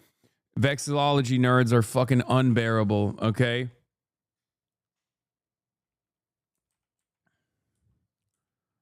You got Mozambique. You got, I mean, come on. That's great. That's a great logo. That's a great image in general. Like fucking fist holding up a weapon. PFLP flag even cooler though. Yes, that's true. PFLP flag is dope as well.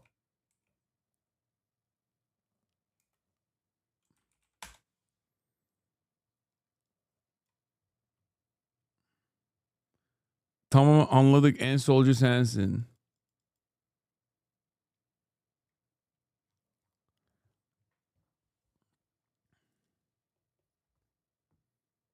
Wow, another Amerifat who likes guns on their flag. Yes, famously, the Amerifat mindset is most commonly represented by Hezbollah.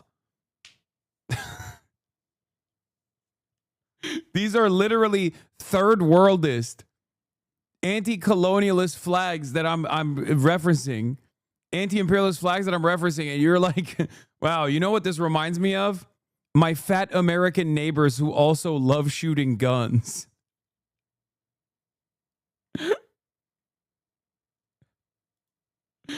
That's funny. DFLP flag is also very nice.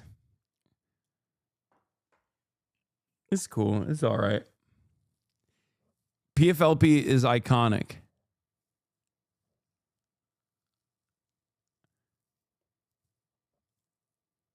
Wait, what? Oh, Clarissa is already out, embedded with the woke militias. CNN reports feels completely detached from reality. The premise of the CIA arming Iranian Kurdish groups ignores the fact that these factions like PJAK and KDPI are already well-established militant organizations with their own significant arsenals. This raises a glaring question. If the existing groups are already armed, who is the intended recipient? Kurdish civilians? Furthermore, the leak itself is a massive red flag. An operation of this magnitude would require total OPSEC. The idea that the CIA would hand this story to the press just days before a supposed uprising reeks of a setup. It doesn't look like journalism. It looks like a tactic to put Kurdish sleeper armed units in the crosshairs.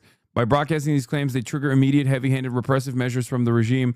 This puts the units under immense pressure, forcing them to either move prematurely or get crushed in the crackdown. Here in Iraqi Kurdistan, who basically actually low-key not wrong, told us that the expectation. But also, didn't I fucking tell you that they were gonna hit the woke lines about the Kurds? Look. Immediately, they're like, listen, the woke Kurds are coming. All right. The CIA working to arm Kurdish forces to stage some sort of a major ground operation going inside Iran. They want to spark an uprising. The details are incredible. What are you learning? That's right, Aaron. It's a lot to unpack, honestly. This story continues to develop at a breakneck speed and often in mind-bending ways. We spent some time this evening with a senior Iranian Kurdish politician here in Iraqi Kurdistan who basically told us that the expectation among the Kurds in Iraq were bombed by the IRGC during the Masa Amini protests. They have every right to fight back. Yeah, no, they're doing real girl bossing and fighting back by being armed by the CIA and getting aerial support from the Israeli Air Force. Do you have like a chip in your brain? Are you not watching what's unfolding? Like, you literally, is this bait? Like, what the fuck's going on? Wow, they're engaging in the revolutionary act against the IRGC forces alongside the Israeli Air Force, the most successful baby murder machine the world has ever fucking seen. And the American Air Force, also as successful as murdering children. That's crazy. I don't agree with them being funded by the CIA, but they've been fucked by the RGC.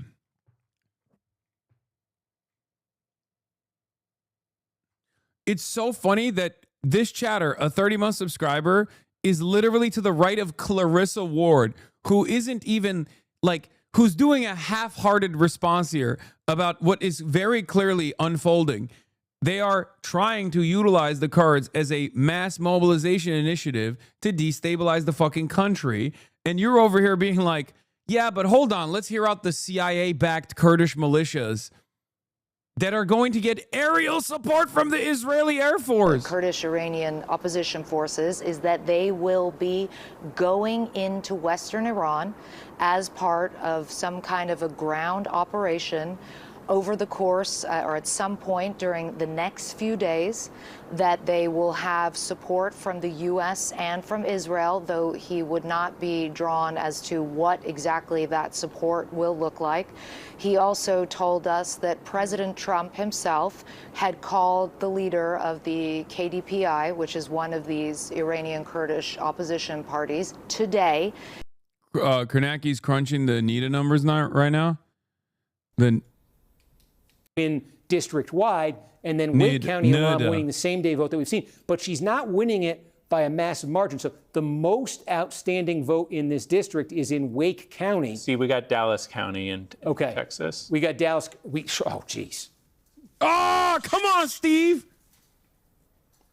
Same day, early vote. Okay, wow. Underperforming. Okay. Underperforming. Do we know if this is the 8 to 10 o'clock vote? Do we know the status of that vote? We don't know. We don't. Steve heads no. Jasmine had to hit 70% at Dallas. Steve heads no. Jasmine had to hit 70% in Dallas in order to get the decent amount of pickups. It's time to call it. It's not over 70%. Am I still going? They've given us the cue. Yeah. Okay, folks, they're taking. Crockett is speaking right now. I'm just. She's saying, there's going to be nothing in terms of result till tomorrow. But that's not true. I want to say this whole legal issue about these. Sorry, I'm stumbling because I think they're going to come back here. On this, because Steve, I think the question now, and you heard her lay this out.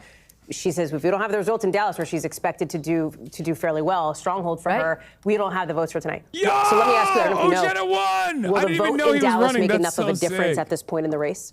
We just got the vote from Dallas. Now, we don't know if this is that whole issue of the 2-hour window you're talking about. So I want to say that, before I show you this, but we did get a substantial amount of vote in Dallas. This is the early vote. So I don't know what's going to happen in Dallas County after this, but this is the early vote. This is the vote cast before Election Day, okay, about 60%, and give or take of what the total will be. Crockett winning this by 22 points here. Now, that is a difference of 43,000 votes over Talarico. What that does statewide, you can see that Talarico number back down to 70,000. It had crept there up, over 110,000. In fact, she just gathered some more votes somewhere else, and it ticked down a little. But you see it brought it down to 70,000. But it is still a 70,000 vote advantage statewide for Talarico, and that early vote out of Dallas is, we think, well over half the total vote. Whatever it ends up being, we think it's well over than half. She was able to net 43,000 plurality with well over half of it, and she still trails statewide by 70,000 votes. So even if the rest of the vote in Dallas County came in and looked just like that, she would still be well short here of that margin that Talarico has built. I want to say I've been, our audience on streaming tonight, we have been showing benchmarks for these candidates of the counties have come in. Alert! North Carolina 4th Congressional District primary election results. Alert! Big dumps. Big dumps. We're at 90%. 70%. We're at 90%. 61%. Okay, it's over. Talarico won. Okay, calm down. Alert! Oh shit, I closed it. I closed the tab. Oh my God, big dumps have come in. Big dumps have come in on North Carolina 4th Congressional District primary election results with NIDA, ALLAM at 47.7% now, within striking distance of 2,000 votes. If you're in line, stay in line. Massive dumps. I'm dumping.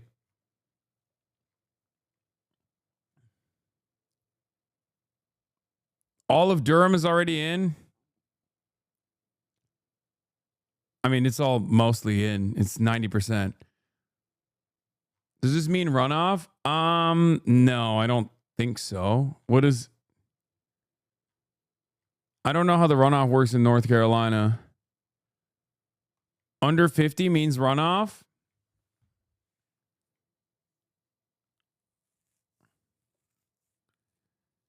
No, runoff is any candidate under 30.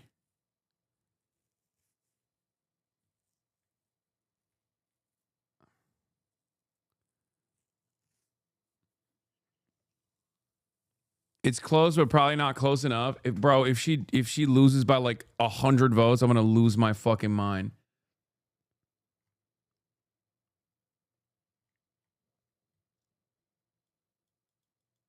I don't know anything about Mary Patterson. So is this Talarico is a moderate Dem? Oh my God, fucking put me in a cannonball and just launch me into the sun. Like, there are people who don't know anything about James Talarico's campaign at all, and automatically, when they found out that he's like viable as a candidate, they instantly were like, "Oh, so he's a moderate, huh? Must be." like what is the thing that happens to these leftists where they're just like, well, clearly this is a moderate. If Durham keeps coming in strong, ALLAM could make this close or even win. She's a county commissioner there, and it's a progressive bastion. Whew.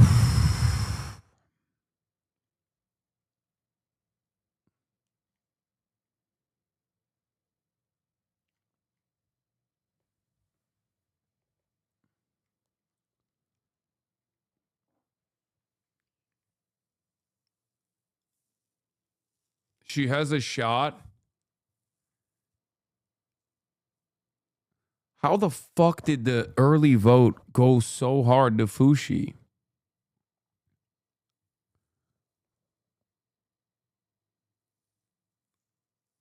Id poll chatters are calling any white man a moderate when he's shit talking billionaires in public in Texas.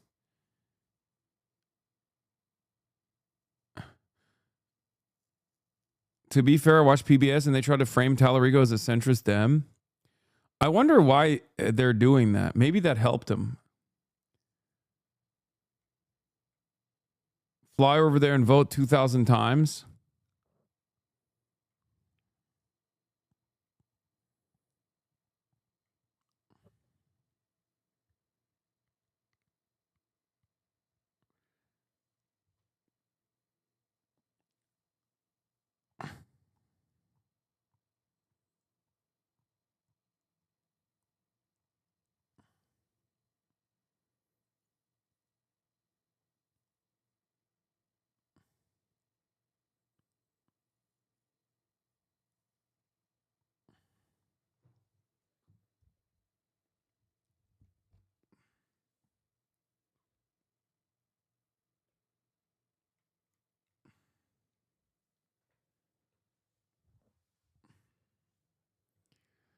Ay. All right, let's get back. To drop percent of all the votes in the statewide primary. Again, that's like the equivalent of El Paso, basically. It's only 86%. They changed it in terms of the votes that are going to come out of here. So I'm just looking at this map. They found more votes. They found more votes outside. There were of some Dallas votes County, hidden. Where else is Crockett? They found hidden votes. They found hidden ballots, chat. There were hidden ballots. We were wrong. New ballots have been unlocked. Big dumps. Big dumps. Let's fucking shit. Let's fucking shit in the chat. Mules. 50,000 mules, suitcase upon suitcases of votes, stuffed ballots, butterfly ballots. We're doing it all. Republicans are crazy, man.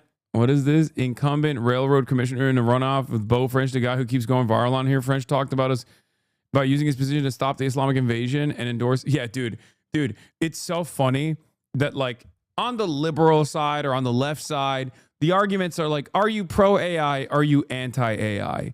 Is my candidate like invested in cryptocurrency, or is my candidate going to go against it and try to regulate cryptocurrency? Is my candidate pro-genocide, anti-genocide? On the Republican side, you're like, hey, what's up, guys? I'm Mick Rapist, okay? I'm known for legalizing rape. That's my candidacy. That's what I'm running on. I also want to give children rocket-propelled grenade launchers. That's right, RPGs. I think the Second Amendment encompasses RPGs as well. And then the other candidate's like, my opponent's a pussy. I want to be able to have Americans enrich uranium far beyond civilian utilization. And it's like, that's the conversation taking place on the right now. Do we give babies RPGs, or do we give every HVAC business owner enriched nuclear grade, weapons grade enriched uranium for nukes? It's awesome. It's great. They have, obviously, they have the best interests of the country in mind. Like, no matter what happens, you need to understand how fucking psychotic the Republicans are. French talked about using his position to stop the Islamic invasion and endorse deporting 100 million people, including all Native Americans. Okay, let's look at another race, also in the state of Texas, where you have a white supremacist, AK-47 obsessed gun tuber going up against the incumbent who literally had a secret affair through coercion with one of his staffers who was married, and the last text message he sent to her was anal, at 12:45 a.m. Shortly thereafter, the staffer literally lit herself on fire and killed herself through self-immolation. That's what the Republican Party is about. That's what they're fucking doing over there, okay? We cannot let any of these fucking freaks win power ever again in this goddamn country. I'm not even joking about that, by the way. That thing I just told you about the gun tuber thing, that's real. There's 5 points between the gun tuber. The gun tuber is losing by 5 points right now to the guy who literally had a coercive sex assault case against one of his fucking staffers who was married, who killed herself through self-immolation. And the Republicans still voted for that guy. It's fucking insane.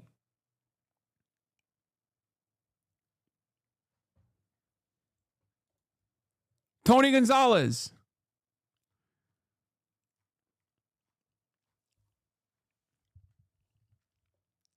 Sometimes we have to sometimes we have to remind ourselves of like what we're up against. This is why I hate the fucking centrists, okay? This is why I hate the fucking centrists so goddamn much.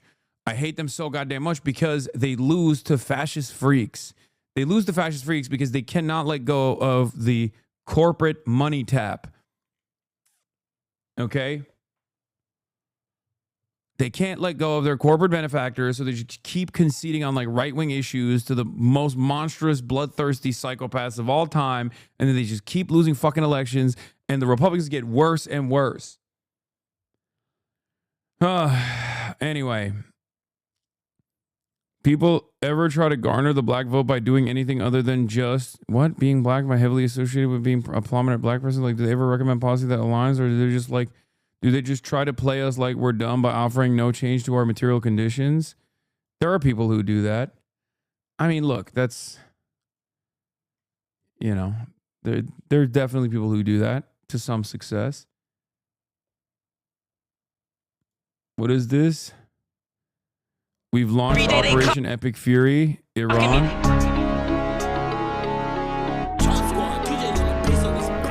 Police steady watching me. Every day they clocking me.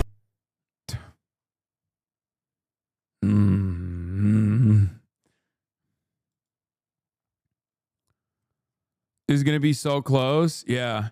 Dude, this is crazy, dude. This is crazy as an ass hair. I'm from Durham and people hate Fushi. Fushi Instagram comments show it. Wrong link before. I'm sorry. Instagram comments don't mean anything. Okay, please stop sending me the 850-year-old incumbent Democrat's Instagram post as if it's any fucking indication of her public approval, especially amongst the older, more conservative black voting base that very clearly went out to vote for her in large numbers. Okay. Goddamn. I got it. People don't fuck with her in Durham. I understand your point.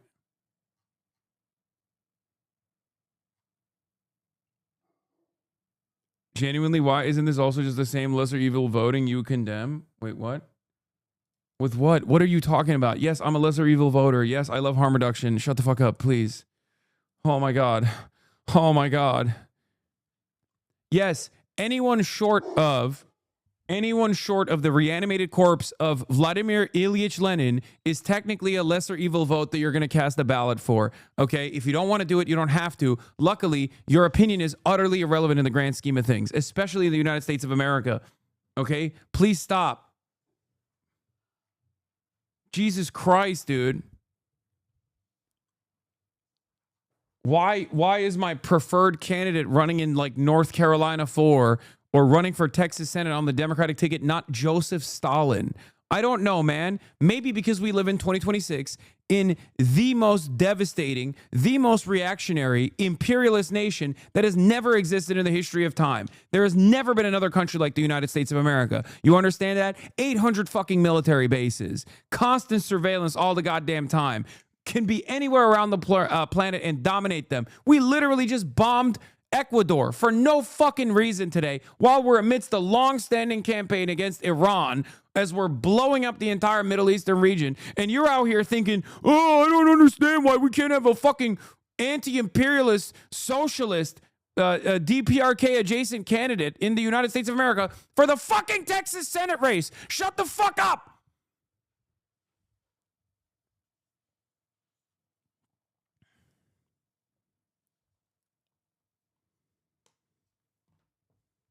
Yes, we bombed Ecuador. We did. We did do that today. Amidst our bombing campaign in Iran, we bombed Ecuador.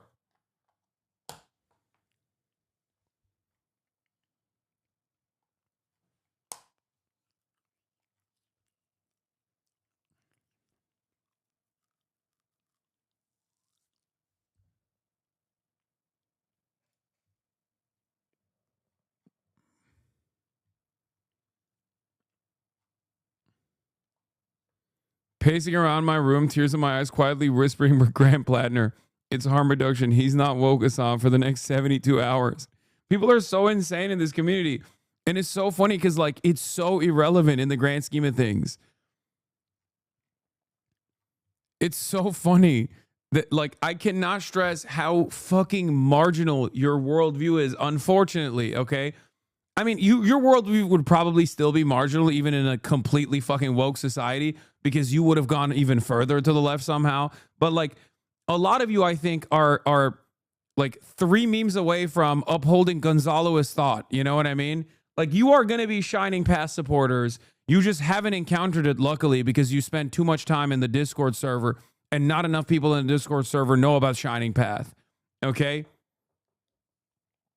Thank God. For the record, you literally, I know some of you are so rudderless.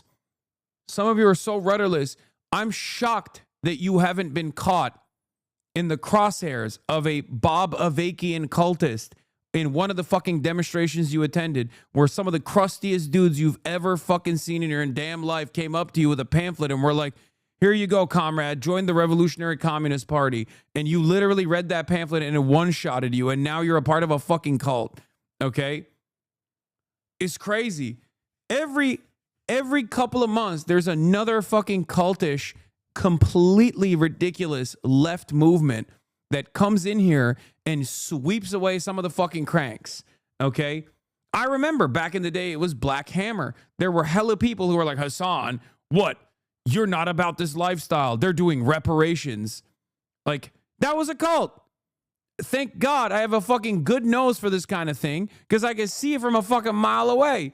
Some of you would literally be involved in an FBI operation. Like some of you, unironically, all you need is a Yale graduate typing sweet nothings to you in a Discord server, being like, comrade, it's time for a direct action. Here's the coordinates for fucking Tenorite. And then you're done. You're going to jail.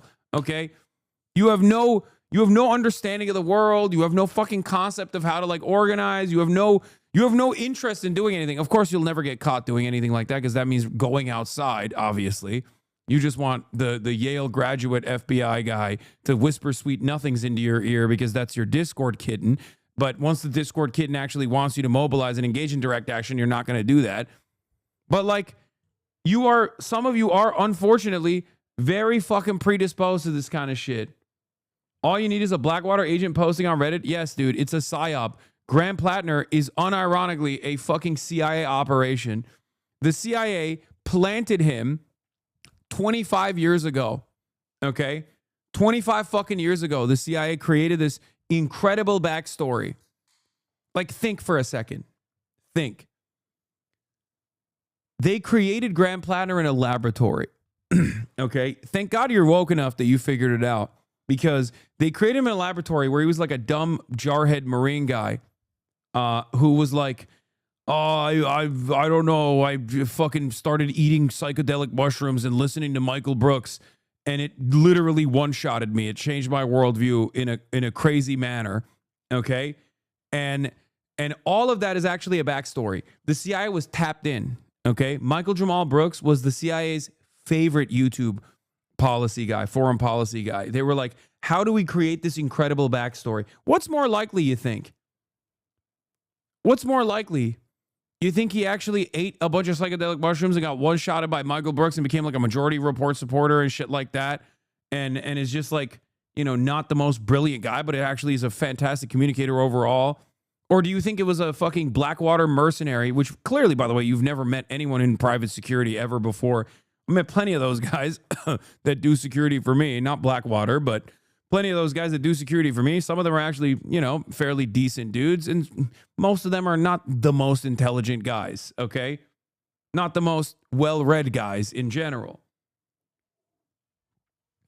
Do you think that's what the CIA was doing? They were basically planting a guy like Graham Plattner by carefully and meticulously crafting a fucking subreddit profile for him, and then all of that unfolded. How seriously do you take yourself? 25 years ago, there was like 11 socialists. Every single one of them was over the age of 75. Okay? Every single one. Literally. If you went to a fucking DSA meeting 25 fucking years ago, there was like 8 people under the age of 70. Okay? The fuck do you mean? Yep, that's my guy. I have no object permanence, so General Raising Cane could run for office as a socialist and I would believe him. Really? That's your comparison. General Raising Cane is your comparison.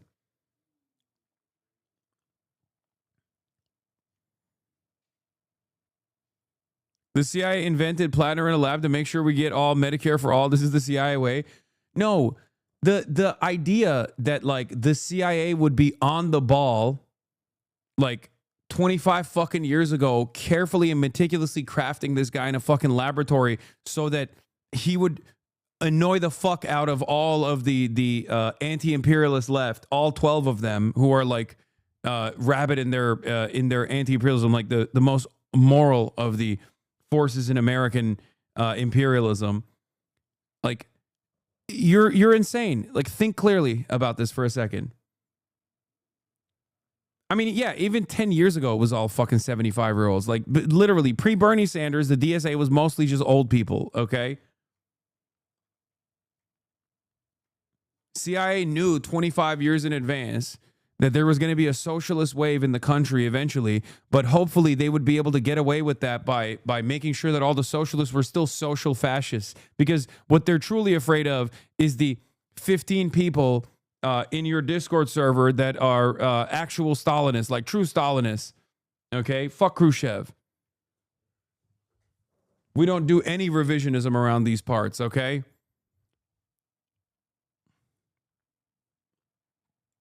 Like, think a little bit. You were a socialist 10 years ago, though? Yes, because I'm CIA.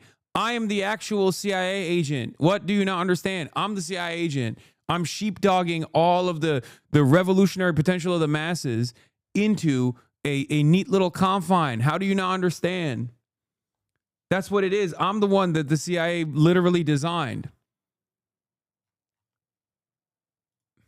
I shouldn't even be joking about shit like this, honestly, because there are people who are, you know, a little brain broken enough to believe shit like that. Okay, 1 point striking distance. Big dumps coming in. Come on now, pull through.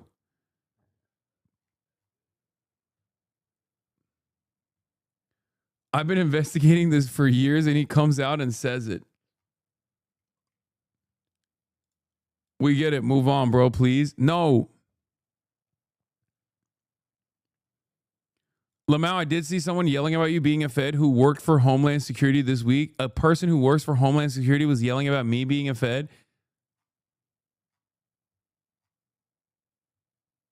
A Fed was yelling about me being a Fed. 24 precincts left in Wake County. She's winning E-Day there by 10%. And NIDA ALLAM only needs a net 1,500 more there. Only 2 precincts in Durham left.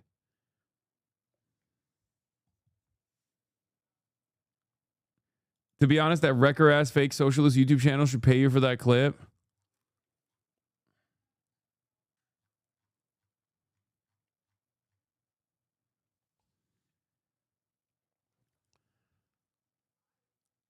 Why does this feel like horse racing? It's a little bit like that.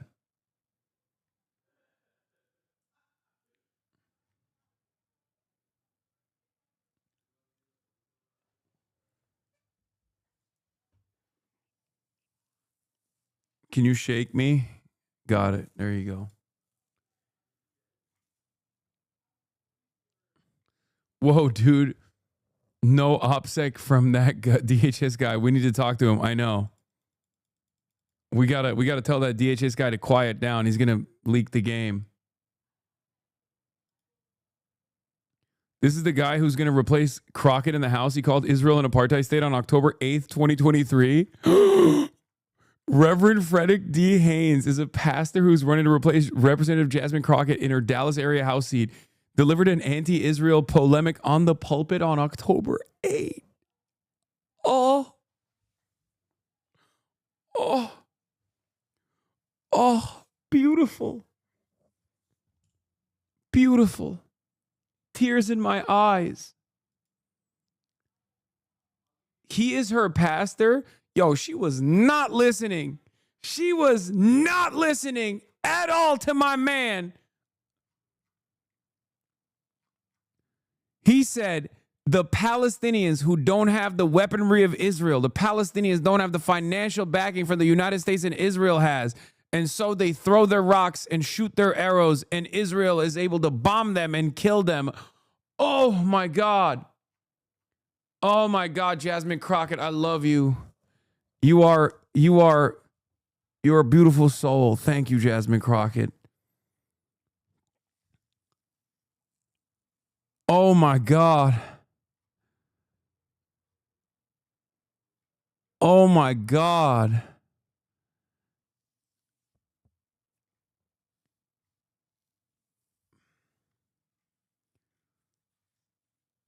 Clearly, your purpose is to move the masses away from my very real and very effective accelerationist anarchist ideals that include not voting and telling my roommates they're making me do the dishes is an unjustifiable hierarchy. Yes.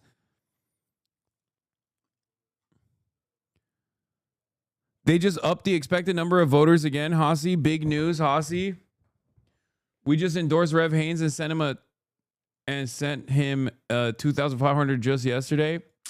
Bro, open up your fucking wallet a little bit. 2,500 from the AFL-CIA? Really? That's all you got? Or did you do it personally? Because if you did it personally, Lib Bizzle, then that's fine.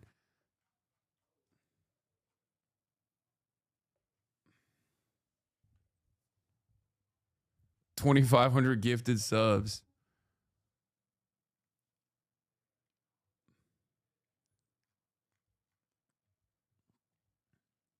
Lib Bizzle in the building. Lib Bizzle has radicalized a lot in the last year. We used to duke it out quite a bit. We're going to host his first labor fundraiser in DC post primary. Nice.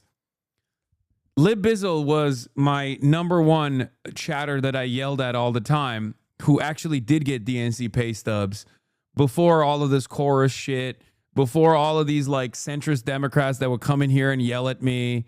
And that's where the show me the pay stubs argument comes from Lib Bizzle, who left the community to go watch S-Fan do RP for many, many years, only to come back. H Bizzle was Neek Skit before Neek Skit? No. H Bizzle is actually very well equipped to hold conversations. Neek Skit is just trying to arrive at like whatever. Neek Skit is basically like a ChatGPT summary of r/neoliberal. H Bizzle actually is. I mean, he used to work, I don't know if he still does, but for the UAW, so it's not nowhere near in the same category.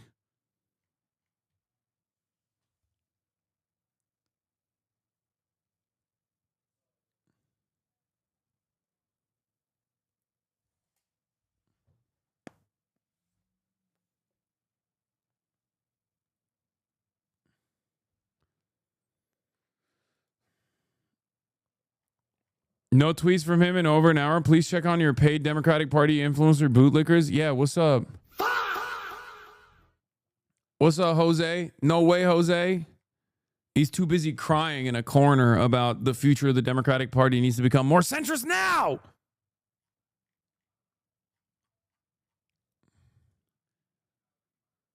It's cool how much you know, chat. It's not cool. Apologies to Kamala. I was not familiar with your game.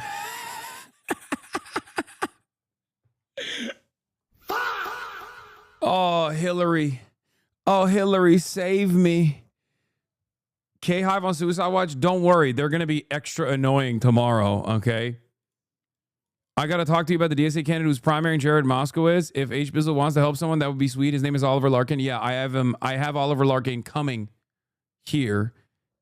Alive and live in the building, I think next week, if I'm not mistaken. Central Committee. Michael from Pennsylvania, not from Beijing, by the way, telling me about Oliver Larkin. You are right, though. H. Bizzle, look into Oliver Larkin, DSA backed. He's trying to primary Jared Moskowitz. It's a good target. He's great. Michael from Taiwan telling me I got to talk to you about the DSA candidate who's primary Jared Moskowitz. NIDA lost? Wait, really?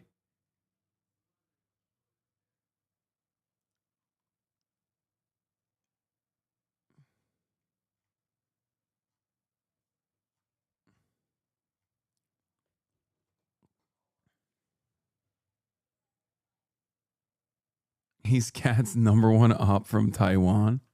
No, but you're right. Don't you start talking about China right now. You know why?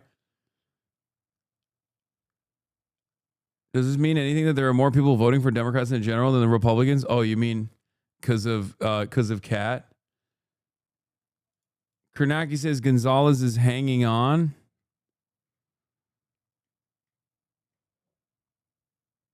We'll send him a questionnaire. He's Michael from LA Chinatown.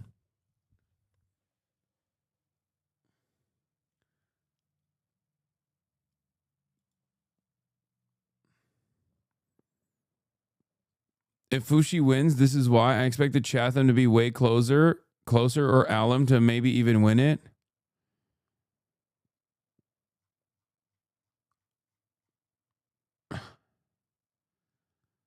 So why did Chatham go to Fushi?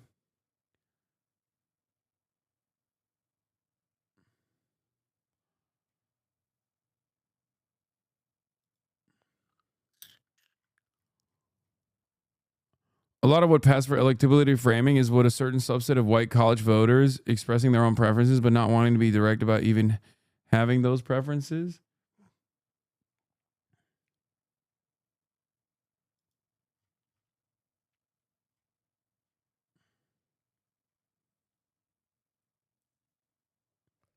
This is a stupid take. Chatham is the most conservative county of the 4 in this race.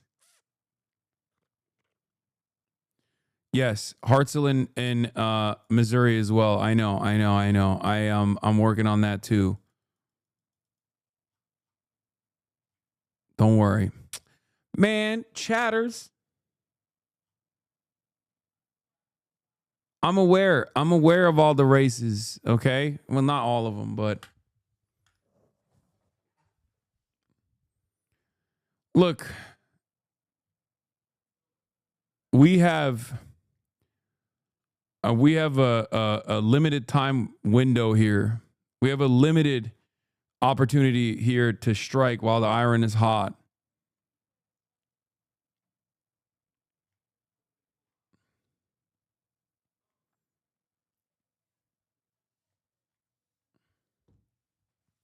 Apparently not Ojeda. Yeah, I had no idea he was running. I'll be honest. Yeah, I mean, there's a lot of people running. My bad. Valentina Gomez crashed out, calls her election stolen. I have video evidence that my election has been rigged to benefit 84-year-old Congressman John Carter. If I publish a video, they will send me to prison because it involves the voting machines. I will share evidence only if real Donald Trump, Susie Wiles, Secretary Rubio, and Elon Musk can guarantee immunity. All of your elections are rigged at Laura Loomer. Bro, she got 2,000 votes.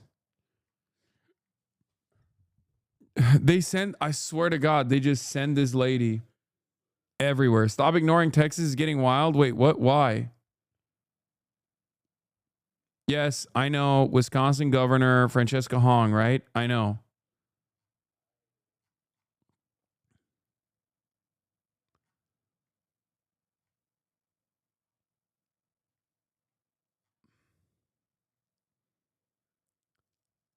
What's the story behind Ojeda? Ojeda is the OG method. Ojeda is the OG. Think like a woke, act like a chud, walk like a chud, think like a woke. Yeah, see?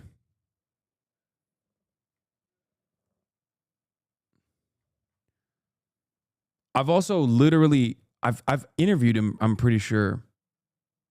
Unfortunately, do not think Hartselle has much of a chance. That's an R+22 seat. You never know. I mean, I don't disagree, but I need to chill with my support to you because I'm dating a Haitian third worldist baddie. I'm sorry. I understand.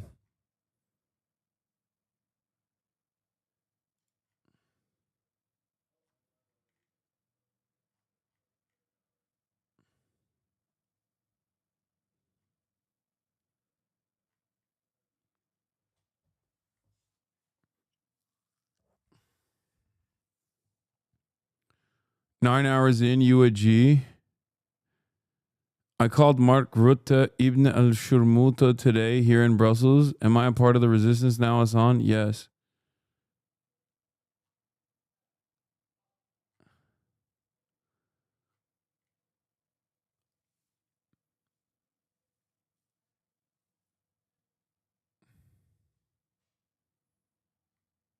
South Korean markets hit the circuit breaker. Had to rip this from Facebook. The guy replacing Jasmine Crockett said this on October 8th. Yeah, I saw. About to lose you because I recognize that we got to be pro-Israel. Yeah, we got to do that. Or we get in trouble. Well, I'm coming to get in trouble. Bro, I cannot believe this is Jasmine Crockett's literal fucking preacher, dude. That is crazy. Real. And I'm going to quote Jimmy Carter. Jimmy Carter says that Israel is engaging in apartheid with Palestinians. And so the Palestinians who don't have the weaponry of Israel, the Palestinians don't October 8th, that's a real one, okay? October 8th, that's a real one. Have the financial backing from the United States that Israel has. And so they throw their rocks and shoot their arrows, and Israel is able to bomb them and kill them. Watch in the news the disparity between Palestinians being killed and Israelis being killed. It is totally unfair, but this country is going to stand on on the side of apartheid because that's its track record. It stood by apartheid in South Africa because it created apartheid in this country.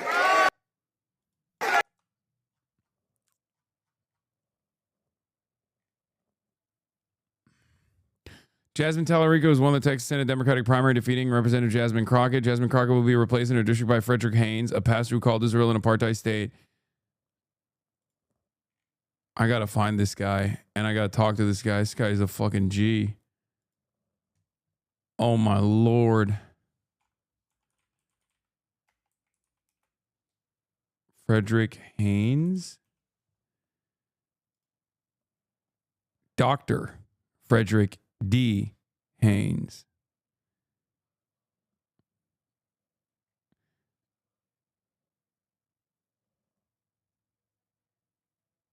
He's hanging out with Roland Martin on Roland Martin Unfiltered. And he's got swag. You should cover New York City. A pretty socialist guy won. He's Muslim, I think.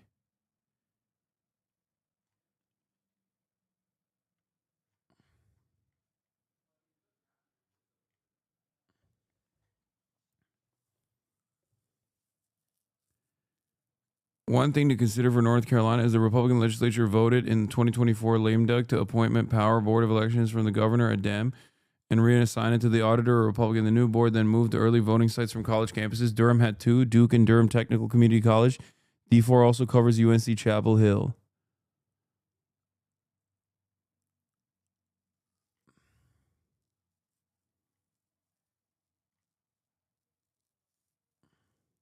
Found the moment you met H. Bizzle at the DNC.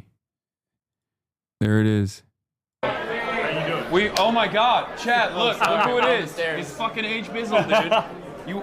Trump is a scab. Vote Harris. 14,000 more votes estimated to be out in North Carolina. What the fuck is going on in North Carolina? Are they just finding new votes? I mean, left is a nebulous thing. For me, the start is anti-capitalist and anti-imperialist. He's neither. He's just a progressive lib. Seems nice, though. Yes. Talarico, I mean, he speaks like a leftist sometimes. He speaks in terms, he certainly has spoken about class politics without using the language of class, which is part of what I like about his appeal. That was what made me like him.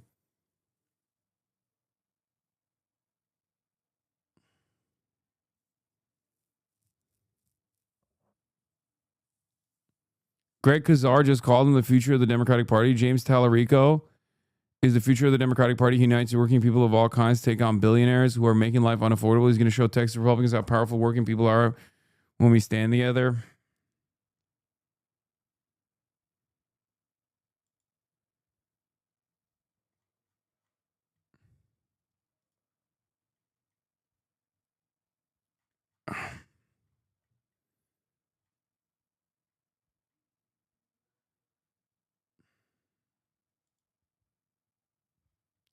Meet James Talarico, the Democrat nominee for U.S. Senate. He thinks God is non-binary. Oh my God. Oh my God. That's awesome. They hit this right after it was right after. They hit this literally. They waited for Dave Wasserman to call it and it timed it. Like it was like a timed release, I think. God is I said, bro is woke 3. Holy. both masculine and feminine and everything in between. God is non-binary.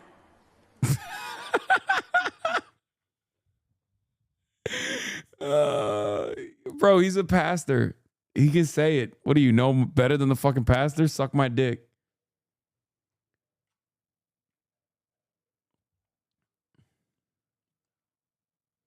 I was in the chamber when he said this law. People were mad. I mean, who gives a fuck? I don't care.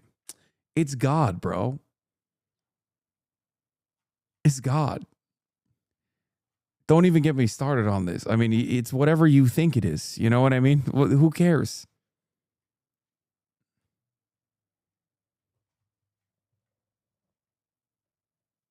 God is not non-binary. Neither is he male or female.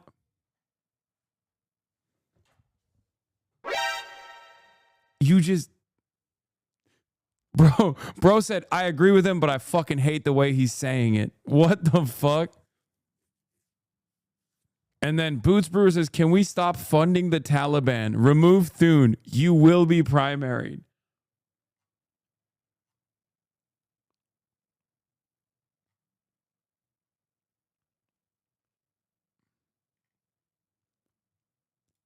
Back up to 90%. Fushi just gained a bit. No.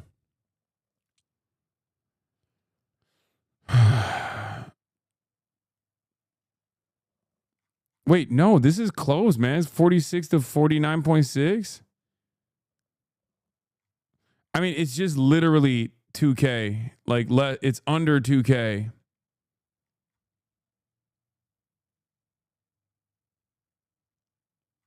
How do you know which tab is which? I don't. I'm just turning off all the fucking tabs.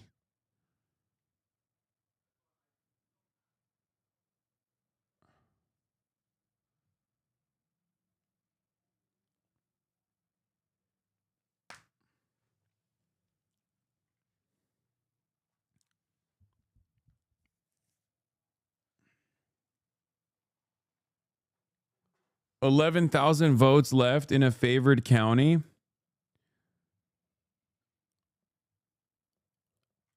Yeah, Valerie Fushi with 59,561 and NIDA ALLAM at 57,879.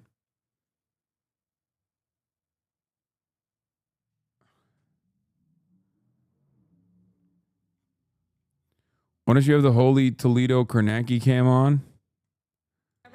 You're not entitled to a damn thing in Texas. The real fight in this country is not left versus right. It's top versus bottom. A sitting Republican senator facing a Lone Star loyalty test. I won by 10 points in 2020, and I can do that again and help President Trump. He talks about how he's pro-Trump. We all know that's false. And a congressman facing voters embroiled in scandal. I'm not going to resign. I work every day for the people of Texas. Plus, key races in North Carolina and Arkansas as both parties set a course for the midterms. She's got to win the midterm. That means Senate, and it means House. NBC's midterm primary night special begins right now.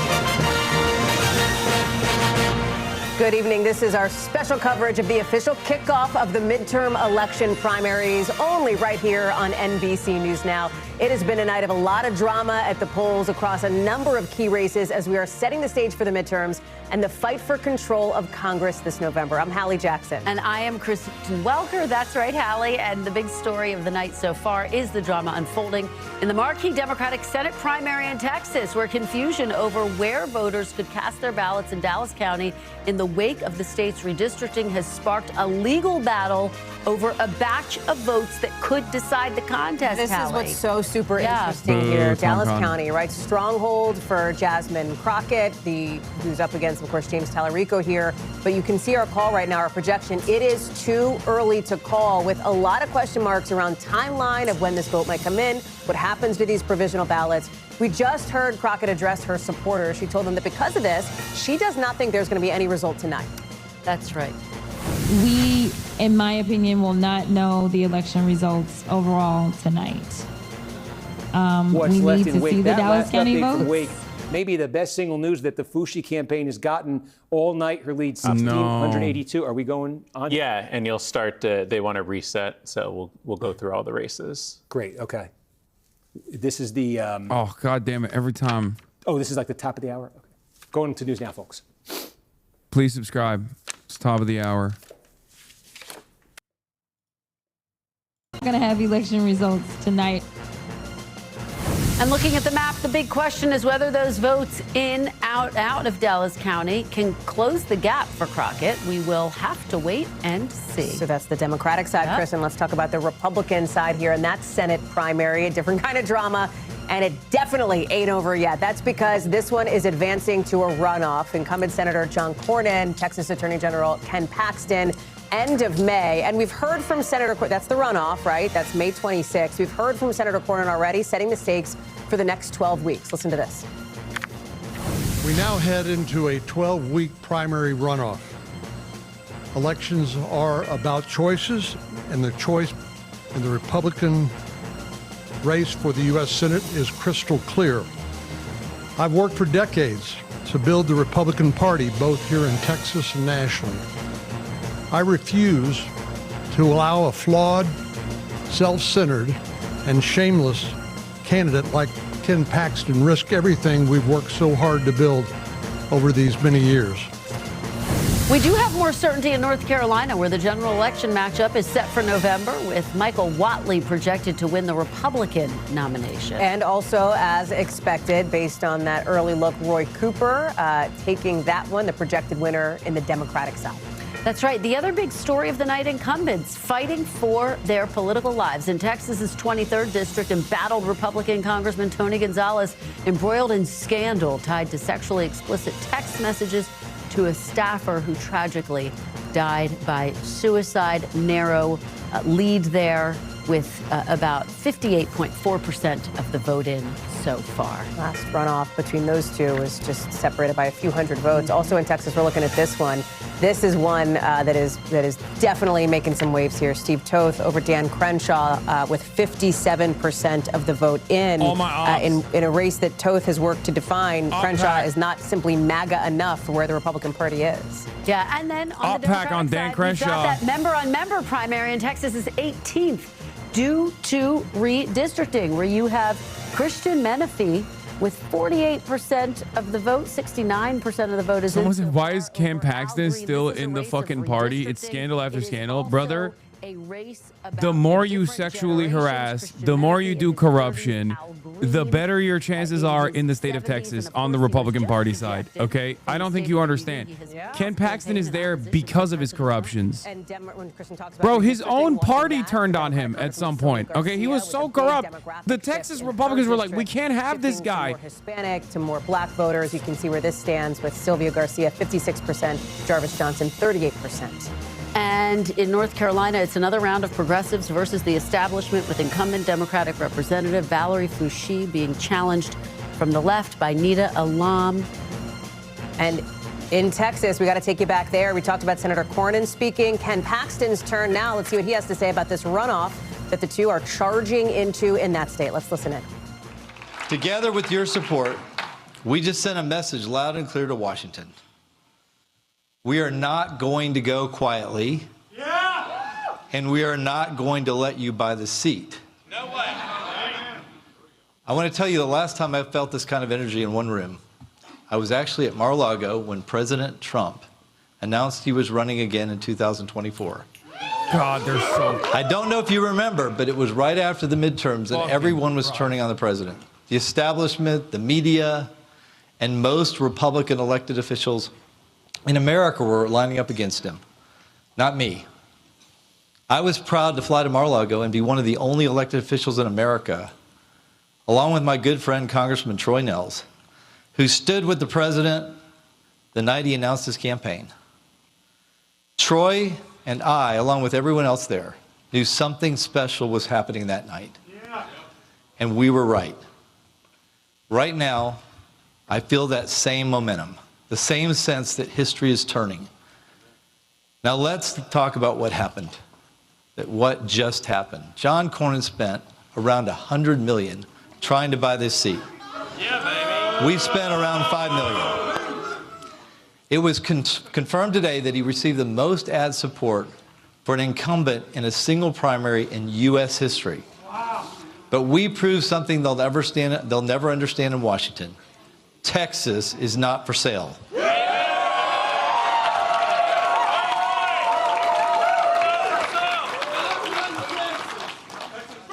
As votes continue to be counted, it looks like we're headed to a runoff, and that's because of you. The people of Texas made your voices heard. After all the personal attacks, which there were many, and after all the lies, you listened to what John Cornyn was selling and you weren't buying it. Yeah. Nearly 60% of Texas voters who have known Cornyn for over 40 years, after hearing $100 million worth of ads, chose to vote against the incumbent. That's historic. Yes. Tonight, change was on the ballot and change won.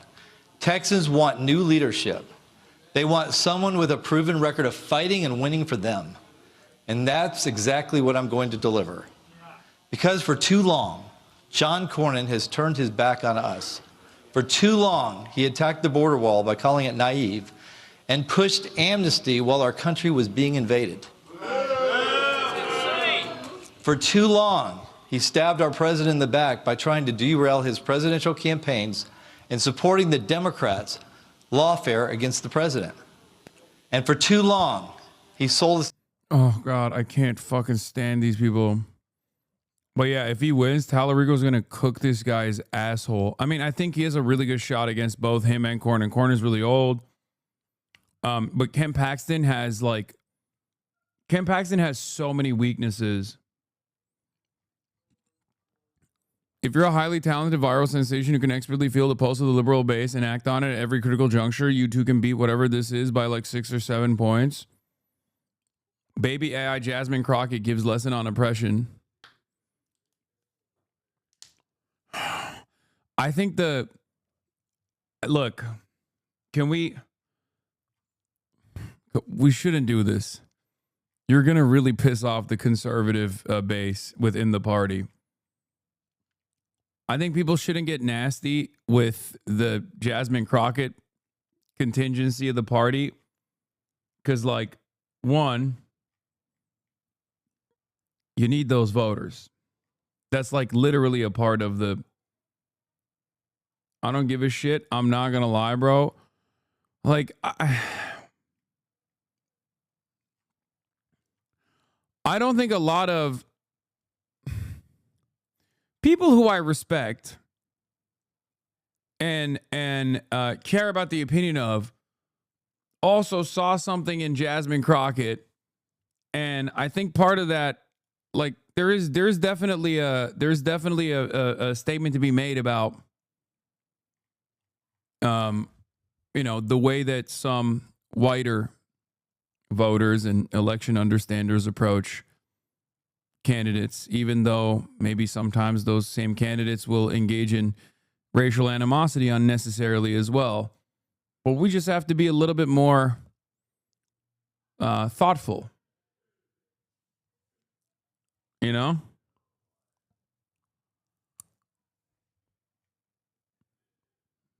Especially now that Talarico is going to win the primary.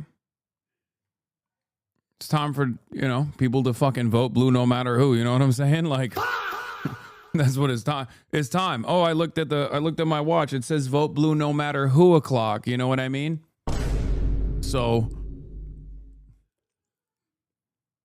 all due respect, Hasan, you're a shit judge of character. You don't even know who I'm referencing. I'm talking about Nina Turner. Okay.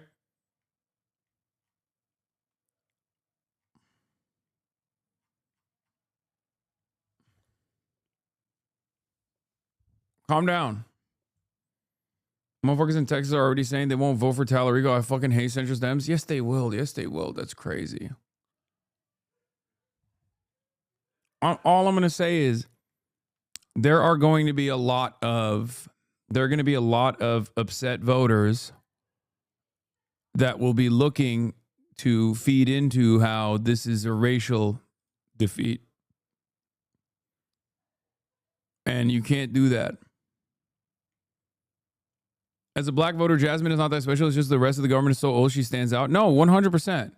I know what her, I know why she was a beloved figure among some like Democratic Party, lifelong Democratic Party voters.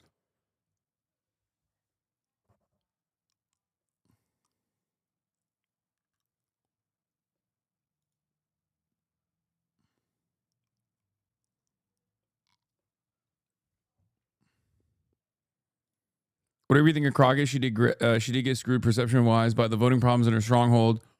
Talarico winning, but his best areas came in and gave him the lead most of the night.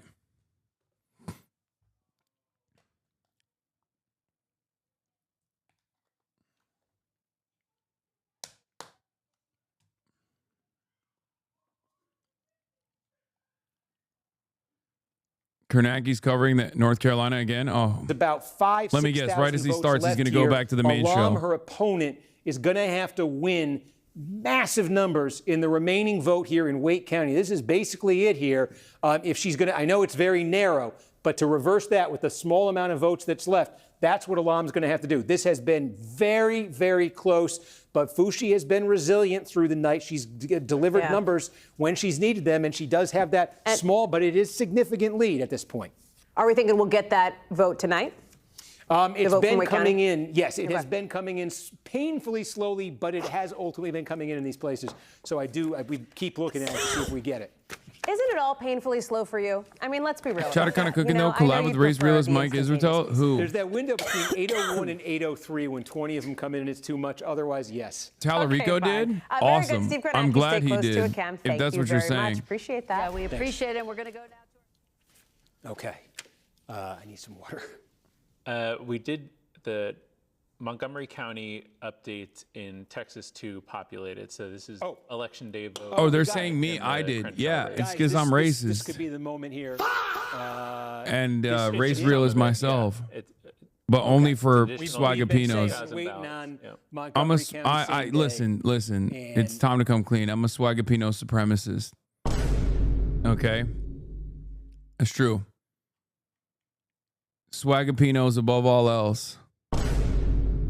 I've said this before, but I'll say it again, you know?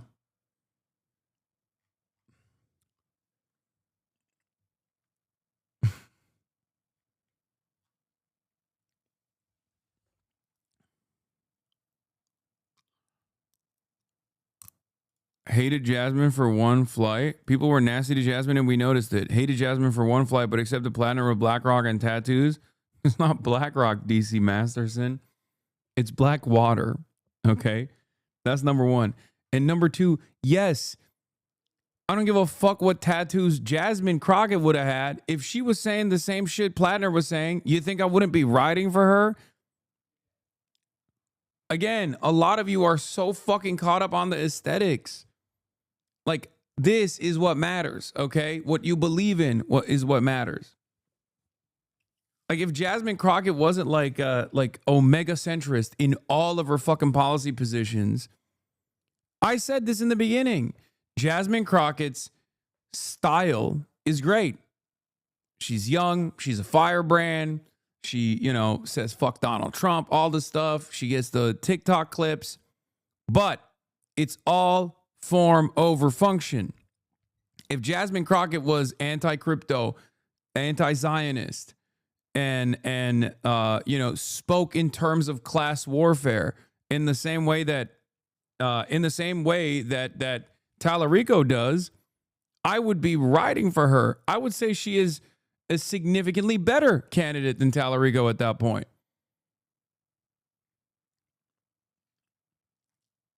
That's the issue. For Graham Plattner, the reason why people like her, at least in this community, is in spite of that shit.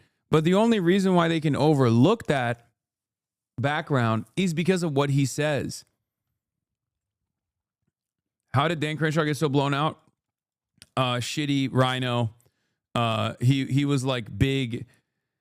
I mean, he was like a Lindsey Graham type Republican, but didn't do the culture war stuff enough. Or when he did it, it came across as not good. He was more so invested in like American foreign policy and endless militarism. And I think at some point he might have even been in favor of red flag laws in Texas, and they never forgot that. There was a couple instances. There are a couple instances where like the Republicans just hated him, you know?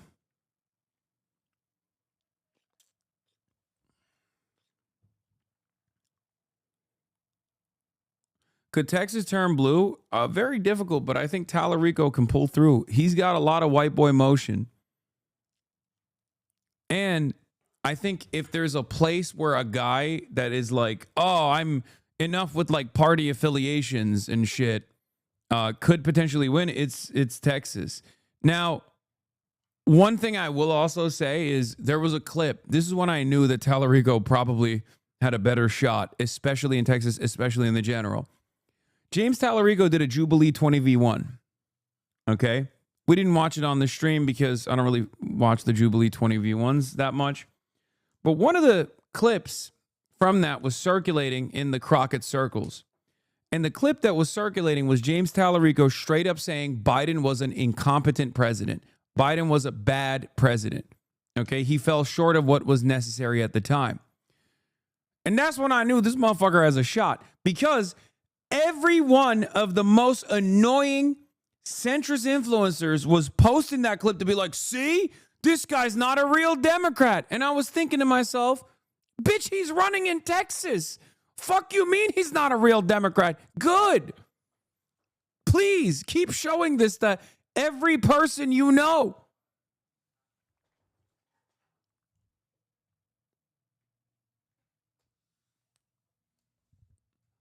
It's crazy. That's how fucking out of touch centrist liberal commentators are.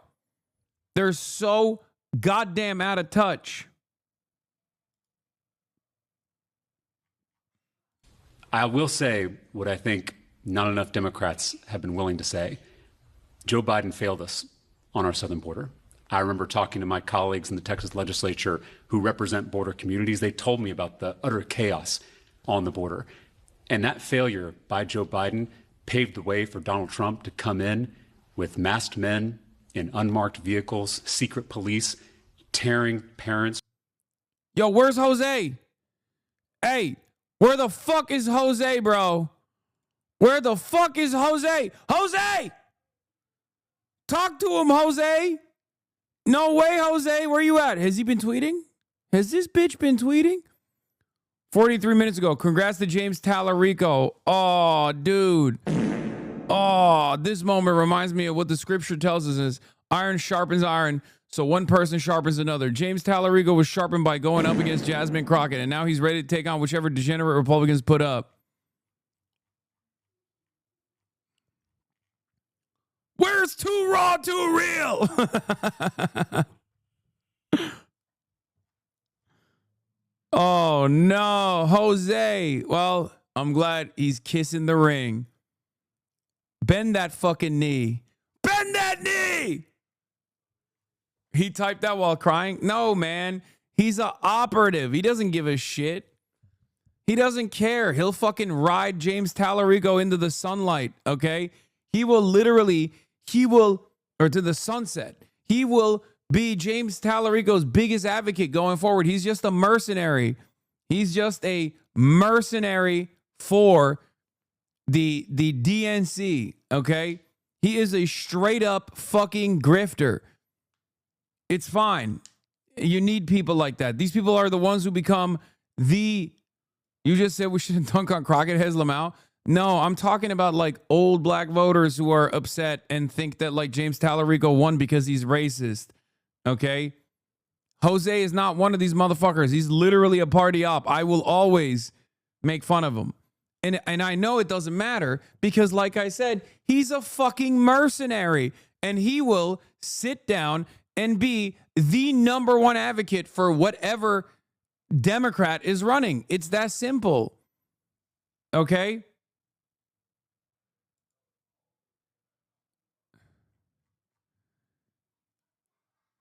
Baby, you won't be getting shit. You didn't even get it in 2024. Hashtag Black Joy. Hashtag we still persist. Yeah, I mean, too raw, too real is crazy.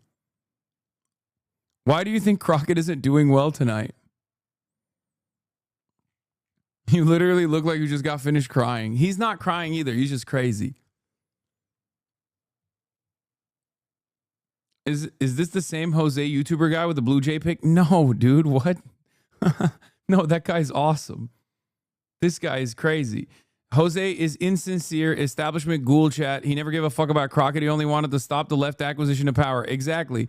And now that James Talarico is the candidate, he'll ride for James Talarico. It's the same with that, like the fucking Stacey K. You know what I mean? There will be times in the future, if James Talarico wins as a Democratic senator, let's say, inshallah, okay, and I find myself at odds with something that he's saying, and I will criticize him, these are the motherfuckers who will come after me and say, how dare you? How dare you speak out against the Democratic senator, you fucking piece of shit? Fucking kill yourself. Okay? Stacey K is now Mamdani's strongest fucking soldier.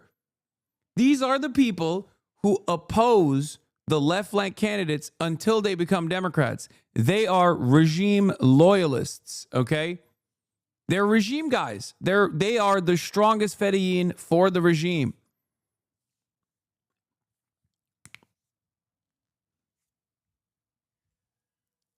They're Dembots. Exactly.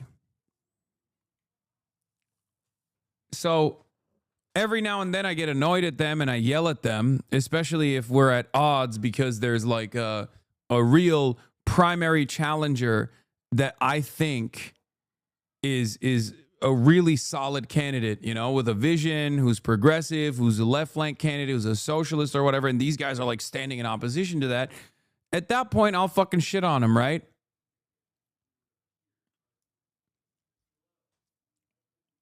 But once most of those guys, once the Democrat is running, you know, when it's time for the general, when the primary's over, they will fucking be the diehard Democrat boosters.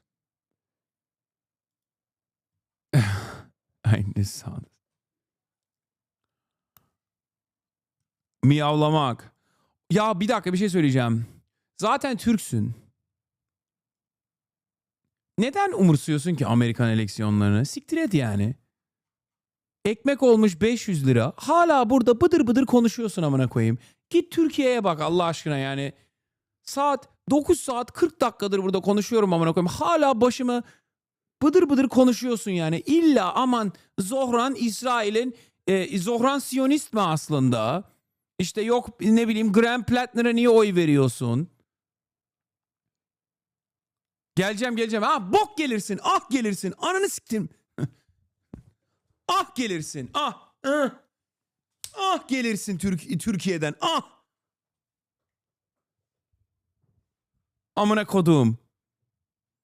Türk komünisti ya. Burada gelmiş Amerika'da laf ediyor. Amerikalıların Teksas'ta Senato'da Democratic Primary'deki adama laf ediyor orospu çocuğu. Allah Allah. This Turkish chatter, this Turkish communist has been chirping in my fucking ear about the main Democratic primary candidate for like the last 4 fucking hours. So I had to be like, you're Turkish. Don't worry about American elections. Shut the fuck up. Worry about the price of bread. It's 500 lira. Okay? If you want to know what I said to the chatter. And then they said, I'm coming to Turkey. And I said, no, you're not. It's insane. Some of the people in this community, I forget, are literally just in it for the love of the game, okay? Like this chatter that I have been duking it out with over Graham Plattner in fucking Maine doesn't live in the country and will never step foot inside of the United States of America. The arm lick is so that there's extra sauce when I slap it.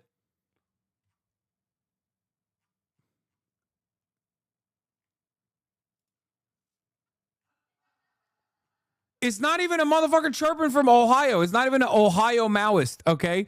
It's a Turkish Maoist, which is kind of like the Ohio of countries, okay? It's crazy. Why the fuck am I... Dude, going forward, if I hear motherfuckers chirping at me about how there's not a true third worldist candidate... You need to show me your geolocation, okay? If you are chirping at me from the fucking Philippines, for example. I'm sorry. You worry about your own elections. You know what I mean?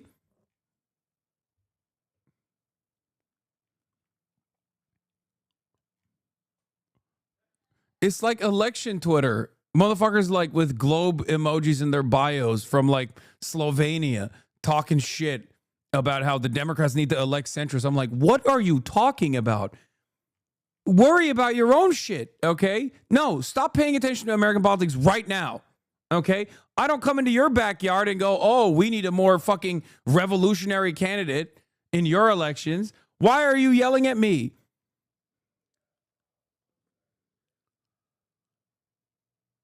Constantly failing to correctly say Turkey, Uncle Erdogan will be pissed.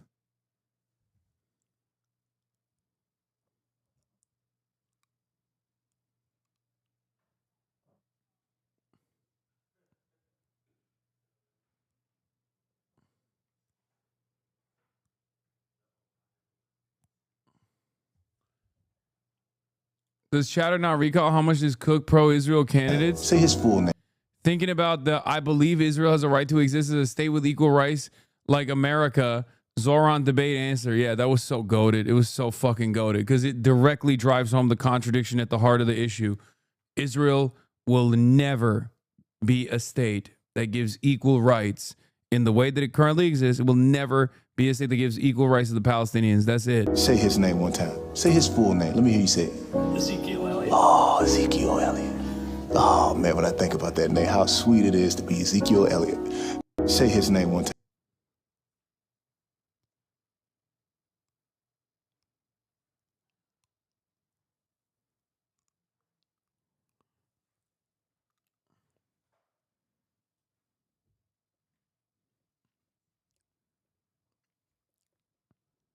Fushi down only to 1,246 vote lead. Doesn't matter. When I see races that close, I'm like, I wonder if I could have done more. You know what I mean? You see Jasmine Crockett losing the Texas Senate primary. I see Kamala Harris having a strong coalition ahead of a divided Democratic primary for president. We are not and never will be the same. What? This is a meme. But I also don't know. There's a lot of fucking emojis in the bio. Maybe it's not.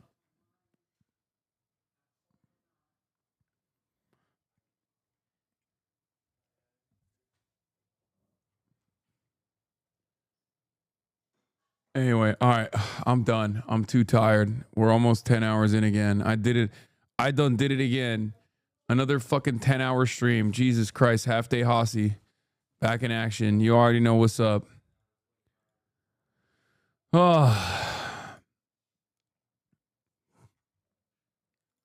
Anyway, love you guys, and I'll see you tomorrow. My guest tomorrow is going to be Psychot Chakrabarti,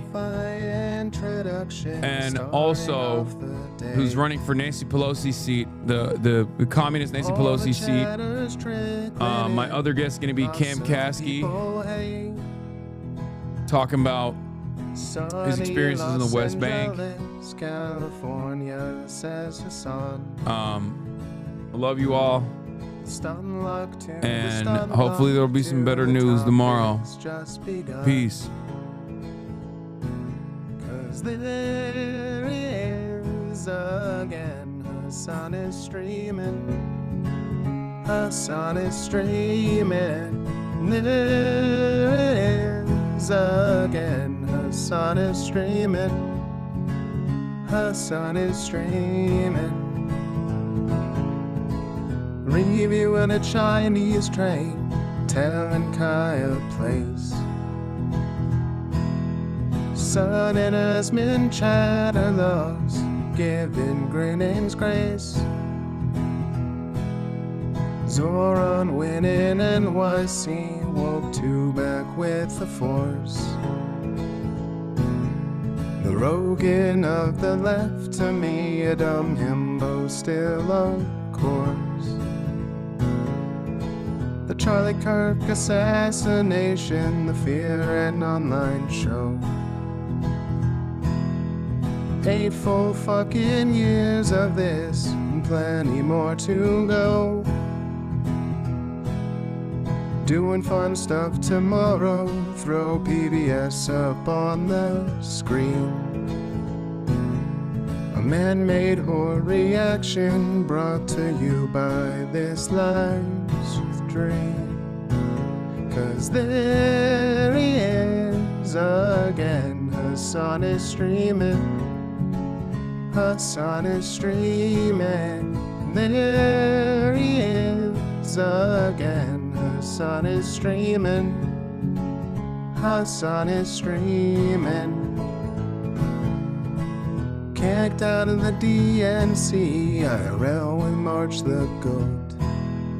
Combating the propaganda that shoved down people's throats. CBS Israeli news, a coup, a regime falls. A full-blown fascist takeover, and still the duty calls. Total radicalization coming out to sea. The system will always fail, it's up to you and me.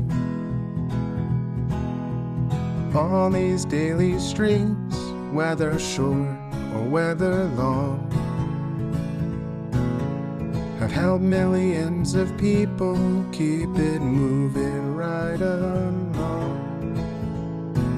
'Cause there he is again, Hasan is streaming. Hasan is streaming.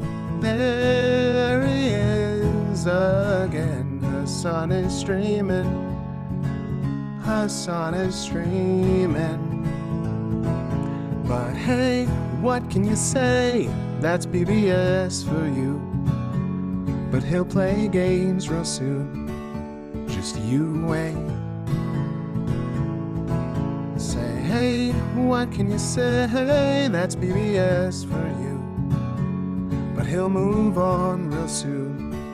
Just you wait. Ba-da-da, ba-da-da, ba-da-da-da-da-da. Hey, what can you say? That's PBS for you.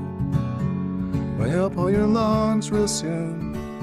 Just you wait. Sha-da-da, sha-da-da, sha-da-da-da-da-da. Hey, what can you say? That's PBS for you. But he'll do jet advice real soon. Just you wait.